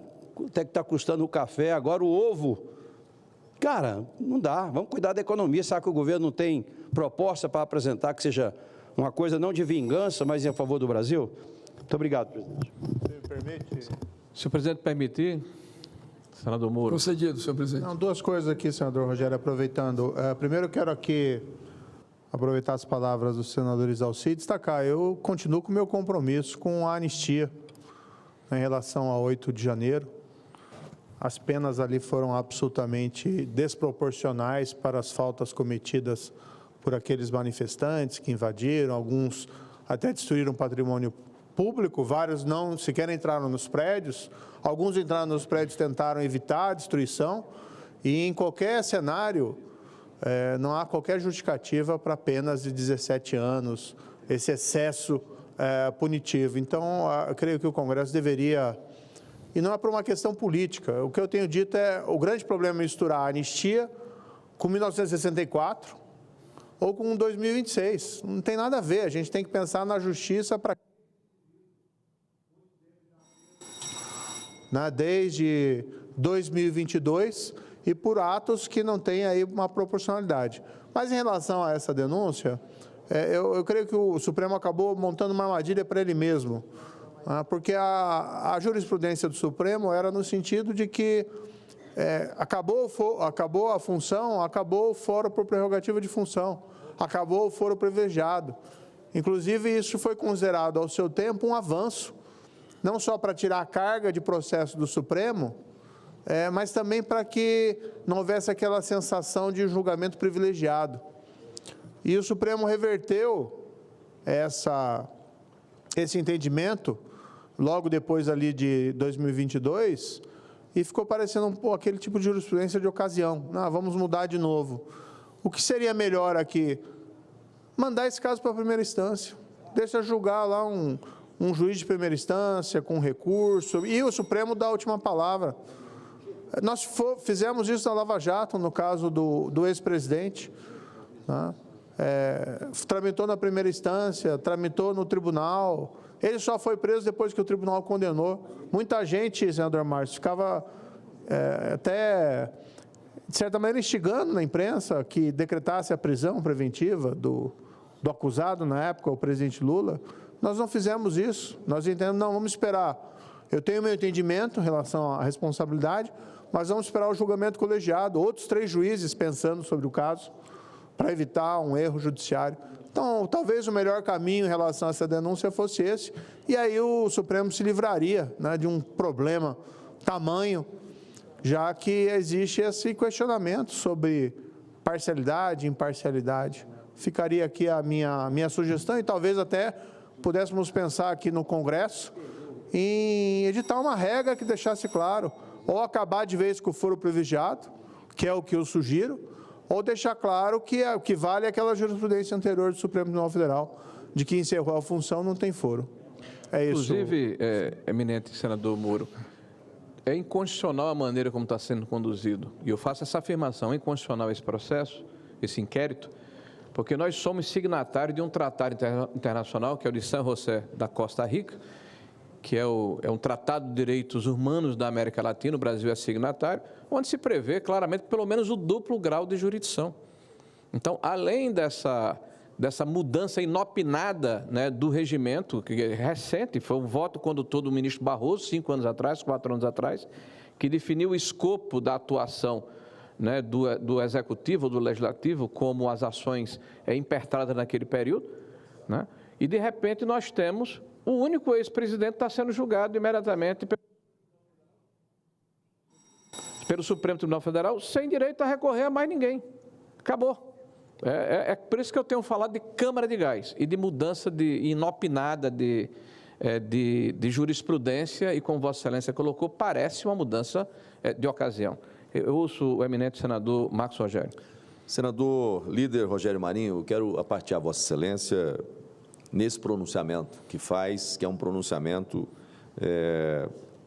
que traduz o sentimento de boa parte do conjunto dos senadores que estão aqui nesse Senado Federal. Trata-se de uma denúncia, a denúncia contra o presidente Bolsonaro, trata-se de uma denúncia vazia, uma denúncia sem lastro, uma denúncia que representa mais uma peça de ficção. Aliás, onde está o acervo probatório?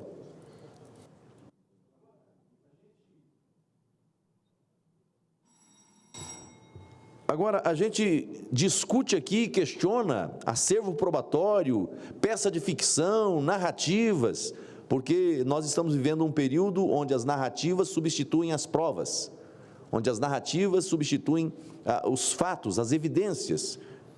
Não é necessário mais os fatos, as evidências, bastam as narrativas. Mas quando a gente começa a discutir esses aspectos do processo, do devido processo legal, na verdade a gente acaba escapando daquilo que foi um fato relevante, trazido aqui pelo eminente senador Sérgio Moro, que o processo nasce no foro impróprio. Ele nasce com um vício na sua origem, porque ele é denunciado num tribunal que não é o tribunal competente para julgá-lo. Nós estamos diante, não é do juízo de verificação de competência de conveniência, não, é o juízo de verificação. Porque outrora entendeu-se de maneira diversa para determinar a remessa dos autos do processo para a primeira instância, mas isso depende de quem está como alvo da persecução penal, isso depende de quem é alvo da atuação do judiciário. Então nós estamos diante de uma situação que primeiro é preciso denunciar o juízo de conveniência, sim, mas essa sanha vingativa não faz bem à democracia, não faz bem e não é parte do devido processo legal. Mas, para além disso, e eu concluo, onde estão as provas do processo? Fala-se em golpe, fala-se em tentativa de golpe. Onde estão as provas de que houve golpe? Ou, alternativamente, onde estão as provas da tentativa de golpe? O 8 de janeiro aconteceu do novo presidente empossado, os comandantes das forças já devidamente nos seus postos, o ministro da Justiça já com as suas funções e prerrogativas. Aí acontece o 8 de janeiro, o ministro da Justiça estava no Palácio da Justiça e vem falar de golpe de narrativas. Então, é uma denúncia que, com todo respeito, ela se traduz numa peça de ficção que pode ser classificada como um ato de perseguição política. Não há atentado maior à democracia de que diz respeito à Constituição, ao devido processo legal e ao reconhecimento dos direitos políticos de um cidadão que não praticou o crime. Então, minha solidariedade ao nosso sempre presidente Bolsonaro, e vamos continuar aqui denunciando. E aqui, partindo desse ponto que o ministro Moro trouxe, é um juízo incompetente para julgá-lo, num julgamento político, que eu espero que o tribunal não referende essa denúncia, que é uma denúncia vazia. Cumprimento Vossa Excelência pelo pronunciamento que faz. Agradeço a Vossa Excelência. Permite, presidente, mais uma última parte aqui do senador Márcio Bittar. Líder, eu disse há pouco aqui nessa tribuna que quando o Gunê e alguns ministros do Supremo Tribunal Federal insistem na narrativa de que houve uma tentativa de golpe no dia 8 de janeiro, isso se constitui na maior fake news de todos os tempos no Brasil. E, querido líder, eles não entendem que arrancar na marra o presidente Bolsonaro da disputa eleitoral no Brasil não vai pacificar esse país, porque não cabe na cabeça de ninguém, e não precisa ser jurista, não precisa ser advogado, no senso comum, não cabe na cabeça de ninguém que de um lado alguém que foi processado na instância correta, lá em Curitiba, no Paraná, que foi processado e condenado em 3 instâncias, por unanimidade, deram um jeito de descondenar e hoje é presidente do Brasil, sabe lá como. Alguns ministros já se falaram como foi que isso aconteceu. E o outro, que não tem um processo, não tem uma condenação, já julgado na última instância, não pode ser candidato. Então nós vamos aqui ficar em pé, porque só quem pode dizer que Bolsonaro não pode ser presidente do Brasil mais é o eleitor, em 26, na urna. Conte conosco.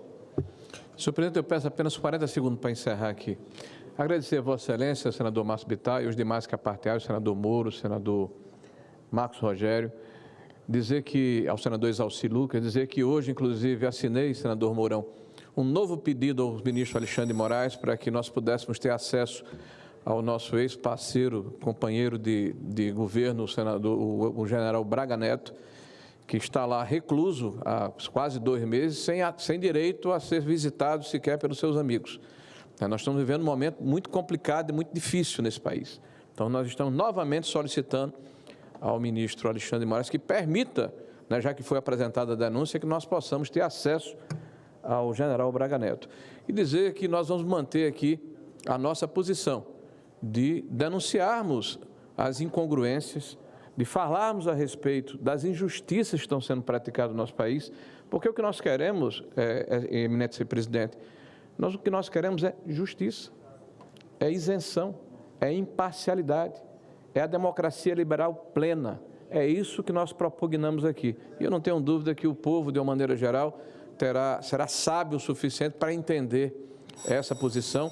E no dia 16 de março, nós estaremos nas ruas para conclamar pela anistia dos brasileiros e patriotas que estão encarcerados e também para permitir que a população brasileira se livre desse mal que assola a sociedade brasileira, que é o PT no governo, fora Lula.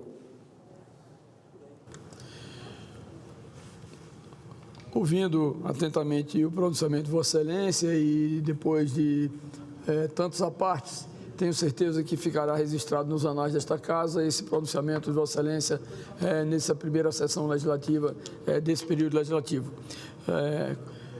Continuando o pequeno expediente, passo a palavra ao nobre senador Plínio Valério, do PSDB do Amazonas. Vossa Excelência dispõe de 10 minutos. Presidente, após ouvir discursos dos colegas, todos pertinentes e bem embasados, eu não tenho como não começar o meu reconhecendo que no país governado por um ex-prisioneiro, julgado por ministros sem nenhum pudor, onde a hipocrisia tornou-se uma virtude, onde ser corrupto é pré-requisito para ocupar cargos importantes, onde a criminalidade desfila com o estandarte da impunidade, fica difícil escolher o tema aqui para a gente abordar. Muito difícil. Meu amigo Moro, meu amigo Mourão, aqui o assunto que eu escolhi dentre tantos outros, e é difícil, o Moro disse isso, eu vou falar de um que diz respeito à segurança nacional e à nossa Amazônia. Eu vou solicitar à nossa presidente da Comissão de Direitos Humanos, senadora Damares, a convocação da ministra Sônia Guajajara para prestar depoimento a respeito dos seguintes fatos ligados à sua ação à frente do Ministério dos Povos Indígenas. O mais recente, isso diz respeito a todos nós, porque eu vou falar aqui de uma área geográfica territorial equivalente à França e à Inglaterra juntos.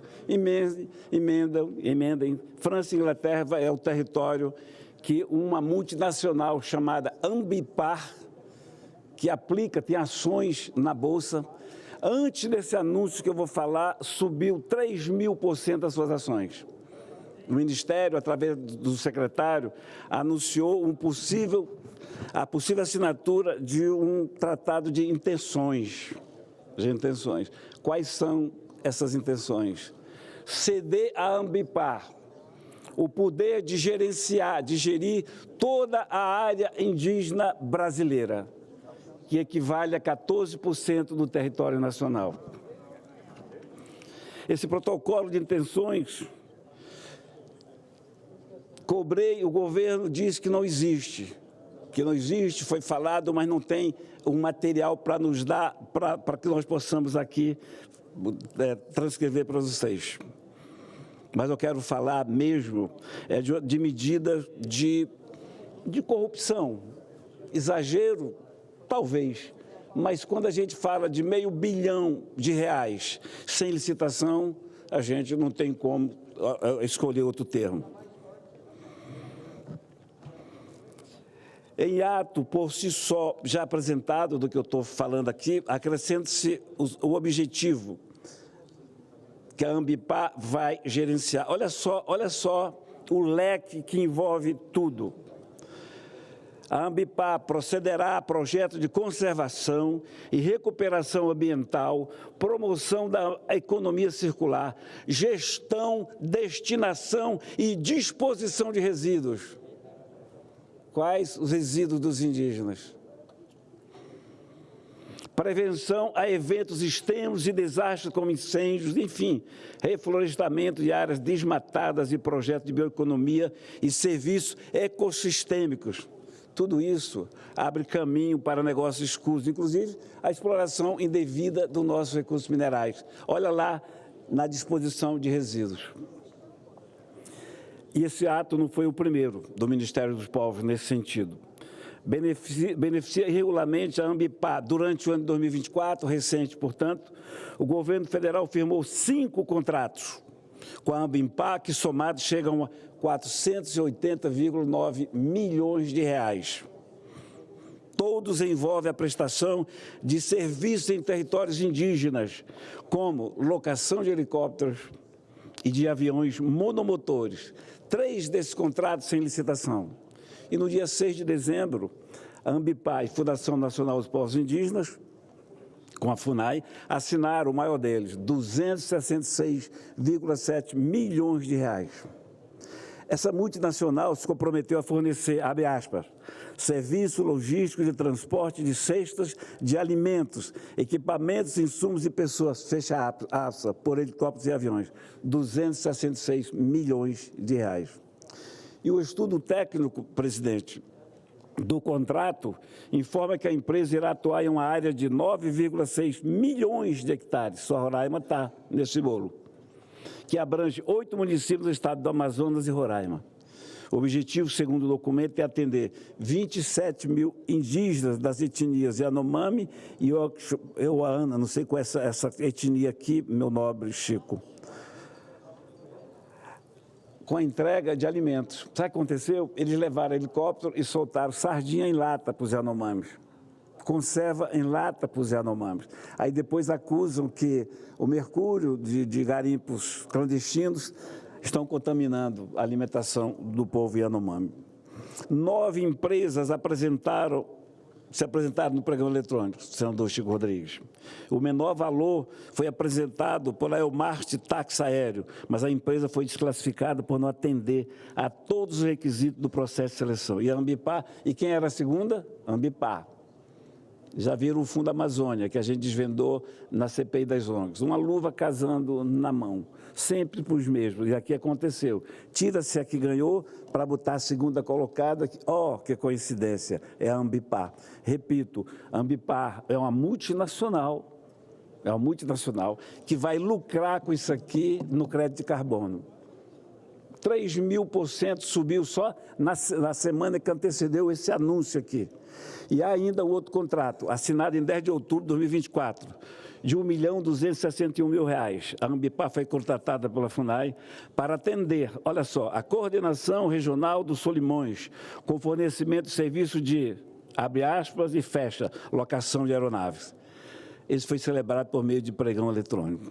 Trata-se claramente, presidente, de atos com flagrantes violações jurídicas, o que exigiria a investigação imediata e severa de um Ministério Público Federal, se sério fosse.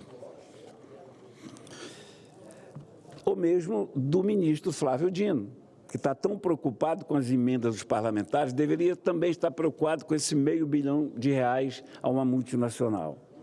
O que isso significa e por que eu estou preocupado? Você brasileiro está dizendo, o que eu tenho a ver com isso? A Amazônia está longe, 14% do território nacional. Esse pessoal vai entrar a hora que quiser, do jeito que quiser, como quiser, levando e trazendo o que bem desejar. Onde você não pode entrar, onde eu, senador da República, também, se não tiver tato e jeito, não posso entrar. Mas eles vão entrar, pagos pelo governo federal para tomar conta dos nossos indígenas. Se alguém me apresentar aqui uma só etnia que queira esse apadrinhamento, essa tutela, eu falho com meus argumentos. Portanto, há que sim chamar a atenção da população brasileira. Não é só um senador amazônica que está aqui falando desses números, é um brasileiro, é um patriota preocupado com o domínio. Deixa eu repetir. As áreas indígenas, reservas indígenas do Brasil, correspondem a 14% do nosso território nacional. O que equivale, se você juntar França e Inglaterra juntos, não dá esse tamanho. É que uma empresa multinacional vai tomar conta, com helicópteros, com aviões bimotores, com lancha e escambau. Paga para isso dinheiro de vocês, meu também, porque eu contribuo. É o nosso dinheiro que vai servir para que eles nos saqueiem e continuem nos saqueando. Isso, e o senador Márcio Bittar estava aqui há pouco, foi autor do relatório da CPI das ONGs, a gente mostrou tudo isso, o que está acontecendo e o que vai acontecer. Na Amazônia há um poder paralelo chamado ONGs, e esse acordo, esse protocolo de tensões que existe, recolheram porque a gente denunciou e o mercado financeiro suspeitou do crescimento das ações da Ambipar. Eles deram uma parada. Se eu não estiver aqui toda semana falando nisso, vai vir à tona de novo. E nós entregaremos 14% do território nacional, onde, por coincidência, estão as maiores riquezas minerais do país e do mundo. Nós estamos falando aí de potássio, de ouro, de prata, diamante, dos 15 elementos das terras raras. Portanto, cabe a mim, senador Chico Rodrigues, e o senhor como Amazônia, Roraima, que está inclusa aqui, né, nesse esquema, nós temos que diariamente denunciar isso, e a nossa obrigação é nosso dever. E aqui um recado ao ministro Flávio Dino, que se preocupe também com essa questão da Ambipar. E um reconhecimento aqui, a gente tem que reconhecer, quando a gente fala mal dos ministros, dos maus ministros, temos que falar das nossas sabatinas. A gente sabatina todos eles. Eu não carrego o peso de ter votado no Flávio Dino, mas me penitencio, porque a sabatina do Flávio Dino foi um teatro só, e ele está pagando do jeito que ele sabe pagar. Obrigado, presidente. Nobre senador Plínio Valério, Vossa Excelência trata de um tema extremamente recorrente para o Brasil, mas especificamente para a Amazônia. Lógico que esse tema é um tema explosivo, que Vossa Excelência se debruçou sobre ele, fez uma pesquisa exaustiva e, obviamente, vai refletir negativamente, principalmente nos estados da região norte. É claro que com uma precisão cirúrgica, Vossa Excelência citou cada um desses dados aí, e eu, na verdade, como representante de Roraima, como senador do estado de Roraima, testemunho essa indignação, mas, acima de tudo, essa nossa preocupação em relação a essa seleção maldosa que foi feita no sentido de administrar as comunidades indígenas, quando as empresas brasileiras têm total consistência e competência para fazê-lo.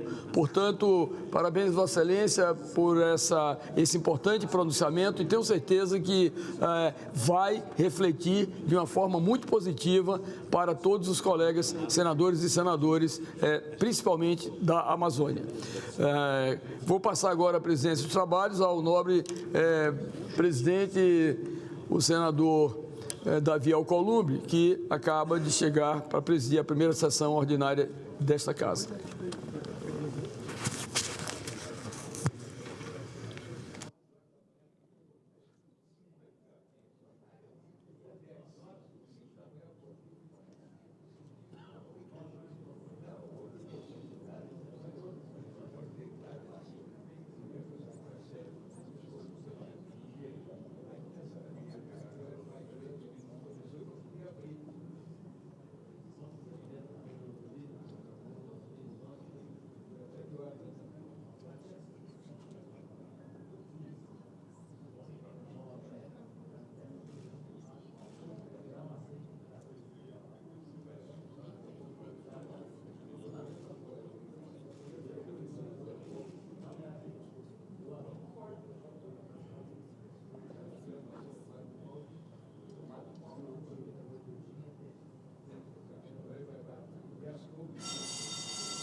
Boa tarde aos nossos queridos senadores e queridas senadoras.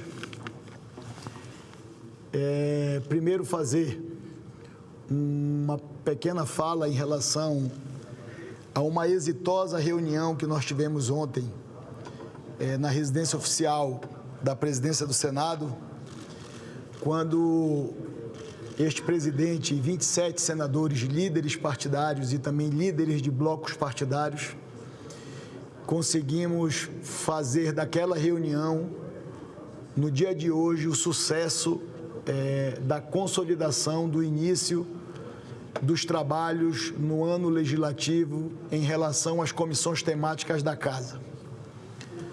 Nós fizemos uma reunião de mais de 3 horas no dia de ontem, com as lideranças partidárias, discutindo vários assuntos importantes e relevantes para o legislativo brasileiro e principalmente para o funcionamento desta Casa. Fizemos e tivemos a participação e a intervenção de todos os líderes partidários e de blocos partidários, tratando também da oportunidade de construirmos uma reestruturação em relação à nossa agenda legislativa do Senado Federal, da Casa da Federação. Recolhemos dos senadores e das senadoras e dos líderes partidários uma percepção de o quão importante é a participação do Senado da República neste ano, do ponto de vista de estabelecermos critérios e uma metodologia de deliberação de matérias importantes para o país que possam ser iniciadas, planejadas e executadas pelo Parlamento brasileiro. Lógico e evidente, compreendendo também a participação muito importante do Poder Executivo e do Governo Federal nessa construção política institucional, na relação que nós estamos buscando construir com o Governo Federal, com atores importantes do governo, mas o resultado da reunião foi a percepção completa de que senadoras e senadores, frutos do trabalho e do voto popular e das suas lideranças partidárias e políticas nos estados da federação, podem e devem colaborar grandiosamente para o aperfeiçoamento da legislação brasileira e para construirmos um Brasil mais justo, mais fraterno e mais solidário, a partir de decisões institucionais políticas e legislativas do Parlamento brasileiro, mas muito especialmente do Senado da República.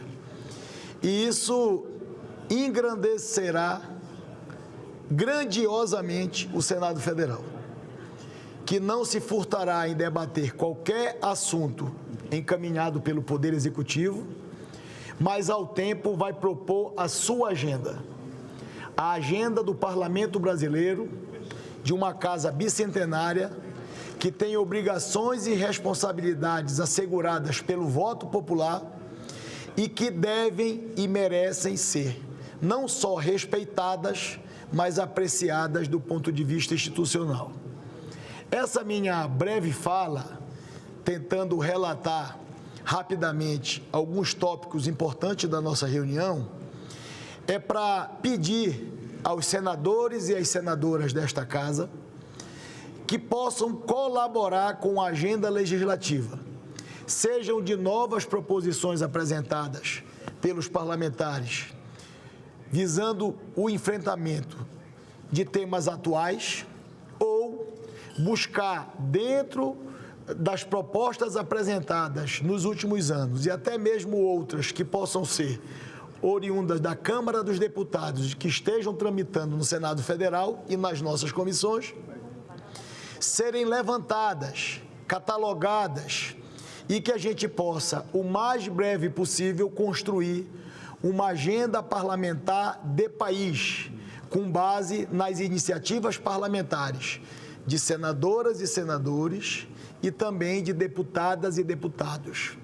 E com isso, nós possamos ter e levar a dianteira de soluções concretas para o Brasil real, seja na agenda da segurança pública, seja na agenda da infraestrutura, seja na agenda da educação, seja na agenda da saúde ou qualquer outra agenda. É natural, é normal e é legítimo que senadores e senadoras possam colaborar com a agenda do Brasil, aprimorando proposições oriundas do Poder Executivo, de qualquer agenda do Poder Executivo, mas também é muito natural e pertinente que senadores e senadoras que têm a capacidade de legislar possam nos ajudar a construir um conjunto de matérias legislativas que possam aperfeiçoar o sistema democrático institucional brasileiro. E, a partir de decisões políticas do Senado Federal, ajudar a melhorar o país para os brasileiros. Nós temos um país, Fabiano, de dimensões continentais, vários Brasis dentro de um Brasil, problemas complexos de toda a ordem, por exemplo, na região amazônica, e também desigualdades de toda a ordem, por exemplo, no sul de Minas Gerais, no Vale do Jequitinhonha. Essas desigualdades precisam ser enfrentadas com a realidade do Brasil real. E esse Brasil real, Vossas Excelências, senadores e senadoras conhecem, porque tem a legitimidade do voto popular, são cobrados diariamente nas suas bases eleitorais por respostas contundentes, verdadeiras e honestas com a sociedade, cobrados diretamente dos atores que ficam mais próximos da população. Atores políticos, me refiro, sejam vereadores de pequenas cidades do Brasil, sejam deputados estaduais, sejam deputados federais, sejam governadores. E, nesse sentido, nada mais justo e correto que esse país e esse Senado, com 81 senadores que representam os estados subnacionais, possam colaborar para o fortalecimento da democracia, para o fortalecimento desta instituição do Poder Legislativo, ajudando a construir a pauta que eu posso chamar de uma agenda de país, a Agenda Brasil, fruto do Poder Legislativo. E, nesse sentido, como presidente do Senado e presidente do Congresso Nacional, nessa minha primeira manifestação, alguns dias após a eleição, do ponto de vista do funcionamento da Casa, nós estamos organizando várias adequações administrativas no Senado Federal, aperfeiçoando o processo legislativo, ouvindo consultores importantes que ajudaram já a transformar, a digitalizar a Câmara dos Deputados nessa relação verdadeira com a Casa Irmã, liderada pelo presidente Hugo Mota.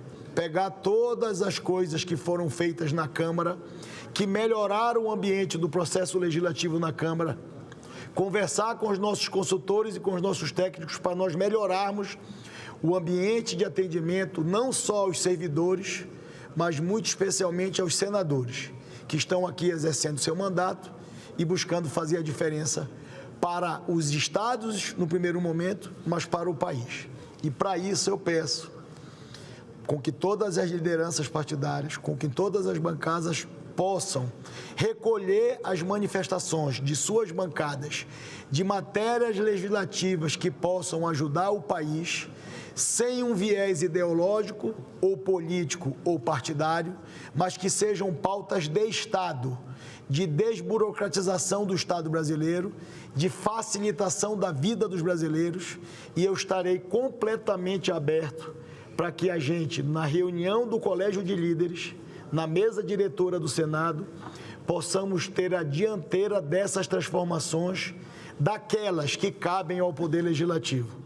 Cada um dentro das suas atribuições, cada um dentro das suas responsabilidades constitucionais, cada um dentro dos seus limites estabelecidos pela nossa Constituição Federal, e o que couber ao Parlamento Brasileiro, ao Senado Federal, contará com meu total e integral apoio para promovermos as transformações necessárias para melhorarmos o ambiente de negócio no Brasil, de diminuição das desigualdades, inclusive das desigualdades regionais que vivemos hoje, e ela é imperiosa, mas, sobretudo, cuidarmos de milhões de brasileiros que estão aí invisíveis às margens dos destinos e das decisões de Brasília. Brasília precisa dar a resposta para os brasileiros, e a resposta para os brasileiros verá no aperfeiçoamento da legislação brasileira, com o olhar na vida do mundo real.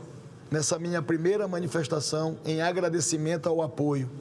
Ontem, na reunião de Colégio de Líderes, os meus agradecimentos, líder Cajuru, meu irmão querido, a todas as lideranças partidárias que cumpriram integralmente o apoio e a construção política acordada no processo eleitoral do Senado Federal.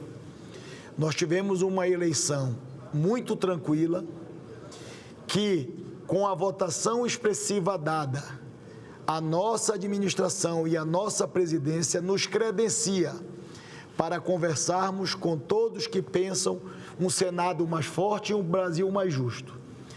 Como disse, respaldado pela votação de partidos de direita, de oposição ao governo, respaldado por partidos políticos de centro que se julgam independentes e também por partidos políticos de esquerda que são da base do governo.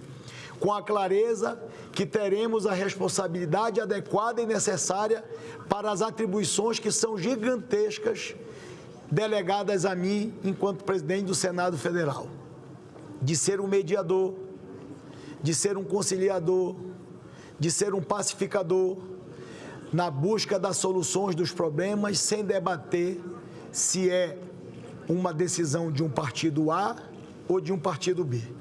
Que sejam decisões coletivas, construídas coletivamente, por lideranças políticas respeitadas que compõem o Senado da República do Brasil. E os meus agradecimentos a todas as senadoras e aos senadores pelo brilhante exemplo de cordialidade, de pacificação que nós construímos no Senado da República no dia de hoje pela manhã, nas eleições de todas as nossas comissões permanentes do Senado Federal, de maneira unânime, por aclamação, respeitando as proporcionalidades partidárias, que era um desejo de muitos senadores e senadoras, que nós pudéssemos organizar um ambiente de tranquilidade, sem agressões, sem ofensas, na formação e na formatação dos blocos partidários e das presidências e vice-presidências das nossas comissões.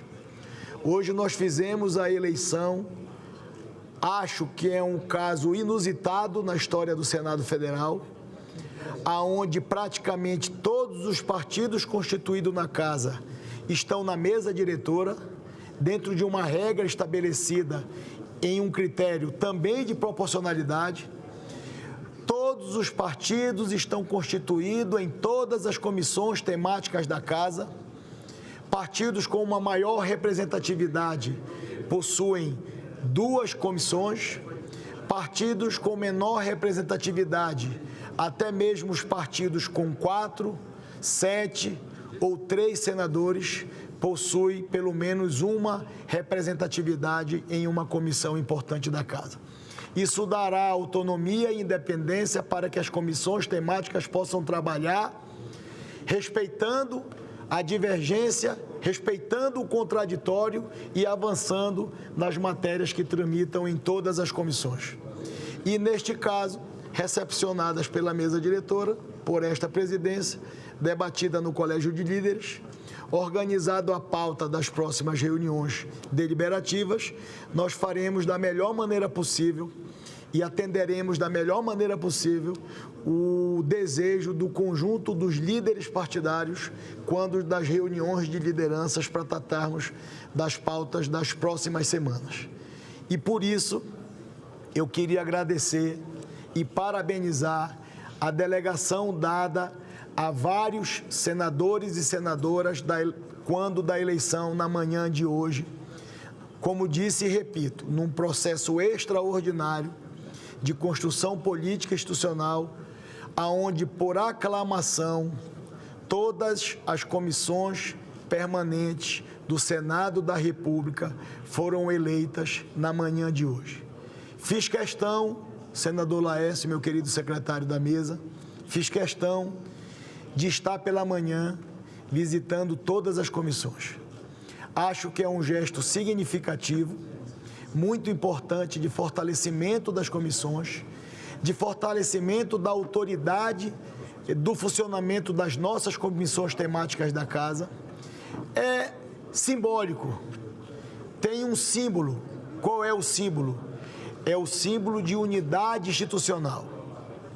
Em relação a isso, eu quero fazer novamente meus agradecimentos. O Senado da República está dando para o Brasil um sinal claro de pacificação e de moderação. Nós sabemos que há uma divisão clara na sociedade, nós sabemos e acompanhamos o resultado das últimas eleições, nós estamos vivenciando todos os dias esse embate na vida do mundo real, mas o Senado Federal dá um sinal claro quando consegue unir os extremos em relação ao fortalecimento da Casa. O Senado está fortalecido, o mandato de cada senador da República está mais forte, as comissões vão poder trabalhar com muita tranquilidade, visando o bem comum, e o sinal claro dessa unidade, senador Romário, é termos construído o que nós conseguimos construir até aqui. Respeitando, vou repetir novamente, porque assim é tão bom a democracia, a liberdade. Respeitando aqueles que pensam e que votam contrário ao que a gente pensa e o que a gente vota. Mas é para isso que nós estamos aqui, para defendermos as nossas opiniões, defendermos as nossas convicções, sem agressões, dentro da liturgia que é peculiar para um cargo tão relevante de uma casa bicentenária que é o Senado da República. E só assim nós vamos conseguir, a partir do Senado Federal, dar um exemplo de dentro para fora para a sociedade, que nós estamos dedicados na pauta do mundo real e da vida real das pessoas. E a vida real das pessoas é acompanhar o desenvolvimento de um país onde cada um possa dar a sua parcela de contribuição. Meus agradecimentos pela reunião de líderes que nós fizemos ontem, pelo carinho que fui recepcionado pelos meus colegas senadores e senadoras, meu compromisso redobrado de buscar sempre o equilíbrio, de buscar sempre a harmonia, de compreender que nós pensamos diferente e de nós deliberarmos assuntos importantes, urgentes e relevantes para o povo brasileiro. E eu sei que isso se dará com base nesse entendimento, Chico. E a eleição, repito hoje, das comissões permanentes é o primeiro passo dessa demonstração clara para o Brasil de qual é, e essa é a mensagem, senador Alain, qual é o espírito do Senado da República. Instalarmos as comissões de maneira por aclamação e cumprindo todos os acordos estabelecidos com todas as agremiações partidárias, é fruto dessa unidade do Senado. E eu quero, com a ajuda de todos vocês, sem saber nem mais nem menos, sem conhecer nem mais nem menos, sem ser melhor nem pior que ninguém, dividir essa responsabilidade com Vossas Excelências. Essa responsabilidade não pode ser de um partido ou de uma pessoa. É uma responsabilidade coletiva e que será dividida diariamente com Vossas Excelências no plenário do Senado Federal.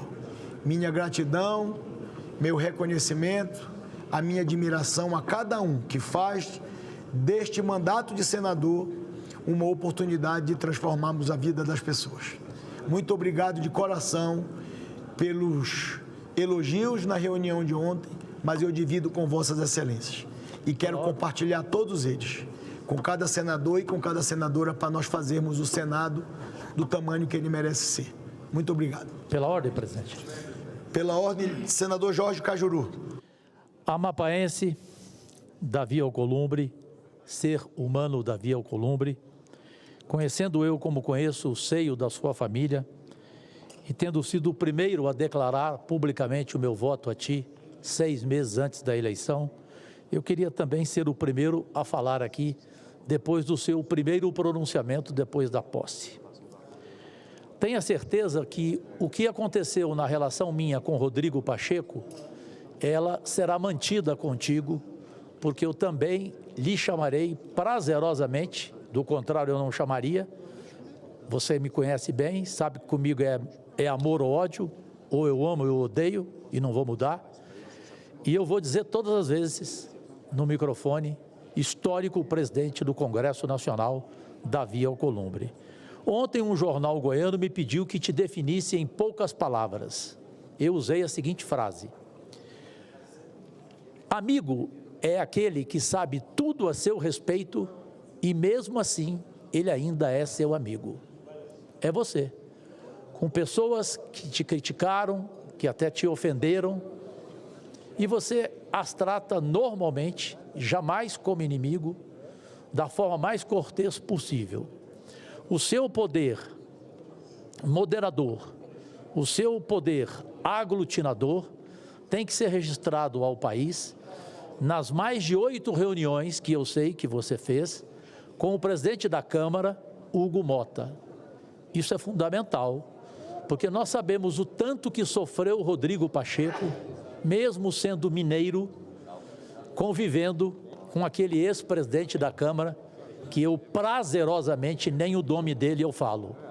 E você passa a ter com o Hugo uma ótima relação de, evidentemente, diálogos, não de revanchismos, nunca, principalmente, de chantagem para fazer o presidente Lula virar refém de vocês dois ou de um de vocês.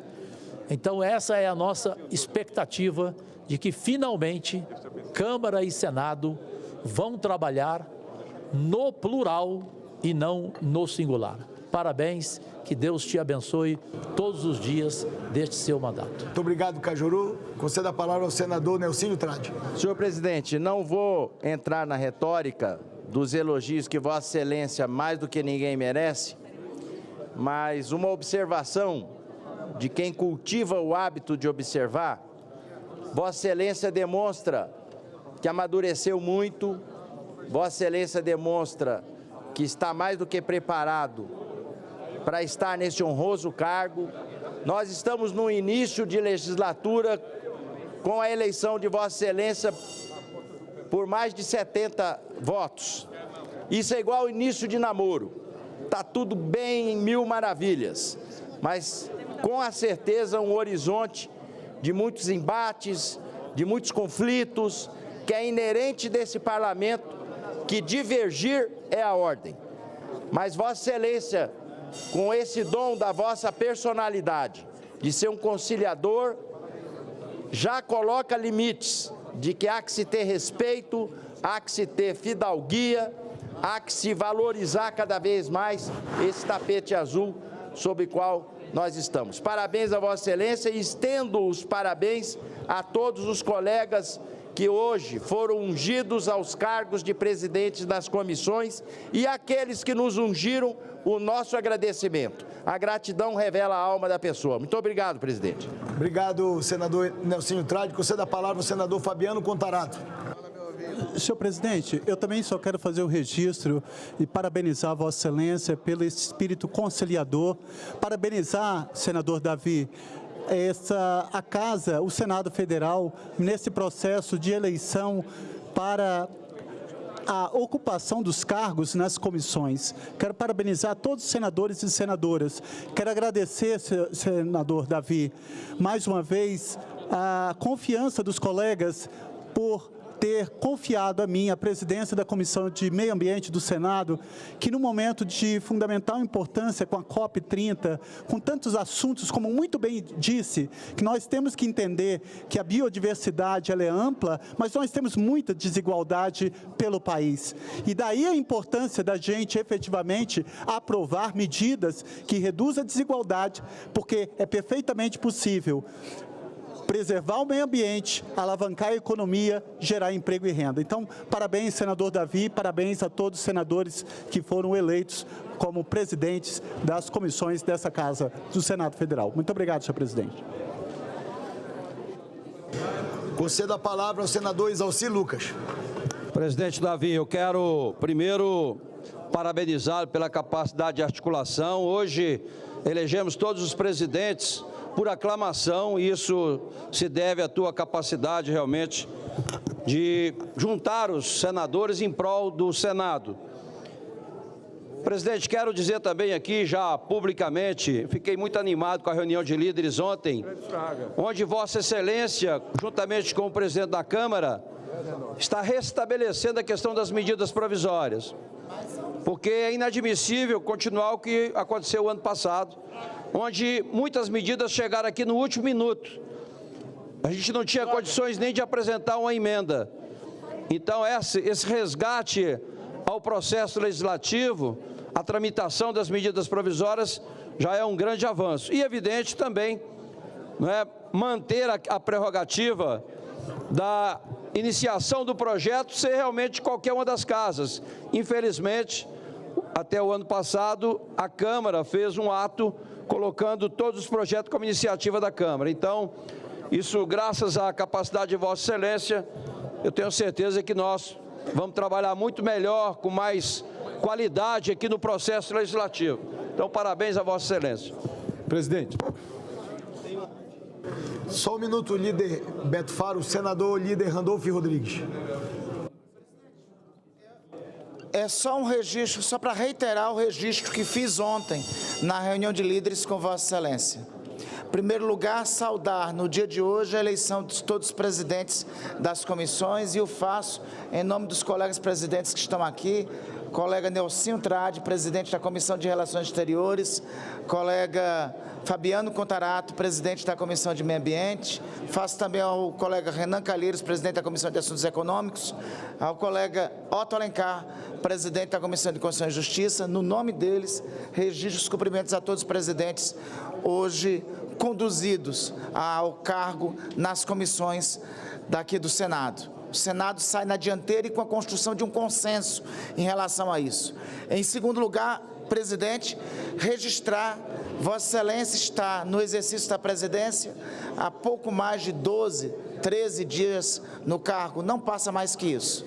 Vossa Excelência já trouxe duas grandes realizações para o Senado Federal, para o Congresso Nacional e para o bicameralismo brasileiro. Ontem, na reunião de líderes, Vossa Excelência anunciou um entendimento com a Câmara dos Deputados, a partir de um encontro que Vossa Excelência terá a mesa do Senado e a mesa da Câmara, onde, em primeiro lugar, restaurará algo que nos foi tirado enquanto Senado. O bicameralismo pressupõe que as matérias que têm origem em uma casa devem ter a sequência regimental na outra. Isso, lamentavelmente, nos foi tirado no período passado. Vossa Excelência anunciou para nós, para os líderes no dia de ontem, já a restauração desta nossa atribuição. Em segundo lugar, presidente, aqui destacar a comunicação que Vossa Excelência ontem fez, que o rito previsto na Constituição, grifo meu, na Constituição, sobre as medidas provisórias, será restaurado. Isto é já o cumprimento, presidente, de dois dos compromissos que Vossa Excelência fez nessa tribuna, quando ainda era candidato a presidente do Senado. Pela presteza, senso de urgência e celeridade que Vossa Excelência deu cumprimento a esses dois já compromissos de campanha, eu quero saudar e cumprimentar Vossa Excelência.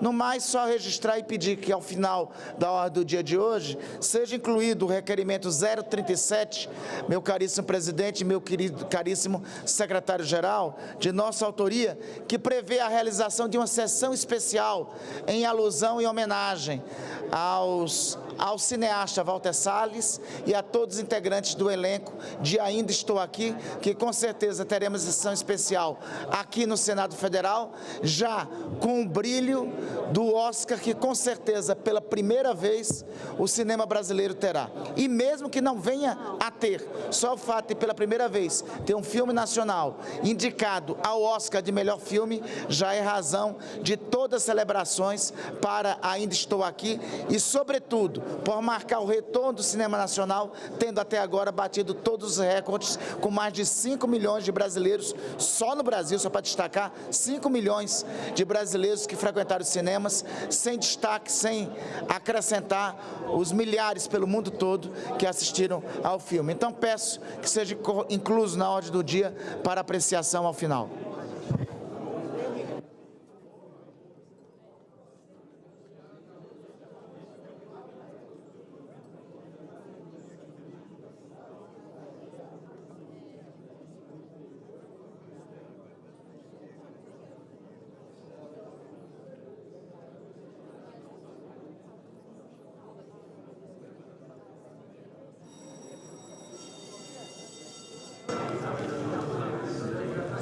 Declaro aberta a ordem do dia.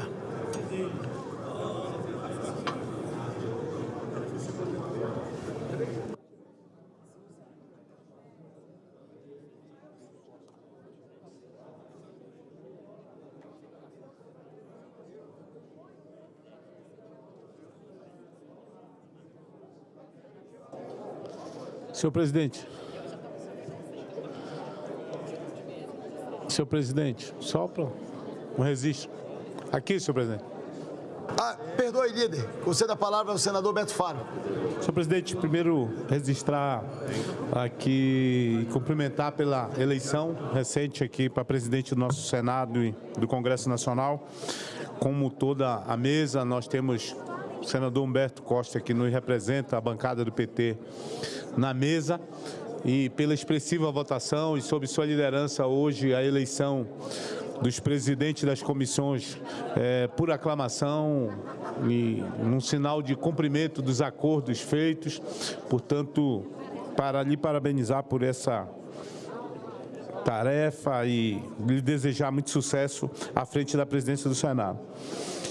E pedir o registro nos anais aí do Senado Federal, de um pronunciamento que faço, estava escrito, mas nós estamos começando a ordem do dia, da ida do presidente Lula ao norte do Brasil, esteve no Amapá e no Pará, em Belém e em Paraupebas, inaugurando obras, fazendo vários anúncios. Belém, que será a sede da COP30 em novembro, recebendo investimentos de mais de 5 bilhões de reais, preparando a cidade para receber o mundo para discutir essa questão importante que é a questão das mudanças climáticas. E nós temos feito um trabalho não só do ponto de vista de preparar a cidade, mas de medidas que estão sendo tomadas como resultado a diminuição do desmatamento na Amazônia, no nosso estado. Portanto, são medidas que preparam toda essa questão do Brasil e o Brasil mostrando o seu compromisso. E o presidente Lula, mais uma vez, afirmando que está fazendo todos os investimentos necessários, honrando o compromisso que fez com o povo do Pará, com o governador Helder, nessa parceria, e que o mundo venha a Belém, reafirmando Belém como a sede da COP, para conhecer dos nossos problemas e para conhecer das nossas belezas que nós temos naquela região, no estado do Pará. Portanto, eu dou como lido e que peço que seja registrado esse pronunciamento que faria no pequeno expediente, mas não foi possível, para que a gente possa tratar dessas medidas umas a uma, daquelas que o presidente Lula anunciou ou que inaugurou na sua ida no Pará e no estado do Amapá. Obrigado, senhor presidente. Conceda a palavra ao líder Eduardo Braga. Presidente, em primeiro lugar, saudá-lo e cumprimentá-lo pela primeira sessão deliberativa após a eleição que Vossa Excelência teve aqui no dia 1º de fevereiro, com uma votação histórica que, sem nenhuma dúvida, dá a Vossa Excelência a representatividade e a envergadura para poder, numa quadra tão desafiadora como a que nós estamos vivendo, representar o Congresso Nacional junto aos demais poderes, junto ao Poder Judiciário, junto ao Poder Executivo e junto ao principal de todos os poderes. Pela Constituição brasileira, todo o poder emana do povo e, em nome do povo, deverá ser exercido. Portanto, Vossa Excelência, ao ter esses 73 votos, que representou uma maioria consagradora, a segunda maior votação da história do Senado da República, a um candidato à presidência do Senado, demonstra a unidade do Parlamento junto a Vossa Excelência para o restabelecimento da institucionalidade do Parlamento e do Congresso Nacional, seja perante a opinião pública, ao povo brasileiro, a quem devemos todo respeito, toda disciplina e toda ação no Senado da República deve ser voltada exatamente para aquele que nos elegeu e nos colocou aqui como seu representante por voto direto. Nós precisamos renovar estes votos a cada período, seja de 4 anos, seja de 8 anos, nós precisamos renovar esse voto para podermos estar aqui representando a população brasileira e a população dos nossos estados. Diferentemente de outros, que muitas vezes passam por concurso público ou por uma carreira, não que eles não tenham e não mereçam o nosso respeito e o nosso reconhecimento, mas é preciso entender que na democracia está lá no principal mandamento constitucional que todo poder emana do povo e o poder legislativo emana diretamente do povo. Aliás, hoje, nesta sessão, como item 1 da pauta, está pautado um PLP que vai exatamente nesta direção, de restabelecer o atendimento àqueles que moram nos municípios, de restabelecer o direito de podermos atender as demandas de moradores que muitas vezes não têm voz, porque não têm acesso à grande mídia, porque não têm acesso a sequer à mídia local e que estão hoje, neste momento, sendo prejudicados. Eu me refiro ao PLP que trata dos restos a pagar de 2019 a 2023. O MDB não se furtará,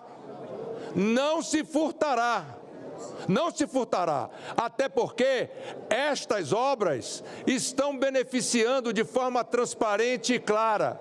E a República e a democracia brasileira têm instrumentos de fiscalização, comando e controle, seja pela CGU, seja pelos tribunais de contas dos estados, da União, seja através do sistema judiciário nacional, pelos tribunais de justiça dos estados, pelos tribunais federais, pelos tribunais superiores e pelo Supremo Tribunal Federal. Portanto, nós não estamos defendendo fraude, nós estamos defendendo a representatividade popular. O que eu digo ao povo do Amazonas sobre as obras inacabadas, paralisadas, porque houve um cancelamento do restos a pagar? Eu ainda há pouco dizia a um colega senador, imagine uma obra que foi contratada em 2019 e 2019 e que agora, com esta nova lei, poderá ser paga até 2026. Será que no mundo privado isso é aceito? Será que no mundo das comunicações isso é aceito? Não, não é.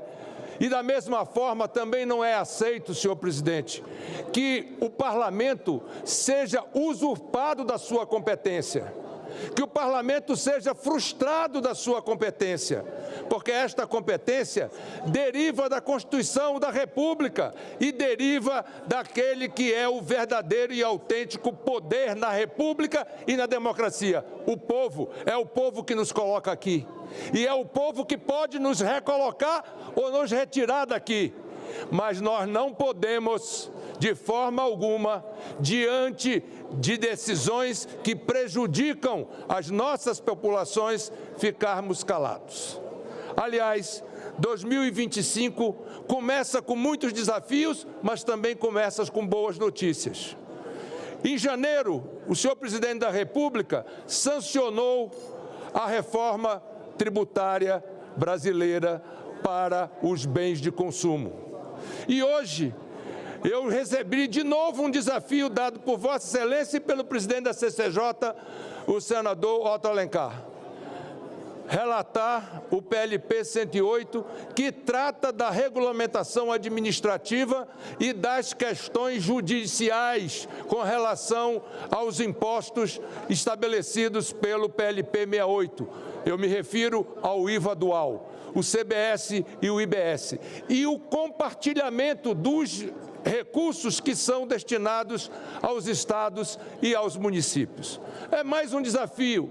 São mais 500 quilos nas nossas costas para que nós possamos cumprir com a obrigação e com a missão. Mas creio que o Brasil não aguenta mais esse estado demoníaco de tributação que impede o crescimento, que aumenta a burocracia, que dificulta para os micro e pequenos empresários, que dificulta o setor produtivo e que acaba atravancando e atrapalhando o crescimento econômico brasileiro e sua justiça social. Por fim, senhor presidente, quero dizer que Vossa Excelência, ao anunciar ontem no Colegiado de Líderes o que estamos construindo de restabelecimento da forma democrática entre Senado da República e Câmara dos Deputados Federais, é uma notícia extremamente alvissareira, para que nós possamos restabelecer os ritos constitucionais das medidas provisórias, para podermos restabelecer os ritos constitucionais sobre as casas de origem e para restabelecermos a normalidade do processo legislativo.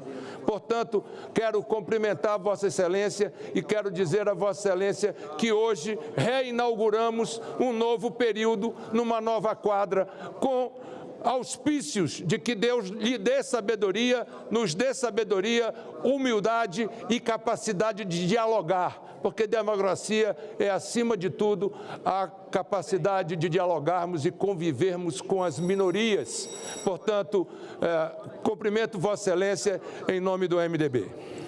Pela ordem, senhor presidente. Antes de passar a palavra ao senador Nelsinho Trade, deixa eu aproveitar que eu estava vendo o esforço do líder Eduardo Braga no microfone e eu pedi para a nossa equipe do Senado Federal um levantamento em relação aos crachás disponibilizados pela mesa do Senado aos convidados para que eles possam ter a autoridade de adentrar o plenário do Senado Federal.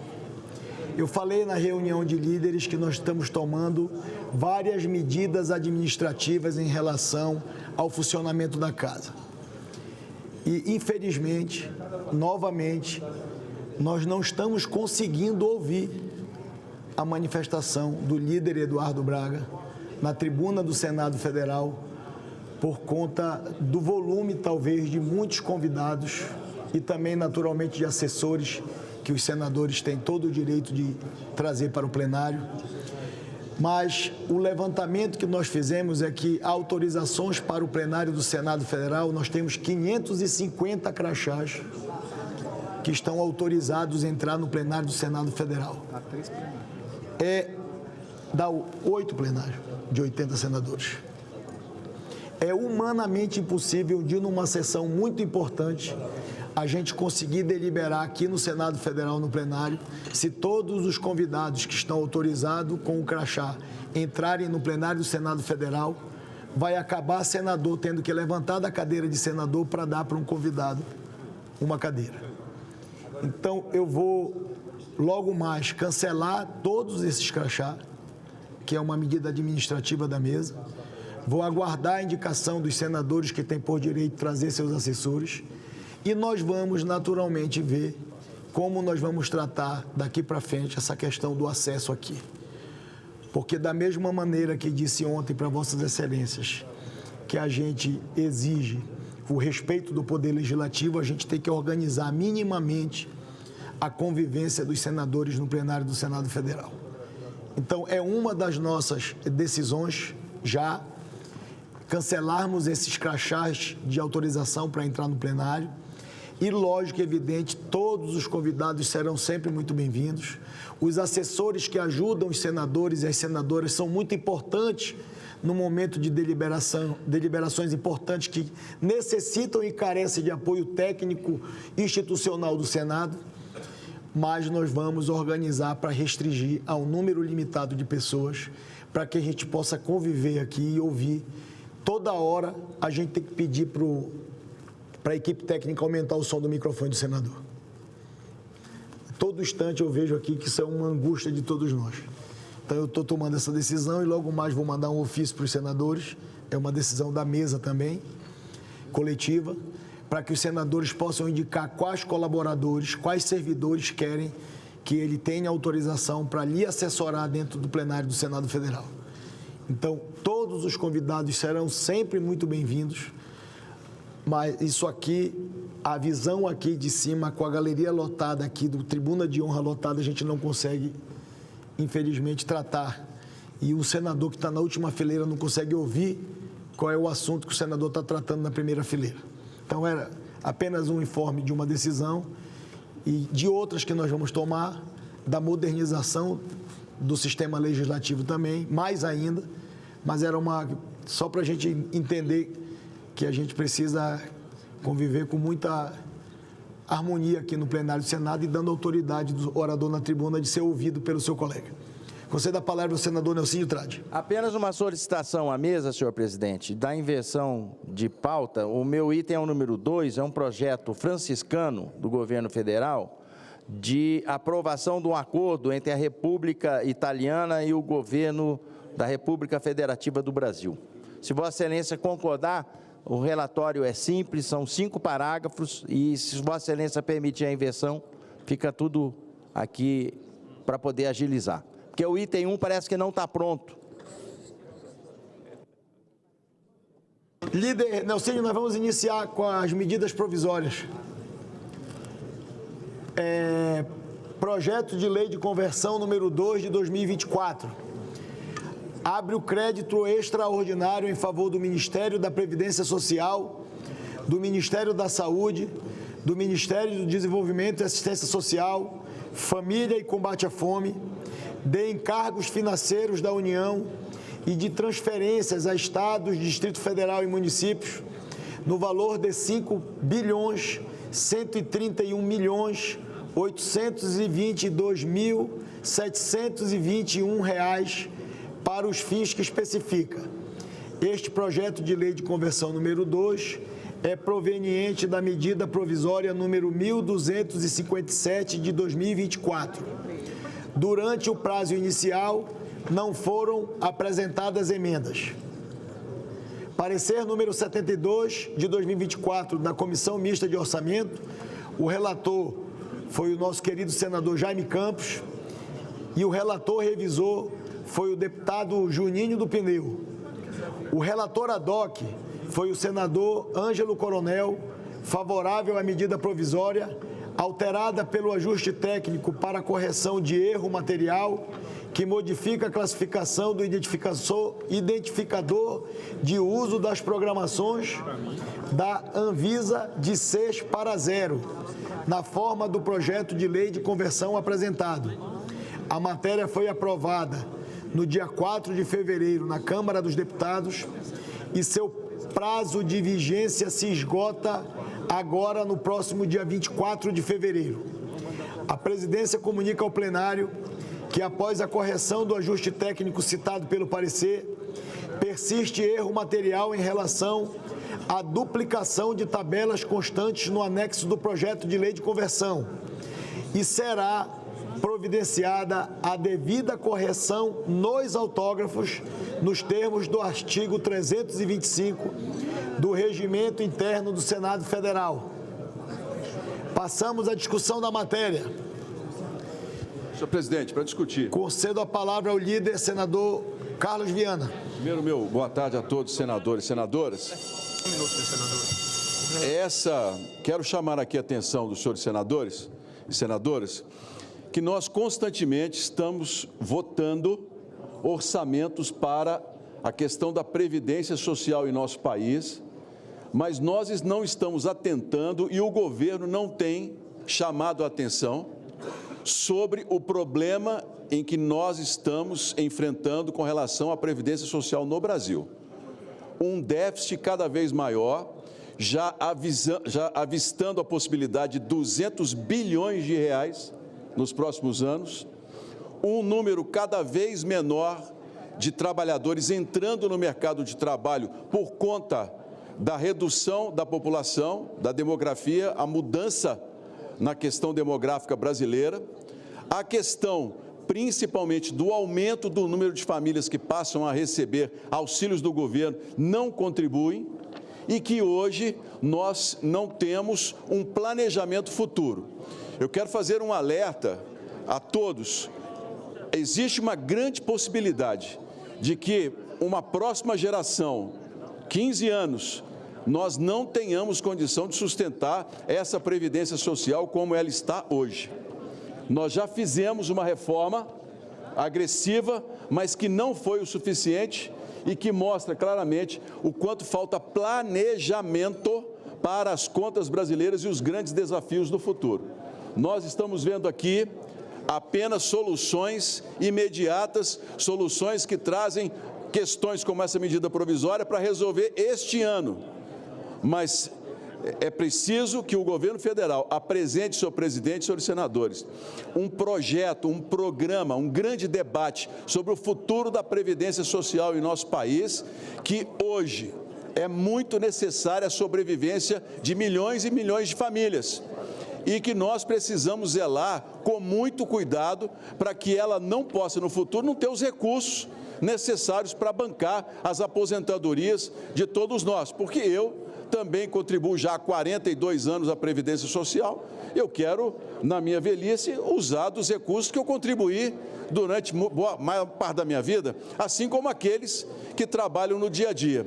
Fica, portanto, a minha solicitação, o alerta aos líderes do governo, para que se debrucem sobre a questão da Previdência Social, para que a gente possa enfrentar essa questão do déficit o mais rapidamente possível e garantir o futuro das aposentadorias em nosso país. Não é uma questão partidária, não é uma questão de direita ou de esquerda, é uma questão de quem se preocupa com os idosos, com aqueles que trabalharam uma vida toda e que têm o direito de serem aposentados e de receberem.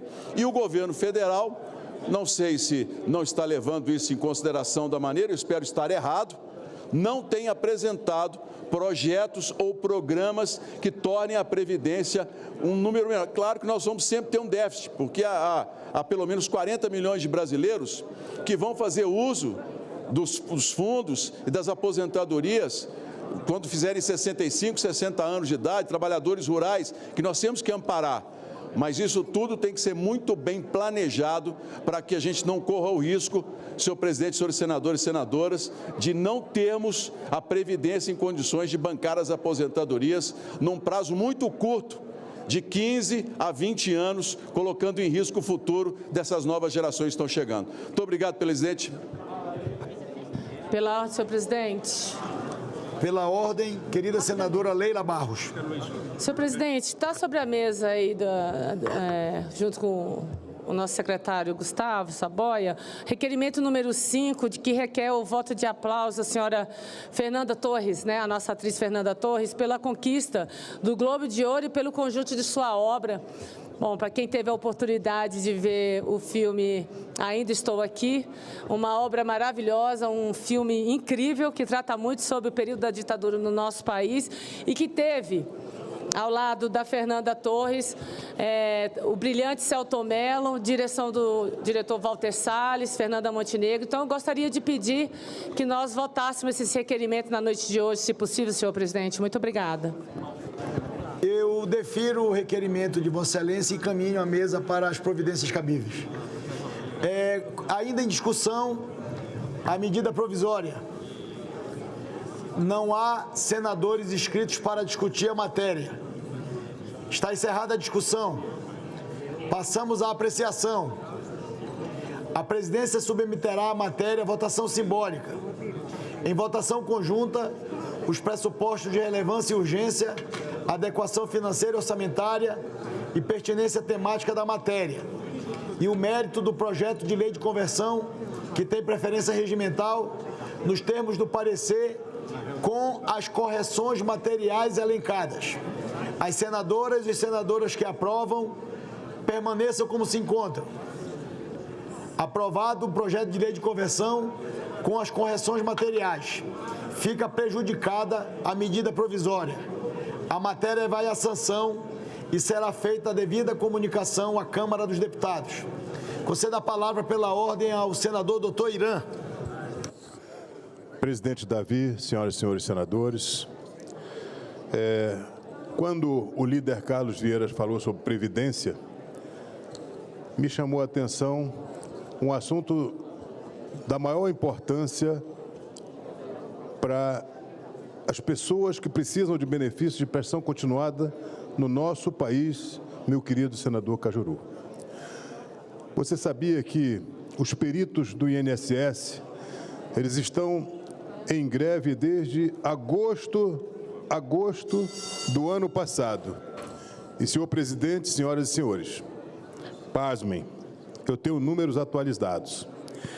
700 mil perícias foram canceladas.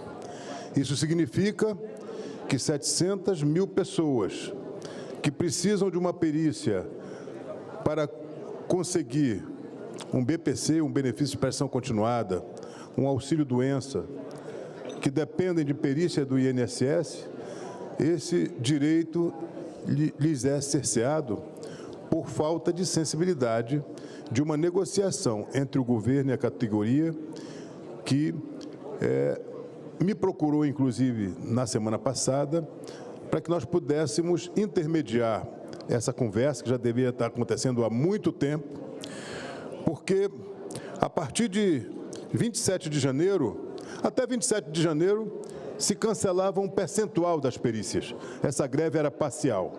A partir do dia 27 de janeiro, senador Cleitinho, 15 mil perícias são canceladas diariamente no nosso país.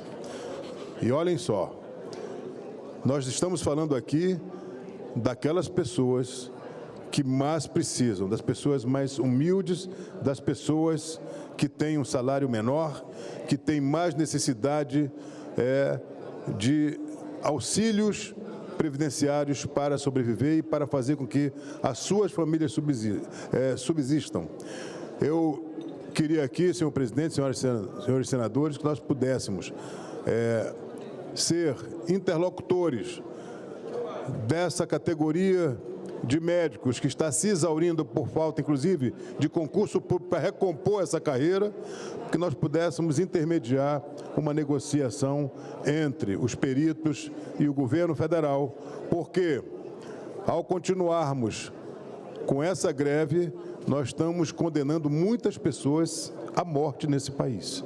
Está feito aqui o registro e eu deixo aqui o nosso gabinete e o nosso trabalho à disposição das representações dos peritos e do governo do Brasil, para que nós possamos fazer uma negociação e terminar com esse movimento que tem causado tanto sofrimento e dor para as pessoas mais humildes. Muito obrigado, presidente.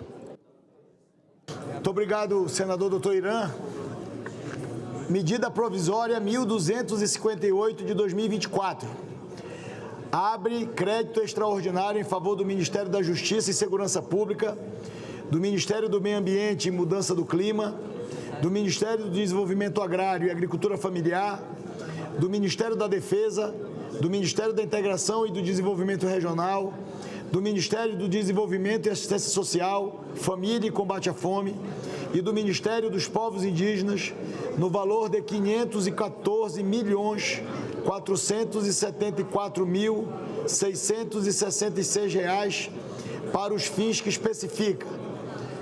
Perante a comissão mista foram apresentadas 4 emendas. Parecer número 33 de 2004 da CMO, o relator foi o deputado Zé Haroldo Catedral, o relator revisor foi o senador Nelcínio Trade favorável à medida provisória na forma apresentada pelo Poder Executivo e contrário às emendas apresentadas. A matéria foi aprovada no dia 12 de dezembro de 2024 na Câmara dos Deputados e o seu prazo de vigência se esgota no dia 25, agora próximo de fevereiro. Passa-se a discussão da matéria. Concedo a palavra para discutir a matéria do líder Eduardo Braga, líder do MDB. Senhor presidente, a Amazônia vem sofrendo com o ritmo hidrológico e com estiagens com muita frequência.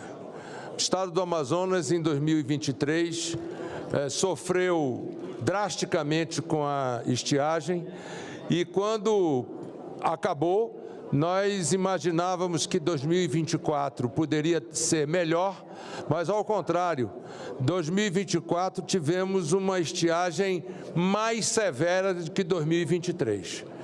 O presidente Lula esteve no Amazonas, eu e o senador Omar acompanhamos a viagem do presidente Lula às comunidades, onde ele presenciou a situação dramática do povo do Amazonas, e depois, numa reunião no auditório da SUFRAMA, ele ouviu o relato, senhor presidente, do presidente da Associação Amazonense dos Municípios e a apresentação de um pleito para que o governo federal pudesse socorrer o povo da Amazônia.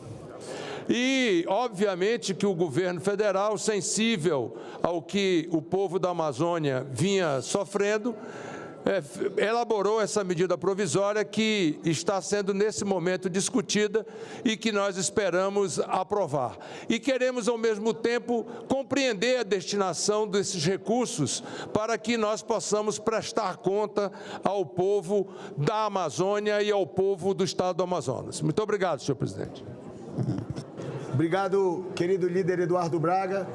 Cumprimentar Vossa Excelência pelas ponderações acerca da importância desta medida provisória também para a Amazônia brasileira. Continuamos em discussão a matéria. Não há mais senadores inscritos para discutir a matéria, está encerrada a discussão. Passamos agora à apreciação da matéria.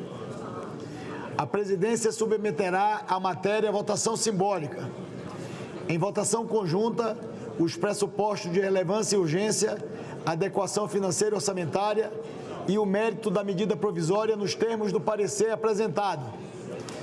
As senadoras e os senadores que aprovam permaneçam como se encontram. Aprovada a medida provisória, a matéria vai à promulgação e será feita a devida comunicação à Câmara dos Deputados. Medida provisória número 1260 de 2024, que abre o crédito extraordinário em favor dos Ministérios da Agricultura, Pecuária, da Ciência, Tecnologia e Inovação, do Desenvolvimento Agrário e Agricultura Familiar e de Portos e Aeroportos, e de operações oficiais de crédito no valor de R$1.659.821.159 para os fins que especifica. Durante o prazo inicial não foram apresentadas emendas. O parecer número 65 de 2024 da Comissão Mista de Orçamento, tendo na Comissão Mista de Orçamento a relatora senadora Leila Barros e a relatora revisora deputada Rosângela Reis, e também a relatora ad hoc, senadora Zenaide Maia, todos favoráveis à medida provisória, na forma apresentada pelo Poder Executivo. A matéria foi aprovada no dia 4 de fevereiro na Câmara dos Deputados e o seu prazo de vigência se esgota no dia 9 de março. Passa-se a discussão da matéria. Não há senadores inscritos para discutir a matéria, está encerrada a discussão. Passamos à apreciação da matéria.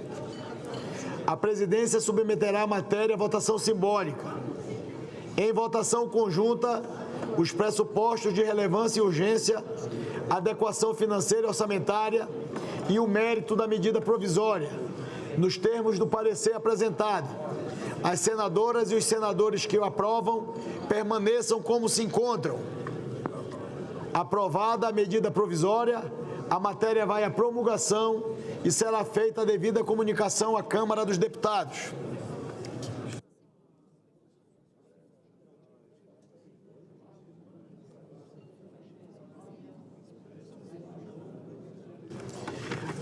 O senador Nelsinho Trade pediu para que nós pudéssemos, enquanto o relator, senador Portinho, apresenta o relatório do PLP, nós vamos passar imediatamente para o item 2, que é o PDL número 683 de 2024.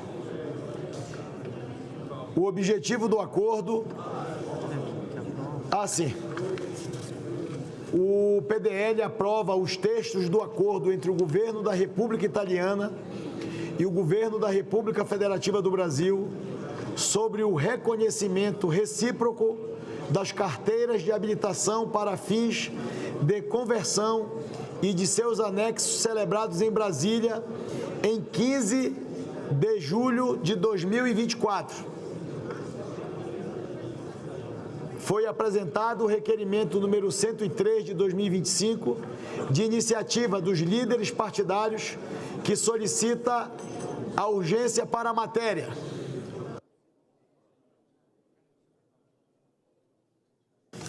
Em votação, o requerimento de urgência apresentado pelos líderes. As senadoras e senadores que aprovam permaneçam como se encontram. Aprovado o requerimento.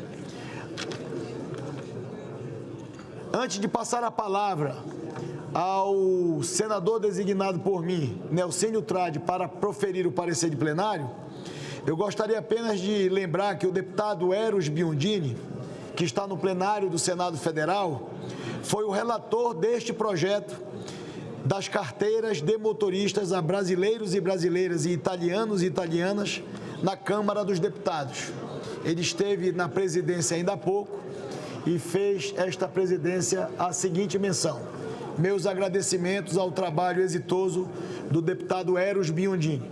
Concedo a palavra ao nosso querido presidente da Comissão de Relações Exteriores do Senado da República, senador Nelsinho Trade, para proferir o parecer de plenário. Senhor presidente, com anuência e licença de Vossa Excelência, pediria para que eu fosse direto à análise, vez que o relatório já foi distribuído em todos os gabinetes. Concede, senhor presidente, Davi, de ir direto à análise? Pois não, está com Vossa Excelência a palavra. Passando ao exame de mérito, destacamos que o texto em análise é o sucessor de acordo da mesma natureza, promulgado em 2018 e vencido em 2023, o qual provou-se bastante proveitoso, tendo beneficiado 6.300 cidadãos brasileiros que converteram suas carteiras nacionais de habilitação para o congênere documento italiano. Sendo assim, a renovação do ato busca atender aos apelos tanto da comunidade de brasileiros na Itália, que gira em torno de 160 mil pessoas, quanto da comunidade de italianos que vive no Brasil, com o objetivo de desburocratizar o processo de permissão para dirigir regularmente no território das respectivas partes.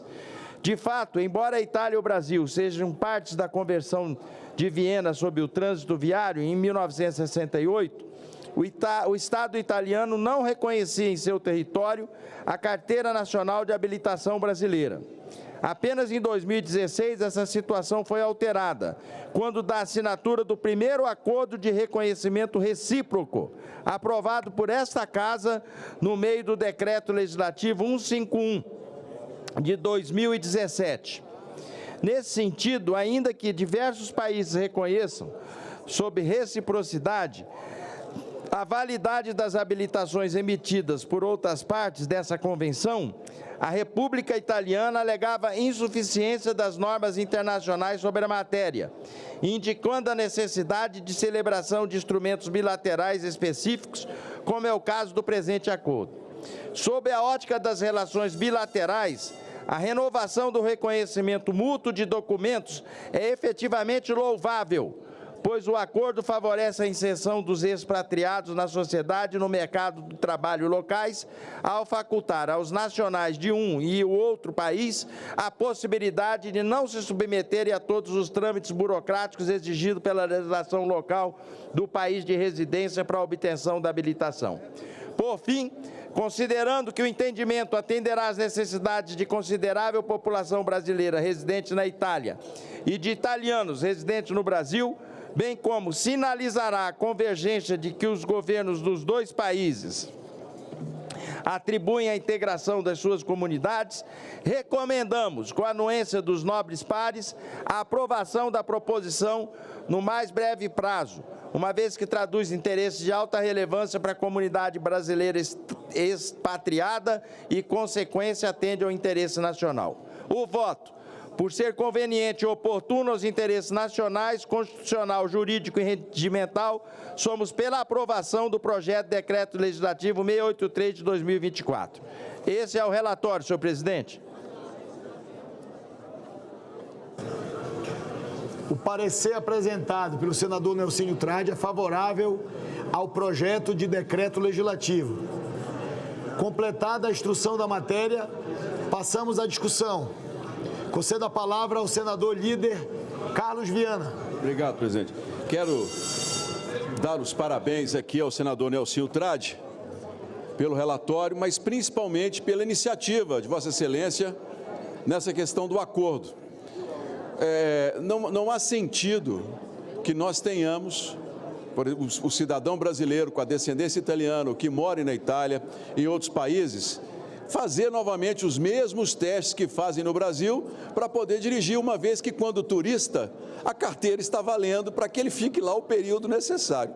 Então, essa iniciativa, voto com muita satisfação e quero dizer a toda a comunidade italiana de descendentes, especialmente no meu estado de Minas Gerais, cidades como Andradas, Ouro Fino, Monte Sião, que tem uma larga tradição dos descendentes italianos, construíram uma história muito bonita em Minas Gerais, a satisfação de dizer que nós vamos entregar esse acordo para que se tenha mais tranquilidade na possibilidade. E também, nós nessa casa, ano passado, aprovamos uma mudança na PEC, no ano retrasado, me perdoem, que ano passado foi aceito e aprovado pela Câmara dos Deputados, que hoje o brasileiro que pede a dupla cidadania, ele não corre mais o risco de perder a cidadania brasileira. Era um absurdo, doutor Irã. A pessoa, filho de um descendente, de um imigrante, tinha direito naturalmente à descendência do país de origem, e se ele pedisse, o brasileiro poderia perder isso desde os anos 70, e nós conseguimos resolver e demos tranquilidade aos milhões de brasileiros que têm hoje dupla cidadania. Brasileiro tem o seu direito garantido em todas as situações. E esse acordo vai reforçar ainda mais as boas relações que temos com o restante do mundo. Oxalá queira Deus que a gente possa estender esse acordo também a outros países amigos que recebem o nosso povo sempre de uma maneira muito amigável. Muito obrigado, presidente. Muito obrigado, querido líder Carlos Viana. Continuamos aberto para a discussão da matéria. Concedo a palavra ao senador Márcio Bittar. Senhor presidente, só para uma breve lembrança, nós aprovamos agora há pouco, com louvor, liberação de quase 1 bilhão e 700 milhões de reais para ajudar a recuperação do Rio Grande do Sul. Aquela inundação que, segundo o atual presidente do Brasil, do PT, Lula, disse que se não fosse o Rio Grande do Sul, dava superávit. Mas eu já disse da tribuna dessa casa que era muito mais fácil o Brasil evitar gastar mais de 7 bilhões de reais com a COP30 no Pará, que não vai resolver nada para nós, vai ser mais uma vez os países ricos vindo aqui e deixando tarefas para nós fazermos. E principalmente, perdeu a importância a COP30, a China já não obedece a esses encontros. E agora nem os Estados Unidos vai participar. Então era muito mais negócio o Brasil deixar de gastar dinheiro do BNDES, gastar dinheiro da Itaipu e do seu orçamento. Repito, mais de 7 bilhões de reais para fazer uma COP que só vai deixar aqui mais tarefa para o Brasil fazer. Muito obrigado, senhor presidente.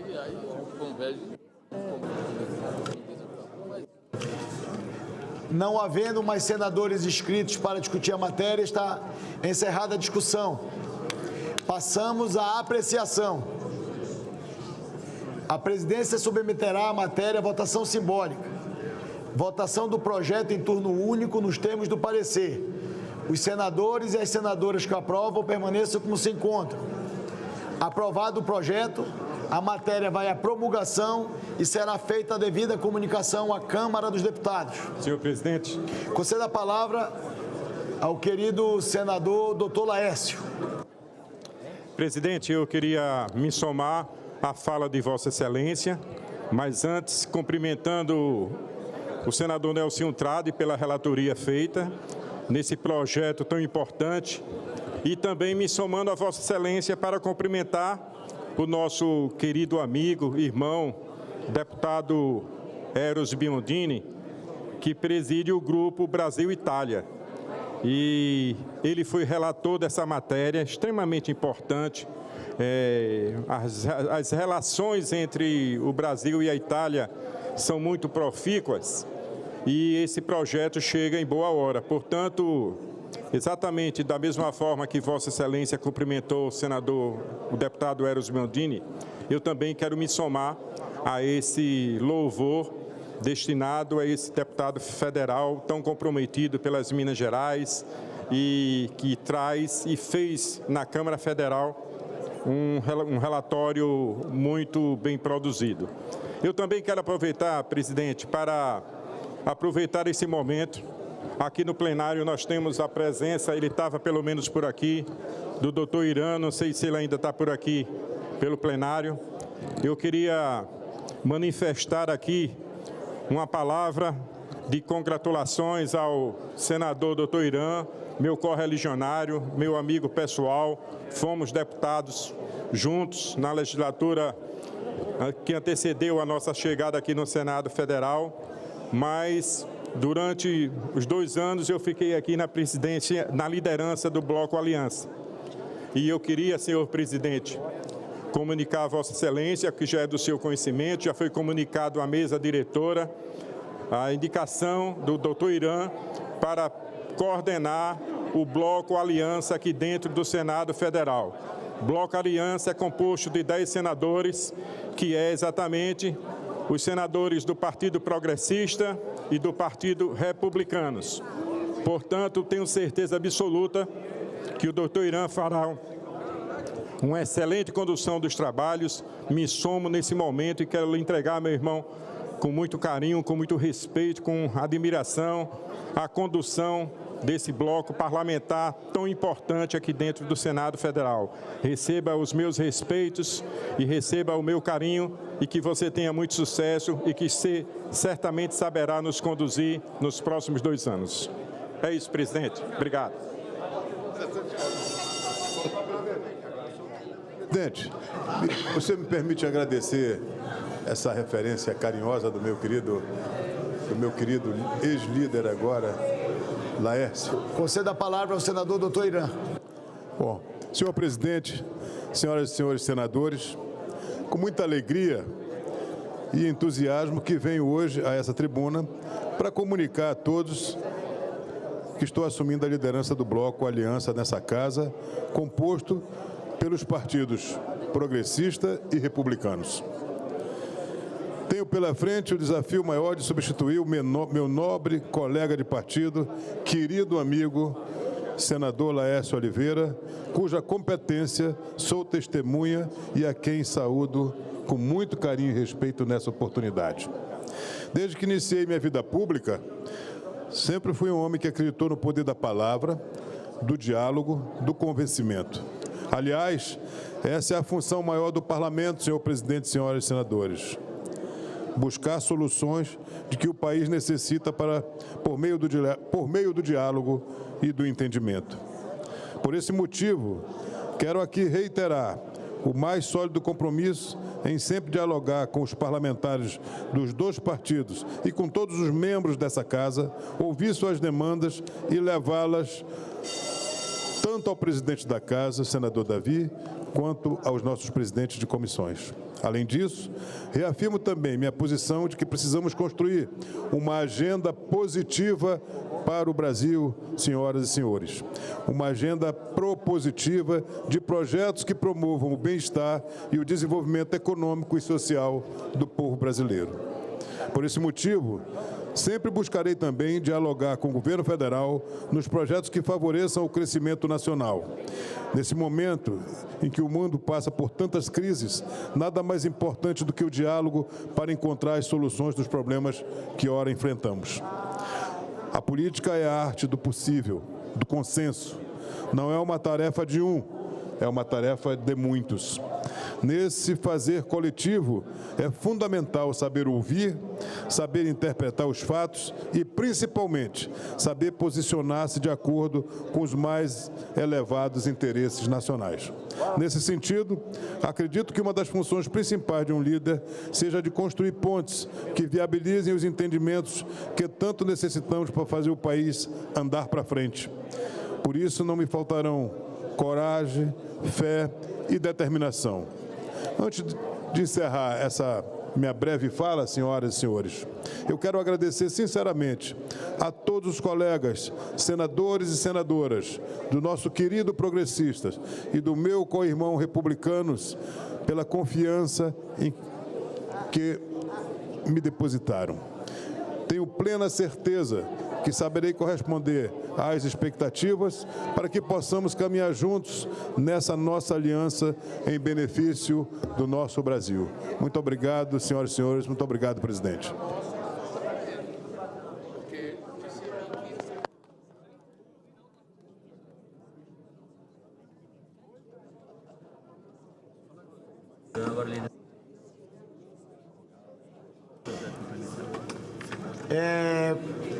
Projeto de Lei Complementar número 22 de 2025, de autoria do líder senador Randolfo Rodrigues, que dispõe sobre o prazo para liquidação de restos a pagar não processados e da outras providências. Não foram apresentadas emendas perante a mesa. Foi apresentado o requerimento número 104 de 2025, de iniciativa dos líderes partidários para a urgência da matéria. Em votação, o requerimento. As senadoras e os senadores que aprovam permaneçam como se encontram. Aprovado o requerimento. A matéria depende de parecer de plenário. Faço a designação do líder senador Carlos Portinho para proferir o parecer de plenário e peço a atenção dos senadores e das senadoras para essa relevante e importante matéria para o Brasil, para os brasileiros e para o Pacto Federativo. Com a palavra, o líder Carlos Portinho. Senhor presidente, inicialmente quero agradecer todo o apoio da consultoria do orçamento dessa casa, que inclusive faz 30 anos amanhã. Quero agradecer a consultoria do nosso senador Randolfo Rodrigues e o trabalho conjunto com a minha consultoria, com a consultoria dessa Casa da Presidência, que nos permitiu trazer um relatório que atende às expectativas dos municípios, principalmente, e dos munícipes, porque, no final, toda obra, todo investimento, ele é em favor daqueles que moram nos municípios e para o bem deles. Considerando que o parecer foi publicado, peço ver, senhor presidente, aí direto à análise com o relatório. Análise. A análise do projeto de lei complementar número 22 de 2025, diretamente no plenário desta Casa, está fundamentada no regimento em conformidade com o requerimento de urgência apresentado e aprovado. Registro que não foram apresentadas emendas ao presente PLP. A aprovação do projeto é fundamental para evitar o desperdício de recursos públicos, garantindo a continuidade de obras inacabadas. Vamos enfrentar isso, uma vez que cada obra cancelada representa uma política pública a menos para atender a população. Importante destacar que obras sob suspeita de irregularidades ou em investigação não serão contempladas, assegurando, ademais, a transparência e a correta aplicação dos recursos públicos, que foi justamente ao que me dediquei nesse relatório, produzindo o substitutivo.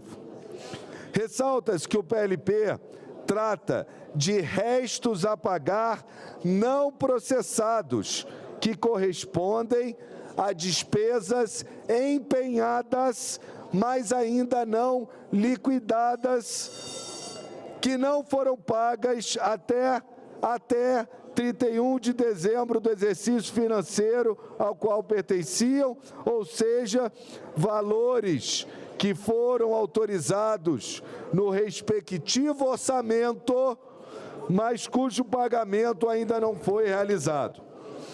O cancelamento de restos a pagar, por sua vez, ocorre quando uma despesa empenhada em um exercício anterior não é liquidada dentro do prazo estabelecido. Esse procedimento pode ser adotado quando a administração pública entende que a execução da despesa não será possível dentro do período estipulado.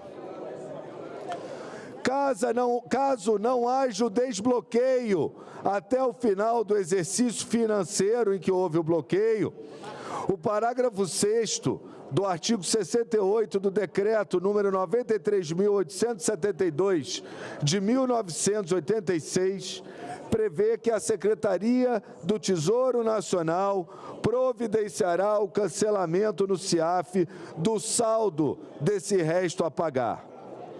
O projeto de lei complementar número 22 de 2025, portanto, estende o prazo para a liquidação de restos a pagar não processados mencionados no artigo 172 da Lei 14.791, de 29 de dezembro de 2023, a LDO de 2024, inscritos a partir de 2019, inclusive daqueles que tenham sido em 31 de dezembro de 2024, cancelados. O marco é que estejam vigentes em dezembro de 2024 e que tenham em dezembro de 2024 sido cancelados. Se você teve lá em 2019 foi cancelado, em 2019 não entra. Se foi cancelado em 2020, não entra, em 21 não entra, em 22 não entra, em 23. São só aqueles que estavam vigentes em dezembro de 2024 e foram cancelados em dezembro de 2024. Para deixar claro, a regularização de obrigações financeiras pendentes dos entes públicos, especialmente os restos a pagar não processados, inscritos a partir de 2029, conforme o disposto no artigo 172 da lei que já foi aprovada antes, 14.791, de 29 de dezembro de 2023, é uma medida fundamental, assim, para assegurar a continuidade da execução orçamentária de forma equilibrada e responsável.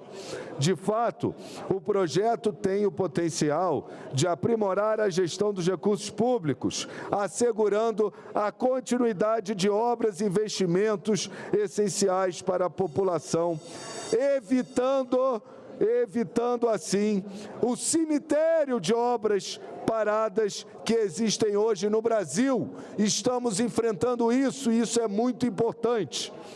A ampliação desse prazo, que se esgotou, então, em dezembro de 24, permite que os entes públicos, o prazo que era da Lei 14.791, permite que os entes públicos regularizem seus compromissos financeiros sem comprometer a estabilidade fiscal, sem gerar impactos negativos nos serviços prestados à população. A interrupção de obras representa não apenas o desperdício de recursos já aplicados, mas também a frustração das políticas públicas planejadas. Muitos dos valores inscritos como restos a pagar estão vinculados a projetos estratégicos, incluindo infraestrutura, saúde, educação e programas sociais. Aqui eu quero dar um exemplo para que se materialize a necessidade. Eu tenho recursos, por exemplo, de combate às cheias dos rios Quitandinhas e tanto outros de Petrópolis, onde aconteceu um desastre que nós aqui na Comissão de Petrópolis decidimos encaminhar os recursos. E por diversas razões o projeto não foi concluído a tempo e está parado. Vão me dizer que isso não é importante? É fundamental para que a gente poupe vidas. E como esse exemplo, cada parlamentar deve ter muitos outros. Pavimentação, construção, obras de infraestrutura que estão paradas ou nem começaram, mas que são fundamentais. E aquelas que estão paradas na sua execução, que é um cemitério, precisam ser concluídas. Com essa prorrogação da Lei 14.791, evita-se a interrupção dessas iniciativas, assegurando benefícios diretos à sociedade, comprometendo a entrega de bens e serviços, que é um dever da administração pública previsto no parágrafo 10º do artigo 65 da Constituição Federal. Dessa forma, a proposta se alinha ao princípio da eficiência previsto no caput do artigo 37 da Carta Magna. O projeto viabiliza o cumprimento de emendas parlamentares, bem como das programações orçamentárias dos ministérios do Poder Executivo Federal, promovendo a efetiva execução de políticas públicas já planejadas e muitas já iniciadas e interrompidas. A previsibilidade orçamentária e a segurança jurídica proporcionadas pela medida permitem que estados e municípios possam se organizar adequadamente para implementação dos projetos.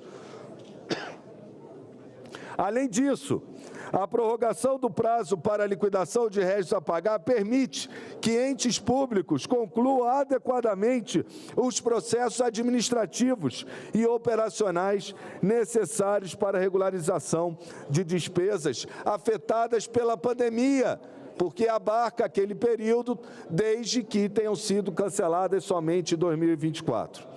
Ao proporcionar um período adicional para a execução financeira dessas obrigações, a proposta evita o desperdício de recursos já empenhados e garante que investimentos essenciais à recuperação econômica sejam plenamente realizados, sem prejuízo das normas fiscais vigentes, considerando as alterações propostas nesse substitutivo.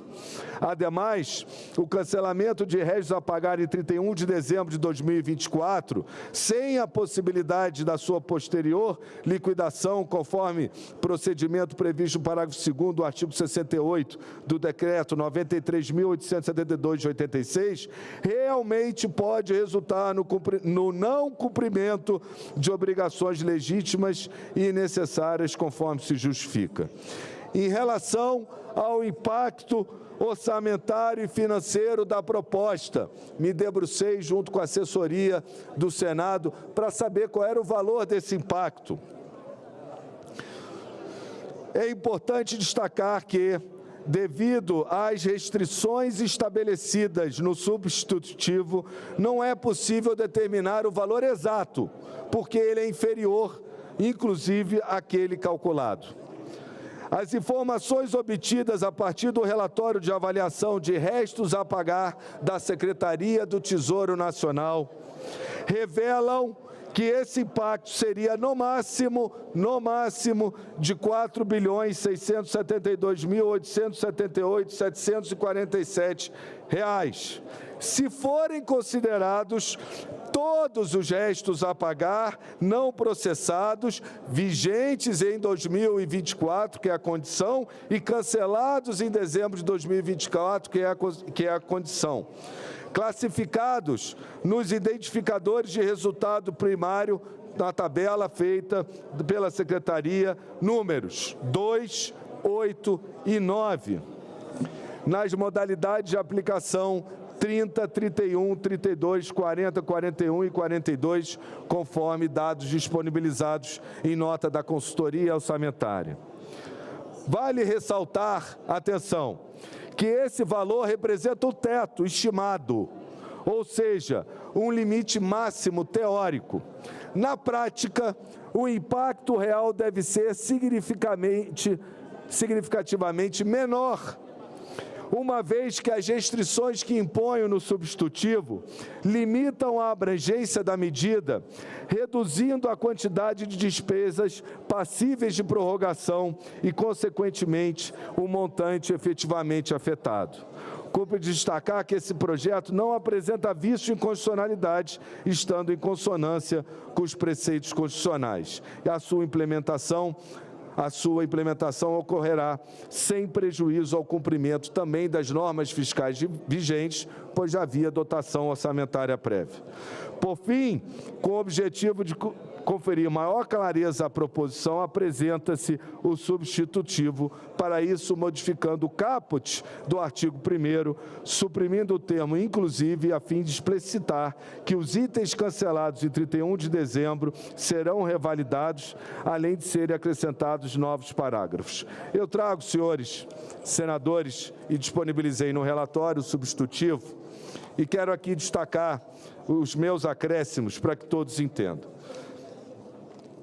A matriz, a condição é, estejam empenhados, vigentes em dezembro de 24 e sejam cancelados em dezembro de 24. Essa prorrogação é o parágrafo primeiro. Dezembro de 24, relator? Dezembro de 24. Você pode ter o empenho em 2019, que abrange, mas ele foi cancelado em 23. Então, esse não vai ser recuperado, porque a Lei 14.000 e tanto aqui que eu li, 14.791, ela já não considerou esses. Ela venceu o prazo dela agora em dezembro, o que faz a proposta do autor muito bem, senador Randolfo, é prorrogar aqueles cancelados em vigentes e cancelados em 24, somente esses. Se tiver de 20, igual, se não for em 24, ele não entra na conta. Se tiver de 21, não foi cancelado em 24, não entra na conta.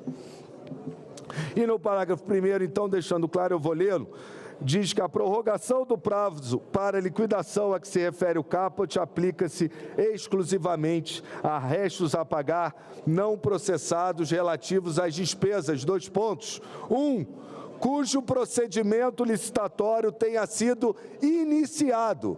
Se o procedimento não foi iniciado, ele não foi empenhado, ele está completamente fora do escopo.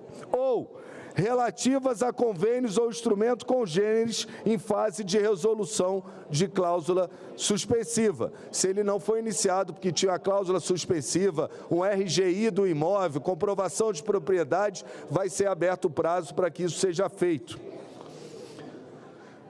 Importante, porque deve-se coadunar, inclusive, o texto com as recentes decisões do STF, senhor presidente Davi Alcolumbre. O parágrafo 2º diz: para a garantia da transparência e da rastreabilidade, os restos a pagar não processados, revalidados no termo do caput, deverão observar o disposto na Lei Complementar 101 de 2000 e na Lei Complementar 210 de 2024, aquelas que nós votamos, dando mais transparência ao orçamento e que foram aceitas pelo STF, com exceção de 2 decisões, de uma decisão recente que excluiu 2 empresas, aí foi objetivo e pontual, mas a transparência foi admitida.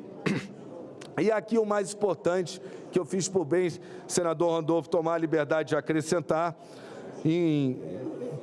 em convergência também com a sua assessoria, o parágrafo 3º, não poderão ser pagos valores relativos a obras e serviço que estejam sob investigação ou apresentem indícios de irregularidade, salvo se houver conclusão favorável das apurações, autorizando a sua continuidade, ou se eventuais irregularidades forem sanadas no prazo desta lei, ou seja, até 26, nos termos da legislação vigente. Então, feito esse comentário, agradecer ao estudo aqui, que é embasado, a gente se debruçou sobre números para ver o impacto. Considerando só os restos a pagar cancelados em 2024, que são objeto da lei, chegamos ao valor aproximado de 4 bilhões e 700. Se você tirar obras irregulares, que não vão ser contempladas naturalmente e não poderiam nunca ser, né? Esse valor é inferior, então, a 4.700, que esses eu não tive como levantar. E se você considerar que, infelizmente, quando a gente destina a emenda, o município não necessariamente consegue executá-la, né, por diversas razões, essas que a gente está revalidando, os municípios vão ter que correr para executá-las até 26, né, liquidando o seu pagamento. E algumas delas ficarão pelo caminho, mas a gente vai recuperar com essa proposta obras importantes, como, no meu caso, eu citei apenas uma de exemplo, que é a recuperação dos rios que causaram a enchente e a tragédia em Petrópolis, para ficar num exemplo da importância para todos os municípios do Brasil, porque aqui são investimentos, são obras que no final vão atender a cidade aonde vivem os munícipes. Eu peço a aprovação unânime, porque é uma grande medida de autoria do senador Randolfo Rodrigues. Muito obrigado. Queria agradecer, querido relator. Vou passar a palavra. O parecer é favorável ao projeto na forma da emenda número 1, substitutivo do relator. Eu vou passar a palavra para o... Para discutir, presidente. Está escrito. Vou passar a palavra para o autor do projeto e eu, no momento oportuno, eu quero também aproveitar para me manifestar em relação a esse projeto apresentado pelo senador Randolfo e relatado pelo líder Portinho. Concedo a palavra ao líder e autor do projeto, senador Randolfo Rodrigues. Obrigado, presidente. Eu queria, primeiramente, cumprimentar meu colega senador Portinho, porque ele melhorou o projeto inicialmente apresentado. Colocou dispositivos importantíssimos, inclusive à luz do que já foi aprovado por essa Casa, à luz da Lei Complementar 210, e à luz também do que já foi decidido pelo Supremo Tribunal Federal sobre as chamadas emendas de relator, emendas de comissão e outros dispositivos mais. Inclusive, ressalto e destaco o parágrafo 3º que Vossa Excelência coloca, incluindo que não poderão ser pagos valores relativos a obras e serviços que estejam sob investigação ou apresente irregularidade. Esse dispositivo é fundamental para a atualização. Então, assim, o projeto por mim apresentado foi muito melhorado, mas muito melhorado mesmo pelo texto de Vossa Excelência, porque trouxe uma realidade de 2019 para a contemporaneidade. No advento do chamado RP9 em 2019, não existiam as deliberações do Supremo Tribunal Federal, que só vieram a ocorrer em dezembro de 2022. Não existia ali uma lei complementar que regulava as chamadas emendas de comissão, todas as emendas dos recursos que estão disponibilizados aqui pelo Congresso Nacional.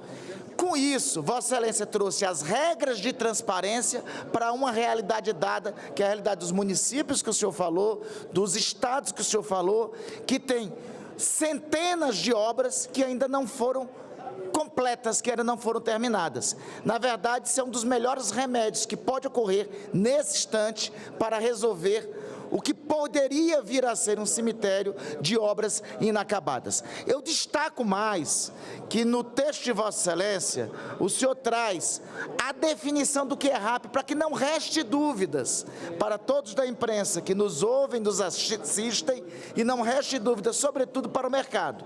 O que é restos a pagar? diz: o cancelamento de restos a pagar, por sua vez, ocorre quando uma despesa empenhada em um exercício anterior não é liquidada dentro do prazo estabelecido. Ou seja, não estamos falando de 1 centavo de despesa nova, estamos falando de despesas em cursos, que se elas não forem revalidadas agora, vai ter maior prejuízo para a administração pública, porque teremos centenas e centenas de obras que não terão a sua conclusão. Por fim, Vossa Excelência traz aqui as informações sobre o impacto. Vossa Excelência traz a informação sobre o impacto, que dá algo em torno de 4,6 bilhões de reais. E é importante destacar 4,6 bilhões de reais que não necessariamente serão pagas nesse exercício. São 4,6 bilhões de reais que podem ser pagas até 2026 ou a discricionariedade da administração pública, se ela assim quiser, pode ser prorrogado mais adiante. Ou seja, sem impacto nenhum, nem no primário e sem tipo de impacto fiscal nenhum para os cofres públicos. Aliás, trazendo uma poupança aos cofres públicos, que é garantir que obras que estão em curso não sejam paralisadas. Então, só lhe cumprimentar, eu acho que o projeto, primeiro, atende milhares de municípios brasileiros, atende governos estaduais, dá uma resposta concreta à necessidade de milhões de brasileiros em primeiro lugar. Então, queria, sobretudo, lhe agradecer e lhe cumprimentar pelo texto que aqui foi entregue e agradecer, senador Davi, não só por Vossa Excelência ter pautado, mas uma justiça que seja feita. Foi Vossa Excelência quem primeiro advertiu sobre isso. E me permita aqui só um testemunho. Desde o começo do ano, desde janeiro, e eu faço aqui uma homenagem à vossa assessora, Ana Paula, desde janeiro nós começamos uma peregrinação para explicar isso. Uma outra explicação aqui é necessária. Nós não estamos fazendo nenhuma novidade. É porque quando a gente traz para cá, como aqui é a casa do povo, e aqui se age com transparência, a gente traz as luzes e os holofotes para cá. É bom que seja assim, porque o serviço dessa casa é este. Mas restos a pagar, todo ano é revalidado através de decreto. Isso. Nós estamos aqui introduzindo, inclusive, uma norma de maior transparência, fazendo que até então, todo ano sempre é feito por decreto, seja feita em todos os governos, em diferentes governos, governo de direita, de centro, de esquerda, em todos os governos, seja feito agora o projeto de lei complementar. Só para dirimir qualquer controvérsia ou dúvida que se tenha a respeito. Na verdade, às vezes se cria polêmicas onde elas não existem, talvez pelo exercício da polêmica dele ser executado. Mas é bom que seja assim, porque isso é a característica da democracia. Minhas homenagens, nossos agradecimentos, e um agradecimento do Brasil ao senhor pela lembrança desse tema, em especial do Amapá, porque muito dessas obras, muitas temos em curso no Amapá, que serão revalidadas, serão colocadas para serem executadas a partir desse projeto de lei. Então, essas homenagens e esses registros são necessários serem feitos, porque hoje, como primeiro projeto de vossa legislatura, de vosso mandato à frente do Senado, que nós estamos aprovando, nós estamos socorrendo milhares de municípios brasileiros. Muito bem. Muito obrigado, líder Randolfo Rodrigues. Vou conceder a palavra para o próximo orador inscrito, senador líder Carlos Viana, em seguida senador Efraim, líder do União Brasil. Senhor presidente Davi Alcolumbre, vendo esses elogios todos do senador Randolfo e do senhor do Amapá, muito breve o Amapá vai virar a Flórida brasileira. Vai ser o estado que mais vai se desenvolver nesse estado, porque o dupla que está trabalhando juntos, viu? E eu quero aqui destacar rapidamente, nós estamos vivendo novos tempos, né? Porque um projeto do governo sendo relatado por um dos líderes da oposição. E eu quero aqui apenas chamar a atenção da responsabilidade que o governo federal tem de ter com essa arma que nós estamos dando aqui. Eu vou usar essa comparação com arma, porque quem já teve um porte de arma, quem já carregou uma arma, como eu já carreguei um dia, sendo militar, essas coisas na infância, na juventude da gente, a gente sabe a responsabilidade que é você usar uma arma. Você só saca em defesa de outro, de si mesmo, e só dispara quando você tem certeza do que você está fazendo. Porque dependendo do tiro que você der, você pode inverter completamente o sentido aqui. É a mesma coisa desse projeto. Nós estamos dando ao governo a possibilidade, e aqui eu chamo a atenção, o estoque de restos a pagar inscritos para o exercício de 2025 atingiu 310 bilhões de reais. 310. Está aqui na consultoria. Um aumento de 8,9% em relação a 285 bilhões de 2024. Em termos proporcionais, o RAP corresponde a 8,1% do orçamento federal, mantendo-se estável em comparação ao ano anterior. É uma boa notícia. Nos 4 anos, variou de 0,8% a 8,2% do orçamento. E espero que o governo mantenha essa média de não deixar crescer. Por quê? Eu sou de um tempo, agora que vou completar 62 anos, Portinho, em que eu vi cruzar, estou velho não, porque hoje os 60 é os 50 do passado. Aí, ó, então, eu sou de uma época em que nós vimos o Brasil com o Cruzado Novo, vimos o Brasil Cruzeiro Novo, em um país em que as contas estavam totalmente descontroladas. Os postos de gasolina fechavam às sextas-feiras e reabriam às segundas. Nós, quando tivemos o Plano Real, que veio, nós pagamos um altíssimo custo na juventude brasileira. Não tínhamos emprego, não tínhamos investimento para que a gente pudesse estabilizar a moeda. Então, aqui a minha fala é uma fala de que quando fala em gasto, presidente, eu arrepio todo. Porque nós estamos em um momento delicado das contas públicas do nosso país. E nós estamos dando a oportunidade de gastos que foram cancelados no passado, e foram cancelados não porque não tinha dinheiro, porque outros investimentos entraram. A gente está trazendo de volta ao orçamento tudo isso. Aqui, Portinho, acrescentaria ao seu relatório a necessidade que o governo tenha o controle, mecanismos efetivos de fiscalização, o que até o momento não tem se configurado. Nós temos conversado muito com o governo, queremos colaborar, torço para que as finanças estejam bem, mas, a meu ver, o governo não tem mostrado um controle efetivo das contas como nós gostaríamos e o mercado externo gostaria. A prova disso é que o Brasil tenta vender títulos no exterior já 14% e não consegue. Por quê? Porque não há transparência nos gastos e no planejamento. É preciso corrigir isso urgentemente.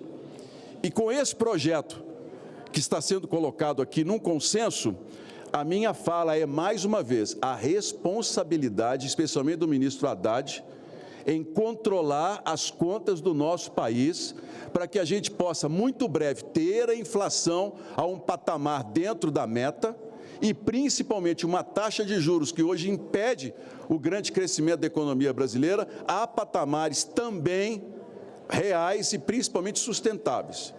Aqui, digo aos membros do governo, a toda a equipe econômica, usem bem essa arma que nós estamos dando e que o disparo seja uma pontaria muito certeira para aquilo que o presidente Alcolumbre falou, para as obras que precisam ser continuadas e que, por um determinado momento não, ficaram paradas.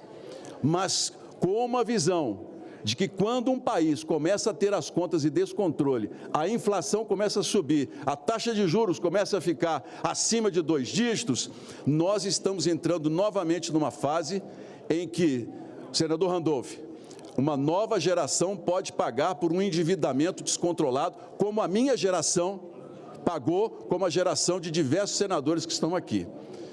A palavra é bom senso com aquilo que nós vamos votar e com tudo isso que está sendo dado na possibilidade de gasto. Muito obrigado, presidente. Senhor presidente, só deixar claro que são valores já empenhados, né? Já houve a previsão, processados, só ainda não liquidados. E houve a provisão orçamentária devida no momento.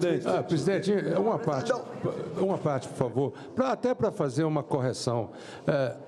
Além de isso ter sido cancelado no dia 31 de dezembro de 2024, isso são obras que estão em andamento. Portanto, não são obras que foram interrompidas, elas podem parar a partir de que o RAP não continue, para que ela possa ser liquidada. Nós estamos evitando que essas obras se transformem em obras inacabadas, e elas estavam empenhadas até o dia 31 de dezembro de 2024. Parte liquidadas. E parte liquidada, muitas delas 50%, 70% liquidadas. Em medição, é isso mesmo. Concedo a palavra para discutir a matéria ao líder Efraim Filho. Senhor presidente Davi Alcolumbre, senhor relator, meu amigo senador Carlos Portinho, Randolph, senador autor. A minha fala se associa, presidente, ao argumento que o Eduardo Braga já trouxe, nosso senador e líder do MDB, e para me associar à iniciativa de Vossa Excelência, né, de chamar esse tema, construir esse consenso, porque há um simbolismo aqui, quando você tem líder do governo como autor, líder da oposição como relator. Isso foi discutido no Colégio de Líderes. Porque é importante a gente saber nivelar essa narrativa para todos, né, porque começa a haver distorções de que todo tema que toca orçamento parece que está contaminado. E nós não podemos nos permitir, diante de um Congresso que tem como a função principal elaborar o orçamento. Essa iniciativa que está sendo votada, ela vai recompor um grande erro e equívoco que, por falta de compreensão do governo, no dia 31 de dezembro não houve essa prorrogação que sempre existiu ano a ano, tanto que se fala aqui nos valores, isso não vem de um ano para o outro. Agora, é importantíssimo dizer que essa medida que o Senado está tomando hoje, ela evita, talvez, aí sim, o maior desperdício de recurso público que poderia existir, que são obras em andamento, que não estão sendo canceladas. O que estaria sendo cancelado era a continuidade do pagamento de uma obra em andamento. Isso. Veja só, é uma ponte que está pela metade de dizer, pelo decurso de prazo, ela seja cancelada. Todos os cancelamentos que se reportam não é por irregularidade que eles estão acontecendo, para que fique bem claro a nossa imprensa, quem nos assiste. Todos os cancelamentos estão sendo feitos por decurso de prazo, culpa da burocracia brasileira, que aí é um outro tema que não se enfrenta nesse projeto, que a gente tem tentado acabar. O Brasil, ele faz com que obras que estejam... Vejam só, obras que estão sendo realizadas hoje são do orçamento de 2019. Veja só, para ter aprovação de um projeto, para passar na Caixa Econômica, para ter o auditor da engenharia, ele encontra o problema e volta para a prefeitura. Quem é licença ambiental, quem é municipalista aqui sabe. Quem não é, não sabe. Sabe como é que se faz um calçamento de uma rua no município?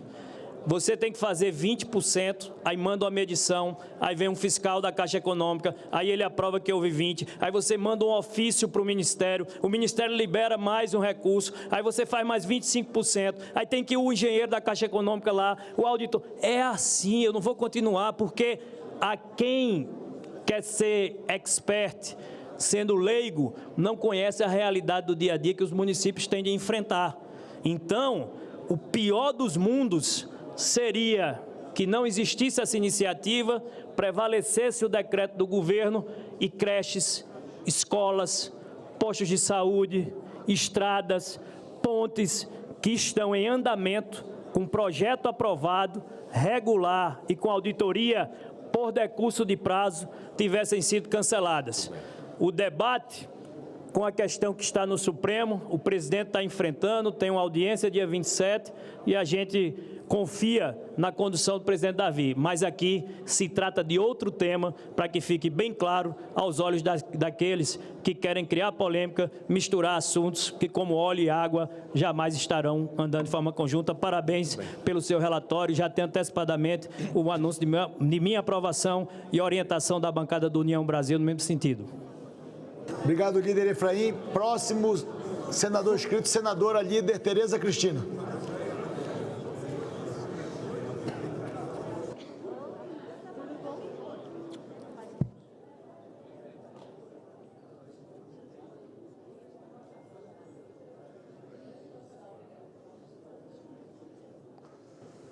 Presidente Davi Alcolumbre, meus minhas colegas, meus colegas, senador Portinho, senador líder Randolph, hoje nós estamos trabalhando aqui pelo Brasil.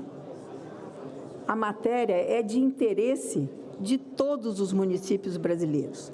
Quantos prefeitos, senador Eduardo Braga, recebemos no final do ano, aqueles que saíam dos seus mandatos, que deixaram obras sem acabar porque sabiam que não tinham esses restos a pagar que tinham sido cancelados. Como é que eu vou sair? Será que eu vou ser colocado numa lei de improbidade? Então, eu acho que hoje aqui nós vamos corrigir uma série de coisas que não é só os restos a pagar, esses 4 bilhões. Mas isso é pouco. Eu acho que esse é o início de uma discussão que deve ser feita nesse Senado Federal, no Congresso. Eu tenho visto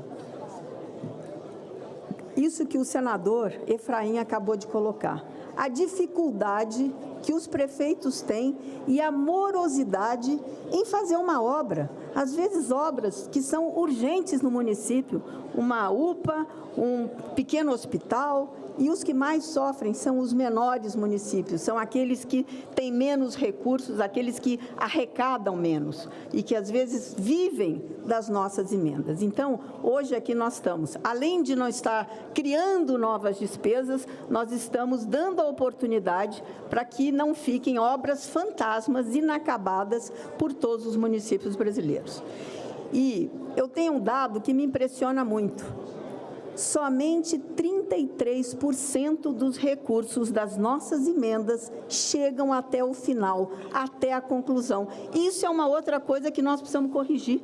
Então, se é Caixa Econômica, a licitação, nós precisamos melhorar não só a legislação, mas o controle, a fiscalização e a celeridade para que nossos municípios e os nossos munícipes, que são aqueles que pagam os impostos dessas emendas que retornam a eles, possam ter essas obras feitas, acabadas e funcionando. Então, eu fico muito feliz aqui de ter o senador Randolph, que fez a lei, o senador Portinho, que aqui melhora, qualifica melhor a lei, e o nosso presidente, que está fazendo essa pacificação super importante nessa casa. Muito obrigada. Obrigado, líder Tereza. Concedo a palavra ao senador líder Rogério Carvalho. Em seguida, será o líder Everton. Presidente, bom, não temos muito a acrescentar ao relatório do senador Portinho, mas quero cumprimentar o senador Randolph Rodrigues pela iniciativa de apresentar esse projeto e de Vossa Excelência de pautar na primeira sessão ordinária aqui do plenário do Senado Federal. Pela importância dessa matéria e por todas as razões que já foram aqui destacadas por todos os parlamentares. Eu quero fazer uma lembrança sobre o déficit fiscal que foi anunciado em 2024 e que não ocorreu. E que esse hecatombe que às vezes anunciam não é bom para o Brasil, não é bom para a economia e nem para a imagem do Brasil. Eu acho que a gente precisa se ater às informações de forma mais precisas. Por exemplo, no ano de 2023, o déficit foi de 240 bilhões de reais. No ano de 2024, o déficit foi de aproximadamente 0%. Portanto, não há esse descontrole das contas públicas como tentam propagar ou divulgar. E neste caso em particular, não há nenhum tipo de impacto na questão fiscal do país. Portanto, eu queria aproveitar já a oportunidade, presidente, para encaminhar o voto sim nessa matéria, pela importância que ela tem para todos, como disse a senadora Tereza Cristina, para todos os municípios brasileiros e para que a gente evite mais esqueletos inacabados, obras inacabadas no nosso país. Muito obrigado, senhor presidente. Obrigado, querido líder Rogério Carvalho. Concedo a palavra à sua excelência, o líder senador Everton. Não, presidente, apenas cumprimentar o senador Randolph, líder Randolph, pela iniciativa de ter apresentado esse importante projeto, e o relator, senador Portinho. Muitos que estão em casa talvez não estejam compreendendo o autor do projeto ser o líder do governo e o relator melhorando o projeto e apoiando ser o líder de um partido de oposição. Mas é isso mesmo, esse projeto é para o Brasil. Semana passada estivemos aqui a marcha dos prefeitos, foi uma reivindicação forte deles, prefeitos do governo, da oposição, de centro, que pediram essa atenção especial do Congresso brasileiro para que nós pudéssemos dar essa resposta e essa saída legislativa para que eles possam continuar com a execução das suas obras. Exemplo, a presidente do FNDE, líder Portinho, a presidente Fernanda, esteve terça-feira passada no Maranhão lançando o programa FNDE Chegando Junto. Esse programa é um mutirão que vai ser feito com os técnicos do FNDE para terminar todas as obras inacabadas dos municípios maranhenses. E lá não são obras inacabadas de municípios do PT ou do PL, são dos municípios como um todo. E esse projeto vai viabilizar as condições para que esse tipo de ação de Estado aconteça. Então, parabéns, Vossa Excelência, parabéns aos prefeitos que aqui vieram e em menos de uma semana já se começa a dar respostas concretas para que eles possam continuar a sua gestão e entregando para a nossa população obras que possam melhorar a vida das pessoas. Creche, escola, hospital, coisas reais, que é o que vale a pena. Muito bem. Deixa eu aproveitar, antes de passar a palavra ao próximo orador inscrito, eu quero pedir a atenção dos senadores e das senadoras, por se tratar de um projeto de lei complementar, nós precisamos da votação nominal de cada senador e de cada senadora. Então, aqueles que estão em plenário, muito importante permanecer, e aqueles que já deram presença. 68 senadores ou senadoras podem votar no modelo semipresencial estabelecido pelo presidente Rodrigo Pacheco no aplicativo do telefone móvel. Consulte se há algum senador inscrito para... Eu queria consultar o relator se deseja fazer alguma ponderação. Só ouvi-lo. Não há mais quem queira discutir, está encerrada a discussão, passamos à apreciação da matéria. Votação da emenda número 1, substitutiva em turno único, nos termos do parecer.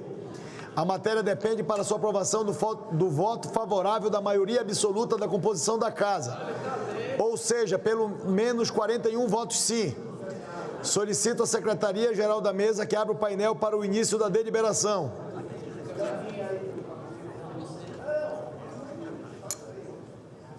Presidente, a votação está aberta. As senadoras e os senadores já podem votar. Enquanto... Pois não, concedo a palavra pela ordem, senador Espiridião, a mim. Oi?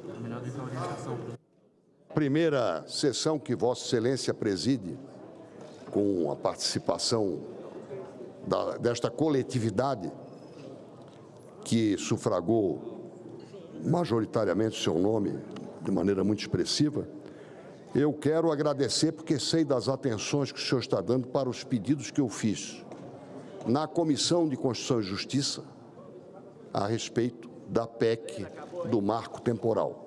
Uma vez que a comissão presidida pelo ministro Gilmar Mendes está chegando ao seu término e alguns fatos aconteceram ao arrepio do acordo. E hoje eu fiz uma solicitação, incluindo detalhes sobre o diálogo que tivemos com o seu antecessor, o nosso querido companheiro Rodrigo Pacheco, a respeito do PDL 717. Então, eu quero agradecer as atenções que o senhor está dando a este assunto e cumprimentá-lo, portanto, neste primeiro dia, com a minha satisfação por esse gesto de Vossa Excelência. Obrigado. Muito obrigado, senador Espiridião Amin. Eu recolhi a manifestação de Vossa Excelência quando ainda do exercício da presidência estava o senador Chico Rodrigues em relação ao PDL. Acho que foi uma lembrança oportuna que Vossa Excelência fez e a presidência vai tomar as providências cabíveis para que nós possamos deliberar esse projeto de decreto legislativo proposto por Vossa Excelência após o Carnaval. Presidente. Eu queria consultar se os líderes partidários desejam orientar suas bancadas. Para orientar a bancada, o líder Omar Aziz, pelo PSD. Senhor presidente, primeiro parabenizar o senador Randolph pela iniciativa e o belo relatório do senador Carlos Portinho. O grande problema nisso, senhor presidente, é a cadeia de problemas que isso causa. Quando você não paga uma empresa no município do interior, ela deixa de pagar aquela pessoa que fornece a comida, que deixa de pagar aquela pessoa que está fornecendo legumes ou carne. É uma cadeia de problema que muitas vezes não se sana. A empresa quebra, os fornecedores dessa empresa não recebem, tem problemas também, e a iniciativa é bela para ver se a gente pelo menos sana um problema que está sendo causado não pelo Congresso Nacional, mas muitas vezes quando se mete os pés pelas mãos e a gente não consegue fazer. Então o voto do PSD é sim, senhor presidente. Obrigado, senador líder Omar. Deixa eu consultar se eu posso colocar a orientação de todos os partidos sim ali no painel para a gente suprimir. Pode, presidente. Solicito à Secretaria-Geral da Mesa que proceda em comum acordo com todos os líderes partidários a orientação dos partidos, todos sim, ao projeto de lei complementar. Ao tempo, senador Jaime, está ali ele. Senador Jaime. Deixa eu, ao tempo ainda, enquanto está no processo de votação, eu queria fazer também uma manifestação da altura da presidência do Senado, que ainda no ano passado, em dezembro, eu tratei por diversas vezes esse tema com os atores do governo federal, dentre eles o líder Jacques Wagner, o ministro Alexandre Padilha, o líder Randolph Rodrigues, solicitando para o governo que o governo pudesse fazer, como em outros anos, um decreto de prorrogação dos RAPs. E até no dia 31 de dezembro, tratando com o senador líder Randolph Rodrigues e com outros atores do governo federal, eu aguardava que o governo fizesse a prorrogação dos RAPs, por tudo aquilo que foi dito aqui por vários senadores.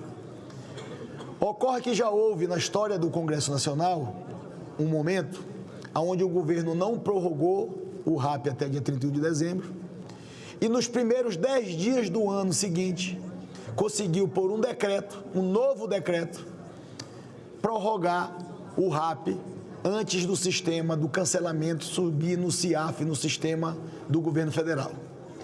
E eu perdi as contas de quantas vezes ainda em janeiro, no recesso parlamentar, eu falei com o senador Randolph Rodrigues e com atores do governo federal solicitando a providência do decreto para salvar esses recursos. Eu acho que hoje nós estamos fazendo o que nós devemos fazer, legislar e fazer um projeto importante para salvar centenas e milhares de obras no Brasil que estão em andamento, que ficaram presas por 2 ou 3 anos na burocracia do Estado brasileiro e onde os municípios brasileiros são vítimas dessa burocracia, que conseguiram no segundo, no terceiro ou no quarto ano liberar a primeira parcela do convênio, dito pelo líder Efraim Filho, esperar um fiscal, um responsável pela medição da obra, da Caixa Econômica Federal ou até mesmo do município ou do Estado, e vai ver mais centenas e milhares de obras paralisadas, transformando o Brasil no país do mundo com o maior número de obras paralisadas se nós não tomássemos essa providência aqui hoje. O relatório do Tribunal de Contas da União diz que tem 7.000 obras paralisadas no Brasil. Bilhões de reais investidos. O que é que nós estamos fazendo hoje aqui?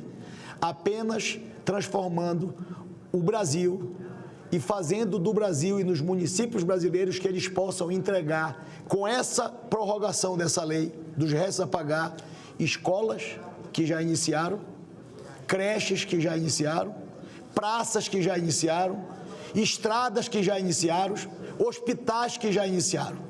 Eu tenho um caso concreto de hospital que já iniciou, um grande hospital no Brasil, que se for cancelado, esse grande hospital do Brasil, em um estado da federação, vai ficar submetido a ser novamente mais um elefante branco, mais um esqueleto de uma obra de saúde pública inacabada. Então eu queria agradecer aos senadores e às senadoras que compreenderam a importância de defender. Eu trabalhei muito para que fosse por decreto. Como não deu por decreto, nós estamos cumprindo com as nossas obrigações, que é legislar e propor uma lei para salvar 15,7 bilhões de reais, sendo que desses 15,7 bilhões de reais, senador Fernando, 6,4 bilhões de reais é de RP1, resultado primário obrigatório do governo. 6,2 bilhões de reais é de RP2, resultado primário de obrigação do governo discricionário. E apenas 3 bilhões de reais remanescente, que é a diferença dos 15,7 para os 12,8 de obras importantes que foram iniciadas, fruto do desejo de parlamentares congressistas da Câmara e do Senado. Isso significa milhares de obras que nós vamos retomar, gerar emprego e entregar equipamentos públicos sociais para os brasileiros a partir da votação desta matéria. Muito obrigado pela compreensão, muito obrigado pelo apoio, e eu tenho convicção que nós estamos fazendo certo para fortalecer cada mais o Pacto Federativo e a descentralização de recursos públicos da União para os rincões dos pequenos, médios e grandes municípios brasileiros. Muito obrigado. Pela ordem, senhor presidente. Pela ordem, senador... Presidente. Nelsinho Trade. Senhor presidente, já compartilhei a ideia com Vossa Excelência gostou e pediu para que eu repassasse aos nobres colegas. A primeira sessão da Comissão de Relações Exteriores vai ser dia 13 de março, depois do feriado do Carnaval. E nós tivemos a ideia de convidar para um diálogo de 10 a 15 minutos de cada um dos ex-presidentes vivos. E, para minha surpresa, ao primeiro contrato que fiz com cada um deles, ex-presidente José Sarney, Eduardo Suplicy, Cristóvão Buarque, Heráclito Fortes, Eduardo Azeredo, Fernando Collor, Ricardo Ferraço, Aloysio Nunes e Cátia Abreu. Todos foram muito solícitos em poder aqui comparecer, aqueles que não puderem, porque o ex-chanceler Aloysio Nunes está no exterior, mas ele faz questão de participar via remota.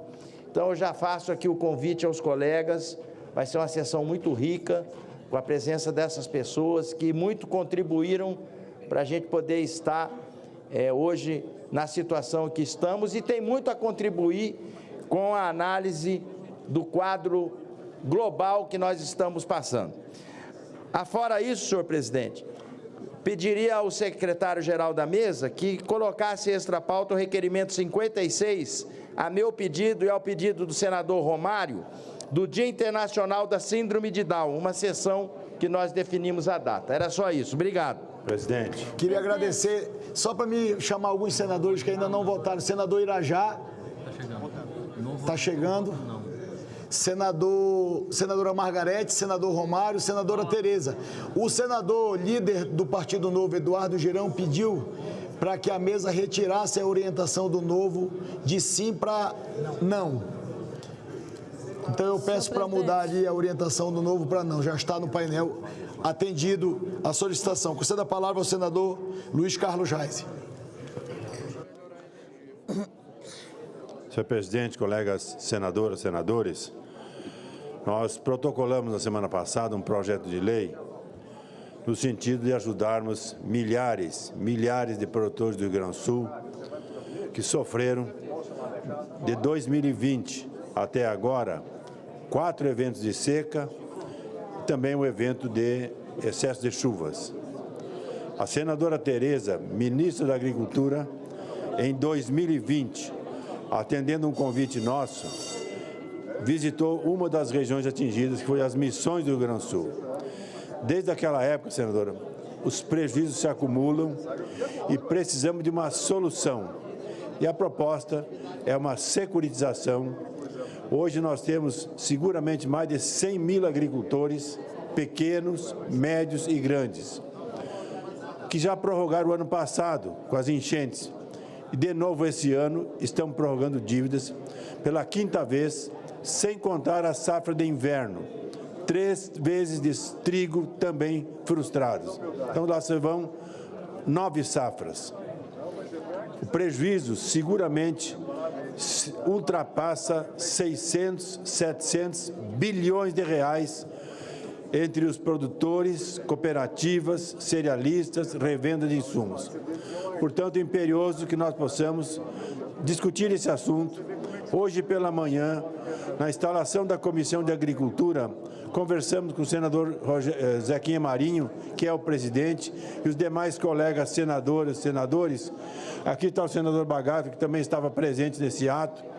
Precisamos urgentemente acharmos uma solução que não é apenas, senador Bagato, prorrogar para o ano que vem ou para 2 anos de prazo. Impagável a conta que os agricultores rurais do Rio Grande do Sul, liderados pela Farsul, pela FETAG, pela Federarroz, pela FECOAGRO, pela Associação das Cerealistas, pelo movimento SOS Agro e também pelo movimento de produtores empresários. A unidade das nossas entidades de classe, a Assembleia Legislativa, a Câmara Federal e o Senado, junto com o Governo do Estado e as entidades, para buscarmos solução para os agricultores do Rio Grande do Sul. Obrigado, presidente. Presidente. Concedo a palavra à senadora Elisiane Gama. Senhor presidente, eu queria fazer um registro aqui nesta casa muito importante. Tive uma visita à cidade de Imperatriz, semana passada, na região tocantina do Maranhão, e eu acompanhei e visitei um projeto social hoje, que é conduzido pelo professor Ed, com jovens, adolescentes, jovens com 13, adolescentes, inclusive, com 14 anos, não é? Chegando, inclusive, a outras idades maiores.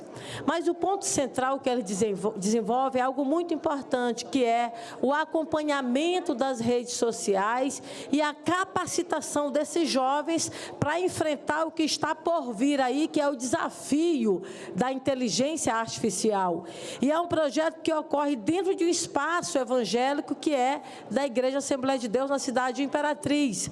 E eu quero trazer aqui os meus cumprimentos a esses jovens, não é? São cerca de 80 jovens que são treinados de forma diária, de forma presencial, jovens muito capacitados, que têm um talento muito grande e que com certeza serão pessoas que marcarão a nossa geração, marcarão a nossa época, sobretudo pela dedicação, sobretudo pela capacidade técnica que cada um deles possui e a dedicação que tem hoje o professor Ed na condução desses jovens. Então, eu quero aproveitar aqui, deixar os meus cumprimentos a essa juventude e destacar o slogan, que é aquilo que é adotado por cada um deles, que é curso de mídia, o quarto poder, promovendo o digital a serviço do reino. Então, os meus cumprimentos a essa juventude, a minha torcida e o meu apoio incondicional para que o Maranhão possa ser destacado nacionalmente e até internacionalmente a partir da capacidade técnica desses jovens. Parabéns, jovens, e parabéns a você, professor Ed. Muito obrigada, presidente Davi. Obrigado, senadora Elisiane. Relator, conceda a palavra ao relator, líder Carlos Portinho. É um anúncio, um agradecimento a Vossa Excelência, presidente Davi, pelos requerimentos que foram aprovados. Senadora Leila, uma homenagem, um dos requerimentos vai ser na próxima terça e quarta, aqui no Congresso. O presidente Davi autorizou a mesa que seja feita uma homenagem aos nossos campeões no esporte, ao João Fonseca, que ganhou o torneio em Buenos Aires, e ao Ítalo, nosso surfista, também campeão. O nosso Senado Federal, o Congresso, estará pintado de luzes das cores do nosso país, em homenagem a esses dois ídolos do esporte nacional. E o outro requerimento que está encaminhado a todos nós cristãos e católicos, né? A sessão especial em comemoração aos 525 anos da primeira missa no Brasil. Foi solicitada pelo Padre Omar e aguardamos a data apenas para sua realização no mês de abril, que é um marco da nossa história, da história do nosso país, agradecendo ao presidente pelo encaminhamento. Deixa eu consultar. Só tem o nosso senador veneziano Vital do Rego, com a palavra. Presidente, se Vossa Excelência achar por bem abrir o painel para que nós conheçamos o resultado, seria, se também Vossa Excelência me permitir, um registro, porque concluir esse primeiro dia de efetivos trabalhos, quando tivemos a oportunidade de vê-las compostas as nossas comissões temáticas, eu faltaria aos gestos coletivos que recebi do colegiado MDBista, do colegiado do seu partido, sob a liderança do meu estimado, querido amigo e irmão líder Efraim Filho, do líder do Podemos, senador Carlos Viana, e do líder Plínio Valério, do PSDB, que nos distinguiram para que, durante esse próximo período, possamos responder pela liderança da maioria. Para mim, particularmente, é mais uma missão, saindo de um período de 4 anos, que muito enriqueceu-me ao lado do presidente Rodrigo Pacheco, esperando eu que possa ter atendido às expectativas desse colegiado, e já sendo chamado para conduzir esse grupo de senhoras e senhores que integram a maioria. Então, para mim, é lisonjeiro, gratificante, honroso, e da mesma forma como nos esforçamos à correspondência das expectativas dos nossos pares como vice-presidente da mesa, assim o farei em esforços diários e permanentes para a condução do bloco da maioria. Ademais, a nossa primeira orientação é no sentido de que abracemos, acolhemos e aplaudamos a iniciativa do senador Randolph, a relatoria do senador Carlos Portinho e todas as lúcidas exposições a partir da presidência e que foram trazidas em tribuna ou nos microfones de aparte em relação a esse projeto de lei complementar. Muito grato, presidente. Obrigado, senador veneziano. Queria consultar se há ainda algum senador ou senadora queira discutir o projeto. Queria cumprimentar o tempo, me permita, líder Portinho, queria cumprimentar Sua Excelência o senador Magno Malta, que hoje chega ao plenário do Senado Federal com um paletó novo, alinhado, uma gravata nova. A gravata é velha. E engraçado, os 2 botões do paletó abotoados. Sem vaidade. Eu fico muito feliz por Vossa Excelência estar aqui conosco, na condição de senador da República, nos honrando como aliado desse projeto político, como aliado do Brasil, como um grande senador e alinhado enquanto senador da República pelo Estado do Espírito Santo. Com a palavra, Vossa Excelência. Vossa Excelência me lembrou Monsanto. Quando ia apresentar alguém, né, ele fazia aquele preâmbulo todo. E eu queria dizer, Vossa Excelência, que eu não sou grande. Grande é Deus, eu não sou nem alto. Mas eu botei o paletó na primeira sessão, exatamente para homenagear a primeira sessão. Gostaria muito que o projeto político de Vossa Excelência fosse o meu, porque aí a gente ia impeachar Alexandre de Moraes. Gostaria que fosse o meu, porque aí a gente ia colocar o Supremo no seu devido lugar. Vossa Excelência me desperta para que eu fale do relatório de Gonet, que foi dentro do meu gabinete e mentiu de uma forma deslavada para mim. E eu só o atendi a pedido do senador Marco Rogério. Ele disse que ele seria constitucional, que ele cumpriria a lei. Faz um relatório contra Jair Bolsonaro, absolutamente idiota, sem qualquer tipo de prova de anexo. Mas não é sobre isso. É dizer a Vossa Excelência que nós estamos começando um ano legislativo e eu quero lhe desejar toda a sorte do mundo. Aliás, sabedoria além de sorte.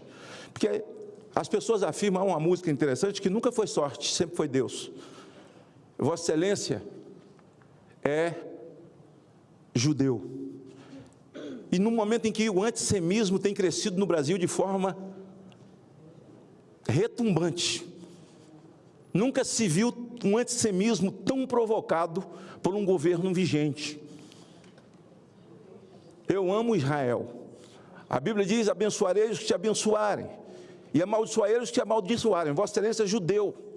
E eu espero que essa luta antissemitista no Brasil, Vossa Excelência seja parte dela, porque é sua família, é seu povo. Eu sou descendente dos judeus etíopes, dos negros, e tenho alegria na minha alma, porque foi lá que nasceu o meu Cristo, foi lá que ele ressurgiu para a vida. Há uma diferença entre ressurgir e ressuscitar.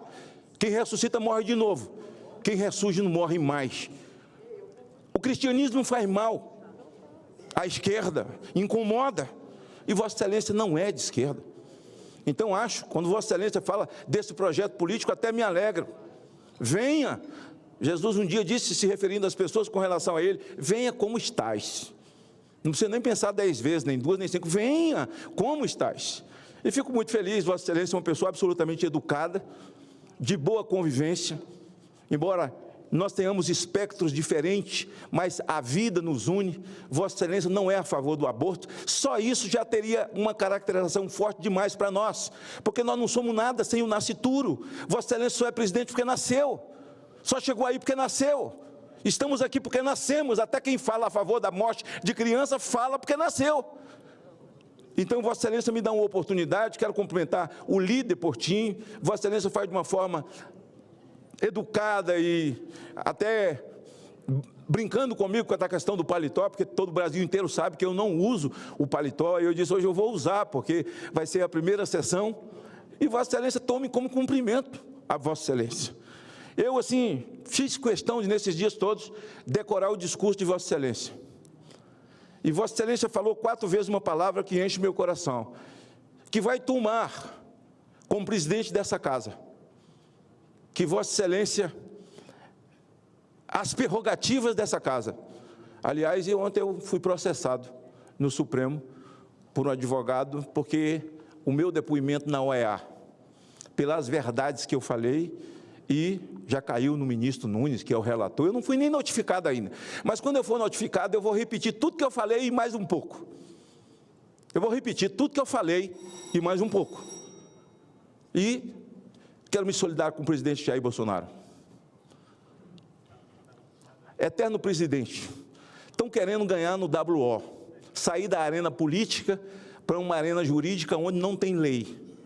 Não é nem juridiquês, não há nem contorcionismo jurídico, é uma arena que não existe.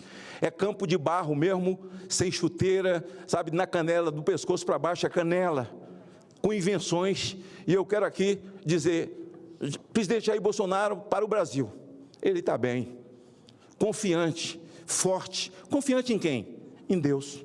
Antigamente a pessoa disse, não, eu confio na justiça. Não, sim, qual justiça? Onde é que está o ordenamento jurídico? Ah, senador, ontem teve um processo. Que vem os processos? Ah, o Mauro Cid citou o senhor na delação. A delação do Mauro Cid, para mim, vale uma nota de R$3. Ele falou que algumas vezes eu visitei Bolsonaro. Ele errou para caramba, porque eu visitei foi... Já encerro. Foi muito mais de 3. Foi muito. E orei muito com ele, viu, Portinho?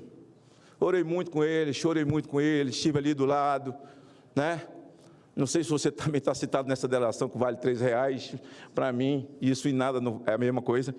Mas eu queria, meu presidente, apresentar aqui do vereador Ardriles de São Paulo, do União Brasil, do seu partido, uma das mentes mais brilhantes, um poeta, um intelectual, um indivíduo conservador e quem mais conhece cultura woke no Brasil e de forma desamedrontada, tem ido para as redes sociais ajudar as famílias, veja a importância, ajudar as escolas, como esse grande vereador do seu partido, e que eu torço para que na próxima eleição ele venha para o Congresso Nacional, tem essa competência e tem tido esse trabalho todos os dias nas redes sociais ajudando. Já encerro. Eu ia fazer um pronunciamento, Vossa Excelência falou para mim para não fazer, me proibiu e falou que eu não falasse nada, eu não vou falar nada, né? Sobre aquele pronunciamento. Eu não vou falar não, tal.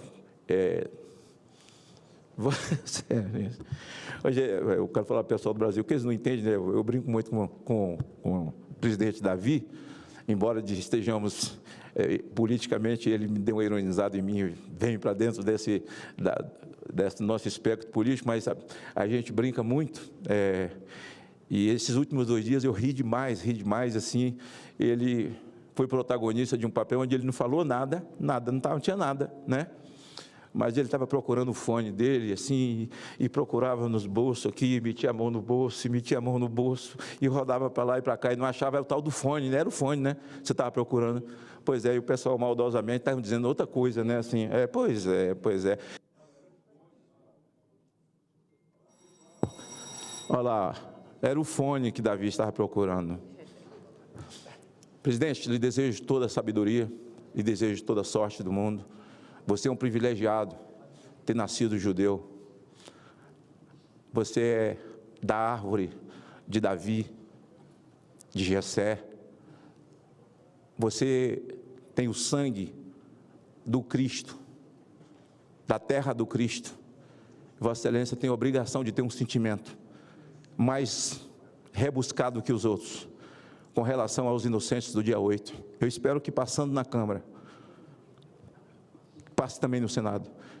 Encerro dizendo que nós estamos pedindo anistia para quem um dia foi anistiado por ter cometido crime de assalto, crime de sangue, e foram anistiados pelo regime militar. Agora nós estamos pedindo anistia para eles, para inocente.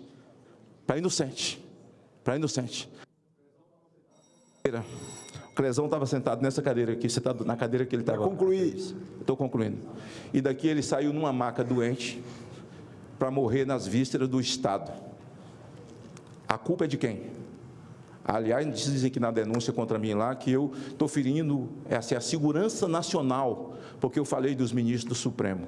Então, vou ferir a segurança nacional todo dia, porque eu vou falar desse ativismo judicial absolutamente irresponsável, em que uma mãe de família toma 17 anos de cadeia, porque eternizou uma frase, perdeu o mané do presidente do Supremo Tribunal Federal, ela tomou 17 anos. E todos aqueles envolvidos na Lava Jato, eles estão soltos. E aí, falar isso, você é criminoso. Eu vou continuar falando. Agradeço a Vossa Excelência o tempo, agradeço o nosso líder Portinho. Eu estava ouvindo pela televisão, porque eu estava no gabinete, sei exatamente qual que era o assunto, certo? Não vim para aqui aleatoriamente, sem ter conhecimento, mas acompanhei toda a sessão, porque estava atendendo outras. E de paletó, hoje, porque eu não garanto amanhã, né? Hoje, eu vim em reverência e referência a esse primeiro dia legislativo com Vossa Excelência aí de volta na presidência. Eu sei que Vossa Excelência vai cumprir o que disse, na certeza absoluta que, se a Câmara votar a anistia, esse Senado terá sentimento e coração, e Vossa Excelência botará em votação para que o plenário possa decidir. Acredito plenamente que Vossa Excelência tomará esse tipo de atitude. E um abraço para o povo do seu Estado, que é um povo bom e um povo bonito. O povo do seu Estado é um povo bom e bonito. Obrigado. Amém. Guilherme. Amém. Vou encerrar a votação. Está encerrada a votação. Determina a Secretaria-Geral da Mesa que mostre no painel o resultado.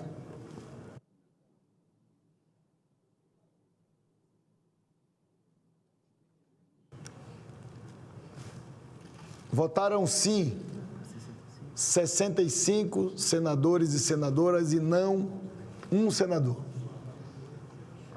Aprovada a emenda número 1 substitutivo e fica prejudicado o projeto. O parecer da comissão diretora oferecendo a redação para o turno suplementar será publicado na forma regimental. Discussão do substitutivo em turno suplementar. Encerrada a discussão, sem emendas, o substitutivo é dado como definitivamente adotado, sem a votação. A matéria vai à Câmara dos Deputados. Requerimento proposto pela senadora Leila. Qual que é o dano? Senhor presidente.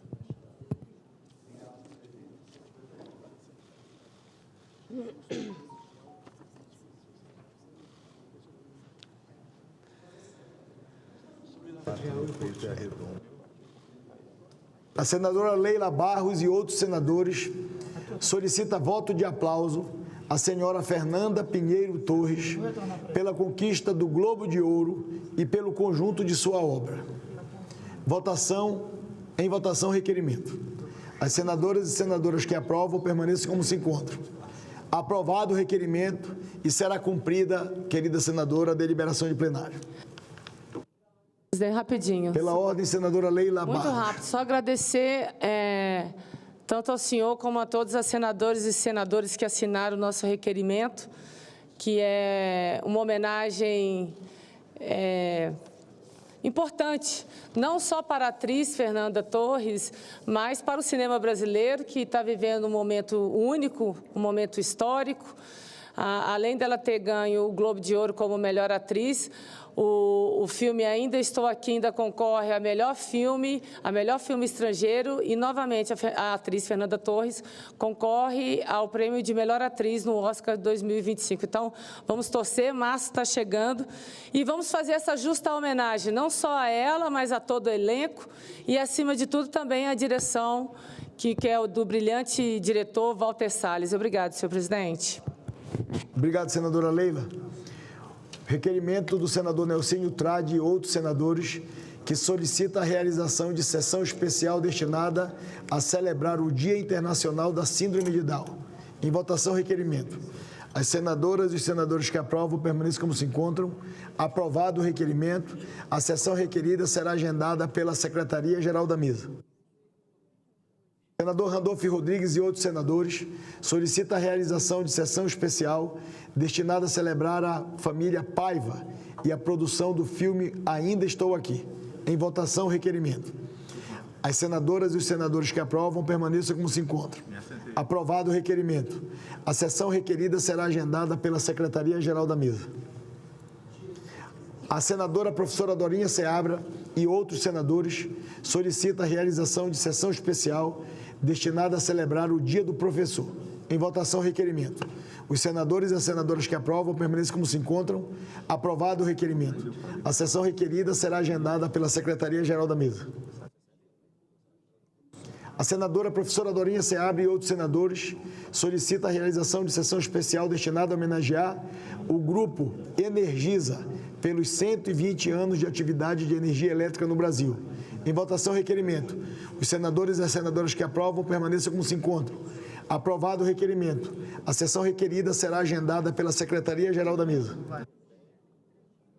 O senador Flávio Arnes e outros senadores solicitam voto de solidariedade à Ucrânia pelos 3 anos da invasão militar em larga escala em seu território. Em votação, requerimento. As senadoras e os senadores que aprovam permaneçam como se encontram. Aprovado o requerimento. Será cumprida a deliberação de plenário.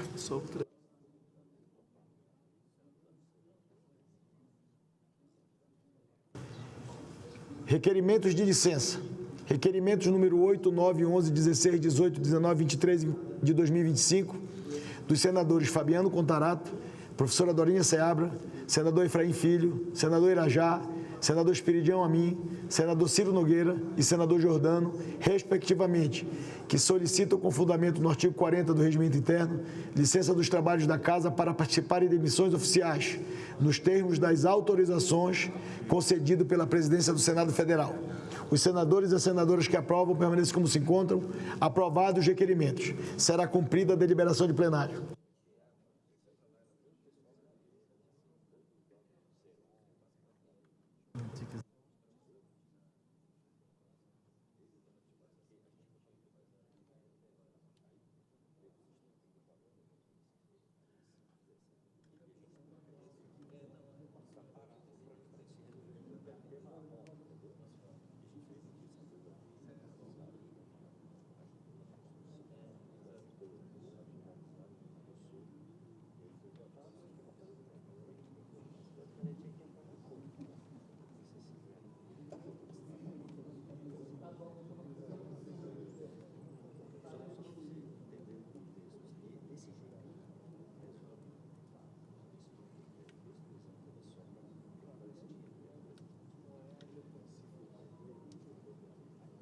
A presidência informa que na legislatura passada, as senadoras e os senadores aprovaram uma sessão especial que está convocada para amanhã, quinta-feira, às 15 horas, destinada a comemorar os 30 anos da Consultoria de Orçamentos, Fiscalização e Controle do Senado Federal. Cumprida a finalidade desta sessão, a presidência declara o seu encerramento.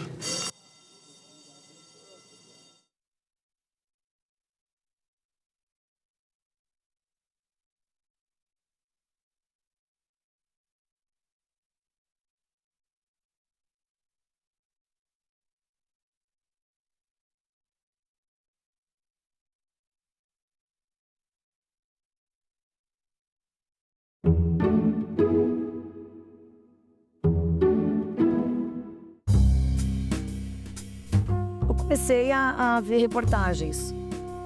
Alguém tirou a própria vida porque estava devendo do jogo do tigrinho. E aquilo me espantou. Quais são os principais desafios regulatórios que se impõem? Simplesmente proibir e fechar os olhos não dá. Então nós precisamos regulamentar. Salão Nobre, hoje, 8 horas da noite, aqui na TV Senado.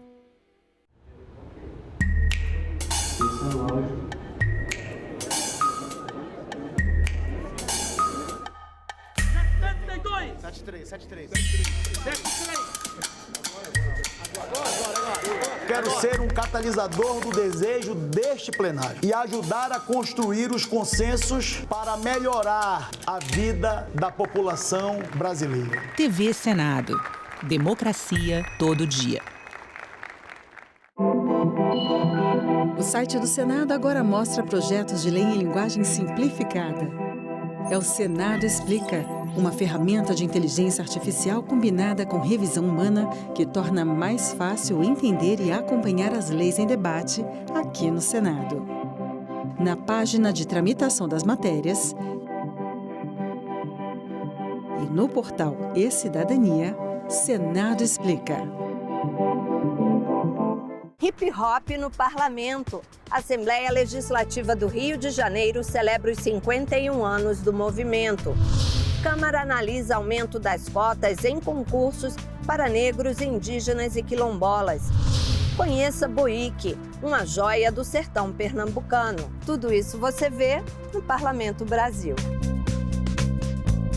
Parlamento Brasil, toda sexta, 8 horas da noite, aqui na TV Senado.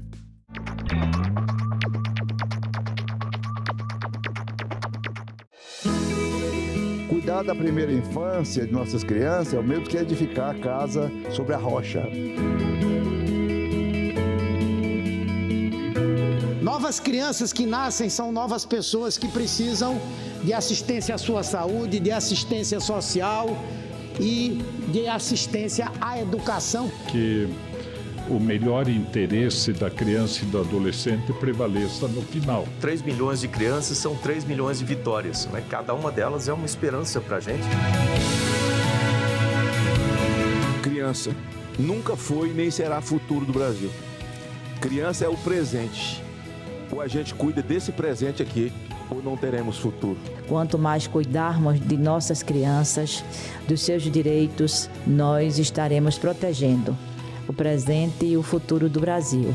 TV Senado. Democracia todo dia.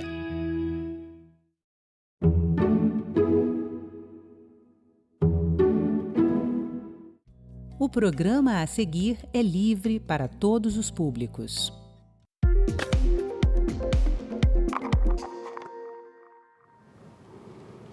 Olá, começa agora mais um Assunto de Estado. E hoje a gente vai falar aqui no programa sobre segurança pública, agronegócio, gestão fiscal, entre outros temas. E para conversar comigo, a nossa convidada de hoje é a senadora Margarete Busetti, do PSD de Mato Grosso. Bem-vinda, senadora. Obrigada, é um prazer estar aqui, Sérgio, falando um pouco sobre o nosso estado, que tem movimentado muito o agronegócio no último ano, né? Muito falaremos sobre isso, certamente. Para a gente começar, então, aproveitando o gancho, muitos foram os dados de destaque do agronegócio de Mato Grosso para a nossa economia, né? Para a economia do país. E eu trouxe aqui algumas informações, gostaria de compartilhar com a nossa audiência, para a gente conversar a respeito. Ele é o maior produtor nacional de grãos, com mais de 27%, e assim bem à frente do segundo e terceiro colocados, que são o Paraná com 14% e Rio Grande do Sul com 13%. Na última safra, 2023, foi recorde, mais de 100 milhões de toneladas de produção, Mato Grosso, sendo destaque aqui para milho, com 51%, soja, 43%. E também o seu estado representa 21% da riqueza nacional, com aproximadamente 175 bilhões da produção agrícola. Então, como que a senhora pode atuar aqui e continuar atuando no Senado para fortalecer ainda mais essa área? Você vê a importância do Estado para o país. Nós podemos chegar a mais de 70% até 2030 a produção de grãos. Então, o que nós temos que ter? Infraestrutura. Nós precisamos falar de infraestrutura e ajudar para que essa infraestrutura saia do papel e realmente aconteça. E é isso que a gente está fazendo aqui, né? Então, nós temos que prestar atenção muito nas questões ambientais, nas questões da infraestrutura, e nós precisamos de todos os modais de transportes, todos. Eu venho da indústria, é uma indústria que trabalha para o transporte, mas sempre fui do Fórum Pró-Ferrovia, porque eu considero a ferrovia fundamental para o nosso país.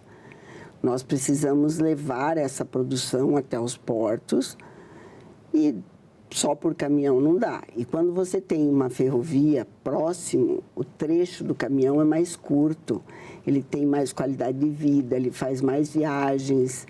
Então, você desenvolve como um todo. E o nosso país tem muito pouca ferrovia, né? E o pessoal brinca comigo, como que você defende ferrovia se você trabalha para o transporte? Não, é porque se você desenvolve como um todo, tudo desenvolve. O meu setor também vai desenvolver. Eu costumo olhar as coisas além do meu negócio, né? Sim. E o que há nesse sentido, no sentido de se investir em ferrovias? A senhora considera que há suficiente esforço do poder público na construção do modal ferrovia? No nosso estado, a gente conseguiu fazer a primeira estadualização de uma ferrovia. Nós conseguimos estadualizar uma ferrovia que é a Ferronorte, né? A gente conseguiu a concessão estadual da Ferronorte e ela está acontecendo. Ela está saindo de Rondonópolis rumo Cuiabá, Campo Verde, Lucas do Rio Verde. Aí nós temos a FICO, que vai para o Araguaia, para Água Boa, Araguaia, e aí nós temos a Ferrogrão, que a Ferrogrão a gente fez um trabalho imenso junto ao STF para destravar o estudo dela. Eu nunca vi um país travar um estudo de algo. E o STF travou o estudo da ferrovia, da Ferrogrão. Porque nem que seja para você dizer não, mas faça o estudo, né? E aí conseguimos destravar. Agora eu vi que houve um pedido novamente para que se pare o estudo da Ferrogrão. E, sinceramente, para mim é inconcebível isso. Então, a gente está aguardando. A Ferrogrão é importantíssima para o país. O país não tem como desenvolver sem ferrovia, sem a hidrovia importante e a rodovia. Sim. E falando em estadualização e falando em rodovia, o governo do estado, no ano passado, assumiu a gestão da BR-163, que é um ponto estratégico de escoamento da produção, mas não tão otimizado quanto uma rodovia, como a senhora expôs aqui. Qual é a situação hoje dessa estrada e o que o povo pode esperar em termos de melhoria, de modernização, duplicação e coisas nesse sentido?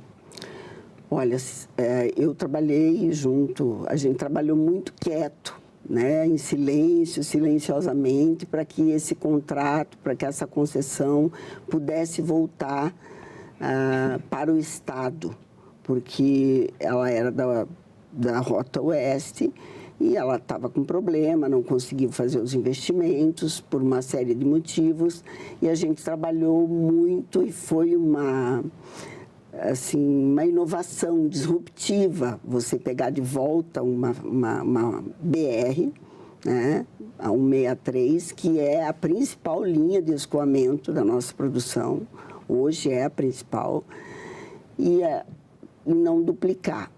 Então, deu certo, a gente assinou o contrato, eu participei dessa negociação toda, a gente só anunciou quando deu certo, quando a gente assinou o contrato, e hoje a gente já entregou um trecho duplicado, eu já estive em Mutum, e já tem a licitação feita de Mutum a Sorriso, se não me engano, e ela vai até Sinop, e depois a gente tem que ver se vai a Matupá, como que vai fazer, porque é uma rodovia importantíssima.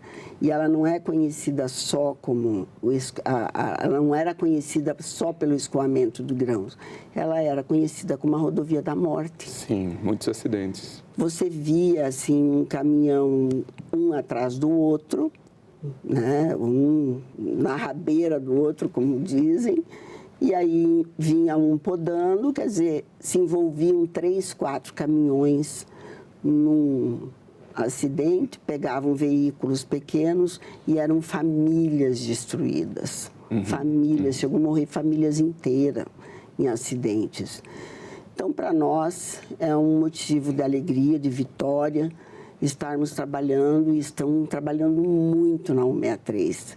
A nova concessão que a MT Par, que pegou, que é uma empresa público-privada, e que o governo aportou, acho que 1,2 bilhão, e está trabalhando a todo vapor, e faltam empreiteiras para fazer obras no Estado.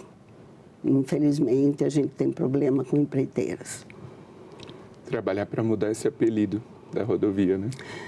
Olha, assim, para a gente vai ser muito significativo, né? Porque eu perdi amigos, perdi clientes, perdi amigos nessa BR-163. E se você falar com cada um dos matogrossenses, também vai contar a mesma história. Então, se mudar isso já é uma vitória para o Mato Grosso. Essa questão que a senhora comentou sobre as empreiteiras, que há algum problema, falta de mão de obra, o que é? Falta de mão de obra. Hoje nós temos um problema grave, o Mato Grosso está com pleno emprego, né? Acho que é 2,3. Segundo dados que eu apurei aqui para a nossa conversa, outro dado de destaque, até pela economia aquecida do Estado, é a questão de Mato Grosso hoje ter a segunda menor taxa de desemprego no país, com 3,3% de desocupação apenas. É a menor taxa da história, da série histórica, estando atrás apenas de Rondônia, com 3,2%. Então, isso reflete, né, que o mercado está muito aquecido e realmente acaba podendo faltar mão de obra. Está faltando mão de obra. Em todas as associações que você vai, nas federações que tem cadastros oferecendo emprego, são inúmeros empregos ofertados e você não tem gente para trabalhar. Você tem cursos de capacitação que você oferece e as pessoas não vão fazer. E aí acho que é um problema, Sérgio, que nós vamos ter que enfrentar logo. É deixar o auxílio social, né, e permitir que essa pessoa trabalhe com carteira assinada. Para que a gente tenha mão de obra, para que essa mão de obra se qualifique, senão nós não vamos ter mão de obra. Nós já estamos trazendo mão de obra de fora, do exterior. E isso é muito ruim para um país que quer crescer, que está em pleno crescimento. E o Mato Grosso está em pleno emprego. Então, esse é um dado que eu já falei várias vezes, é algo que nós vamos ter que enfrentar, né? E falando sobre enfrentar problemas, falar aqui de um mais sério, que é a questão de segurança pública, mais especificamente o enfrentamento à violência contra a mulher. Em 2023, Mato Grosso teve a maior taxa de feminicídio do país, com 2,5 mortes a cada 100 mil mulheres, que é quase o dobro da taxa nacional, de 1,4. Como que a senhora e o poder público têm se mobilizado para implementar ações de combate a esse crime? Esse é um dado que me deixa extremamente triste e tenho certeza que deixa triste a todos os mato-grossenses. Veja bem, apesar de a polícia ser uma das mais bem equipadas do país, pagar o segundo melhor salário do país, tem investimento em todos os setores da segurança, tem tecnologia, nós temos o crime do feminicídio, que é um crime de difícil contenção, porque ele acontece silenciosamente dentro de casa. Você não tem como chegar perto dele se você não tem o alerta da mulher, né? Então, acontece isso, eu me sinto até envergonhada por ter essa taxa de feminicídio no Mato Grosso, e sendo que eu, desde que eu cheguei ao Senado, eu tenho trabalhado essa pauta fortemente, porque não é possível que uma pessoa ache que é dono da outra e que se eu não quero mais viver contigo, eu te mato, eu te descarto, você não é minha, eu vou te matar, eu vou te descartar. Isso não é possível.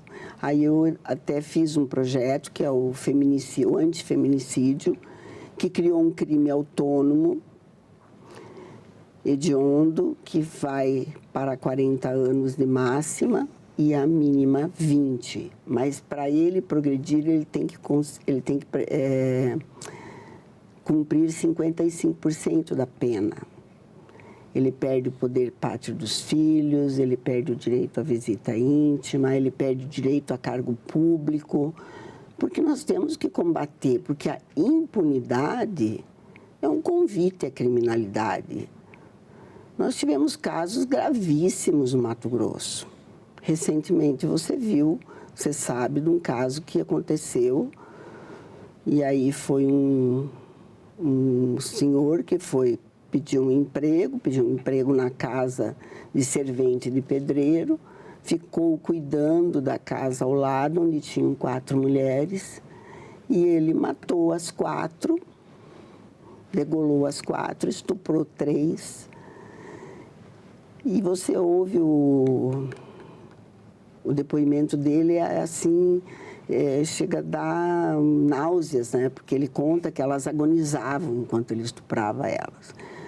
Eu fiquei assim impactada demais. Eu fiz outro projeto, que é o Cadastro Nacional de Pedófilos e Predadores Sexuais, porque como que pode, né? Um crime, um agressor, um pedófilo, um estuprador, ter o seu nome preservado, correr em segredo de justiça e você não poder se prevenir. Uhum. Você sabe se hoje um filho seu, um parente seu, não tem um pedófilo trabalhando num colégio, numa creche, num condomínio? A gente não sabe.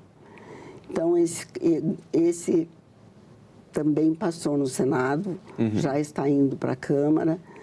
Então, são soluções que, se vão resolver, não sei.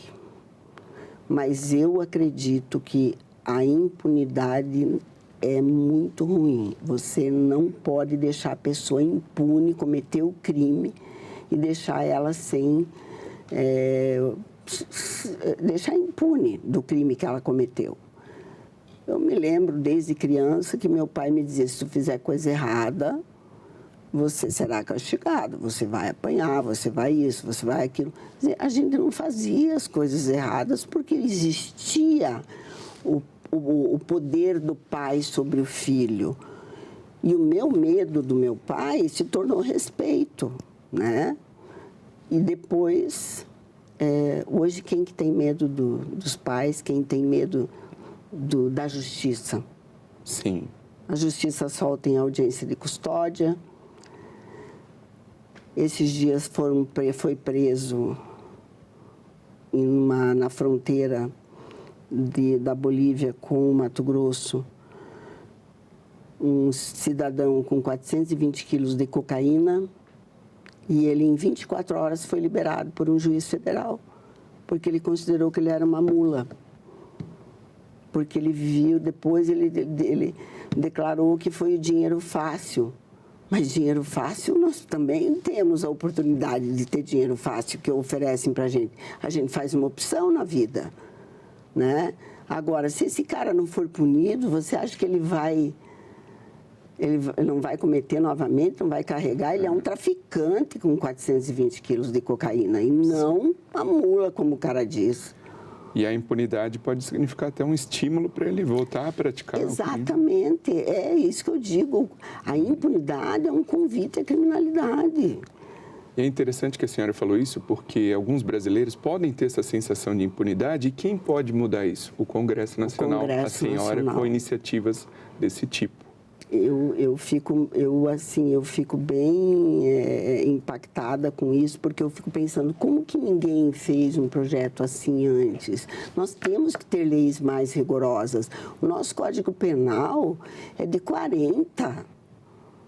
Tinha 50 milhões de brasileiros e hoje nós somos 200 milhões de brasileiros. É outra realidade. Então, não sei se dá tempo da gente falar, mas eu apresentei um pacote anticrime, onde tem 4 projetos que vai falar só sobre isso mesmo. É uma PEC, um PLP e 2 projetos de lei. E falando também em segurança pública, só que agora um dado positivo do Estado de Mato Grosso, segundo o Observatório da Secretaria de Estado de Segurança Pública, a criminalidade tem diminuído no Estado, em comparação 2023 com 2022. Tirando esses fatos de criminalidade na fronteira, o alto feminicídio, hoje, na visão da senhora, qual que é a sensação de segurança do povo mato-grossense? A sensação de insegurança do mato-grossense não é boa, é a mesma que a minha. Eu tenho medo de sair à rua porque você vê assaltos de dia, você vê mortes assim absurdas que acontecem porque o cara entrou e foi matar o outro da outra organização criminosa, o seu concorrente, né? Então, as organizações criminosas estão tomando conta do país, estão tomando conta do Mato Grosso e de todo o país. E se nós não fizermos nada para combater as organizações criminosas, nós vamos pagar um preço muito caro. Nós já estamos pagando, mas nós vamos pagar um preço muito caro mesmo, porque não tem. Se você pedir para qualquer cidadão, ele não tem sensação de segurança, ele se sente inseguro. Uma mulher não pode sair à noite treinar uma corrida para maratona. O homem até pode, uma mulher não pode sair.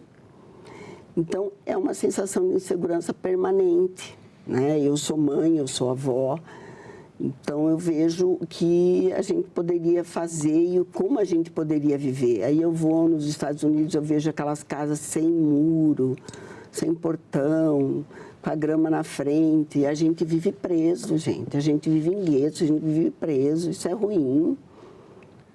Não é uma sociedade justa, né? Complicado, né? Agora, mudando aqui de assunto, outro assunto de Estado de Mato Grosso foi o reconhecimento com a primeira colocação nacional no ranking dos estados na gestão fiscal do Estado, segundo o Centro de Liderança Política. E também Mato Grosso conseguiu a nota máxima, a nota A, nos critérios da Secretaria do Tesouro Nacional em capacidade de pagamento. Na avaliação da senhora, qual que é a importância de uma gestão fiscal sólida para o desenvolvimento do Estado? Aí eu preciso fazer um reconhecimento público ao nosso governador Mauro Mendes. Ele começou vaiado no primeiro mandato, extremamente vaiado. Eu estive com ele em várias situações em que ele foi vaiado pelos produtores, porque ele cortou incentivo de produtor, porque ele cortou incentivo da indústria, porque ele cortou incentivo do comércio. E hoje ele é aplaudido de pé. Então, uma gestão fiscal séria que devolve ao contribuinte em infraestrutura, em segurança, no que ele precisa, é reconhecido. Isso é muito bom. Esse é um dado espetacular do Mato Grosso, que eu me sinto orgulhosa por isso. Ao contrário do feminicídio, que nos deixa envergonhado. Esse é um dado muito bom. E o governador Mauro Mendes tem trazido essa preocupação da segurança e conversando com ele, conversando com o Procurador-Geral de Justiça, com os juízes, com auditores do Senado, consultores do Senado, a gente chegou a esse pacote anticrime que já está apresentado, já está distribuído. Daqui um pouco a gente vai começar a falar sobre ele. Outra questão que ainda gera debate aqui na casa é a questão da demarcação de terras indígenas. Mesmo com a aprovação da lei do marco temporal no ano passado, ainda há dificuldade de se implementar na prática isso. Como que está essa situação no estado de Mato Grosso? Eu vi que, acho que foi no Alto Xingu, que foi demarcado 32 mil hectares, há umas 2 semanas atrás ou uma semana atrás. Você imagina a sensação de insegurança desse produtor que está lá, nessa terra, há 50 anos. Eu fui uma das pessoas que se mexeu assim que a FUNAI começou a demarcar essas terras indígenas. Que ela entrou e começou a demarcar. Eu fui à FUNAI, eu pedi para ela me passar quais seriam as áreas demarcadas, me pediram para ir ao Ministério da Justiça, porque só o Ministério da Justiça poderia autorizar, dizer, e eu sou uma senadora da República. E eu estou há 1 ano esperando e eu não sei quais as terras que serão demarcadas. Então, eu não entendo por que os povos originários precisam de mais terra. Nós temos uma etnia no Mato Grosso, que são os parecis, que são altamente desenvolvidos. Eles usam 1,3 da terra deles e produzem 23 mil hectares de soja. Tem projeto de etnoturismo, então, como ali sim a cultura deles será preservada, mas os Yanomamis não vão preservar nada da cultura deles, eles estão morrendo. Então, eu não vejo como você vai preservar uma cultura sem desenvolvimento, Sérgio. E é isso. Então, eu lamento que até hoje, há 1 ano, eu não consegui saber nem da FUNAI, nem do Ministério da Justiça quais as terras indígenas que serão demarcadas no país ou no meu estado, porque eu queria saber do meu estado. Senadora, esse ano o Senado comemora 200 anos da sua existência e eu gostaria de saber da senhora, a sua opinião, quais foram os pontos mais relevantes para o estado de Mato Grosso que passaram aqui pelo Senado e como a Casa pode continuar atuando para atender as demandas do seu estado? Olha, todos os pontos são importantes para Mato Grosso que aconteceram no Senado Federal. O Mato Grosso conseguiu investir 19% da sua receita corrente líquida em infraestrutura, porque o Senado também apoiou ela, conseguiu devolver a 163. Quer dizer, tudo é importante e é importante para o país. A democracia passa por aqui. Sem Senado, sem Congresso, não existe democracia. Então, essa é a importância. Não é um ponto, Sérgio, são todos. Todos. Para mim, todos são importantes. Senadora Margarete Busetti, muito obrigado pela sua participação aqui no Assunto de Estado. Eu que agradeço e estamos sempre à disposição para falar os assuntos que interessam ao país. E o meu muito obrigado a você que que nos prestigia com a sua audiência. Essa entrevista já está disponível para você rever ou compartilhar no nosso site senado.leg.br/tv. Também no nosso canal no YouTube, aproveita e se inscreve lá e ativa o sininho para receber as notificações. Até o próximo Assunto de Estado.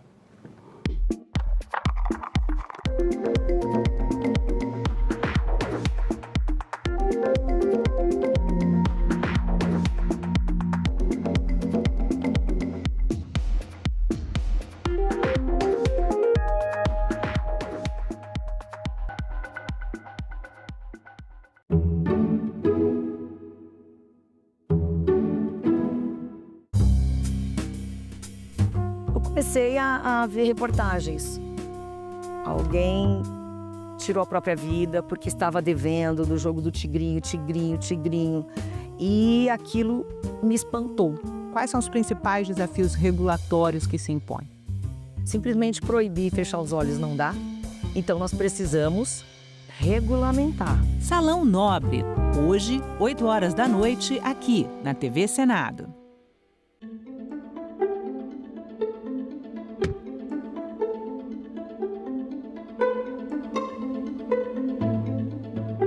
Nestes 2 anos de governo, reafirmamos nosso compromisso com a democracia, o respeito às instituições e a relação harmoniosa entre os poderes. Entre nós não há necessidade de recados, nós temos conversa direta, aberta e franca de pessoas que se querem bem e que se ajudam. E quando eventualmente divergirem, vamos ser capazes de sentar numa mesa e institucionalmente absorvermos a divergência. Pensamento único só existe nas ditaduras. A característica da democracia é a divergência com civilidade e a capacidade de diálogo e de colocar argumentos na mesa. O trabalho conjunto dos 3 poderes, independentes e harmônicos entre si, está no cerne do regime político do país. Está no cerne da democracia que devemos todos venerar e defender. O Brasil de hoje exige de nós coragem, compromisso e ações que tragam resultados positivos ao povo brasileiro. Vamos trabalhar para que o Congresso seja sempre um espaço de construção e diálogo. E é isso que vamos entregar.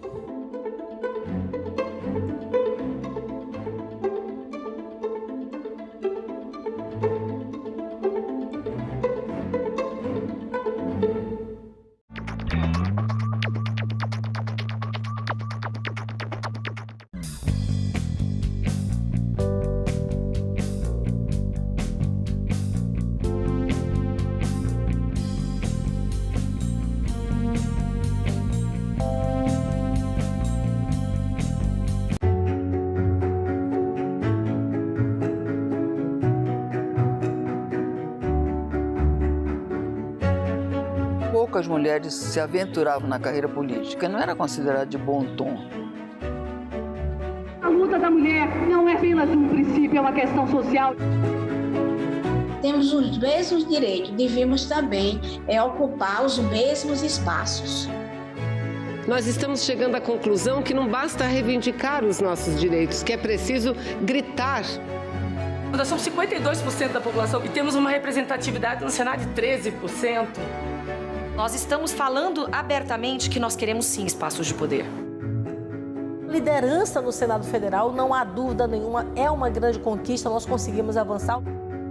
A gente não quer privilégio, a gente quer justiça, né? TV Senado. Democracia todo dia.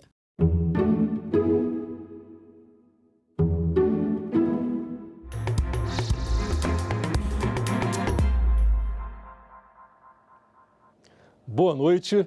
Hoje é quarta-feira, 19 de fevereiro, e o Senado Notícias está no ar. O Senado fez hoje a primeira sessão plenária do ano, com votação de projetos. A liberação de recursos do orçamento, chamados restos a pagar, foi aprovada. O dinheiro deve ser usado para retomar obras paralisadas. Esse texto segue agora para a análise da Câmara dos Deputados. Na primeira sessão deliberativa de 2025, o plenário do Senado aprovou proposta que libera os chamados restos a pagar.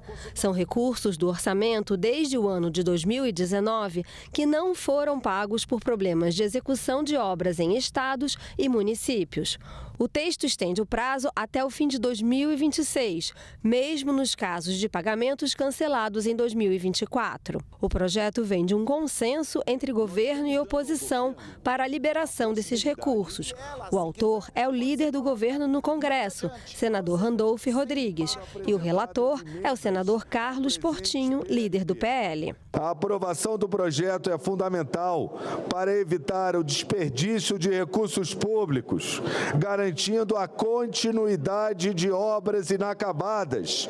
Vamos enfrentar isso, uma vez que cada obra cancelada representa uma política pública a menos para atender a população.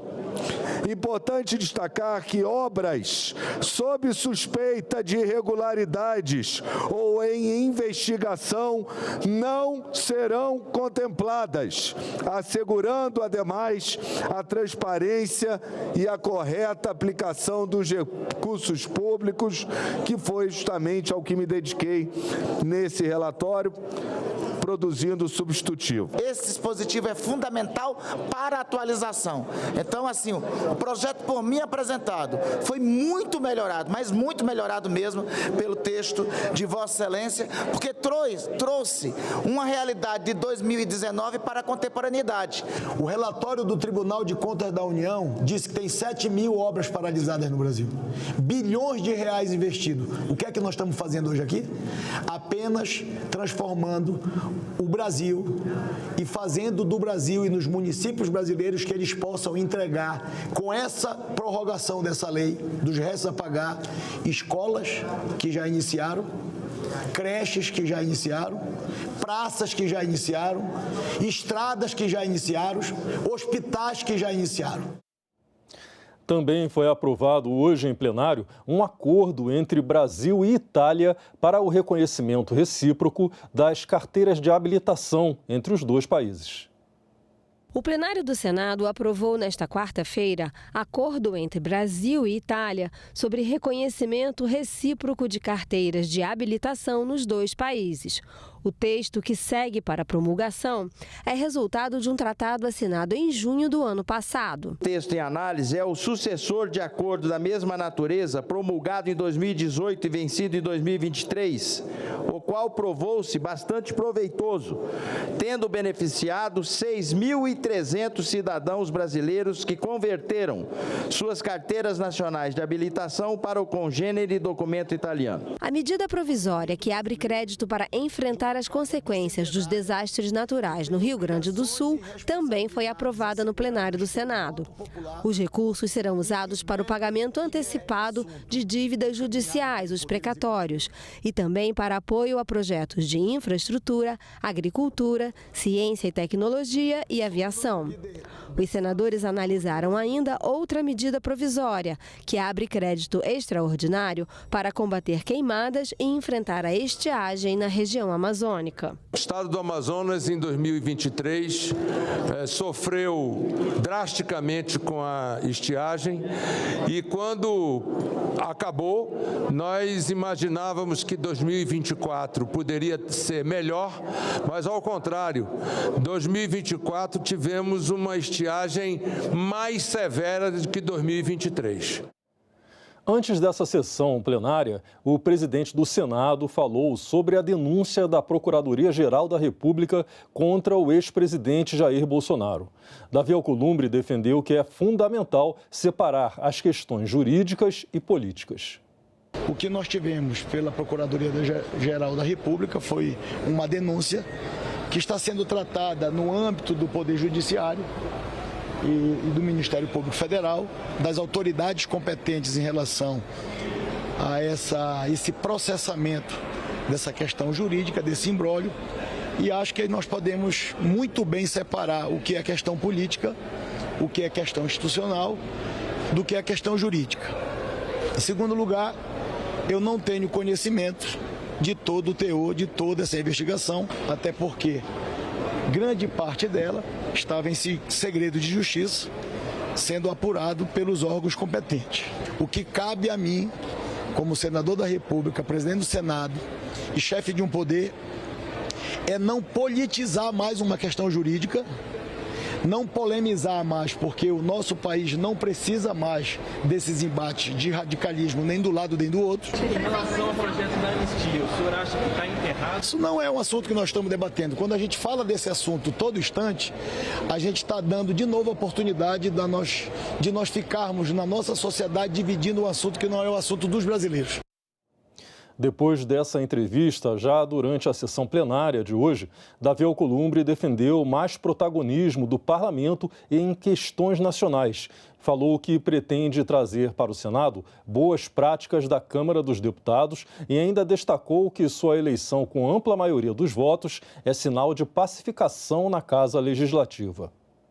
Senadoras e senadores, frutos do trabalho e do voto popular, e das suas lideranças partidárias e políticas nos estados da federação, podem e devem colaborar grandiosamente para o aperfeiçoamento da legislação brasileira, e isso engrandecerá grandiosamente o Senado Federal, que não se furtará em debater qualquer assunto encaminhado pelo Poder Executivo, mas ao tempo vai propor a sua agenda. Do ponto de vista do funcionamento da Casa, nós estamos organizando várias adequações administrativas no Senado Federal, aperfeiçoando o processo legislativo, ouvindo consultores importantes que ajudaram já a transformar, a digitalizar a Câmara dos Deputados nessa relação verdadeira com a Casa Irmã, liderada pelo presidente Hugo Mota. Pegar todas as coisas que foram feitas na Câmara, que melhoraram o ambiente do processo legislativo na Câmara, conversar com os nossos consultores e com os nossos técnicos para nós melhorarmos o ambiente de atendimento, não só aos servidores, mas muito especialmente aos senadores. Nós tivemos uma eleição muito tranquila, que com a votação expressiva dada, a nossa administração e a nossa presidência nos credencia para conversarmos com todos que pensam um Senado mais forte e um Brasil mais justo. O presidente do Senado também falou sobre a instalação das comissões permanentes, que aconteceu hoje. Ele destacou que todos os partidos terão representação nos colegiados, seguindo critérios de proporcionalidade. Todos os partidos estão constituídos em todas as comissões temáticas da Casa. Partidos com uma maior representatividade possuem 2 comissões, partidos com menor representatividade, até mesmo os partidos com 4, 7 ou 3 senadores, possuem pelo menos uma representatividade em uma comissão importante da Casa. Isso dará autonomia e independência para que as comissões temáticas possam trabalhar respeitando a divergência, respeitando o contraditório e avançando nas matérias que tramitam em todas as comissões. E, neste caso, recepcionadas pela mesa diretora, por esta presidência, debatida no Colégio de Líderes, organizado a pauta das próximas reuniões deliberativas, nós faremos da melhor maneira possível e atenderemos da melhor maneira possível o desejo do conjunto dos líderes partidários quando das reuniões de lideranças para tratarmos das pautas das próximas semanas. Como vimos aí no pronunciamento do presidente do Senado, hoje foram instaladas 14 das 16 comissões permanentes do Senado. A instalação marca o início dos trabalhos dos colegiados para os próximos 2 anos. Foram definidos hoje também os presidentes dessas comissões. Vamos ver quem foram os eleitos. Depois que nós chegamos no espaço legislativo, a nossa tarefa ela vai além das bandeiras que nós assumimos inicialmente a partir da nossa história de trabalho e vida.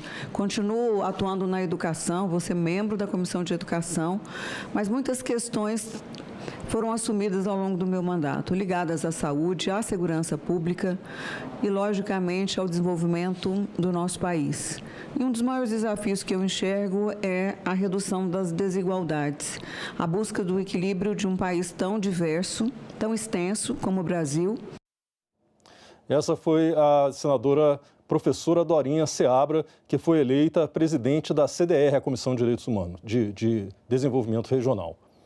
E o senador Otto Alencar foi eleito presidente hoje de manhã da Comissão de Constituição e Justiça. A eleição foi por aclamação. Os senhores senadores que aprovam queiram permanecer como se encontram. Aprovado. Calma, ainda não, doutor Otto, eu ainda não lhe declarei eleito não, é agora.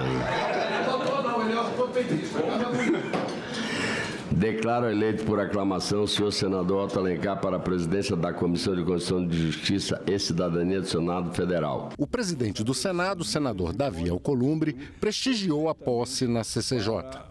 Otto Alencar disse que vai trabalhar em sintonia com a presidência da casa. Discuti e conversei com vários líderes, conversei com o ex-presidente Rodrigo Pacheco e conversei, sobretudo, com o atual presidente Davi Alcolumbre, para que aconteça entre essa presidência de comissão e a presidência do Senado, sintonia, discussão, encaminhamento, para que as matérias possam chegar ouvindo todos aqueles que são líderes e podem contribuir perfeitamente para a produção do nosso trabalho à frente da Comissão de Constituição e Justiça. Claro, poderemos ter divergências do ponto de vista da interpretação ou do encaminhamento, mas jamais tomaremos uma decisão que não seja dentro da ética, da lealdade e da fidelidade com aquilo que é fundamental nas relações políticas. Otto Alencar anunciou a primeira modificação que fará à frente da CCJ. Sem prejudicar o que o presidente não leve a mal, eu vou fazer uma grande modificação, presidente, na Comissão de Constituição e Justiça. Ao contrário de começar às 10 horas, como era antes, nós vamos começar às 9 horas para ganhar tempo. Eu sou do sertão da Bahia, cedeiro, e acordo cedinho, chego aqui às 9 horas, serei o primeiro a chegar e o último a sair. Tenho certeza que a CCJ terá na condução uma pessoa com conhecimento vasto, experiência política e uma capacidade de conduzir esse plenário da melhor forma possível. Até porque como senador, como sertanejo, tirador de leite, né, que acorda de manhã cedinho, tenho certeza que essa mudança vai permitir que a gente possa trabalhar muito mais. O fato de nós estarmos caminhando juntos, sendo que já caminhamos em caminhos diferentes, é um símbolo do que a política pode fazer.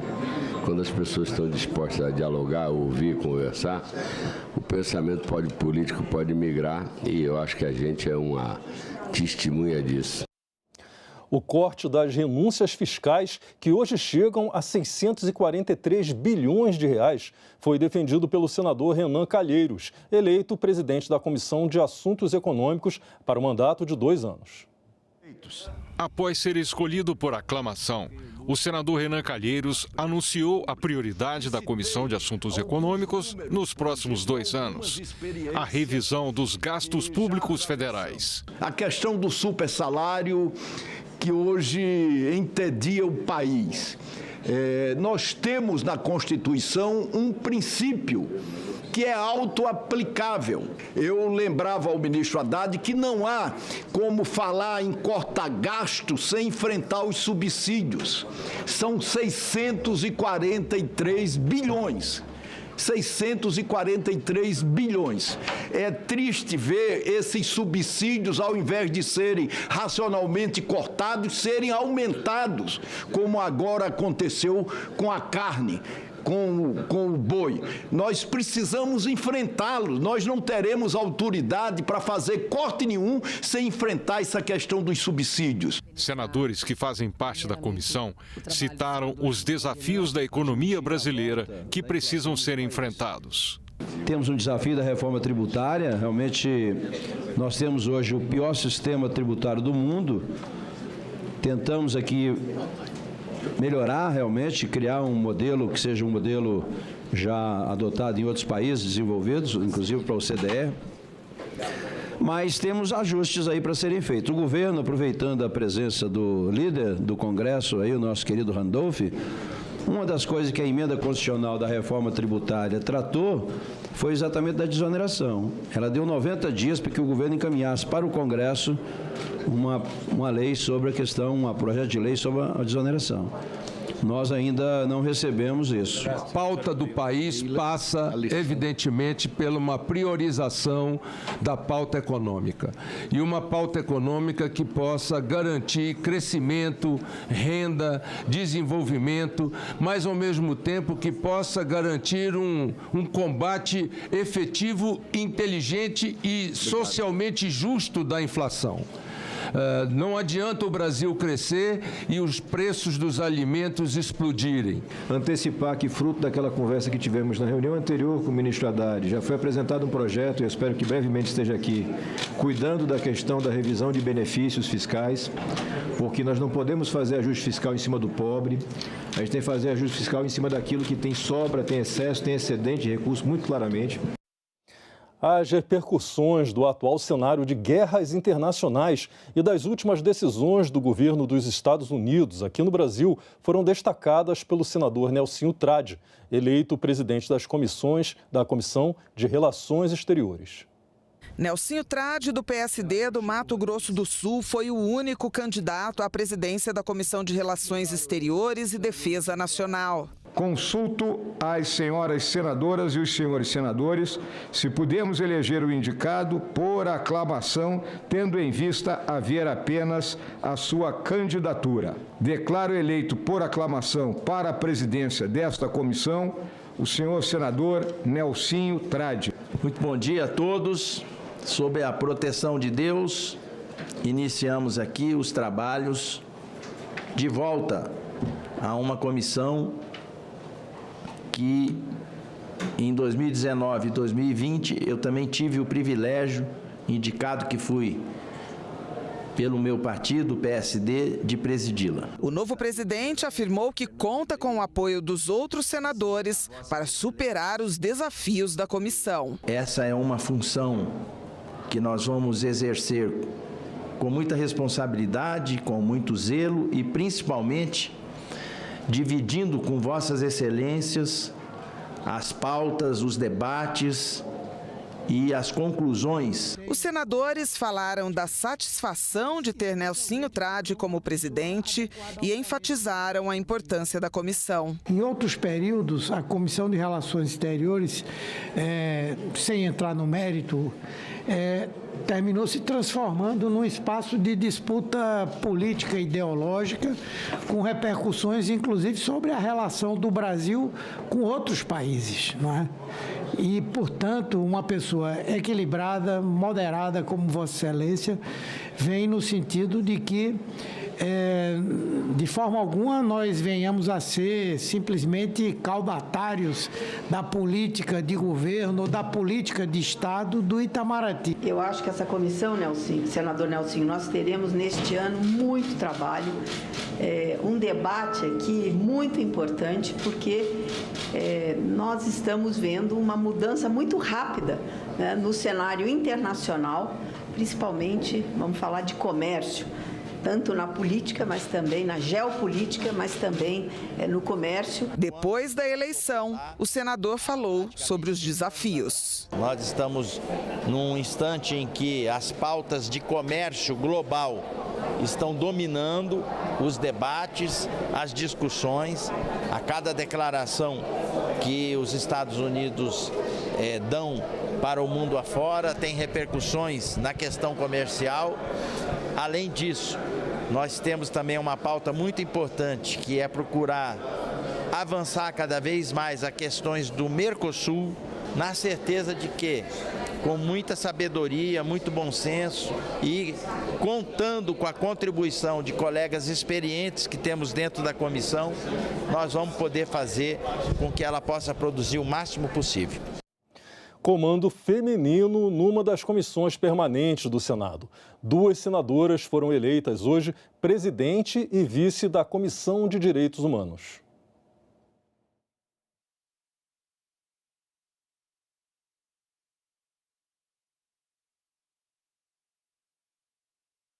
Nós vamos tratar toda a pauta que envolve o alto rendimento, mas a gente também não pode esquecer aquele meio da pirâmide, principalmente a base, né? O acesso à atividade física, o acesso ao esporte, né? O esporte na escola, o esporte na comunidade, o esporte nas áreas mais vulneráveis, o esporte que é promovido pelas organizações sociais e que faz o trabalho que muitas vezes o Estado não faz porque não chega até ali aquela base.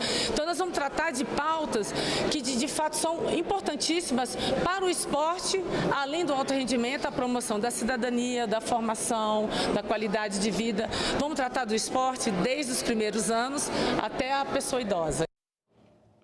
E Fabiano Contarato assumiu a presidência da Comissão de Meio Ambiente pela 2ª vez. Ele já presidiu o colegiado em 2019 e 2020. A vice-presidente é Leila Barros. Na reunião, Contarato destacou a importância das discussões sobre meio ambiente e mudanças climáticas no cenário atual. Acreditamos no poder da união e da ação conjunta para construirmos um futuro mais justo e sustentável para todos. Na agenda ambiental que se apresenta, impõe desafios sem precedentes em face da crescente emergência climática.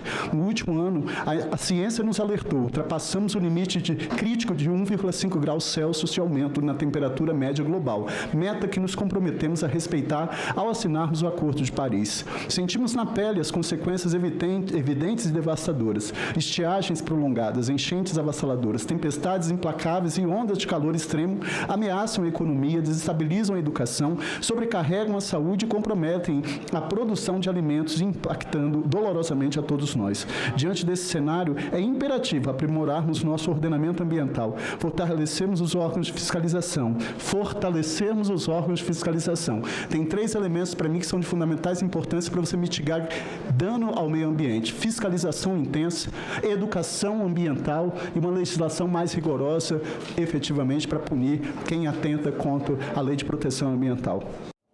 Antes dessa reportagem, eu falei sobre a Comissão de Direitos Humanos com comando feminino, mas entrou a senadora Leila Barros, que foi eleita presidente da Comissão de Esportes. Agora sim, vamos ver sobre a Comissão de Direitos Humanos com um duplo comando feminino. Eleitas por aclamação, Damaris Alves, do Distrito Federal, e Mara Gabrilli, de São Paulo, estarão à frente da Comissão de Direitos Humanos e Legislação Participativa no biênio 2025-26.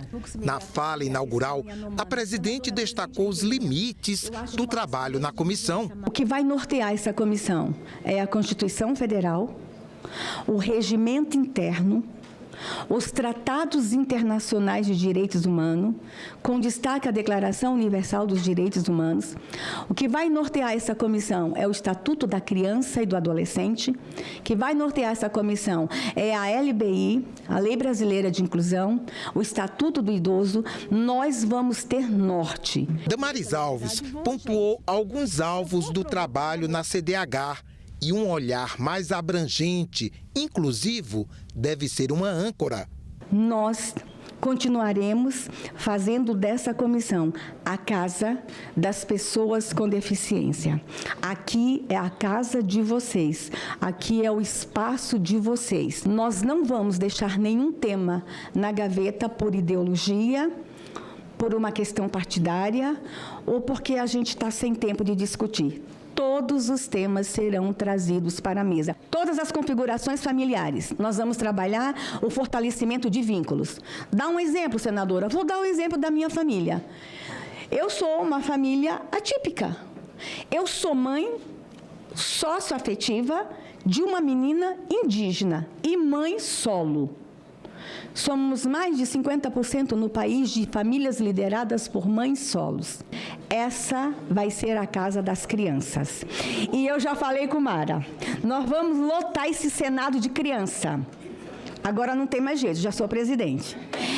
Nós vamos colocar fraldário nos corredores. Eu quero ver senadores trocando fralda de criança nos corredores. Nós vamos ter chocalho no plenário. Nós vamos ter brinquedo nas comissões. As crianças vão invadir o Senado. A vice-presidente disse que a CDH não vai se esquecer do trabalho invisível que precisa ser reconhecido. Geralmente, esses trabalhos invisíveis